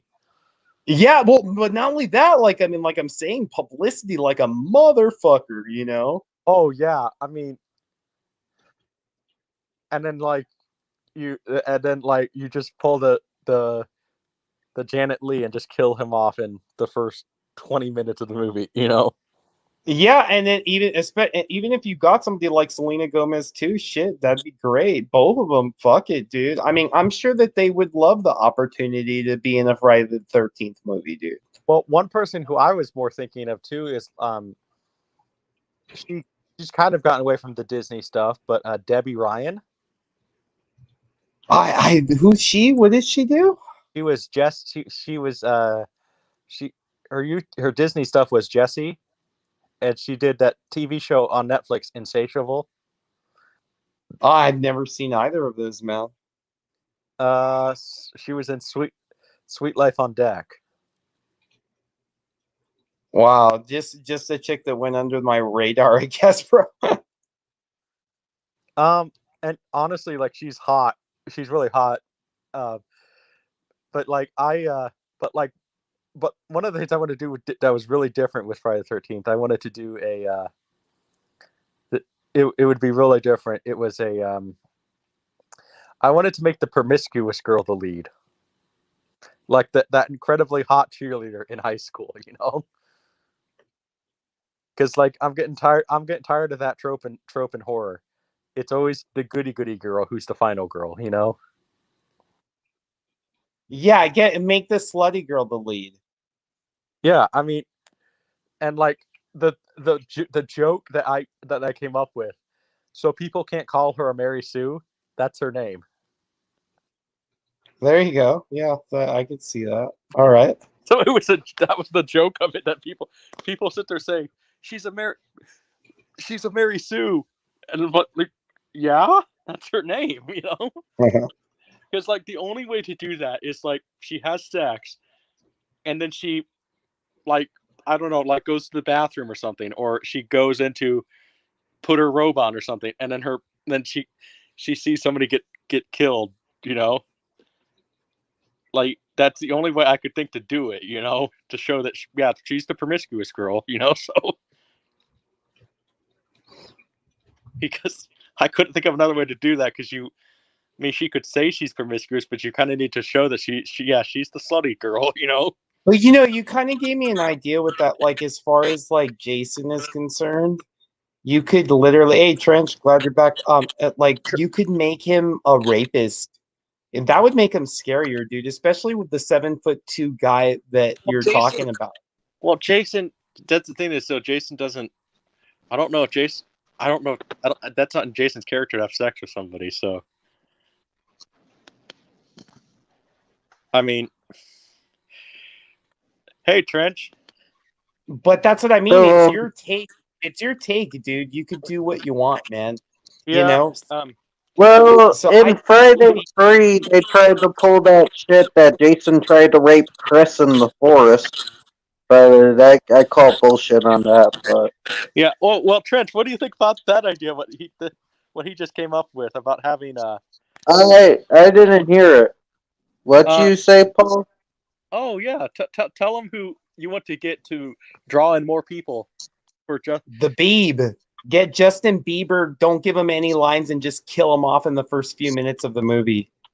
Oh yeah, kill off Bieber. That'd be awesome. It's always Bieber has many good deaths. It's always nice to kill off Bieber. But Trench, you focus the entire marketing on Justin Bieber in Friday the 13th. Oh, of course. Well, that's the basic move. You know, they've been doing that forever. That's the move you do. But But it'd be so polarizing, dude, because he's like the Trump of fucking music. You know what I mean? It's just like people love him, people hate him. You know, and fucking like people would be ranting on YouTube about him. There'd be negative and positive publicity. There'd be all kinds of publicity. Just everybody's talking about it. Well, so yeah, I think it'd draw in that crowd, bro. Fuck yeah. The other thing Did Blood leave or did he get kicked? Yeah, I am. I kill him off in the first 5 minutes, dude. Just no lines. But I mean, you like honestly, what could be really funny is you even have like Justin, like sitting there, have Michael Myers or Jason sit there, grab, like have the poster be like him grabbing Justin Bieber, like about to slit his throat or something. You'll have Justin Bieber prominently on. Focus the entire, like I said, the entire marketing budget on the fact that you have Justin Bieber in the movie. Well, and people are gonna think he's like the main star and shit, and he gets like killed off like right away. That's what's gonna make it so beautiful. You'd be really funny with it, meta with it too. Have like the final girl have like an MP3 player and have like Baby on it, and play Baby a couple times throughout the film, like show her listening to it, and then at the end when she's fighting Jason, it comes undone. And like Baby's playing while she's like killing Jason and shit. She's like fighting him. Like that shit would be hilarious. She like kills Jason the baby. Do slutty girls listen to Baby? Oh no, well you could do you could do Beauty and the Beat or something. I don't know, but it'd be funny as fuck. But it would be cool because like a slutty, strong-willed girl would work well to fight Jason. Because not that she's easily, she'd be a good match because she'd use her wits to outsmart him. Obviously, she can't out physical him, but she could outsmart him, and shock his ass, do all kinds of fucked up shit to him, Okay, I mean a smart. Harking back to like a Ginny. A smart slutty girl. I kind of wanted to more like do the concept of like Kelly Bundy fighting Jason, that sort of slutty girl. Oh wow, yeah, but that's been. I mean, I'm not saying it's been done, but like it comes off a bit cliche that way. Like I like the strong female. Like you want Jason to have a fucking adversary. Yeah, I want to make her sort of the dumb slutty girl, but she is basically strong, So like when she realizes that she's the only one left, she does kind of fight a little bit, but like she doesn't. So yeah, but not all slutty girls are dumb. But I get what you're saying though. Well, because it could come off as, I think it could kind of come off as more empowering, like it's the dumb slutty cheerleader girl, Mm-hmm. And then all of a sudden, the last person left, and she fight this 7'2" guy in a hockey mask, looks like the undead, So, Mm-hmm. like, and I haven't come up with the death Jason. So Right. that something unique. So Mm-hmm. Yeah, I get what you're saying. because like I've come up with a lot of kills. Are you talking about Corey Feldman, John? And Corbin Yeah. Nash or what? Yeah, he showed me that movie, and he. Oh yeah, I saw it. I saw it. I thought he did good in that movie. Like his character was Feldman good. was the best part of that movie. Like Yeah, the he made. movie's I not have to too admit, good, but Feldman made that movie like for sure. He did well. His lines were really good. Oh my mm-hmm. man, I would. There's a part of me now that just really wants to just have that see that announcement now. Like, and it's actually I would tell Warner Brothers to distribute it. You have to announce this as soon as we do it. We have Justin Bieber, a new Friday the 13th movie, officially on the Warner Brothers website, so it's official. So people can't say it's a rumor. You know. Oh yeah, that'd be sick, dude. Once you have that like official, oh shit, dude. Like there's gonna be lines. It's gonna be like Star Wars where people camp out to see the motherfucker and shit. Well, then there'd be so many people. Like there'd be so many. There'd be three groups of people. There'd be those people on YouTube like, this is awesome, yay, they got Justin Bieber. Those, we'll see, I guess. And then those would be people. There would be just those people who make those epic rant videos. Yeah, they're gonna be all like, they ruined all of Friday the 13th. I'm gonna burn all my Friday the 13th. Yeah, it's gonna be great. There's the fourth type of person that is just going to be sitting there and be like, I hope he dies. Or there's going to be the people that catch on too, because Scream and Psycho, man. There's going to be the people that are like, I hope he dies in the first 5 minutes. Yeah, there you go. Well, you got to do at least June, here's what you do. You keep them alive to the middle of the movie. You keep them. You fuck with them. You have them linger.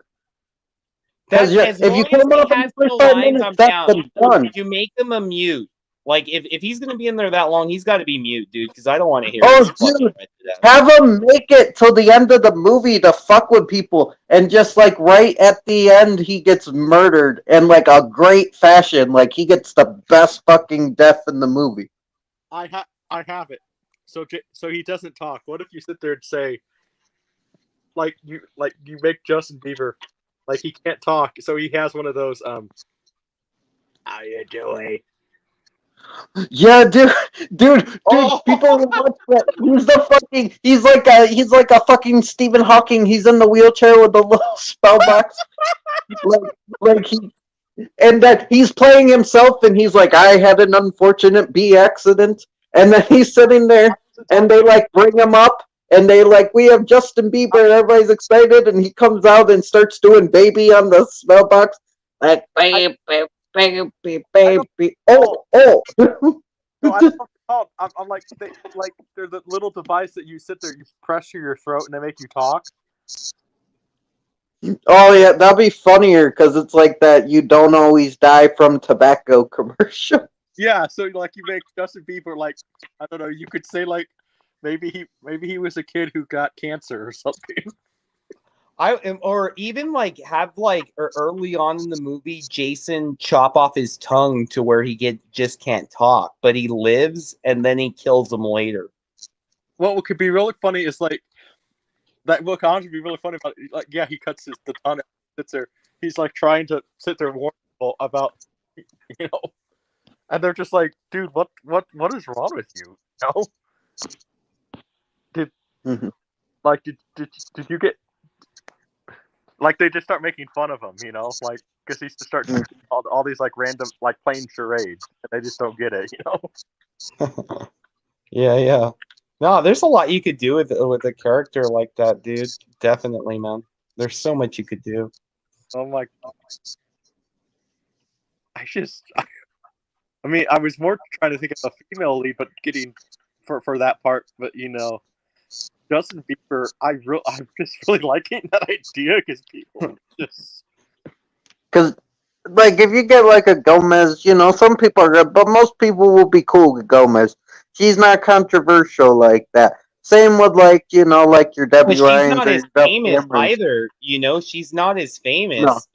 Not at all. but you get a Bieber, and you get Bieber, who like fangirls love him, even some dudes love him, but Yeah. most men and other people hate his ass because we grew up, dude. There was a rumor going around in middle school that Bieber was coming to our school, and the girls were freaking out. And they would just jump up and scream and whisper, and they would like run up and grab you and like fucking be like, "Bieber's coming!" and scream. It was annoying, and like it got to the point that some of the guys were like plotting to kill him if he came to the school. I don't know if it was a joke or serious, but they're like, "We are going to kill him if he comes here," and I'm like, "What? Did What?" you guys ever see that Zach Galifianakis show Between Two Ferns when he had Bieber on his fucking show?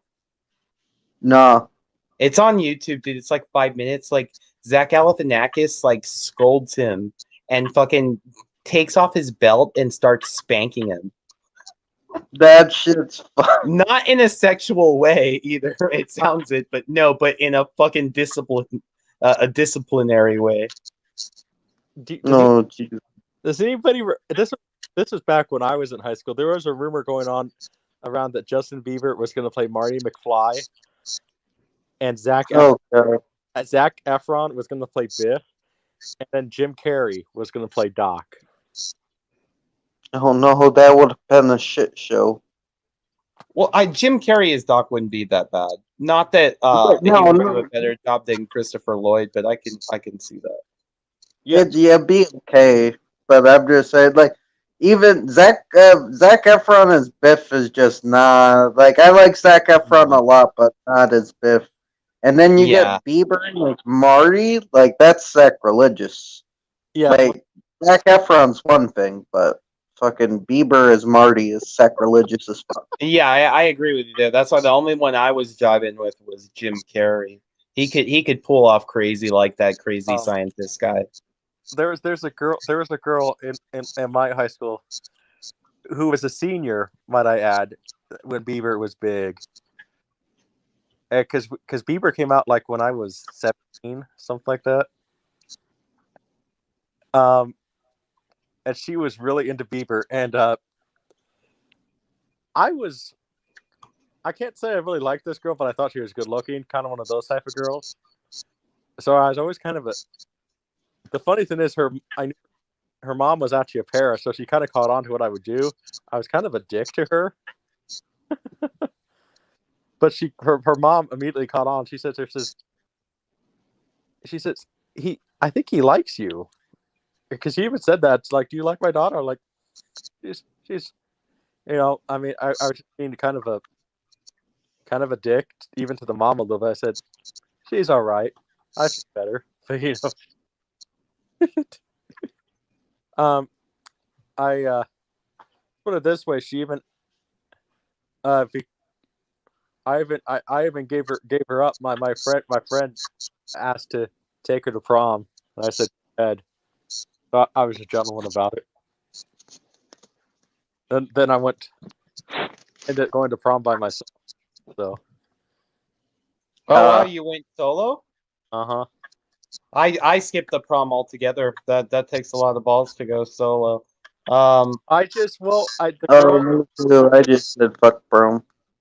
I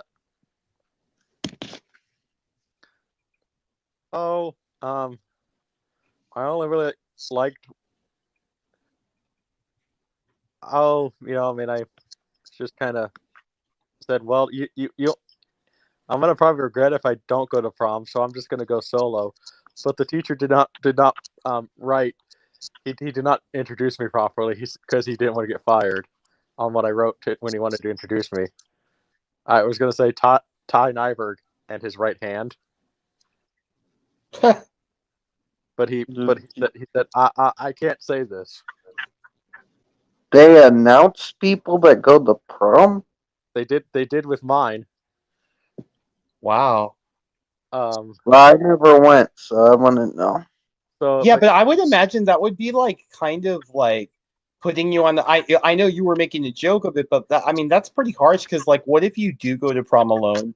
You know, like they're all announcing it like to everybody. It's like, oh yeah, well here's so and so. They're by themselves. You know, that's why I like that right hand idea. That was nice. exactly. This was actually a cool teacher, though. If he wouldn't get in trouble by the principal, he actually would say that. You know what I mean? So, I'm sure. Yeah. But I did end up doing Ronnie James Dio devil horns to everybody. So cool. Right on. And so yeah, I went by myself.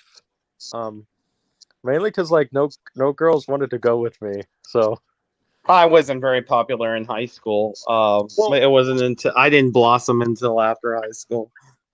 Well, I was like the Ferris Bueller of the school. You know, like I was friends with all the friend groups. Same. I was friends with like every clique because jocks and freaks and nerds, everybody. Yeah. But like when it came to like, it seems like some of the girls that I actually liked didn't really like me that much.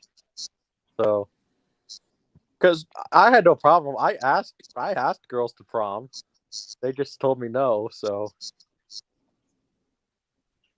you know, it was just like okay.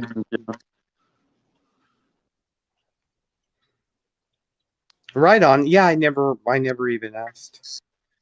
It's just I was never really a dancer, you know, anyway. So even if I got the hot girl to go with me to prom, it's like I would fuck up at the prom not being able to dance for shit. Even at dances, I was always the smooth guy. Like I would sit there and be the guy who hangs out back and then wait for the slow song and then find that lonely girl who's just waiting for somebody to ask her to dance. Oh yeah, there you go, straight out of a movie. Yeah. Fucking whatchamacallit, like bust a ducky. Fucking ducky. Fucking ducky. Yep, and then he's an annoying prick. I got one. I haven't got one girl's phone number doing that. But that wasn't really going to work out too well. She we went out, but like it just wasn't gonna. After the first couple of days, we just kind of knew it wasn't gonna work out. Yeah. But yeah, basically because you know we were just talking about music and you know I like a lot of I like country, but she was more into like the modern country scene, and like she asked, but so like, and I just don't like bro country, so. I was telling we were talking about this earlier.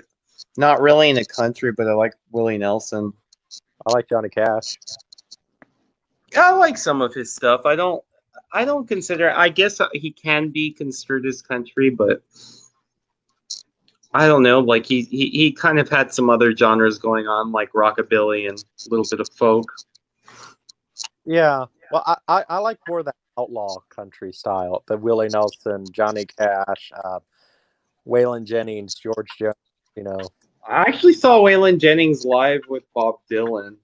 Oh wow. Yeah. But nobody can beat George Jones. That guy is the only guy who is famous who got arrested for driving drunk on a lawnmower. Whoa! What? You guys never heard this story? No. Who? Why? What? They're driving drunk on a lawnmower. Why? I think he's Who talking mows about a their John lawn Deere, drunk? George, you're talking about it like a John Deere, right? Right. Yeah. Okay, Trent, let me tell the story. George Jones his wife had the keys to his car and the liquor cabinet.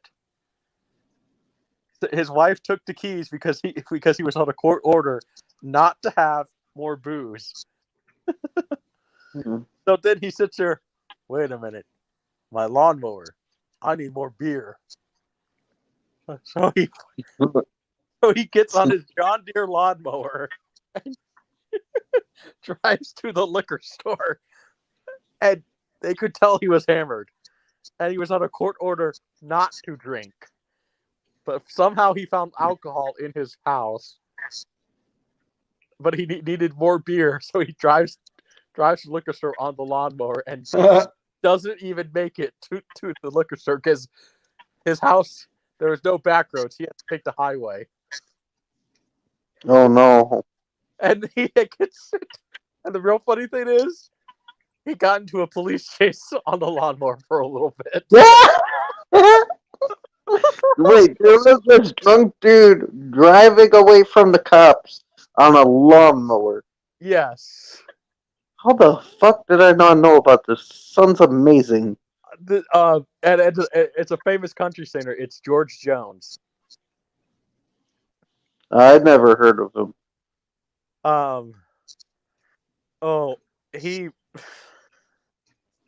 The fact that guy made it to be 82, 83 years old is amazing with as much booze as he drank, you know? Right. I mean, he's like the Ozzy Osbourne of country music. I mean, Ozzy probably did some much more hardcore stuff, but let's put it this way: this guy outdrank Johnny Cash. Johnny Cash was a notorious drunk, so. Oh shit. And even Willie Nelson said this is the only guy who could outsmoke me in marijuana. So to outsmoke Willie Nelson, that's pretty good, you know? Right. Actually, you know what? I was wrong. I didn't see Waylon. I saw it was Merle Haggard who opened up for Bob Dylan. Yeah. Oh man, we can't play it. I was gonna, because because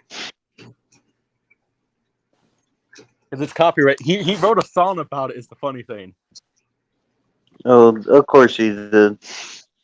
Well, come on, you know, if you're gonna write a song about something, why not write a song about the time you tried to outrun the cops with a lawnmower? Yeah, it makes sense. I mean,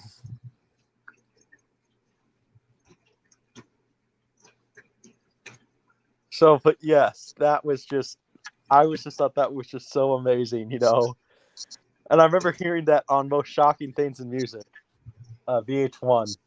I just recently watched that, and I'm like, my mom sits there and said that she remembers hearing that on the news, and she was only like 3 years old at the time.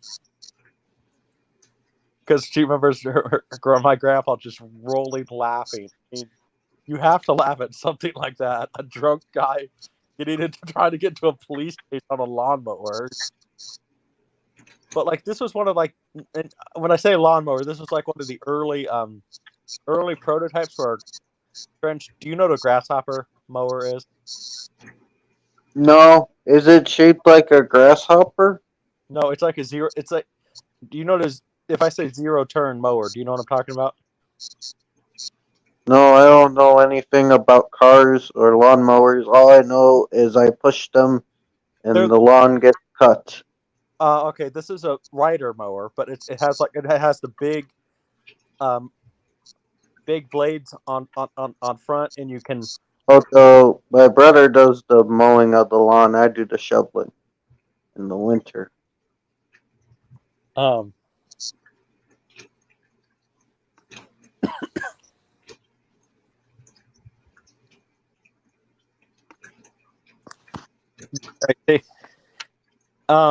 This is not a push mower. This is a rider mower.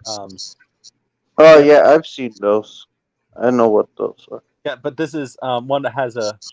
You know what? Maybe I'll just once we will. If we go, I don't know if you're going to go to the back room, but I will. Eventually, I will just send you the video. Oh yeah, cool. Man. Oh, That's interesting.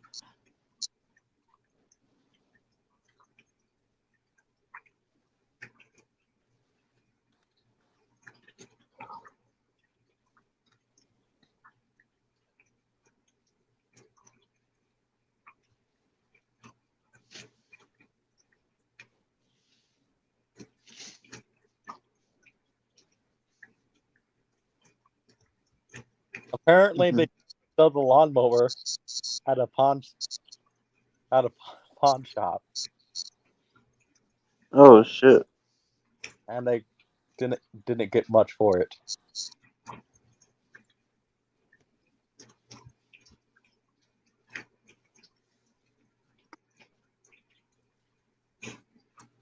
I'm trying to find the video because it.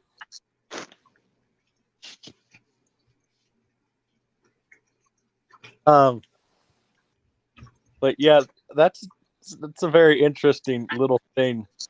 Most shocking things in music. 'Cause you just learn all sorts of things about our favorite celebrities. Like this one. Chuck Berry had a restaurant for a while. Oh, I think I've heard of that. Well, do you know what Chuck Berry did? What's that? Well, Chuck Berry was arrested because he had cameras in the bathroom at his restaurant. Oh no. Really? Yeah, but he said, but I love this. He sits there and says, "Don't worry, I edited out all the kitty stuff." He edited all the kitty stuff. He said out all the kitty stuff. Oh damn! Did he have the cameras like in the toilet area? No, he had them like up on the ceiling where people couldn't see them, but it would be directly towards where women would pee. Damn, dude, that's some pervy ass shit, dude. Wow. I would have never expected that from Chuck Berry. That's crazy. Yeah, and I think I don't know if his restaurant is, or like but yeah, some of them were very interesting. Like Mick, like I told Trench about this one. Mick Jagger, there was a concert where he rode on a giant inflatable penis, and and Mick Jagger rode on the giant inflatable penis, and it shot out yellow confetti. Oh yeah, shit, man. That pales in comparison with Tommy Lee, the type of shit he would do, man. Fuck. Oh no, I've heard stories. My mom's boyfriend, he worked security for Motley Crue on when they toured in Vegas one time, and he told me some stories that Tommy Lee was sitting there going after some underage girl, and he said Tommy Lee would probably not like me saying this, but he actually punched out Tommy Lee. Oh, why would Tommy Lee get mad at you? You don't know who you are. No, hit him for saying that. Because he knocked out Tommy Lee, and this guy's like 5'9". Yeah, Tommy's got to be like 6'1", 6'2". 6'2". This 5'9" guy, but this guy's also like a champ, has multiple championships in wrestling. So yeah, I believe it. And so he just decks Tommy Lee and knocks him out cold. But for what? Why did he do that? Tommy Lee was going after underage girls. Oh yeah, well he could have decked out the whole band for that, man.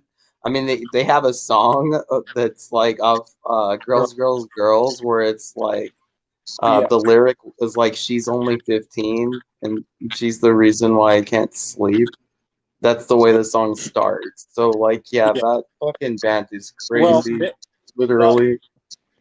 Well, Mick Mars actually thanked him though. So For punching Tommy out? yeah. Wow. Why? What? Like he was against what he was doing? Yeah, Mick Mars was just in the band because Mick Mars was Mick Mars is a lot older than he says he is. I mean, he's 10 years older than the rest of the band, pretty much. Yeah, and so he was just in the band for the money because he just he had actual kids to support. So and like Vince did too, but Vince kind of abandoned a lot of his kids, but Mick was actually just literally just in Motley Crue just to put food on the table for some of his kids. So he did not agree with a lot of the party and stuff. Mick Mars was never the type that would actually party. So like I know like he just said I'm just so like he said out of all of them, he said he hung out with Mick Mars the most because Mick was just really cool, so. And probably on my list of most underrated guitar players, honestly. Yeah, pretty fucking underrated, all right, man. Definitely talented, yeah. Definitely talented. Too bad he's like racist as fuck though, dude. You talked about the Jakey Lee thing he said, or he actually I saw it, this was just a couple months ago. It's like they were doing some rehearsal or something. It's on fucking YouTube. And like he gets there was some kind of painting or something like that he got, and he's all like, "What's this N shit? This looks like some N shit right here." Like, I mean, like just saying that shit, man. I was like, "What?" Like, and like the other band had been had done some shit too. Like Nikki Sixx did something. He dropped an N-bomb before at a live concert and shit, man. And I was like, what? Yeah. And then Mick Mars sporting the Confederate flag and shit like that, like in concert, stuff like that. Yeah. It's unfortunate because I used to really like them when I was a kid. I mean, yeah, saying the N-word, yeah, but I guess I have a different opinion about the Confederate flag, so. Well, I mean, I guess you're from the South, but it's just like if you know that offends other people, like I don't see like the point in the usage of the flag, like I mean, not only offends people like in the sense that like, oh, you called me this or stuff like that, but offends people in the sense that like before their family got lynched, that they saw a truck waving those flags, type shit. Yeah, I mean, I get it, but I've just kind of made this argument before. People, I'm sorry, Trent, but the Confederate flag does not mean what it meant in the 1860s. It kind of is a symbol more for rebellion now. So I'm staying out of this. Storm the Capitol. Like they had a bunch of Confederate flags over there too. There was also a Capitol riot in 2016. I don't see any black people donning the Confederate flag. I mean, I don't know. It seems pretty exclusive to me. Seems like an exclusive kind of deal. Yeah. Based on phenotype of the wide variety. I know Jakey Lee has kind of come out and said that he was racist because Jakey Lee is part Japanese. Now, Jakey Lee. Yeah, he did say that too. Yeah, But do you know who is really racist, like beyond belief, is Pantera. Now that is a racist as fuck band. Well, I never liked them. Yeah, dude. I saw them live with Black Sabbath, and I've never owned any of their albums, but I used to, but no, dude, not anymore. I threw away all that shit. I never liked Pantera much. I actually always liked their stuff before they hired. Before they hired who? Phil? Yeah. Oh, okay. I don't know. It was a little too glammy for me. Yeah. Well, I always liked Terry Glaze, so. Okay. I think that they were talented musicians musically, but just the message that they were perpetuating just fucking reeked of racism. I mean, Phil would go on racist rants like every show and shit, saying his fucking white power bullshit. Mm-hmm. Phil always has struck me just as an asshole, so. But they were always sporting that flag, by the way. They were always sporting it. Which is funny because they're from Texas, so. Yeah, well, Texas has a bunch of racism too, man. They do. I know. I live here. I mean, heck, my girl's from Texas, so. Yeah. Where are you? I'm in Kansas, but my girl's from that she's from Houston, so. Oh, okay.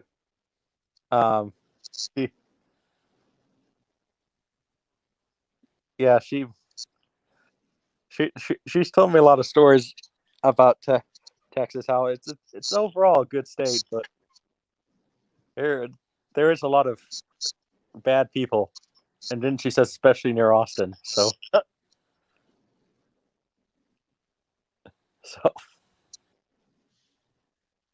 But yeah,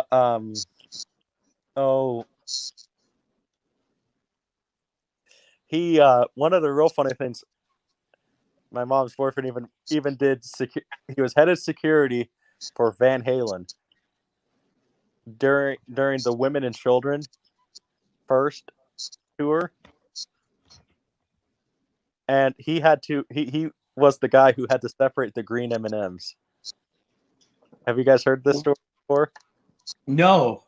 No. The reason why they had to separate the green M&Ms was because, like, in order to set up Eddie's, guitar stuff and everything, so it has the proper sound, the green M&Ms thing was to test the person of head of security. So just to see how, like, precise they were and everything. And so we're talking like a candy bowl, like a big candy bowl full of M&Ms, not like a little thing of M&Ms. So if you can imagine taking out the M&Ms and separating out the green one and the green M&Ms. He said, I ate a few of them, but then after a while, filling up a big candy bowl full of M&Ms, you get tired of eating M&Ms for a while. And they just did that to test people, and I guess I get it. So wait, he had to take out all the green M&Ms, or take out anything that wasn't a green M&M? He had to take out all the green M&Ms. Oh, hell yeah, Nate! Come on up. So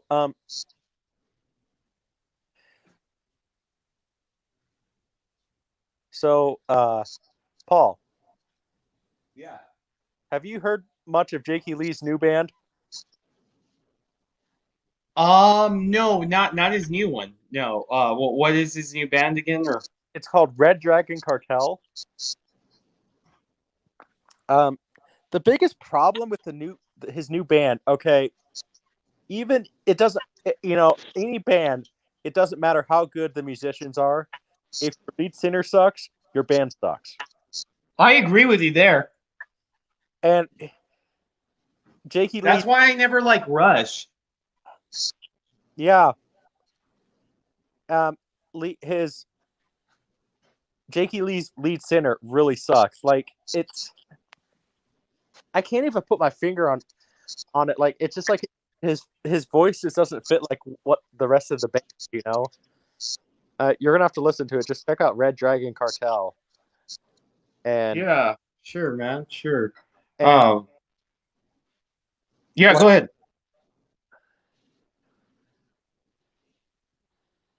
Go ahead, June.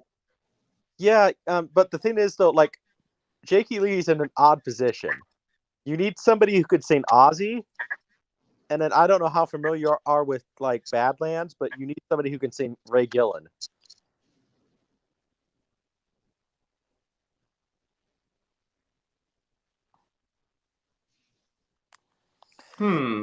Yeah, I definitely, man. That requires a range right there. Yeah. I mean, 'cause Ray Gillen already has probably one of the most underrated voices in rock, and there's kind of an unfortunate circumstance behind that, but because Trench, have you heard the story? The story about why this guy's underrated? I'll send you a link to some of the albums, because YouTube's the only way you're gonna be able to find those albums. Trench. I don't know. Ray Gillen there was an unfortunate thing that happened to him. Okay, he had the AIDS.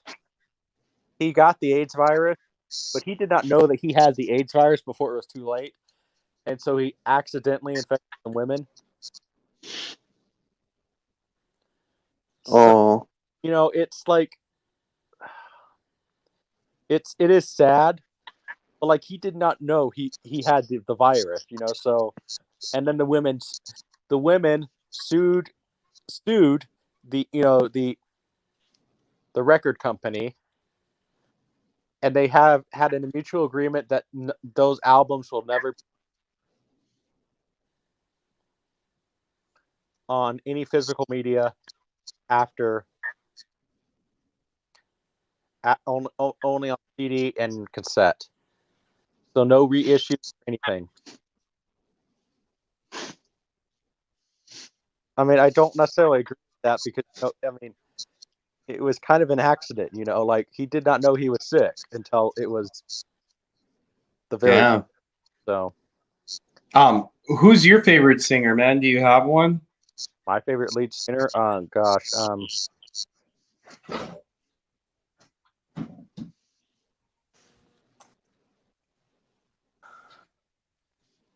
I guess I would have to go with. I mean, if we're talking more mainstream, probably. I guess I would have to go with Robert Plant. Well, you can't go wrong with Plant. Yeah, but if I had to really go underrated, I would say that Tony Martin guy I talked about earlier. I mean, he, like I said, he did like later Black Sabbath stuff. And did you like? Oh, I remember you mentioning him. Yeah, definitely. Did you hear any of Robert Plant's solo stuff, or? I have. What was it? Zen and Now or something like that. Now and Zen, yeah. I've heard some of his solo stuff. It's very interesting. I recommend. It's not all good. Pictures of the 11's pretty good. And Fate of Nations is really good. That's a very underrated album. That was like his 5th album. It was right after Now and Zen. Plant and Page was pretty good. Well, when they did the walking in the Clarksdale, that was damn good because they were all original songs. But that No Quarter shit sucked because it was all rehashed Led Zeppelin shit. Oh yeah, I mean, you were talking about Walking in the Clarksdale? No, but they didn't.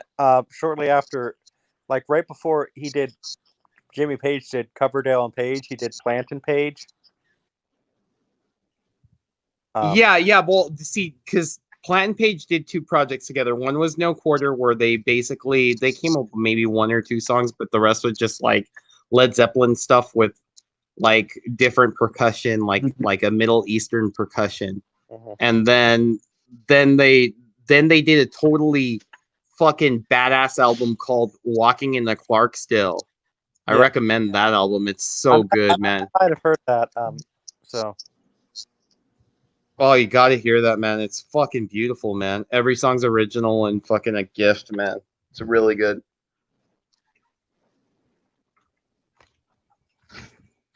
But yeah, I'm a pretty big Plant head, but I don't know. It's tough to pinpoint favorites, man, because you got lyrics too. So like I mean, the vocals is one thing, but lyrics is another. Like if you can combine them both, well, then you're a fucking god. Mm-hmm. Right. Did you hear? You heard about this?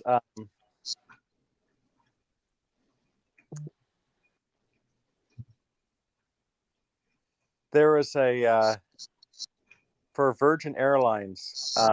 Robert Branson was going to pay for a Led Zeppelin reunion tour, and we're talking like right after they did that one show in like 2006. Yeah, with I actually met John Bonham's son, dude, Jason. Mm-hmm. Yeah, I met him. I haven't met like any other Zeppelin members, but I met Jason. Oh, well, Jason's not even a Zeppelin member, but he did play that tour. Yeah, well, they were going to do a tour, and because Jason, like, he's a good drummer, but he's not his dad. No, not even close. They were going to get Dave Grohl to do this. See, my thing about Dave Grohl is I like his drumming, but I don't like the Foo Fighters. I hate him on guitar, and I hate the Foo Fighters. I just don't like them.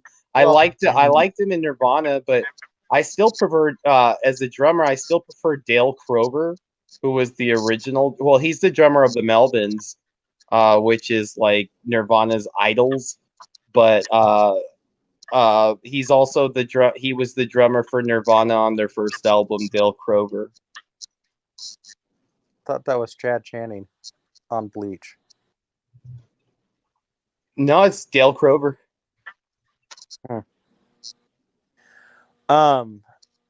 But Dave Grohl was going to be on drums for this little tour for Virgin Airlines.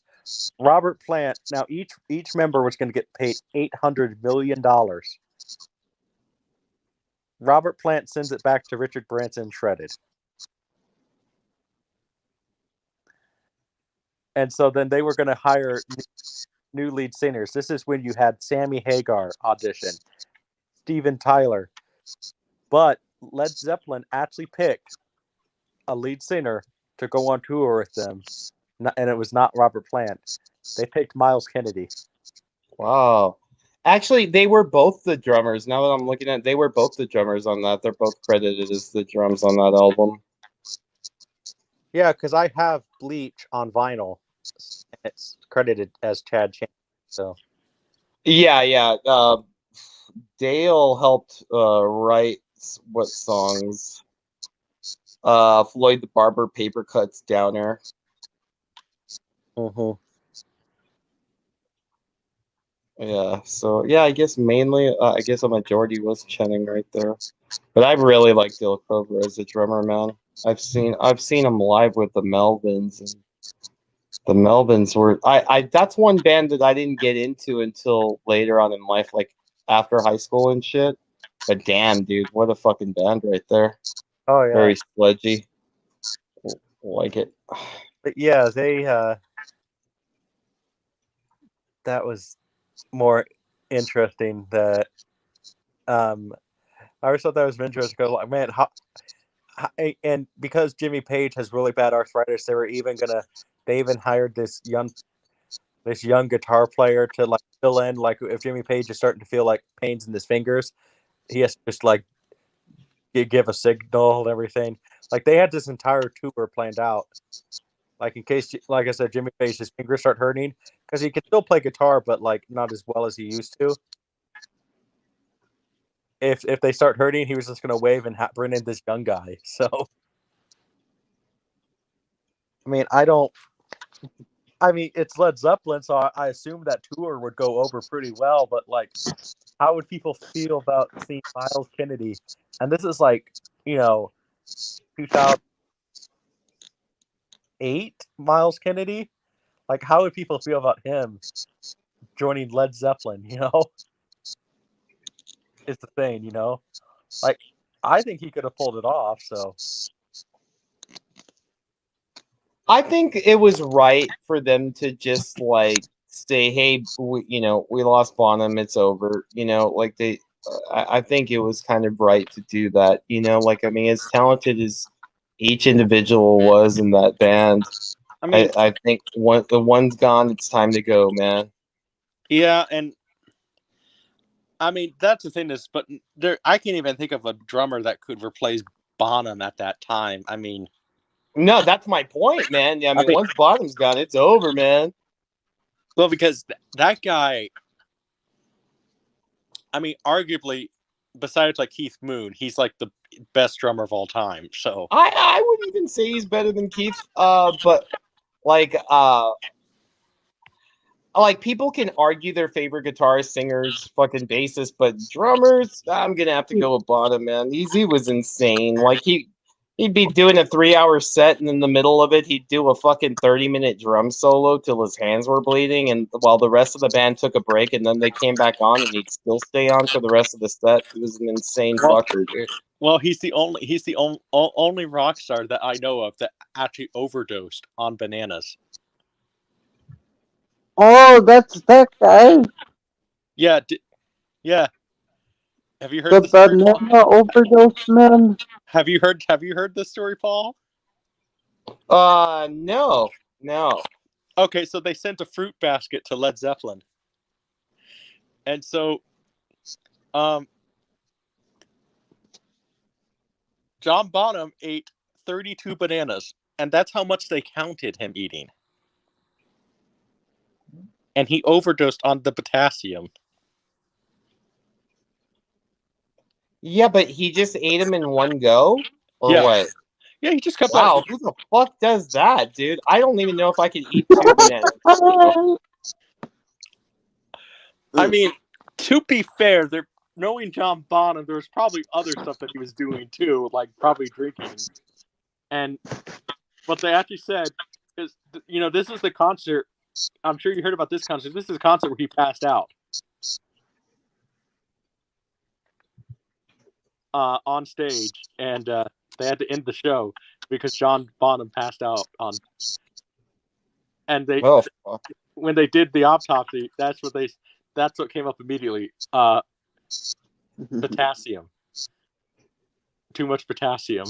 No, but he died in Aleister Crowley's mansion just off alcohol, though. Well, this was like their night. This is why they had to call off their 1977 world tour.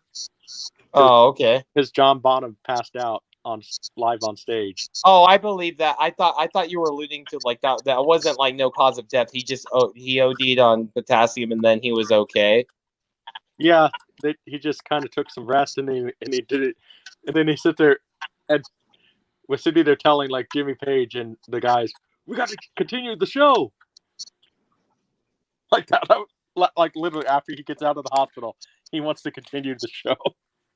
Oh yeah, the dude was insane. I mean, what an incredible juggernaut of energy, man. He was not only the drummer, but him and Peter Grant were like.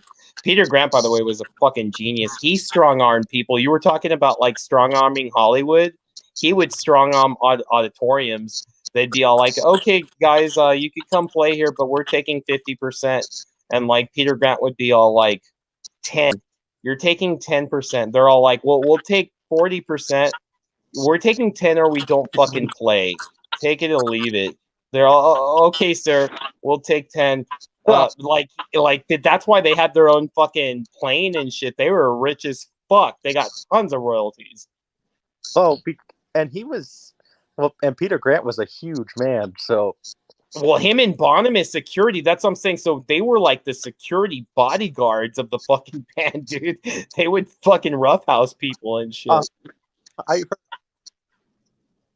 I've heard a lot of stories about, like, I can, with this big trend with rock star, biopics. I can Zeppelin movie,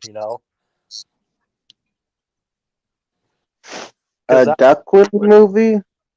The Zeppelin What movie. would Ducklings have to do with Rockstar? What? Did you say a Duckling movie Zeppelin. involving rock stars? The Zeppelin movie. I can't wait till we get that. You know. Oh, yeah. I know they have a film stage performance that's really trippy, involving Nazis getting shot with machine guns and being monsters, and then dude turning into an old man, and another one sword fighting a dude in a castle. Yes. Yes. That is one really weird concert film. Yeah. Angry Video Game Nerd talked about it. It's like, that sounds fucking awesome. Yeah, Trench. You can watch it. You can watch it on YouTube. Yeah, Oh. I actually own it. I own that shit. Yeah. Yeah. You know, that's one thing that Trench and I have talked about too. What would be really cool is we want to see we can't wait for the Aussie movie.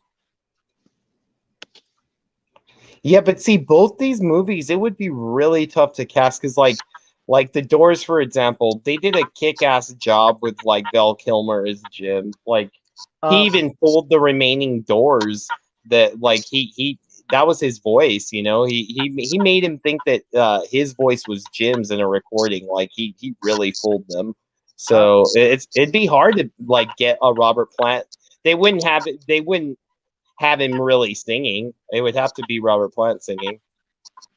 Well, you know what they're doing a lot of times now, in like these rock stars, and in these rock star biopics, they're getting tribute bands to dub the singer's voice. Well, Tarleton Edgerton did all the singing in the fucking Rocket Man movie. Yeah, he did. But it's like, you know, that's no Robert Plant, of course. Like, did you guys see The Dirt? The Motley Crue no. movie? I haven't seen all of it. I saw some of it. Did you see the guy who played Ozzy in it or no? Are you talking about Alex Vincent from YouTube? No, because he was in Dirt. That dude has range, man. He couldn't. I don't know if he could do Robert Plant, but he has fucking range. This guy who he played Ozzy in The Dirt. His name. Well, Trench, you know who he is. He was Dewey in the School of Rock TV show.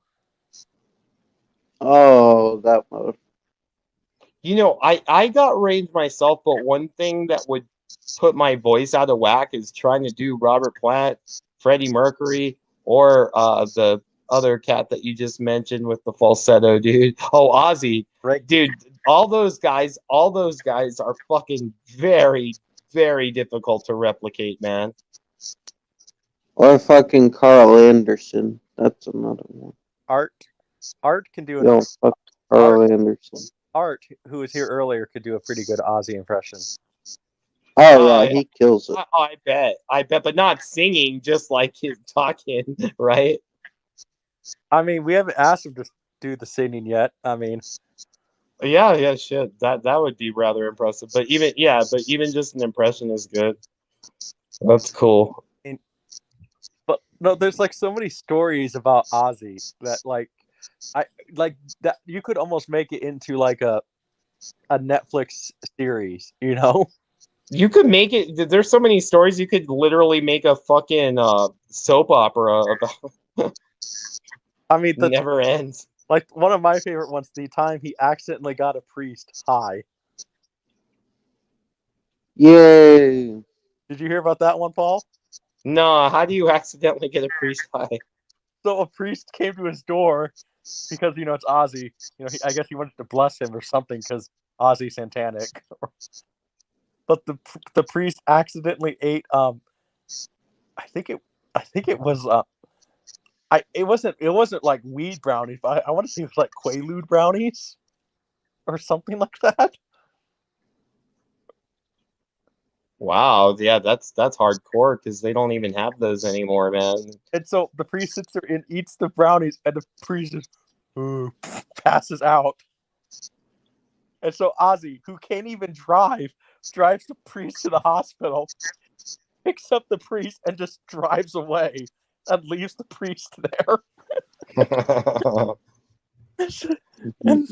and told him, oh, his first wife, I think I'm definitely going to go to hell now. Right on. You know those, speaking of priests, do you know what a thurible is? A furable? Yeah, a thurible. No. That's that thing that, like, when they're in the church and the priest comes around and he's like it's like this little metal contraption, and he waves it around and all this smoke comes out of it because it's like sage or something. But I always wanted to buy one and just put a bunch of weed in there and get everybody high in the procession. Oh shit. But or the classic Ozzy story where he got arrested for peeing on the Alamo. Might I add, wearing Sharon's dress. Right on. There we go. Hell yeah, he definitely set the tone, like, for other future bands like Nirvana and shit with the whole dress thing. Or one of the other real fun. Or I remember hearing one story that him and the members of Black Sabbath got kicked out of a hotel room for having a naked tickle fight in the hallway.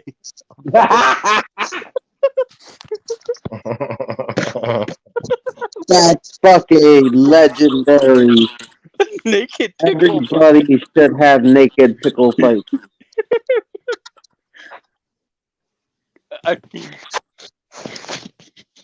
look, and he's to this day. The funny thing is that I was at a Holiday Inn, and to this day, Ozzy Osbourne is not allowed in that specific Holiday Inn. Neither are any of the other band members of Black Sabbath for having a naked tickle fight in the hallway.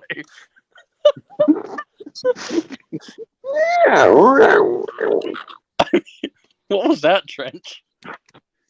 Was that...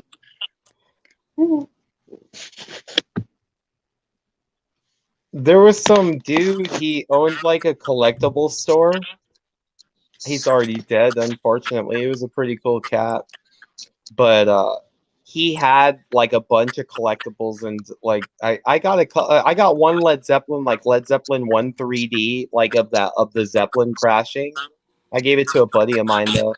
But he also had Ozzy's cross. He showed it to me. I got to touch it. It was like literally Ozzy's cross. He gave it to some girl when he was touring. And she ended up pawning it, and he acquired it, and it has like, authentication and shit like that. So like it was a pretty cool store, man. It was, but yeah, Ozzy was fucking a wild, crazy motherfucker, man. But that's why I prefer, like, to me, I won't fuck with any other Sabbath, bro. Like, I won't fuck, like, not to down on the guy you like. I haven't heard too much of him, but I have heard the Dio. And I'm not into the Dio Ozzy at all. Not even the Heaven and Hell that everybody praises. I like just pure Ozzy Sabbath. That's it. Yeah, I just like there is a lot of underrated Black Sabbath albums that people just don't talk about, like Born Again with Ian Gillan on vocals. Yeah, they've had so many vocalists, but what album do you recommend that the singer that you like so much? Probably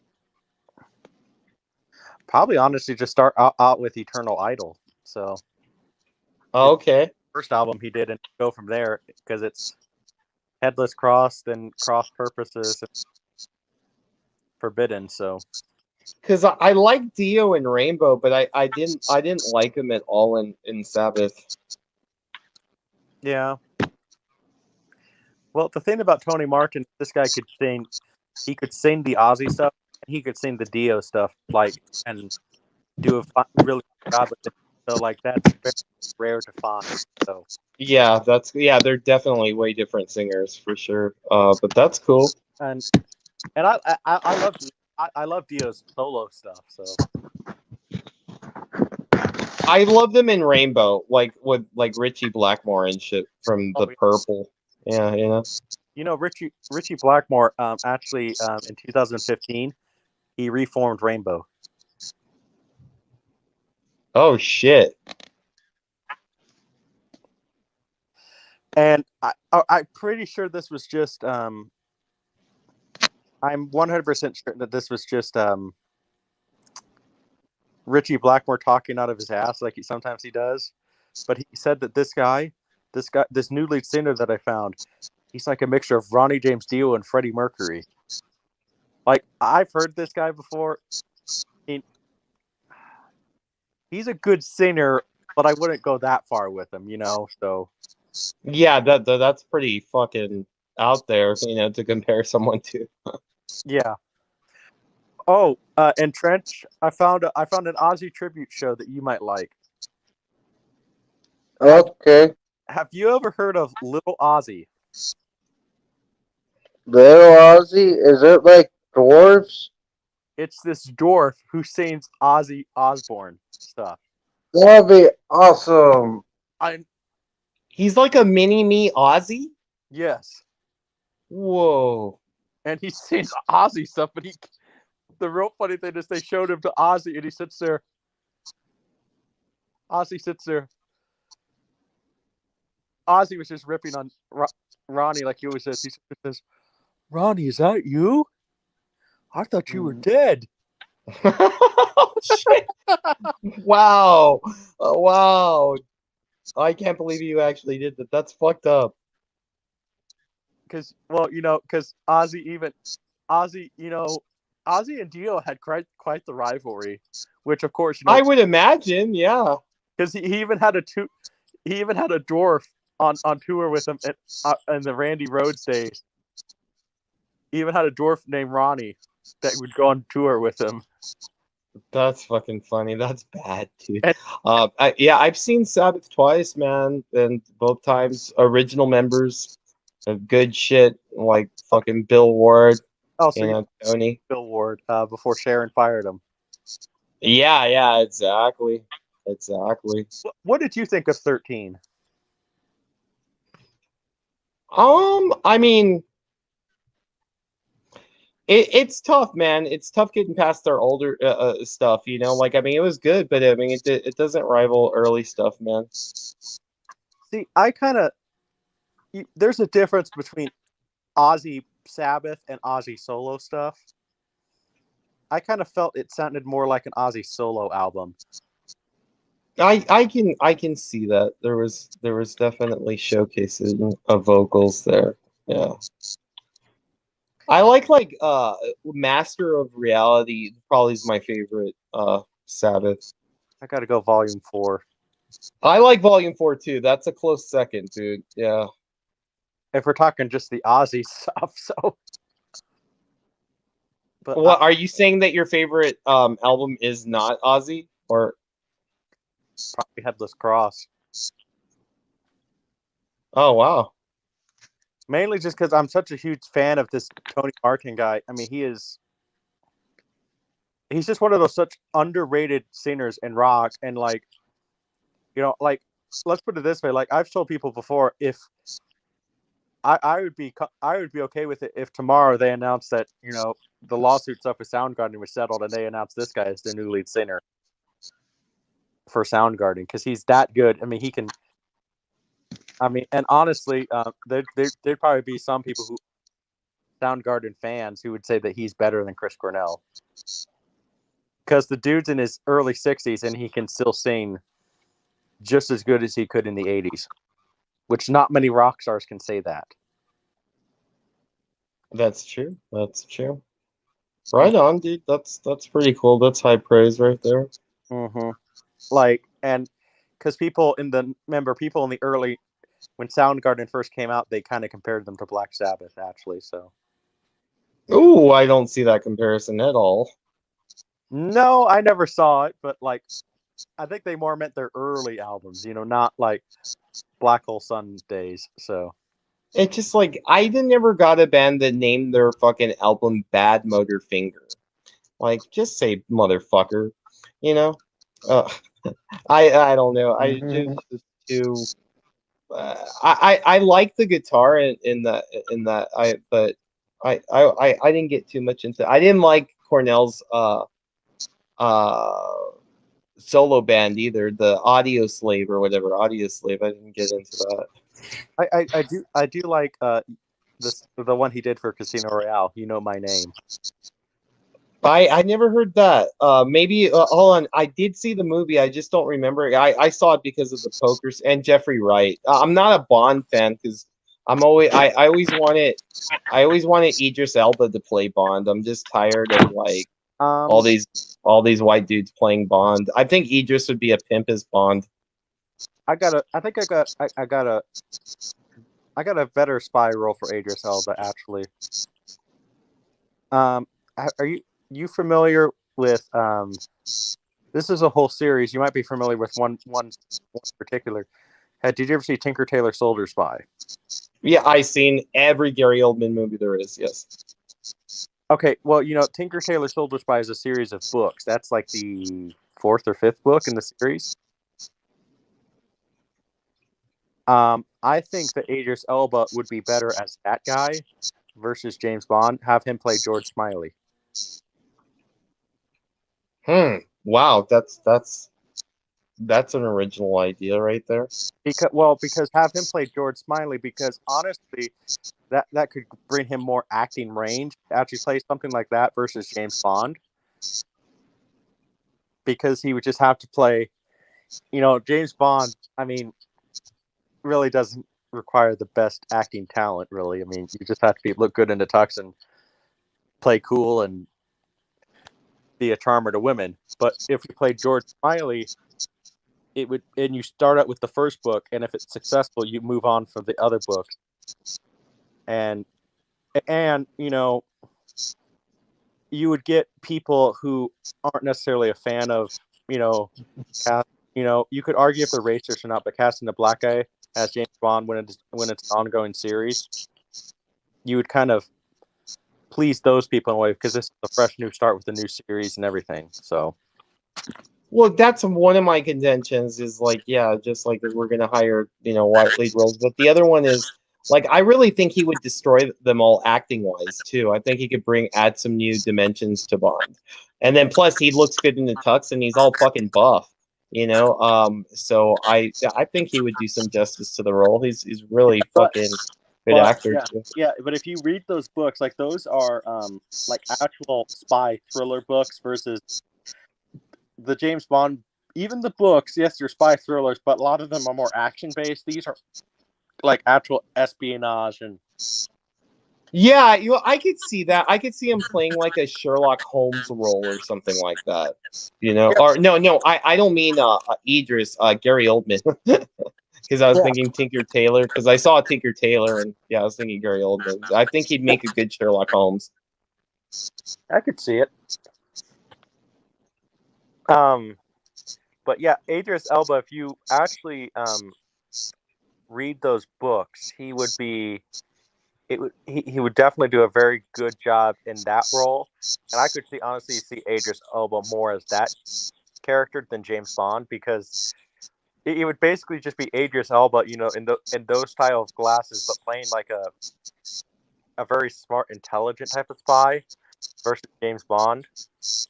So yeah, that's all suave and sophisticated. I see what you're saying. Yeah, and you would kind of. Like I said, because I mean, if they actually did announce that, if they we're going to start fresh with James Bond, I would be okay with it. But like me personally, like I just maybe it is racist, but I think that James Bond should, since it's an ongoing series, James Bond should stay white because, if it's one ongoing series, how are you going to explain all of a sudden the Bond is a different color when it's the whole series is entirely one character. Well, but that's what I mean. I don't think you'd have to, dude. You know, it just you automatically. I mean, you automatically install him in. He kicks their ass like acting wise, like all of them, especially Connor. He fucking kick his ass acting wise, up and down, mop the floors with him, and you just reinvent Bond. Bond is stale and boring anyway, dude. Like, well, I never got into it. I never got into those movies. I think Idris would like make it interesting. Well, and we keep in mind that Idris Elba is going to be 50 in 2 years. Doesn't look it though. Like he could pass for 40, mid 40s, you know. And I mean, look how old. He could do it. Yeah. Well, we don't. I don't really want to see Grandpa. We've already seen Grandpa James Bond. That was Roger Moore. We don't need to see that anymore. So. I don't consider him grandpa like though. Like, he doesn't look like a grandpa to me, dude. Like he can come off as older, but if he shaves and everything like that, I'm saying he could be 40, dude. He's got a really good physique. Yeah. He could totally be 40, dude. Yeah. I mean, hey, look at John. He's a grandpa, so. Yeah, there you go. See, that's what I'm talking about. Hey, Trent.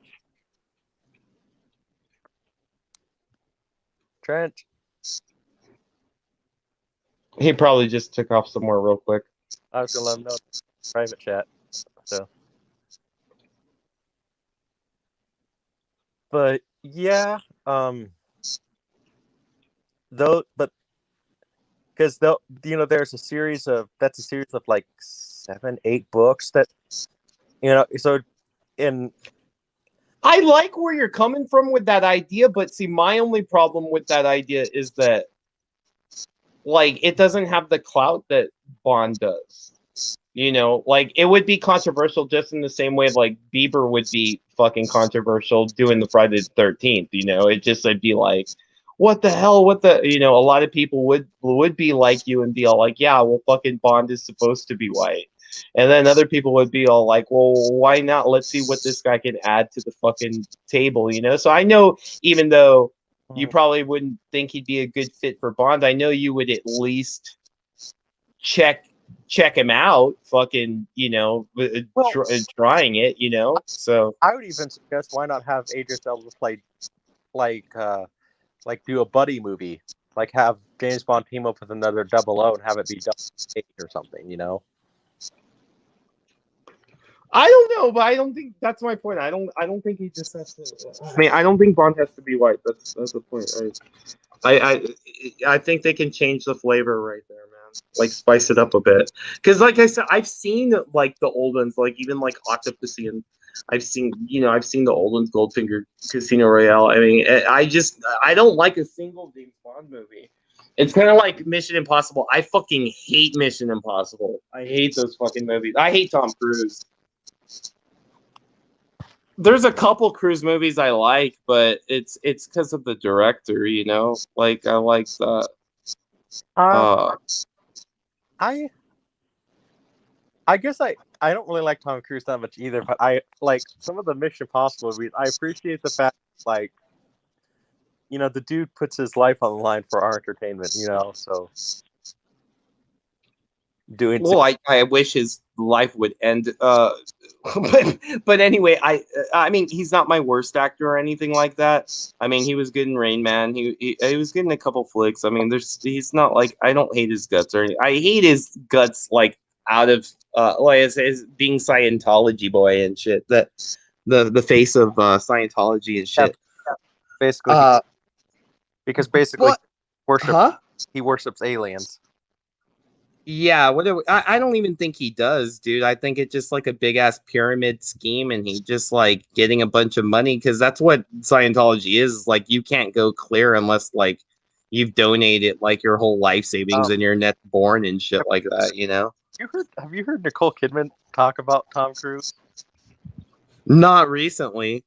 Oh, she was on Howard Stern a few years ago, and she said,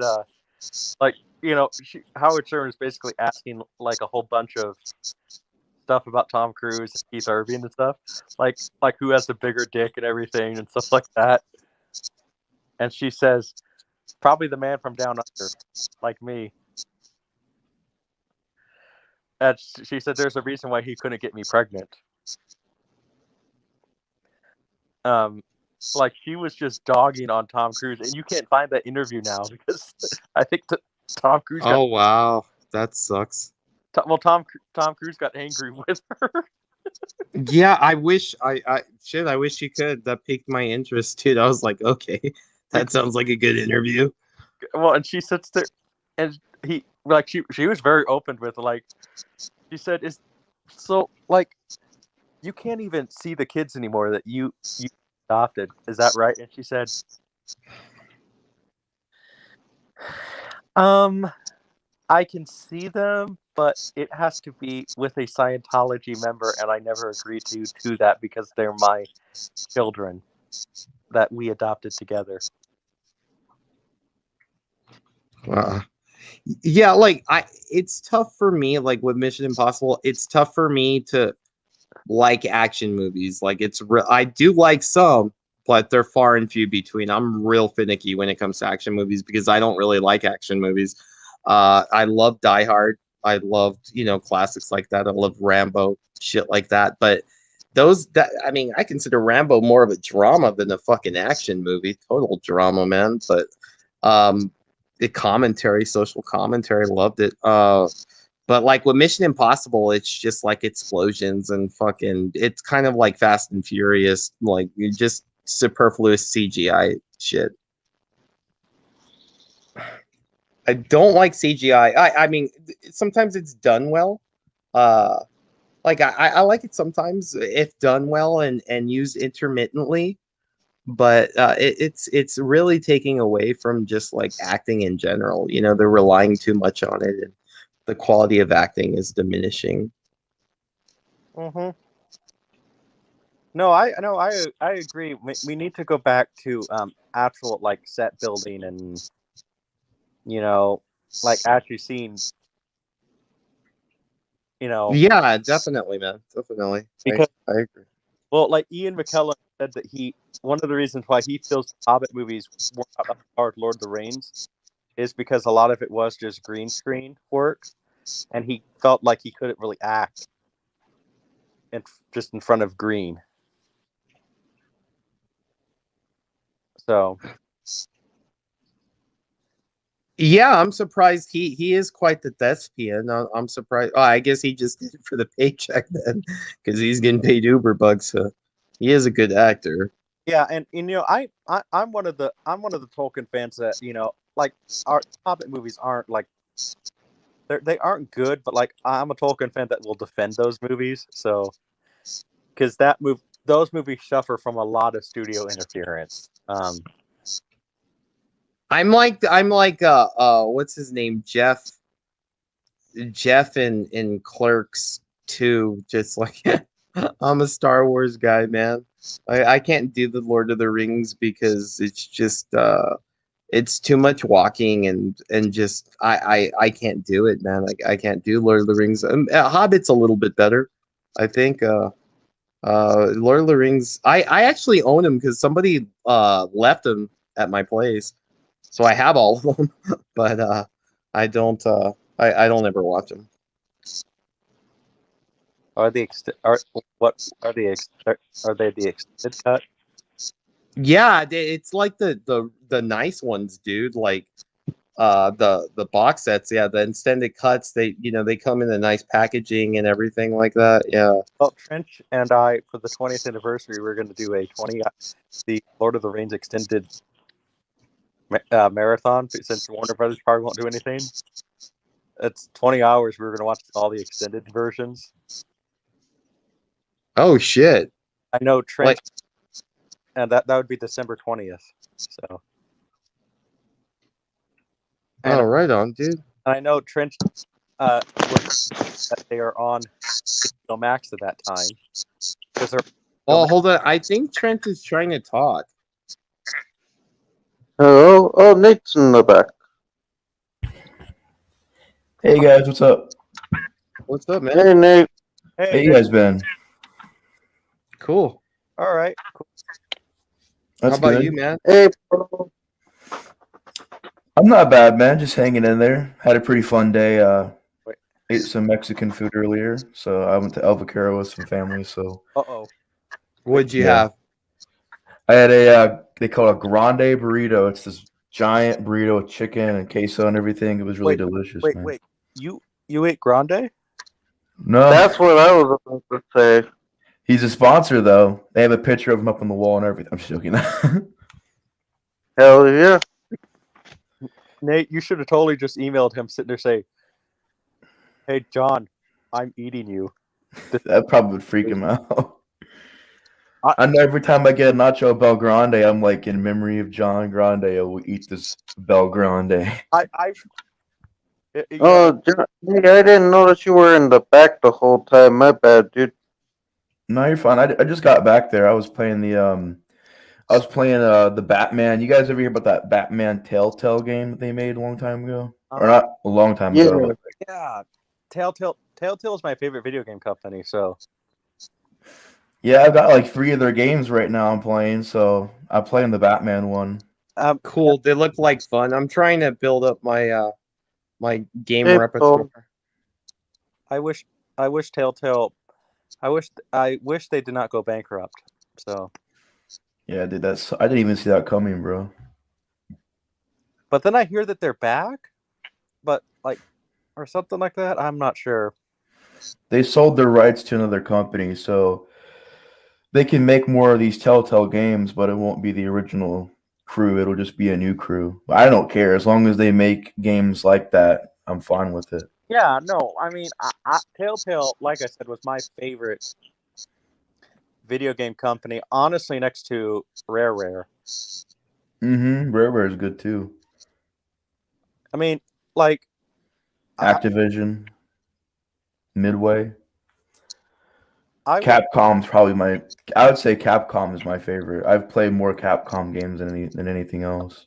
see though, what I personally just would love to see, and it's probably never going to happen, but I just love to see, that them making a, at least, give. I know Rare is, Microsoft owns them now. I would love to see, Nintendo just say, hey, can we just buy the rights to Banjo so we can actually get Banjo? Because Banjo's a Nintendo character, so. Yeah, I'm familiar with Banjo. Yeah. So that's what I would just say. I would just say, hey, can we just buy the rights to Banjo? That's all we want. And so we can actually make, like I said, a new Banjo game, because Banjo, like, one of the only, like, my cousin actually recently got a 3D printer, and like I wanted him to make me like the One Ring or something like that. He refused to do it, so I just said, Banjo, can you make me a 3D print of Banjo? So I have a 3D print of Banjo from Banjo Kazooie. So That's awesome. now it's not like the right color. Banjo's blue, but I don't really care. So.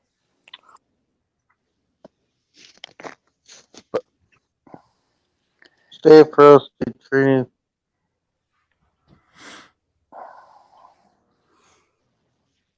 So what you guys been talking about? I seen that you guys have been live for a minute. All sorts of things. It seems like, Religion, music,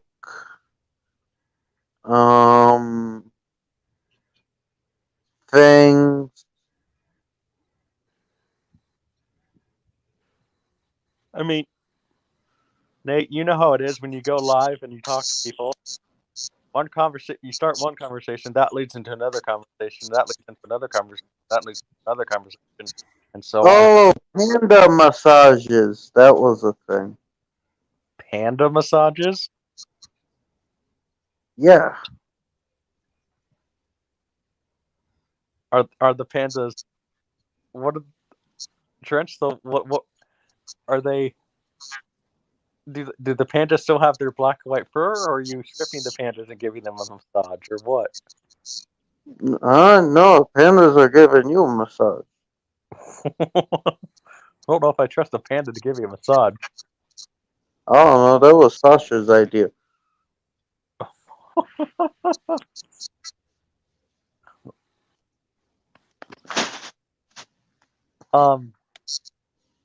Did you hear that? Have now they're saying that pandas aren't bears. What? Pandas aren't bears. They're in the raccoon family. Yeah, that's interesting. Well, look up. Look at some point the red panda, and you'll see it. Like it's like a red raccoon. But basically, that's what they're saying now. That pandas aren't bears. They're big. They're essentially big raccoons. Well, I gotta check more into that, man. I mean, not that I don't believe you, but that's a interesting fucking info right there. Oh. Every time I hear a panda now, it was really funny. Okay, working for a tree service, I can tell you guys getting rid of bamboo is really hard to do when somebody wants to do it, because bamboo, you cut it down, and then it grows back, pissed off. Right. And it just grows and grows. So it was really funny. So this one lady sits there, asks me, how do I get rid of bamboo? And I just came back with the most sarcastic remark ever. I said, buy a panda.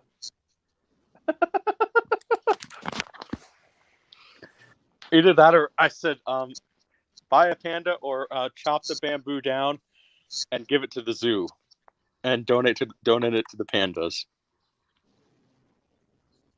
Because I said bamboo, like, it's one of those things you can get rid of it, but it comes back pissed off, and you can never really get rid of it. But she did not really like my sarcastic quip when I said buy a panda. So.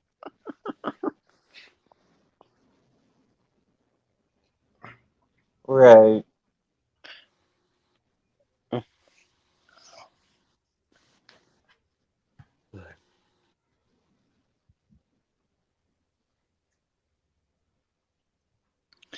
Yeah.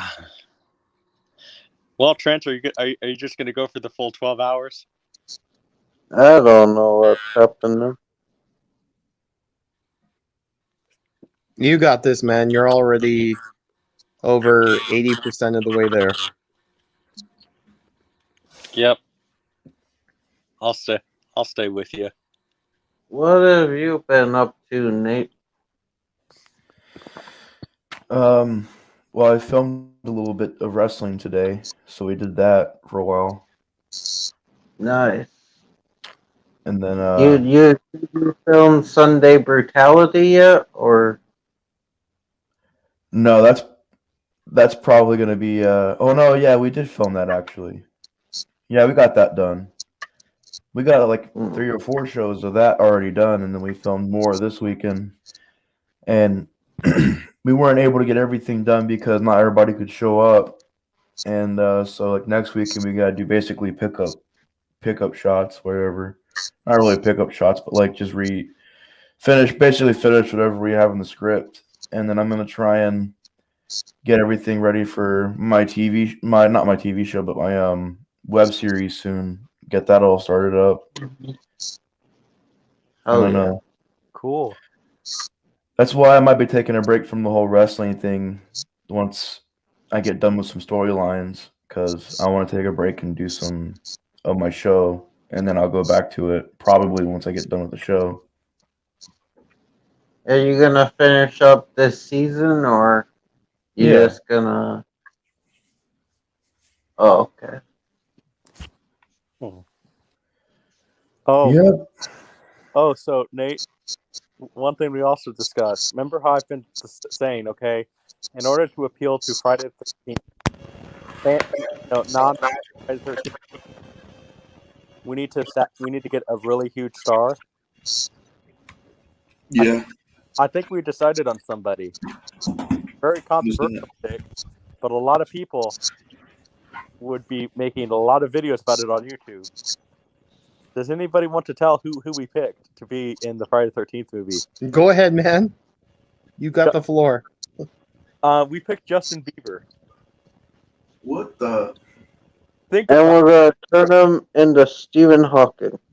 No, think about it. Like Justin Bieber doesn't talk. Like he has one of those devices. I don't know what they're called, but like you sit there, you put your throat to it, and you talk like this. You know, like so like Justin Bieber has that, and like he dies within the first 20 minutes. Or we decided that what would be really funny is you just troll people, and you keep Justin Bieber alive, and then he dies the most brutal way ever. But come on, Nate. Imagine people on YouTube making hate videos because you got Justin Bieber in a Friday the 13th movie. Yeah. The cool thing about it too is he's kind of aware because like I think he did a CSI I think he did a CSI episode where he got basically killed in a brutal way, and then he did a cameo in a Zoolander movie where he got killed too. So I think he kind of knows that the public, they just basically want to see him die, and which is kind of crazy because it's kind of cruel. But I mean, that's usually the public's reaction whenever they hear in the movies, like, "Oh, those who die in the movie." Well, Nate, imagine Rambo Wrath for Life's video if they actually announce that tomorrow. Yeah. Well, Sean Bean made a career out of dying. Huh? Well, Sean Bean made a career out of dying. Yeah. I mean, Jack Palance made a career out of getting shot in the fucking middle of his head. Yep. Yeah. But I'm sure, Nate, you can just see that video. Rambo Wrath for Life, just sitting there. They're ruining Friday the 13th. Oh, I can't believe this. Hollywood is this and that and everything. He would. Well, and then you have the fangirls who are going to be like, "Oh my god, he's going to be in the new movie." So it's going to be negative and fucking positive fucking publicity. And just the people that are like, I hope he gets a really death. Oh my gosh, Trench! I remember I told you I wrote this kill in the Friday the 13th movie. So Jason cuts the guy open, grabs his intestines out, and chokes him to death. Yeah, that's what I want to see. Why has no one strangled anybody with their intestines yet? I mean, they've come close, but I don't think they've ever really done it in a movie. Like, at least not in a silly fashion. So what if Justin Bieber, that's how he dies? Also, another funny one would be like the one guy gets cut open and they rip out his guts and the other guy's running away. And Jason uses his guts as a lasso to grab him from the neck and pull him back to like murder him. I mean, hey, I even wrote a scene where Jason kills somebody with a dildo. So. Oh yeah, you told me that. That sounds like the real dildo. Well, basically, you know, the girl and the guy, you know, they're having sex with Jason, and like you don't show Jason, but you continue that the dildo is there because I don't want to show Jason holding the dildo because as soon as I show Jason holding the dildo, people would instantly meme Jason, and you don't want people to start memeing Jason, especially in that way. So basically, the guy gets a dildo shoved really far up his ass, and then punched. What the fuck?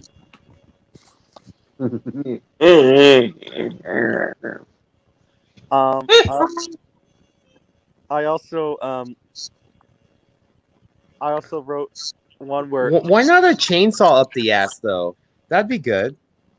That could work too. Because we've Wait, never not a chainsaw noise. My bad. Because we've never seen Jason.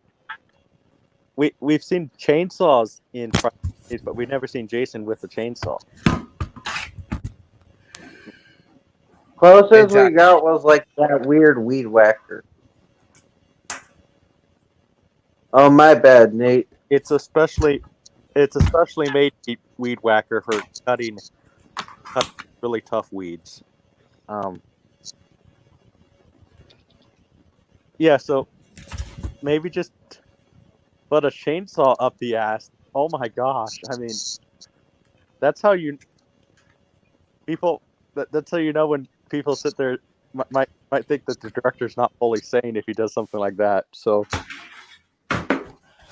Yeah, that's perfect. yeah.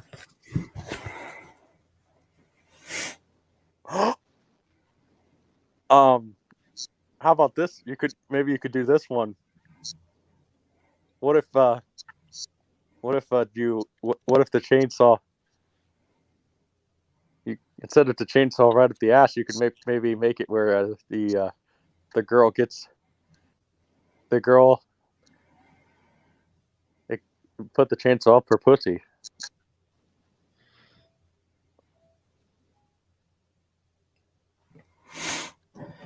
I mean, didn't they have a kill like that in part 5? That was a machete.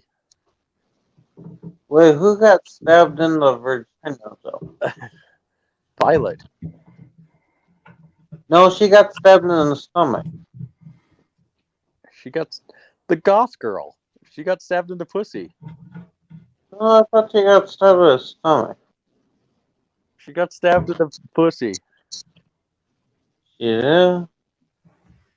So, Trench, what do you think of that kill? Chainsaw up the pussy. Oh, man, holy fuck. I guess you could say it got wrecked. No, I'm just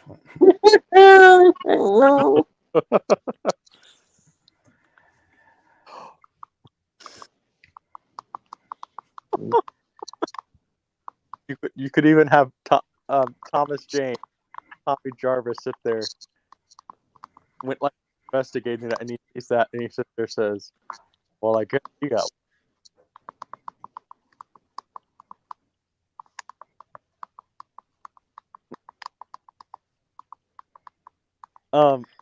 But yeah.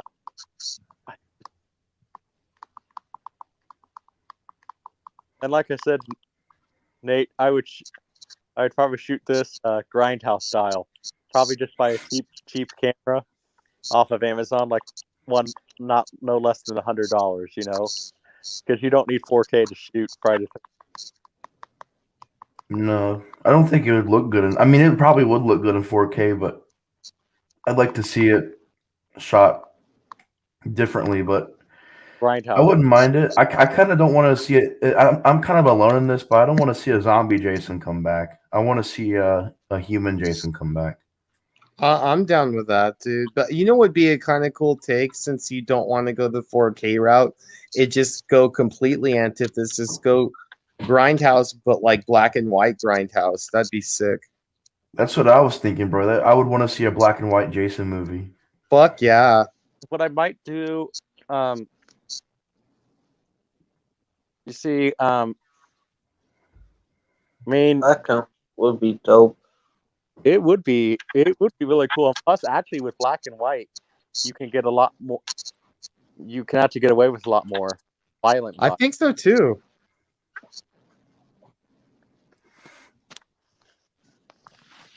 Even as far as budget is concerned, save a lot of money. Yeah. Yeah, because you won't need a lot You of could probably budget. do it for like $3 million, dude. Seriously, like no more. Yeah, I mean, Jason movies are pretty cheap. I mean, that's like they cost peanuts to make, man. Mm-hmm. Well, Peanuts are good. Peanuts are good, Trench. Alrighty then. Most expensive element of the movie would be fucking hiring Bieber. He's like, I want $1 million to be in this movie. Like, yeah, buddy. Yeah, right. Go fuck you. Only people want to see you are fangirls stuck in the past and people that want to see you die. So don't be demanding money. I'm still a commodity. I got my peaches out in Georgia.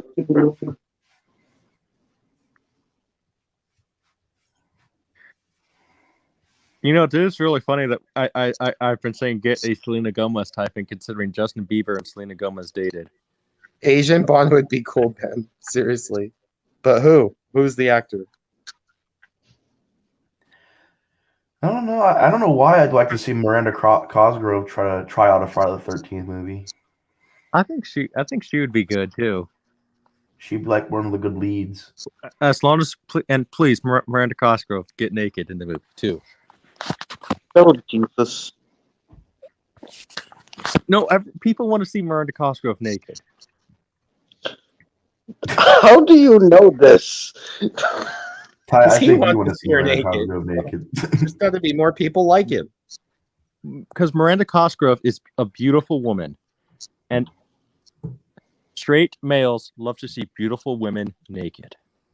Well, she was almost involved in a threesome in the iCarly reboot. Wait, what?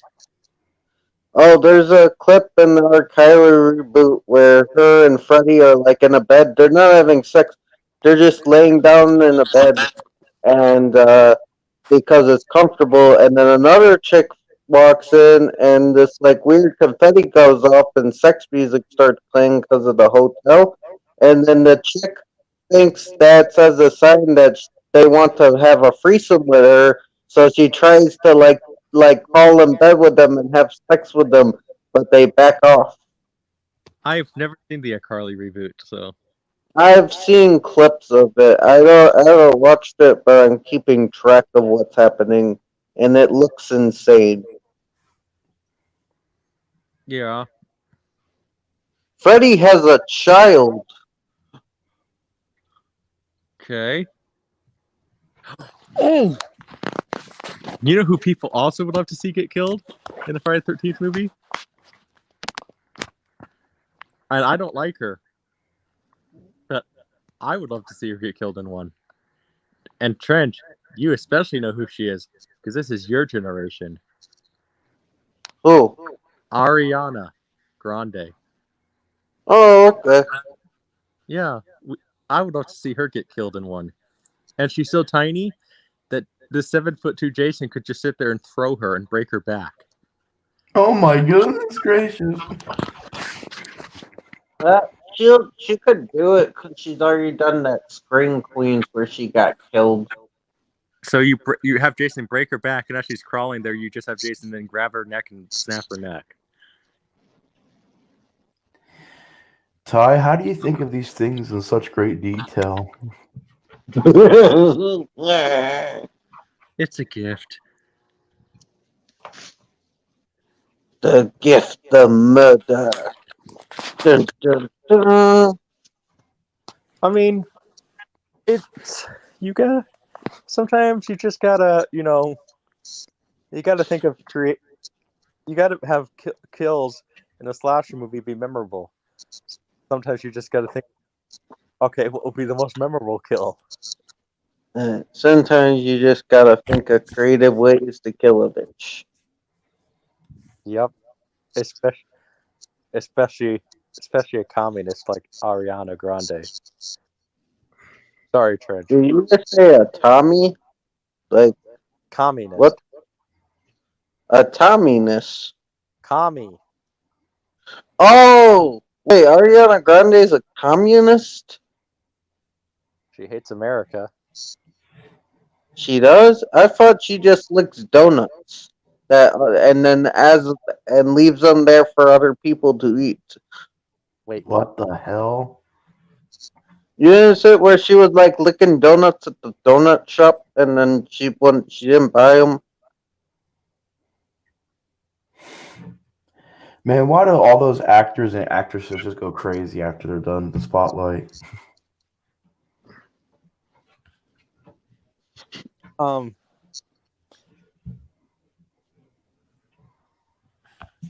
Oh yeah, Nate. What's up? So that stream where we were talking about Bone Mary Kill, and I said Paris Hilton. Mm-hmm. And then there was somebody in the chat that made a Paris Hilton account. Mm-hmm. You know that was me, right? Yeah. Okay. I was like, I didn't know how you made it so fast. I was like, damn, this man went out there, made this account in 3 seconds. Yeah, that was me. I just thought that would be funny to do at that moment. So It was. It threw me off. I was like, wait a minute. Paris Hilton? She ain't got time for my streams. who did that?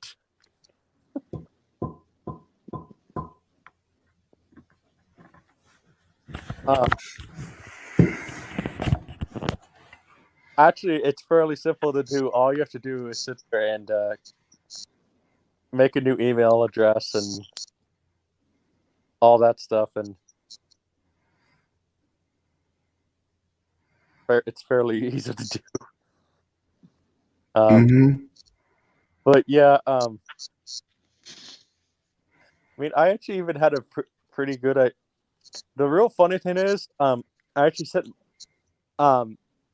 So this is really weird. I sent some of my filmmaking portfolio stuff to. I'm always trying to send my stuff out there to people in the industry. You can get those numbers online that they're not like you just leave to certain celebrities a voicemail, or you can text them as well. Mm-hmm. So I did that with Paris Hilton. I sent her my stuff. As soon as that happened, I got a subscription. I got a notification from a new subscriber, and it was like New York agency or something like that. Which I looked it up. I guess Paris Hilton's agent is in New York. What the heck? So apparently he likes my stuff. Apparently he or she likes my stuff now. Unless they unsubscribed, I don't know. But I haven't lost any subscribers yet, and since then. So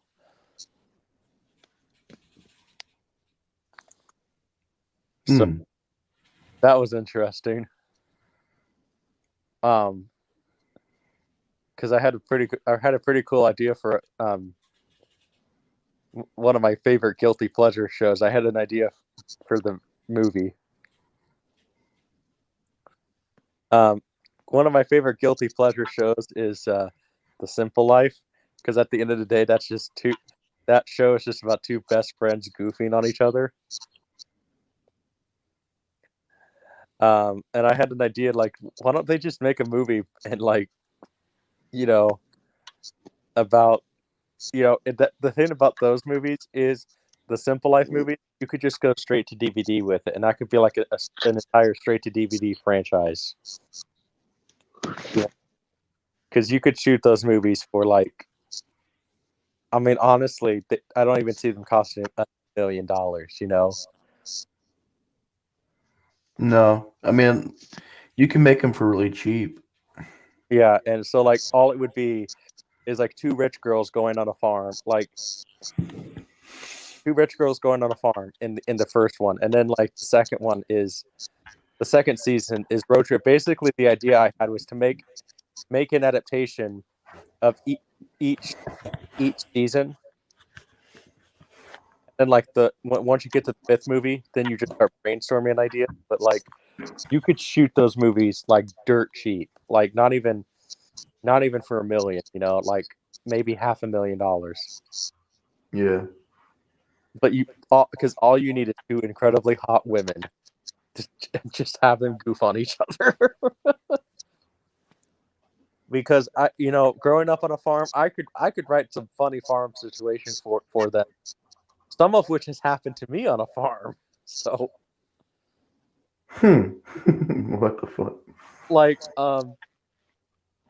Well, there was one time I was helping my grandpa. I was brush hogging his fields, and then I was having a few beers while I was riding the tractor, and Mm-hmm. I Well, let's see. It was almost getting dark outside. I had one section left of brush hogging. I managed to get the tractor stuck. I couldn't get it out. So I had to walk back to my grandpa's farm and to walk back. I got the tractor stuck. And yeah, according to my grandpa, he says he couldn't understand how I did it because I got it stuck in dry dirt. It wasn't even muddy, and I got it stuck. Like my grandpa literally had to get the chain and pull the tractor out. Yeah, how do you do that? I don't know. I have no idea how I managed to do that one. Or one time, I was waiting. I was brush hogging, and there was my grandpa's stupid cow would not get out of the way. So here I am, move, cow, move. Yelling at the cow. The cow's just sitting there looking at me like I'm the idiot, but he's right in the way. I didn't really want to run over the cow, but luckily my grandpa. I'm sorry to any PETA members, but they grabbed the whip and whipped the cow away.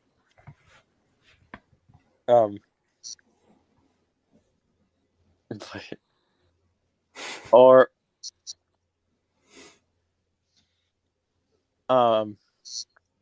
one thing we do need we need to update. We haven't gotten a cow tipping scene in a movie since Barnyard. We need a new cow tipping scene, and what would be really funny is to see two hot chicks try to do cow tipping, right? What the fuck? Like, what would be really funny, like, maybe they're wearing, like, I don't know my high heels, so maybe like some real, like, Armani, high heels or something, and like they go cow tipping, and she breaks her high heels as the cows start running, and they just start running back to the farm. But like they miss or something, then they say, like, obviously you have to make the rich girls slip and poop. Right. I guess Nate got offended. He left Trench. I'm sorry. Yeah, okay. I don't think he got offended. No, I'm kidding. Trench. I know he didn't, probably. Is Paul still here, or is his mic? I see his mic is off. I think he's busy. Yeah. I'm here, man. I was just fucking grubbing it, man. Yeah. Did Trench, did Paul hear about your accident with spaghetti? I don't know. Did you hear the story about Trench's little accident he had with spaghetti one time, Paul? No. Okay, Trench, why don't you enlighten Paul? Because it's a funny story. Huh? Why don't you enlighten? Oh, how I accidentally jizzed into the spaghetti? Did you say you jizzed into spaghetti? It was an accident, and then I ate it, and it wasn't good.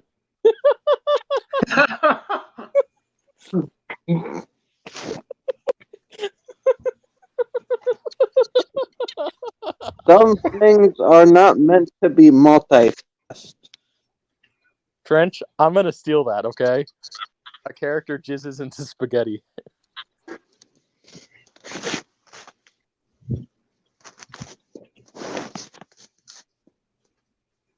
Well, I'm glad that I wasn't eating spaghetti. That would have put me off my food. Well, just Remember, next time you eat spaghetti, just think of Trenchy, right? Yay! Yeah, but how did you know? Okay, so like obviously you didn't know when you were consuming the food, but how did you know afterwards?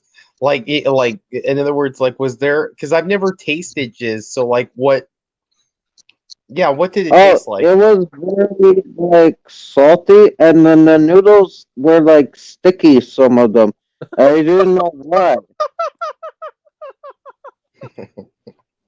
It's like those magazines, huh? Huh? I've never used a magazine.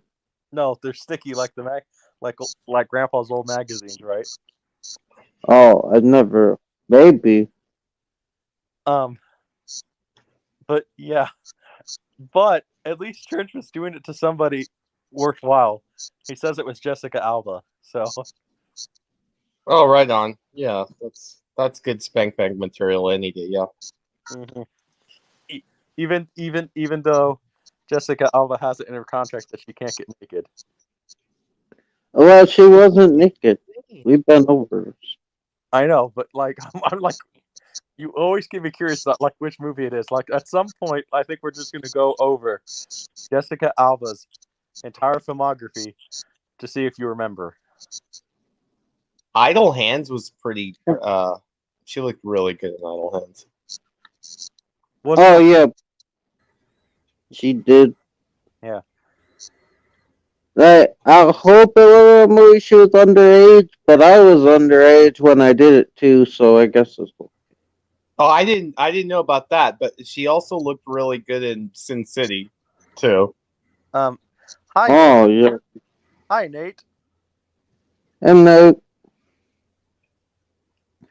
What the fuck, man? What did I just hear?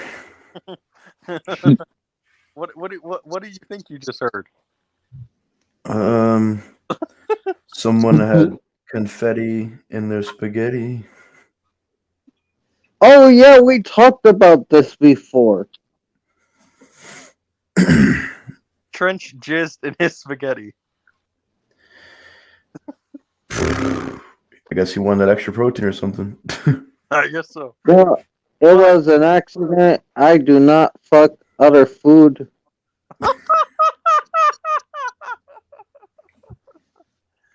But hey, it's okay. Just hide. When did this conversation become about?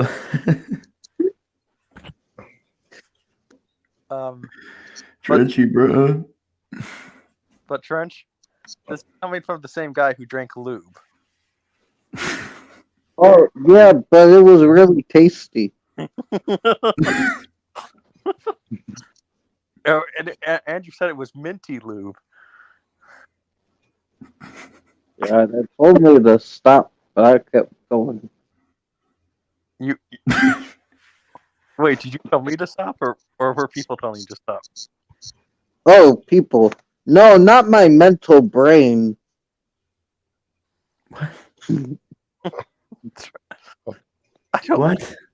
Trench. You know some Trench. What were you talking about? My conscious?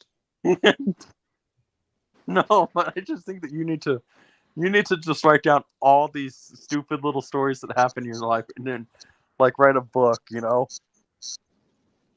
I'm already working on a book, not about that though. But no, I'm saying you need to write this book. Dumb stories. So, because we all have dumb stories, but I feel like sometimes some of Trench's stories are really funny.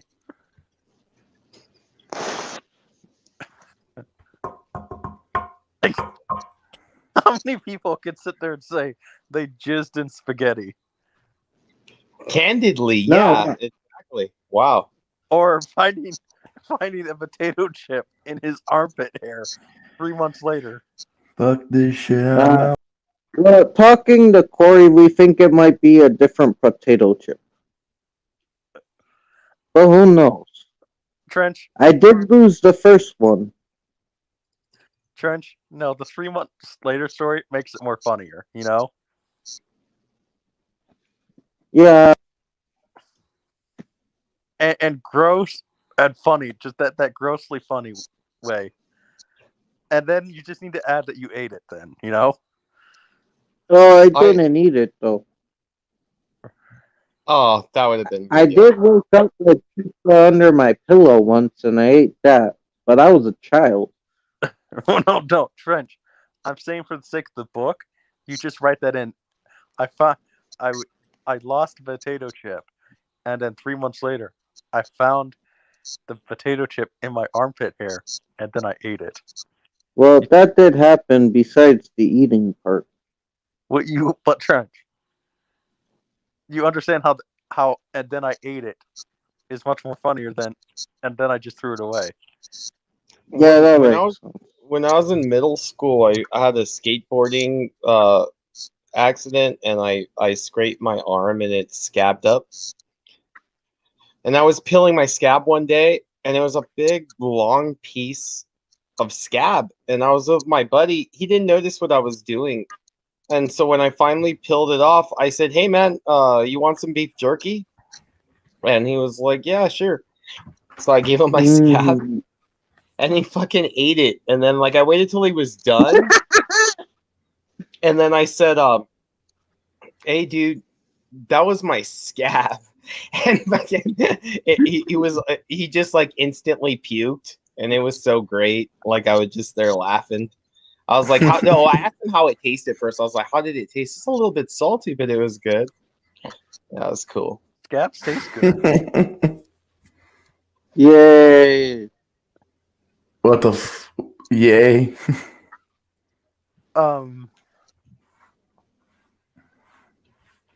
Scab jerky for everyone. Number 15, scab jerky.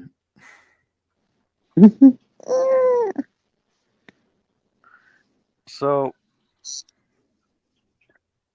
Man peels off scab and feeds it to another man, then asks how it is.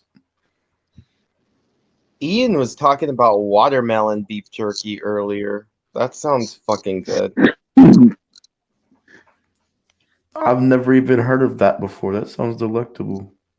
Yeah, me neither. But like, apparently, it's just like how they make beef jerky. They just use the juice of the watermelon and have it marinate up in that. It sounds like a fucking good idea. I don't like if you like water. I guess if you like watermelon. Yeah, I feel like you'd have to like watermelon. This is true, but I like watermelon. I don't like watermelon too much.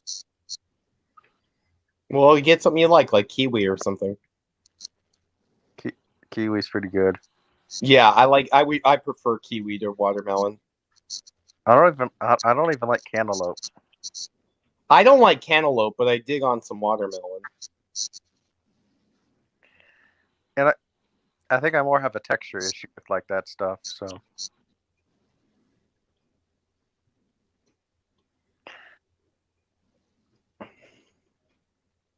Well.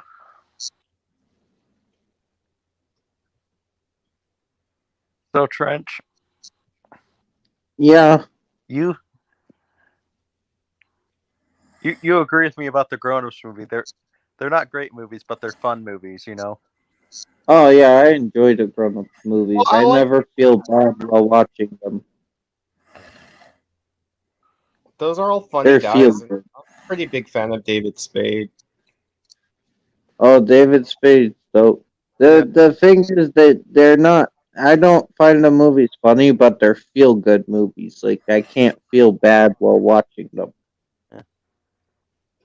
I don't know. I always just find it funny, the scene in the second one, how it opens, the CGI deer that pees.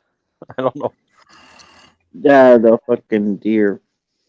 I mean, to be fair, that deer, like the funny thing is, like I don't know what it is. Like what makes it funny is that they don't even. The CGI deer, yeah, it's bad CGI, but like for whatever reason, it works in that movie, you know. Oh yeah. Who's snoring? No. Hey, Nate.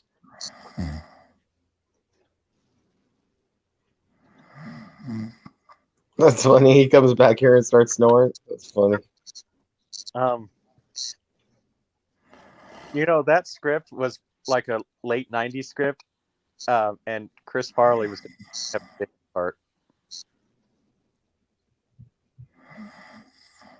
Oh yeah, I'm sure if he was still around, he probably would have taken Kevin James' spot.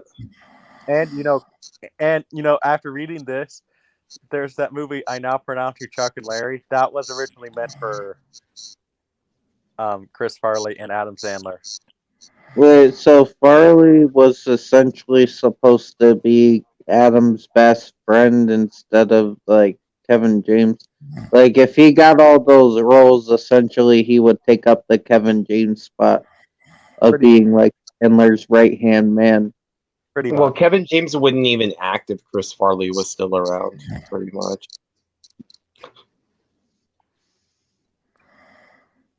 Yeah. That's fair. Kevin James would probably be stuck doing stand up.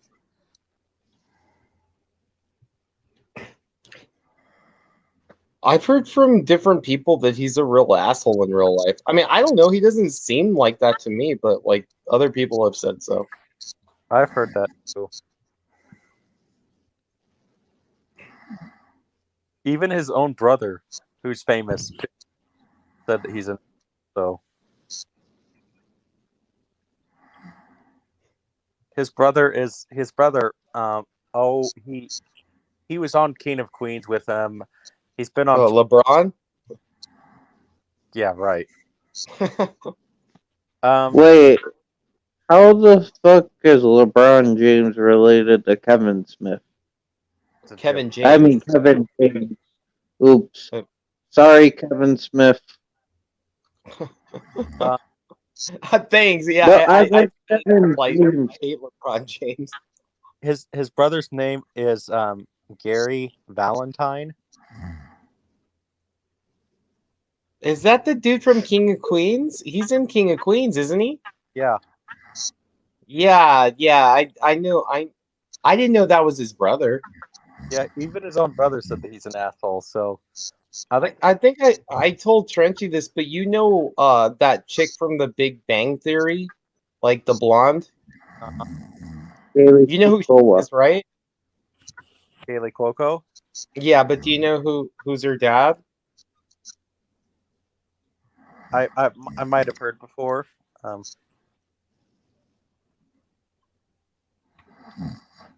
It's Willie William Shatner from Star Trek and shit. On the Priceline commercials. No, they're really they're really fucking father and daughter, dude.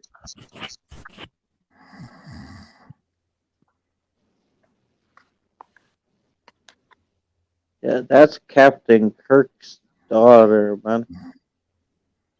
She gonna fly the Enterprise and shit.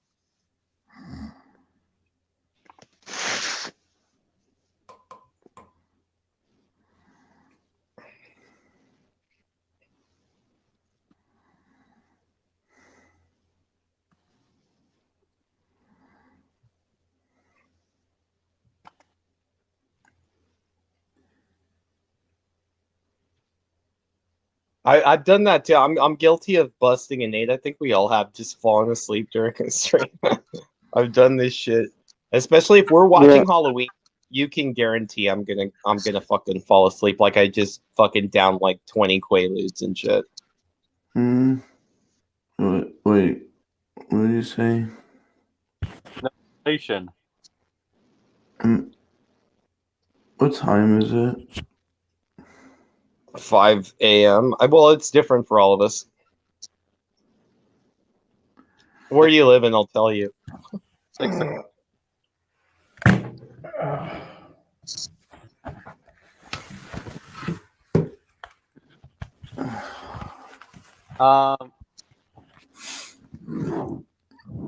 Damn It's almost 7 o'clock.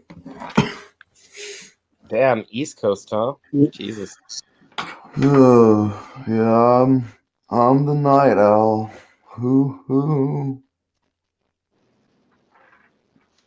Oh yeah. It's okay.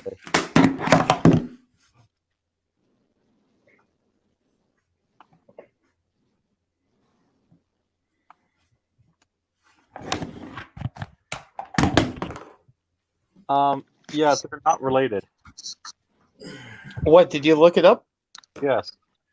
And they aren't related, really? Shit, man. Then I'm just believing some fucking falsities. Are you Apologies serious? about that. Maybe you're experiencing a Mandela effect, right?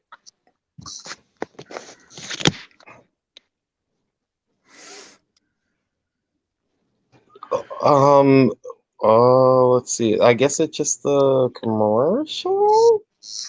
I would think Oh, so. it does the Elsa's Leslie. Apologies, Trenchy. Oh, am I Oh, you're bad, good. dude? Why I fell asleep this conversation. It's okay. I've fallen asleep on John's stream before. And I then didn't even know that.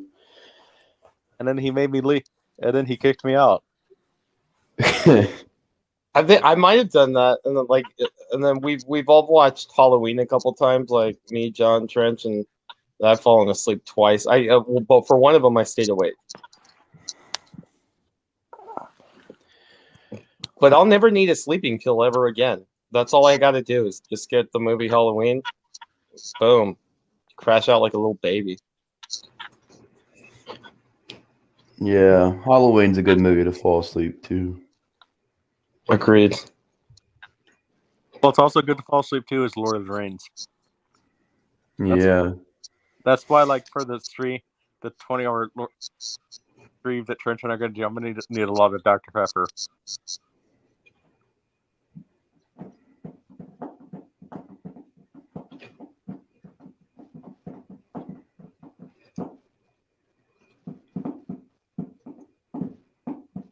Paul, have we met before? No, man. I've been to your channel though, but I don't believe we met, man. No, it's great to meet you, man. My name's Nate, man. Nice to meet you. Yeah, likewise, dude. Do you have like a YouTube channel as well? No, I do the Twitch thing. Okay. All right. Yeah. Drop a link and I'll give you a follow, man. Yeah, for sure, dude. I never liked Twitch that much. Well, see, the thing is like I game and I play different things like on Twitch, and I'll do some. So it started off as a gaming platform, and now it's gotten to be like, oh, booby streamers, and like they're just taking over the planet and shit. So yeah, I got. They could tell you I got banned from one. It's actually how I met Nate, but I got banned from one guy's Twitch channel because I was just like sarcastically making fun of him, and I knew this guy before, but because he was promoting his TikTok, and I called TikTok Fine 2.0. That's funny. Like, I fucking hate TikTok, man. I don't fuck with TikTok at all. That's actually how I met Nate. He followed this guy. I'll say who it is. He's probably not going to even see this. It's JG Dark is his name. Immediately, JG just pops up in the chat. What's up, guys? I would just he probably, I don't even think he follows Trench. So, but yeah, I've got a channel. But yeah, he was always the type of guy that, like, you know, if we had a friendly, I always looked at debates as friendly. You know, like unless like you actually insult somebody who I care about or something during the debate, which is not a proper way to debate, then I might get offended. But like nothing really offends me. But like this guy like got offended if you like disagreed with his opinion. So it was Wow. and like so don't get on the internet then, buddy. You know. Yeah, really, man. Shit. And so, but yeah, but the funny thing is, like, one of the main reasons that he actually banned me too was, okay, this guy was always, Nate, you remember on his old channel, he was always about self promotion with your stuff, right? I haven't seen him on the channel in forever, man. I don't even remember the last video you commented on. But you remember when live streams that he would do back in the day, he would always like self promote stuff and everything. Yeah, I mean, I think so. Yeah. Between everyone in the community, but like on his Twitch, all of a sudden he was like not okay with self promotion, so he wanted me to go get Discord instead. And then all of a sudden he was promoting his TikTok, and I said, "Oh, so you're on Vine 2.0 now and everything." And then honestly, like I just left because I honestly got bored on Twitch. So then he just next thing I know, I get a call from a friend of mine, but on YouTube that I'm friends with, and he sits there. I get a call that he banned me. Like, okay, so I watched the video that he did because he made a video about it.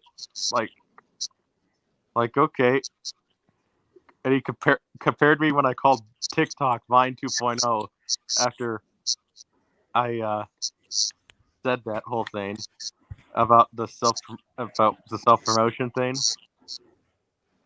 and then he said the only way I could compare it to is a 2-year-old that stole his ball. So I'm like, okay, fine.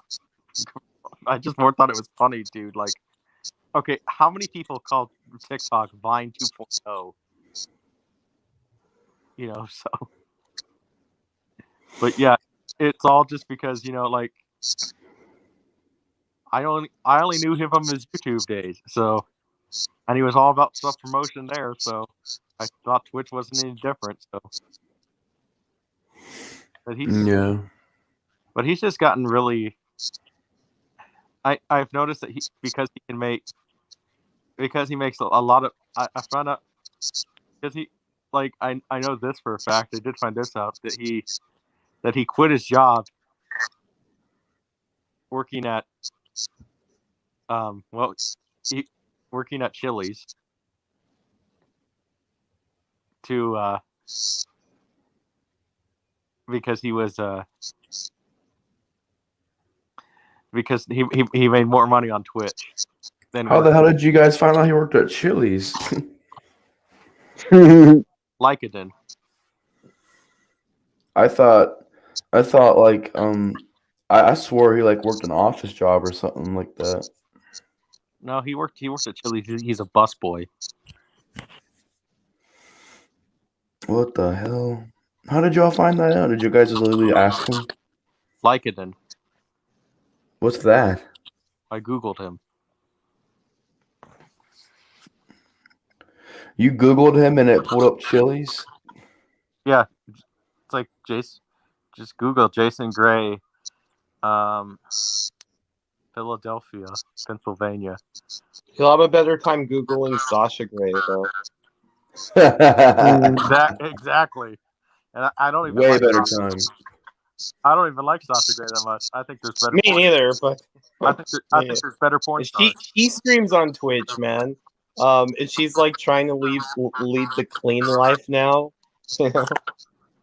Does she? She is. Does he? Sacha is. Yeah, she's totally not scantily dressed at all. Like wears like sweaters and shit, totally covering everything. I was gonna say, is she at least in? Oh, you're talking about the wrestler Sacha, not our Sacha. Oh, what? No, I'm talking about the porn star Sacha. Yeah, definitely. Well, but yeah, Monkey used to do porn back in the day, man. No, I'm just fucking around. Of course he didn't. He gets so mad if I said that. Oh, hi, Oh, Sasha. In the comments. I saw. No. That was a Oh, joke. he's not here, but That was a joke. I was Sacha's got the Blu-ray box set of like his glory days. Oh my gosh. I totally need to just. I think Sasha has a good sense of humor. I would totally do that. Like make it just use an alternate channel. Like next time he goes live, just sit there and say this. Just sit there, and make a joke. I'm sure the sexy monkey did porn back in the day. The Sexy Monkey compilation coming soon to Blu-ray near you. Yeah, Nah, just joking, Sasha. I know, but that would be that would be totally perfect timing if he came in right now. No, but the other Sasha, her settling down, man, she was crazy back in the day. Oh yeah, freak, total freak. Yeah, it's like But just, thinking just her. the cat, though, you know. We talked about the other Sasha and the little community we're in. Huh? We're talking about Sasha Grey, right? There's another Sasha in the community. Trench, what's her name? Lady Sasha? Yeah, Lady Sasha. I didn't know there was a lady Sasha in the clique. Oh yeah, she's a horror woman. She does horror things. Oh, so Is that her Sasha, name on YouTube? dressed as drag? He did.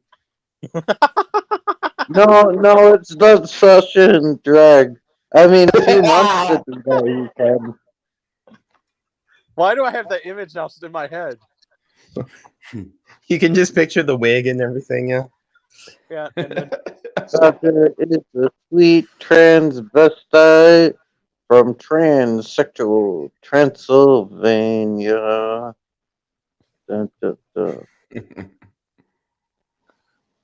oh Yeah.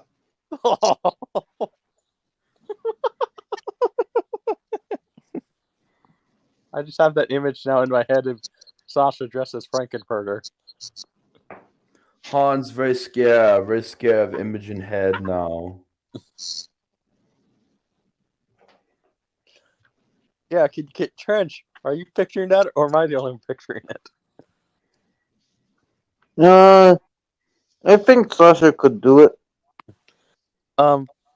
We should totally just ask Sasha if he could do that for Halloween, right?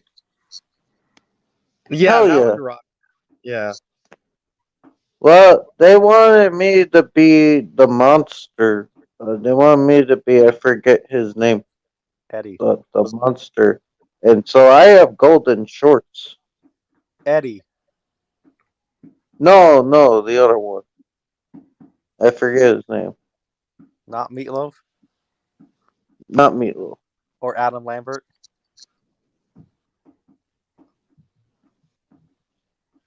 No, the other one. Did anybody ever see? Oh, Rocky. Wow, Trench. Rocky Horror? Yeah, that's the name of the monster, Rocky. Yeah. Hey, Trench. Yes. When are you going to see Shock Treatment? I will eventually. What about the third one? There's a third one? Richard O'Brien is trying to get funding for it, but he's been trying to get funding for 20 years. Oh, Jesus. But Tim Curry said, I love Tim Curry's response when asked if he would come back. He said, unless he gets me out of this damn wheelchair.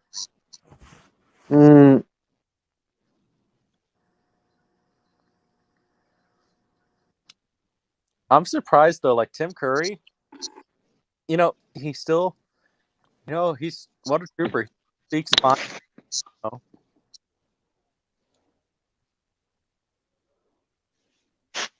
Yeah. I mean,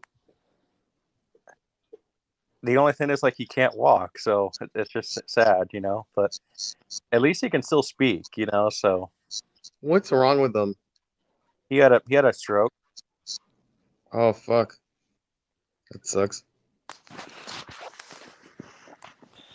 Same thing with one of my favorite martial artists. He had a stroke. Gordon Liu. Oh man, Doesn't I'm sure. that's tough, man. To fucking get one of those fuckers, man. That'll put you out. Yeah, I'm sure. I might be the only one who might know who Gordon Liu is. So Perhaps, yeah. I don't. yeah, he was a martial artist in the 70s. Actually, you guys would know who he is. He was the guy, the Chinese guy who trained Uma Thurman in Kill Bill. Oh, okay. Oh, yeah, yeah. Hattori Hanzo. Yeah, his name's Gordon Liu. He shortly out, like 6 years after Kill Bill, he had a stroke. And he's doing better. Like he could still talk, but he's just in a wheelchair, So Fuck, man, that sucks. It's bad to hear. Shit. And then actually, I know one girl who she managed. It's amazing she's actually walking. She managed to have 2 strokes, and she's like my mom's age. But I actually always thought I'm not being like sexist isn't the right word, but like for a woman who had 2 strokes and somebody who is at least my mom's age, I thought she looked pretty good. You know what I mean? You know what I found out? What sucks, dude? Oh, I always forget this. Oh, her name's Tanya Roberts, Donna's mom from that 70s show. Yeah. I've always thought she's attractive. She's the Beastmaster chick, dude. And to me, she was. I'm not really into like way older women, but damn, I would totally hit that. And unfortunately, she passed away a couple days ago. Well, in January. Was it that? No, I thought it was. Oh, maybe. I guess this year. Yeah, it was January this year. Because there was a report that she died, but she was like on life support or something, and they reported that she died too early, and she ended up dying like a couple days later.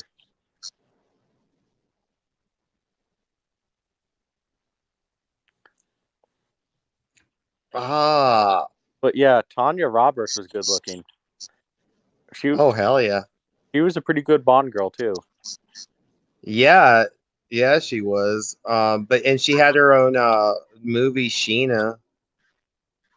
Yep.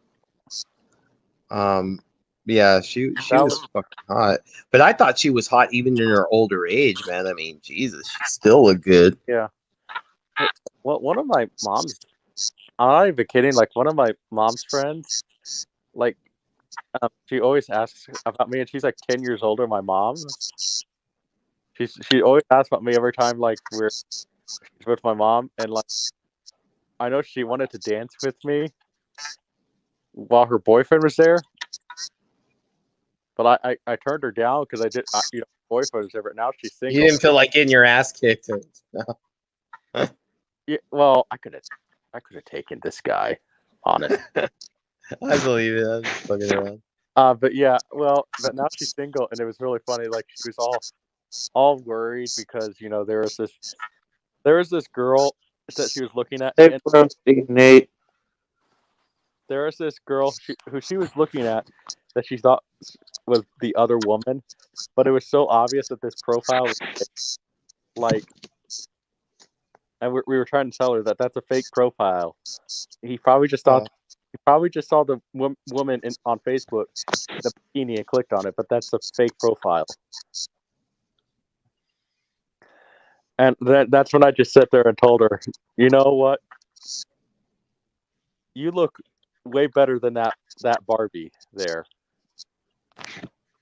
And so she just sits. But yeah, the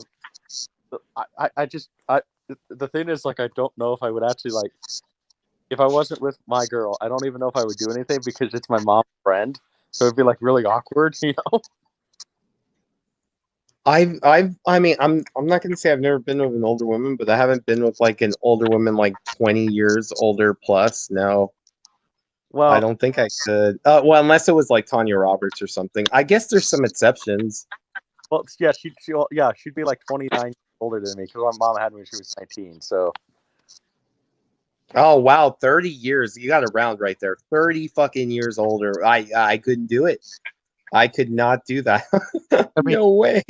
looks for a woman who is, you know, close to 60, she looks good. I mean, I'm not even.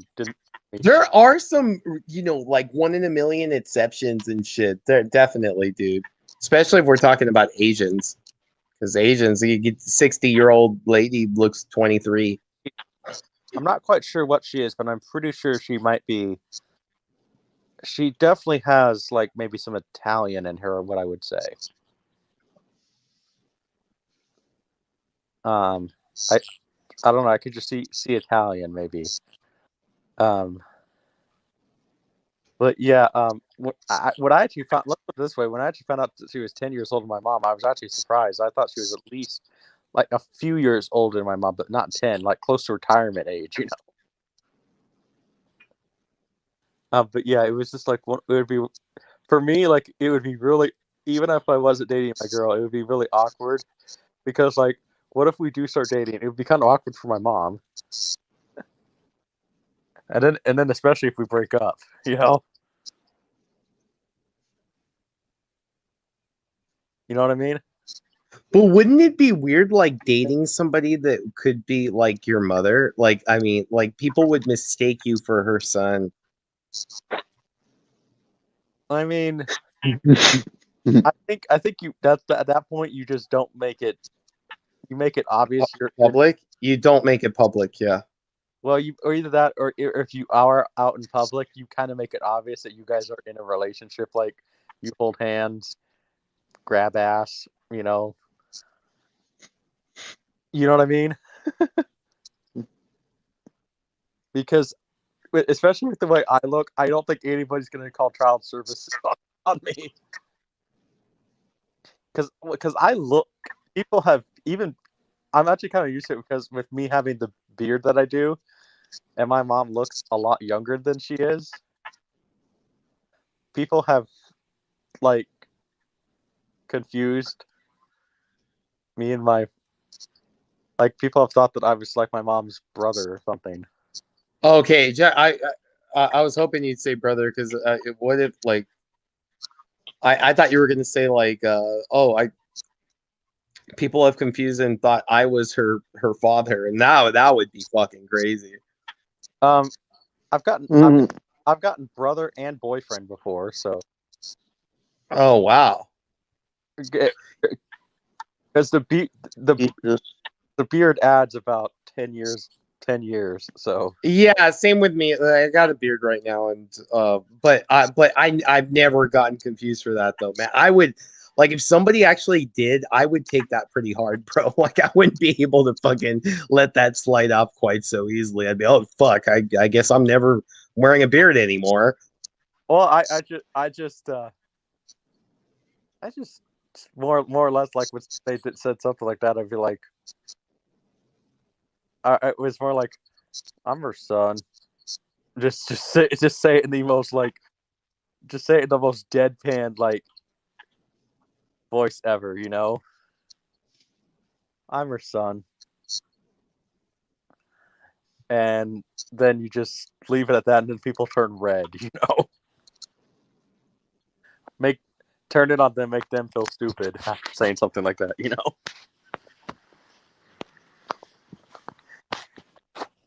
No worries, dude. Cool meeting you too, man. I'll come check out your channel, dude. Well, I have before, but I mean your recent shit. Huh. Trench, are you awake? Yes. Yeah. Yes. So Trench, if one of your mom's older friends started flirting with you, what would you do? Oh, my mom doesn't really hang out with people too much, but my aunt And if my aunt started flirting with me, that'd be concerning. That'd be weird, Trench. Well, my aunt's crazy, so If she starts flirting with you, then that's when you just sit there, tell her that tell her you're gonna go downstairs or something. I don't know, I'd probably just try to get out of that situation, but yeah, but that's one thing my mom's sister says, that she always asks about me every time they hang out now. So, like, I know Jimmy, my mom's boyfriend, was sitting there. You guys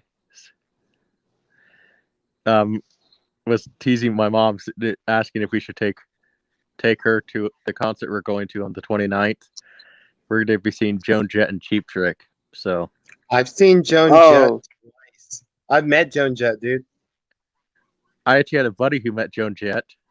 Yeah, I got a picture to prove it. my mom's going to that concert because they're playing at the fair. She's gonna go see Joan Jett and then probably Cheap Trick later. Wow. Yeah, it was a kick out. It was like $10, and I saw Blue Oyster Cult, Foghat, Steppenwolf, and Joan Jett. Oh, cool. Yeah. My buddy got to see Joan Jett because he answered a trivia question with my help, might I add, because I knew the answer because it was a movie trivia contest. And he got to meet Joan Jett, and I could have gone, but I had to work the next day.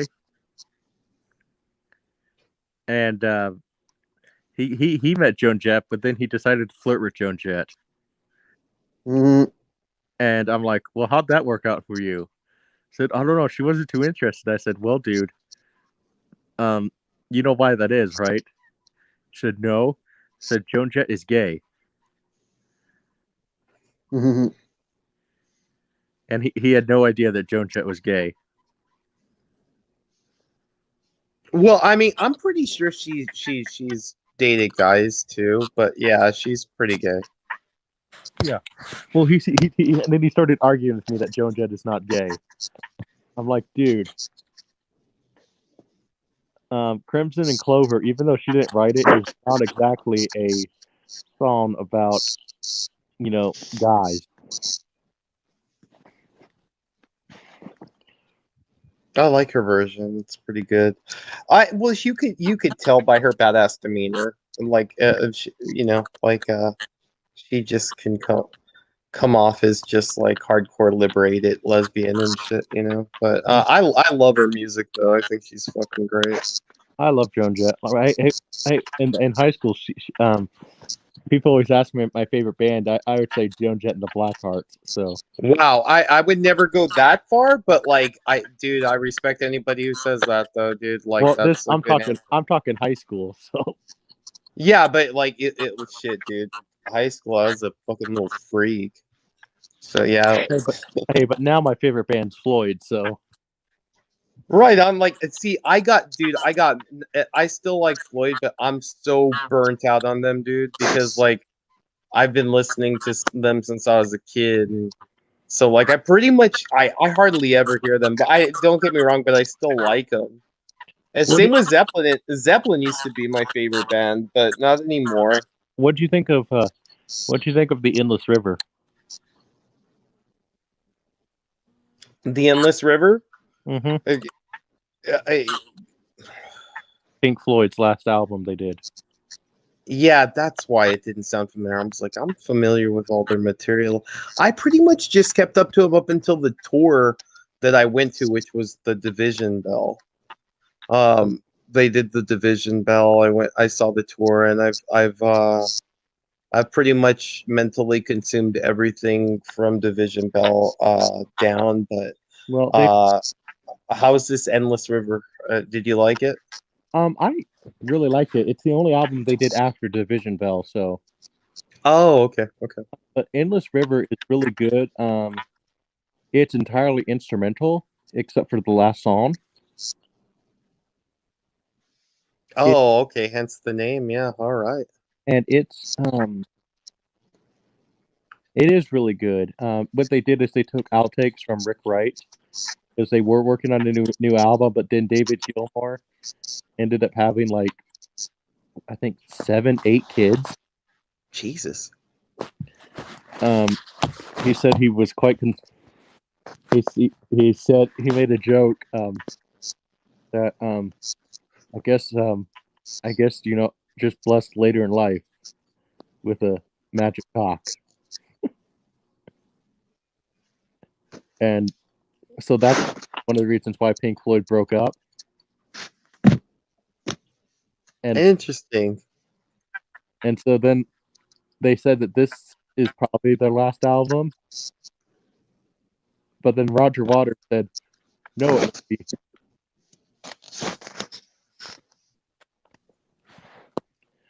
But yeah, The Endless River is pretty good. I liked it. A lot of Floyd fans don't like it because I think they wanted like a new Division Bell or a new, The Wall or,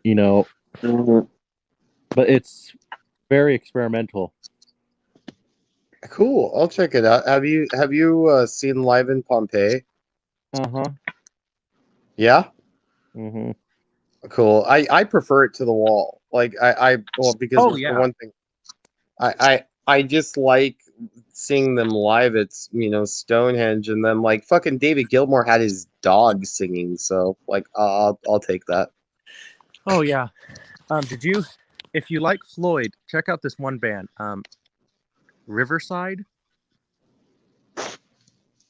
I'm literally wearing a Pink Floyd shirt right now. Cool. Oh, yeah. What? Let me guess. It's probably Dark Side of the Moon or The Wall, right? Yeah, it's Dark Side, man. Yeah. Check out Riverside if you really like Floyd. Riverside. Definitely has that Floyd sound.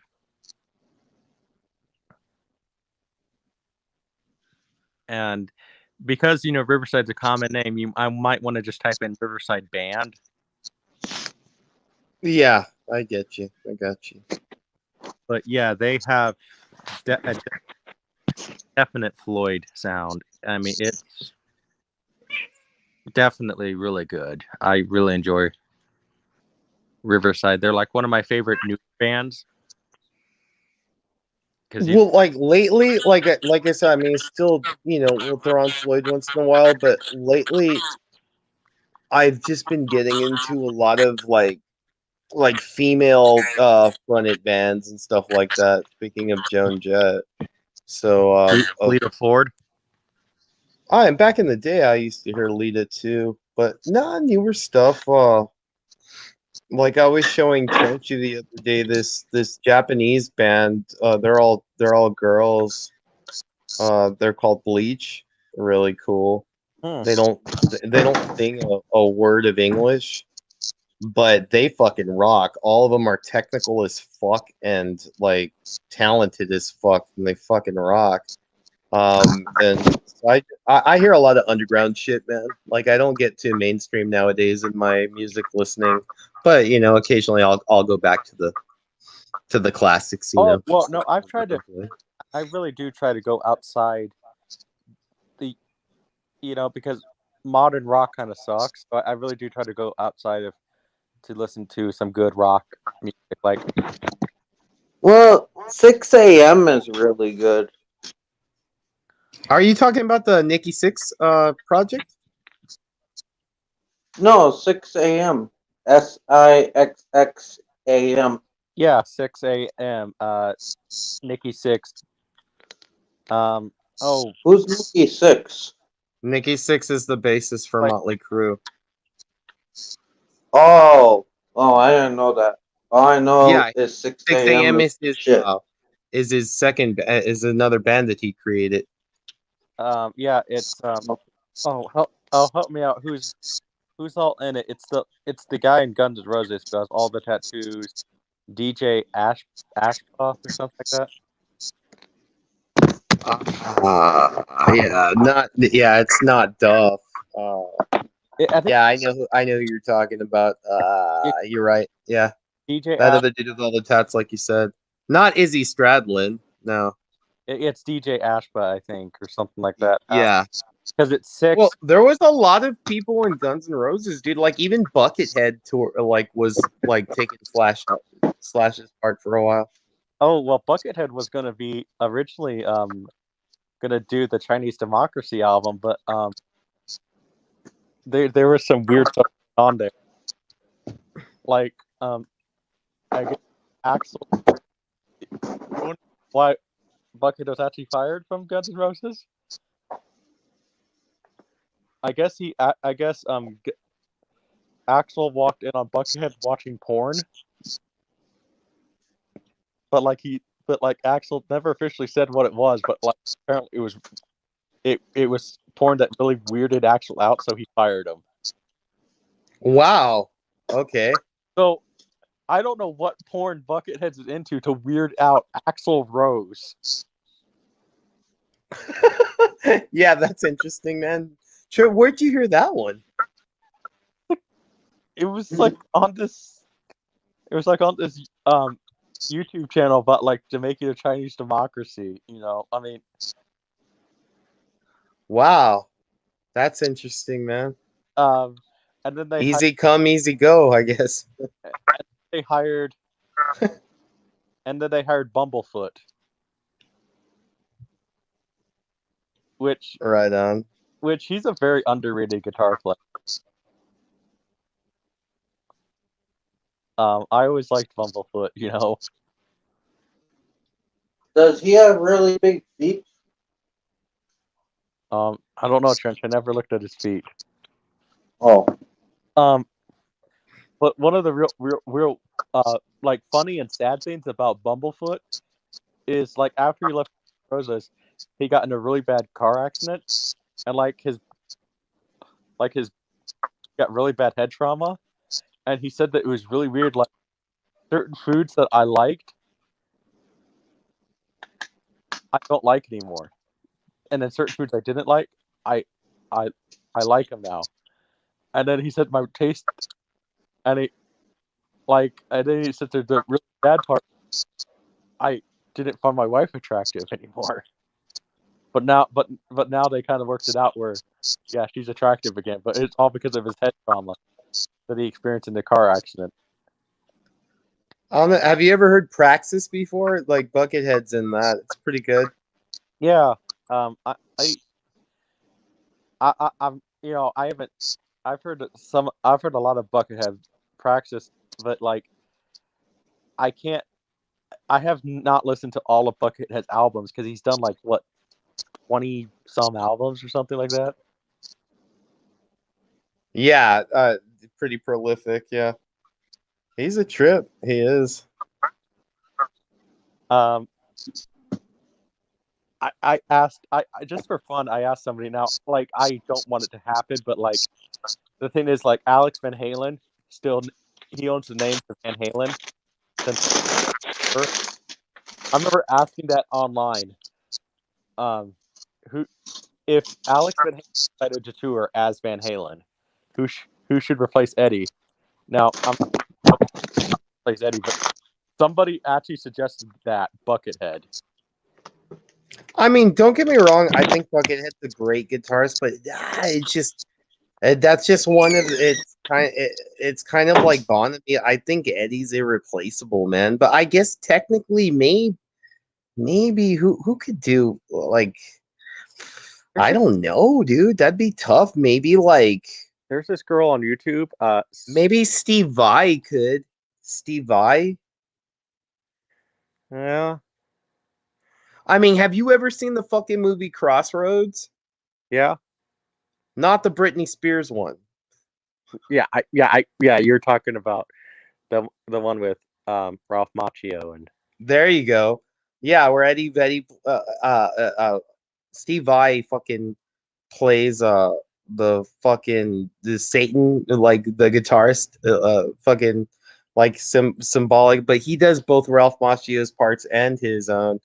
And like it's a dope ass fucking movie, all bluesy and shit. Like I dig that shit, man. There's a Maybe you know who else could, man? I think could be talented enough to replace Eddie would be James Murphy.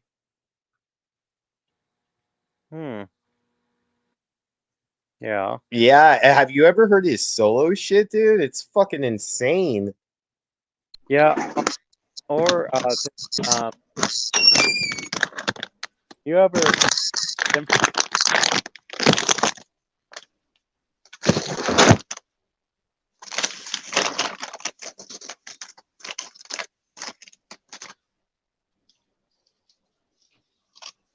you ever hear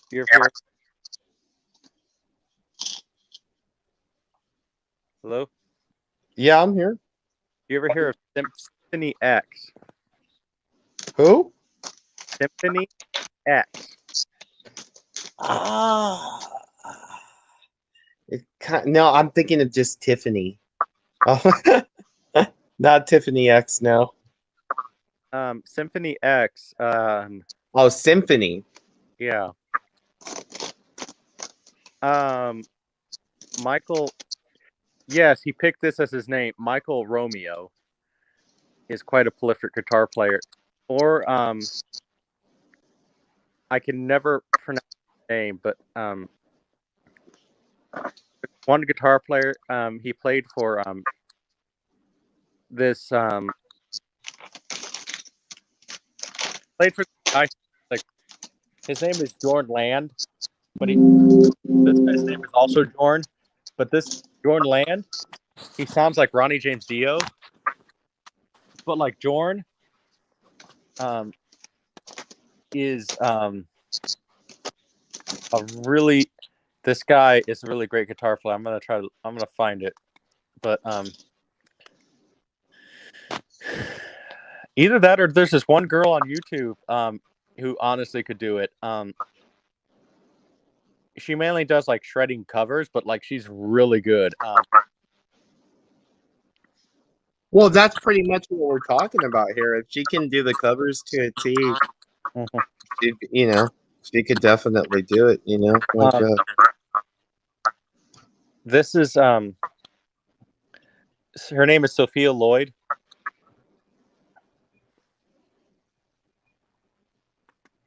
She sounds a lot like she's a shredder, but she's an incredible guitarist. So yeah, Eddie. Well, see, the thing about Eddie is he's one of those guys that like influenced a lot of other people to pick up a guitar, and so a lot of people even surpassed him. But if it weren't for him, they wouldn't have, especially in his genre of music and stuff. So, and that's one thing I even.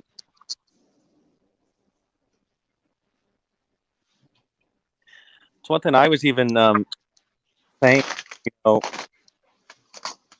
like I've heard a lot of Wolf. I've heard Wolf's entire album, but like I just think Wolf is like his dad. He's just not a lead singer. I don't know if you've heard much of Wolf. No, I haven't actually, man. You're talking about his son, right? Right. Yeah. No, I haven't, man. Because it's just like, well, actually, like we were talking about earlier with Jason Bonham, his first album was good. It's called The Disregard of Timekeeping. That it was good, but you could see like they were trying to live off the Zeppelin fame and shit because they got a singer that sounded like Robert Plant and shit, Yeah, Chess or something. Yeah, there you go. And it just that you got to be your own thing, and that's the problem right there. Like I think that Jason would have done a lot better if he just completely, well, not forgot his roots or nothing, but the music that he played wasn't Zeppelin, unless it was live. Like if they're live and they feel like playing a Zeppelin song, go ahead, you're his son, you have the right to do that. But like as far as the songs are concerned, but that's pretty much what they did. They didn't use any Zeppelin songs, but they were trying to. It was just by getting a singer that sounded like Robert Plant. It wasn't a good idea. I don't think. Yeah. No. But yeah, that's the problem, with Wolf. He is just, Eddie could sing, but Eddie was not the lead singer.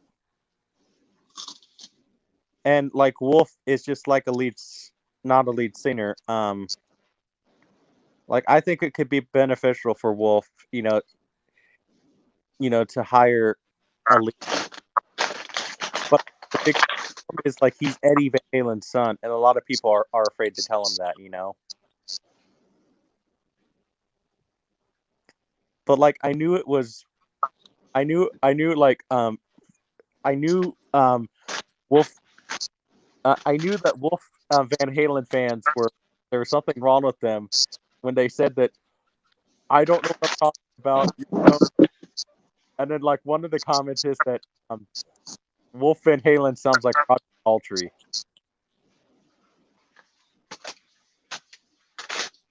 I just had to laugh at him, because that's just absurd.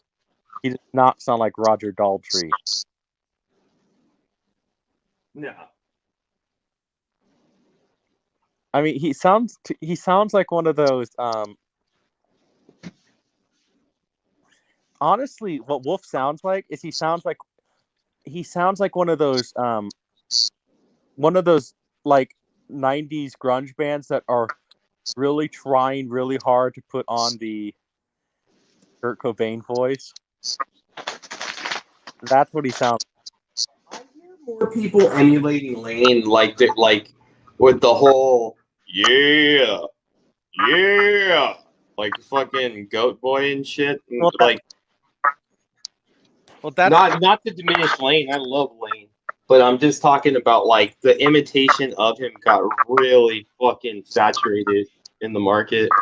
But that's exactly what Wolf sounds like. He sounds like one of those people imitating Kurt Cobain or Lane Staley. It's just like, listen, Wolf, I think you're incredibly talented, but stop that. That's like who I said earlier. I check her out. I'll leave her name in the private chat. Definitely check her out.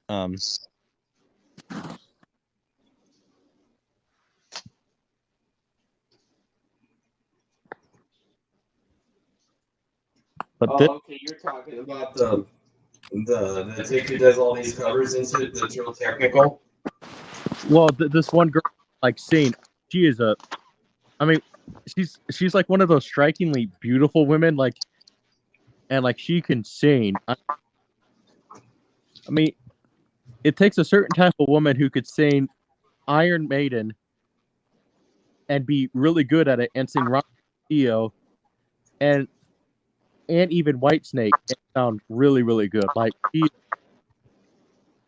top tier level singer, and like nobody has signed her. Well, see, I would see like a woman doing voices like that before a man, because those singers that you named are like all like falsetto based fucking singers, like they really hit those high notes. So like I would imagine a woman could do that. Like I'm not saying that all women could, but I'm just saying like it'd be easier for a woman. Like for me, for example, I got a pretty good range, but those singers I could hit that note, but not for sustained periods of time. No way, dude. They just get up there too high, dude. Yeah, I mean, I can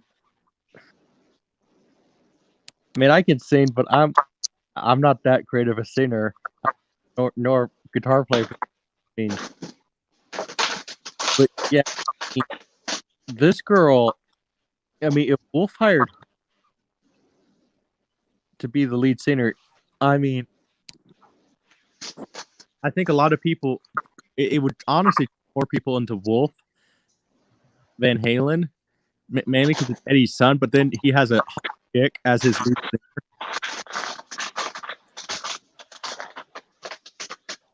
Because honestly, it's great for marketing. You know.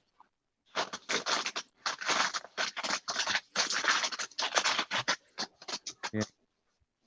Well, Trent, I guess you're gonna have to end this in about 20 minutes, right? Probably.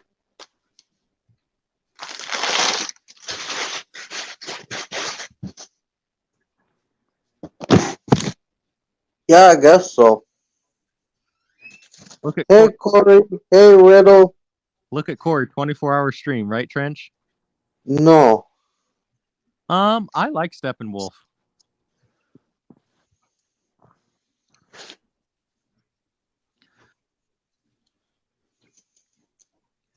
And yes, probably my favorite song is their most popular one, Born to Be Wild. How do you do it, Riddle? Hey, Cory.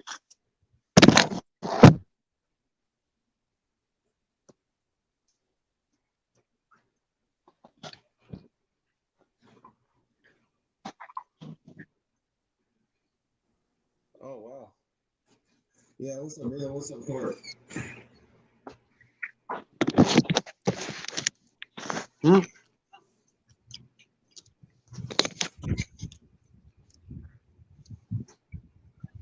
So Trench, no 20 stream. No. Yeah, once the sun comes out, I'm gonna fucking crash. I'm just gonna make it till the 12-hour mark. I think that's gonna be my goal. Yeah, that's easy for you to say, Cory. Yeah, I know you got some sleep in, man. You got that sleep. Oh, Cory's done a 24-hour stream before. Oh, I'm sure he has. I'm sure he has. I did Not today though. I did a 24-hour stream to Eddie Van Halen when he died. Oh, that's pretty cool, dude. But then I didn't realize that YouTube has a 12-hour limit. And so that video is still processing. It'll be processing forever. You should just cut it into two. I did it live through YouTube. Wait, whose? Mine. Oh. Remember? Yeah, but can't you just, since it's a 24-hour stream and they're only allowing 12 hours, can't you just like break it into two parts? Oh, yeah, but I gotta do something on Marty's tonight. So I'm not gonna interfere. He's talking about mine. What? It's I've live. already done the 24-hour stream It's a live. few times. It's live. And 25 hours. We did 25 hours once, so it's like I want to do another one. It's live through because it's live through YouTube, not on StreamYard. I really can't do anything. Thank you, Cory.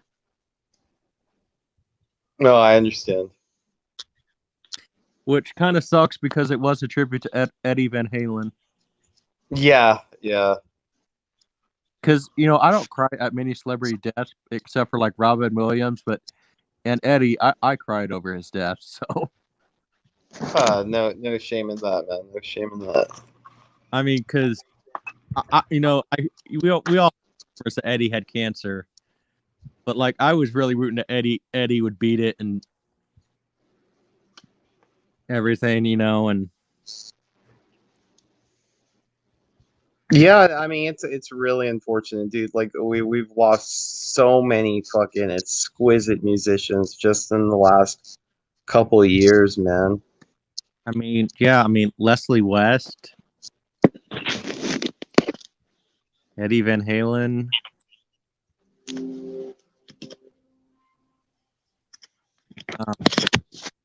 There's tons, man. Damn, it's unfortunate, man. Oh, yeah, so many. We're like Neil Peart too. Yeah. Oh, Ozzy's. I think Ozzy's original that he had for Blizzard of Oz passed away.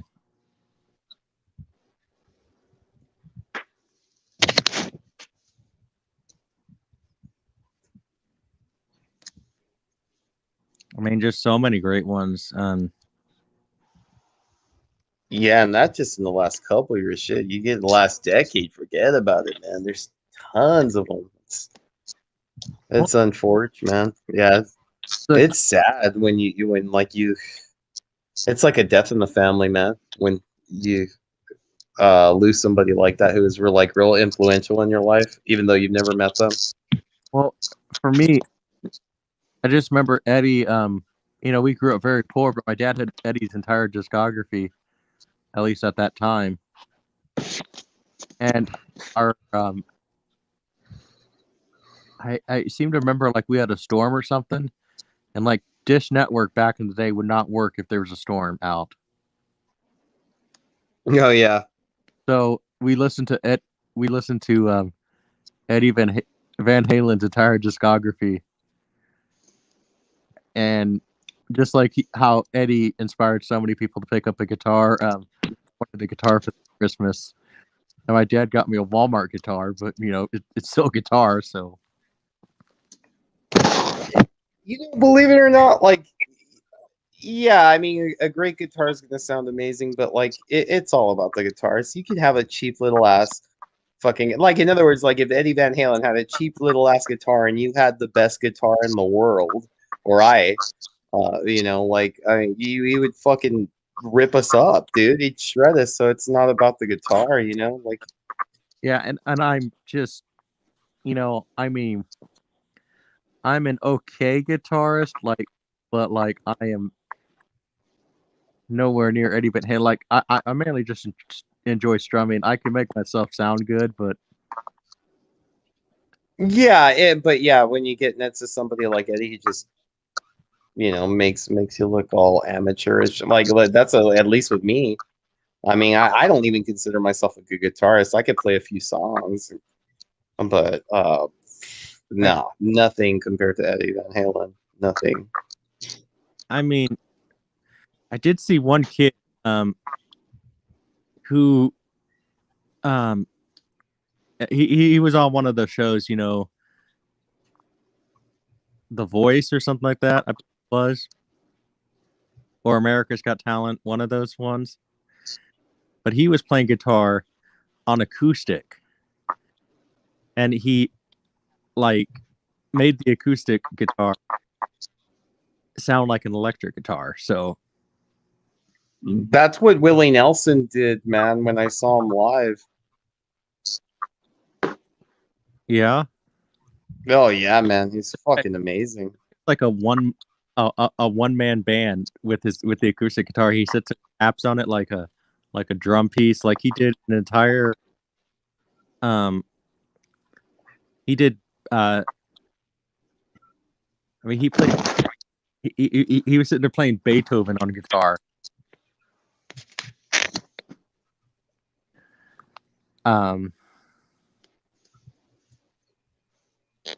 And that's one thing that I don't like, especially in America. We don't have bands anymore. You're more successful as a solo artist or something, and we don't have actual big bands anymore,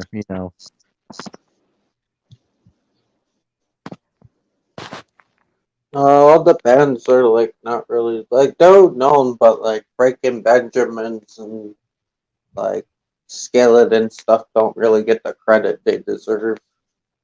Mm-hmm.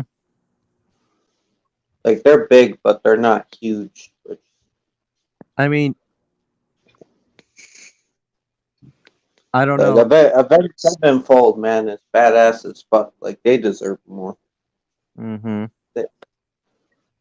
Hey, one band I like that a lot of people don't like, and I'll admit that I like them. Creed.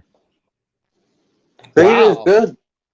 I would two people. Oh no! I'm gonna have to disagree wholeheartedly. I like Creed, so. I see the wicked fruit of your vine, destroy a man who lacks a strong mind. That shit hits. Yeah. Well, one of the things that I actually remember seeing Creed. The Scott when he did when he was on that one show on Spike TV, gambling in movies or something like that. They were showing Kickboxer, and Scott was just hammered.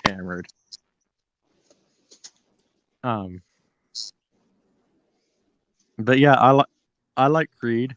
Did you see when the lead singer for Creed, whatever his name is, was like, it's Scott, right? Scott Strapp or something like that. He freaked out and like he was like homeless or something, and he was like going to the police station and shit like that. Do you know what I'm talking about? Yeah, because he was because shortly after that he was on alcohol, but then he sits there and he claimed that there was some weird stuff, like he was homeless for a little bit, but then he was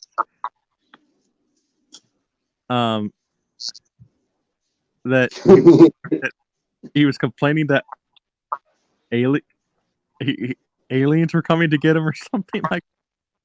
Yeah, I don't know what the fuck he was on, man. It seemed like he was like tweaked out and shit. And he was all paranoid. Actually, what they found out is that he actually has a rare allergy to Hobbs, like what's an alcohol, to make. And so he was having a severe allergic reaction to them, and it was making him hallucinate.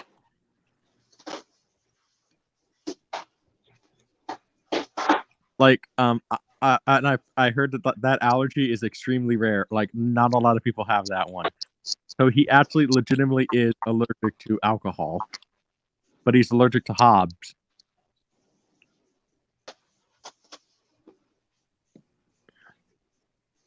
Oh, when you say Hobbs, I think of the tiger. Yeah, with Kelvin. Yeah, I think of the city. Well, that's not where. And Hobbits. That's what I'm referring to. So.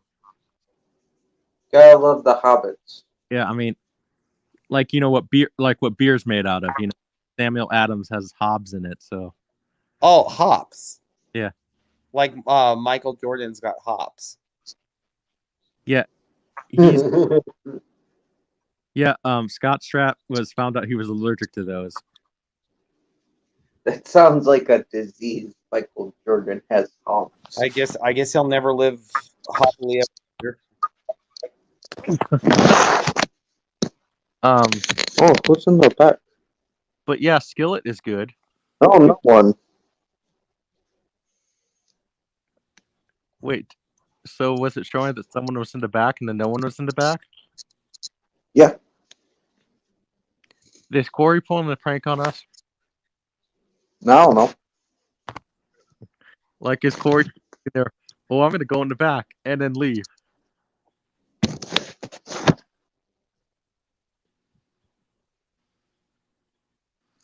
So what happens at the? Does YouTube just cut you off or what?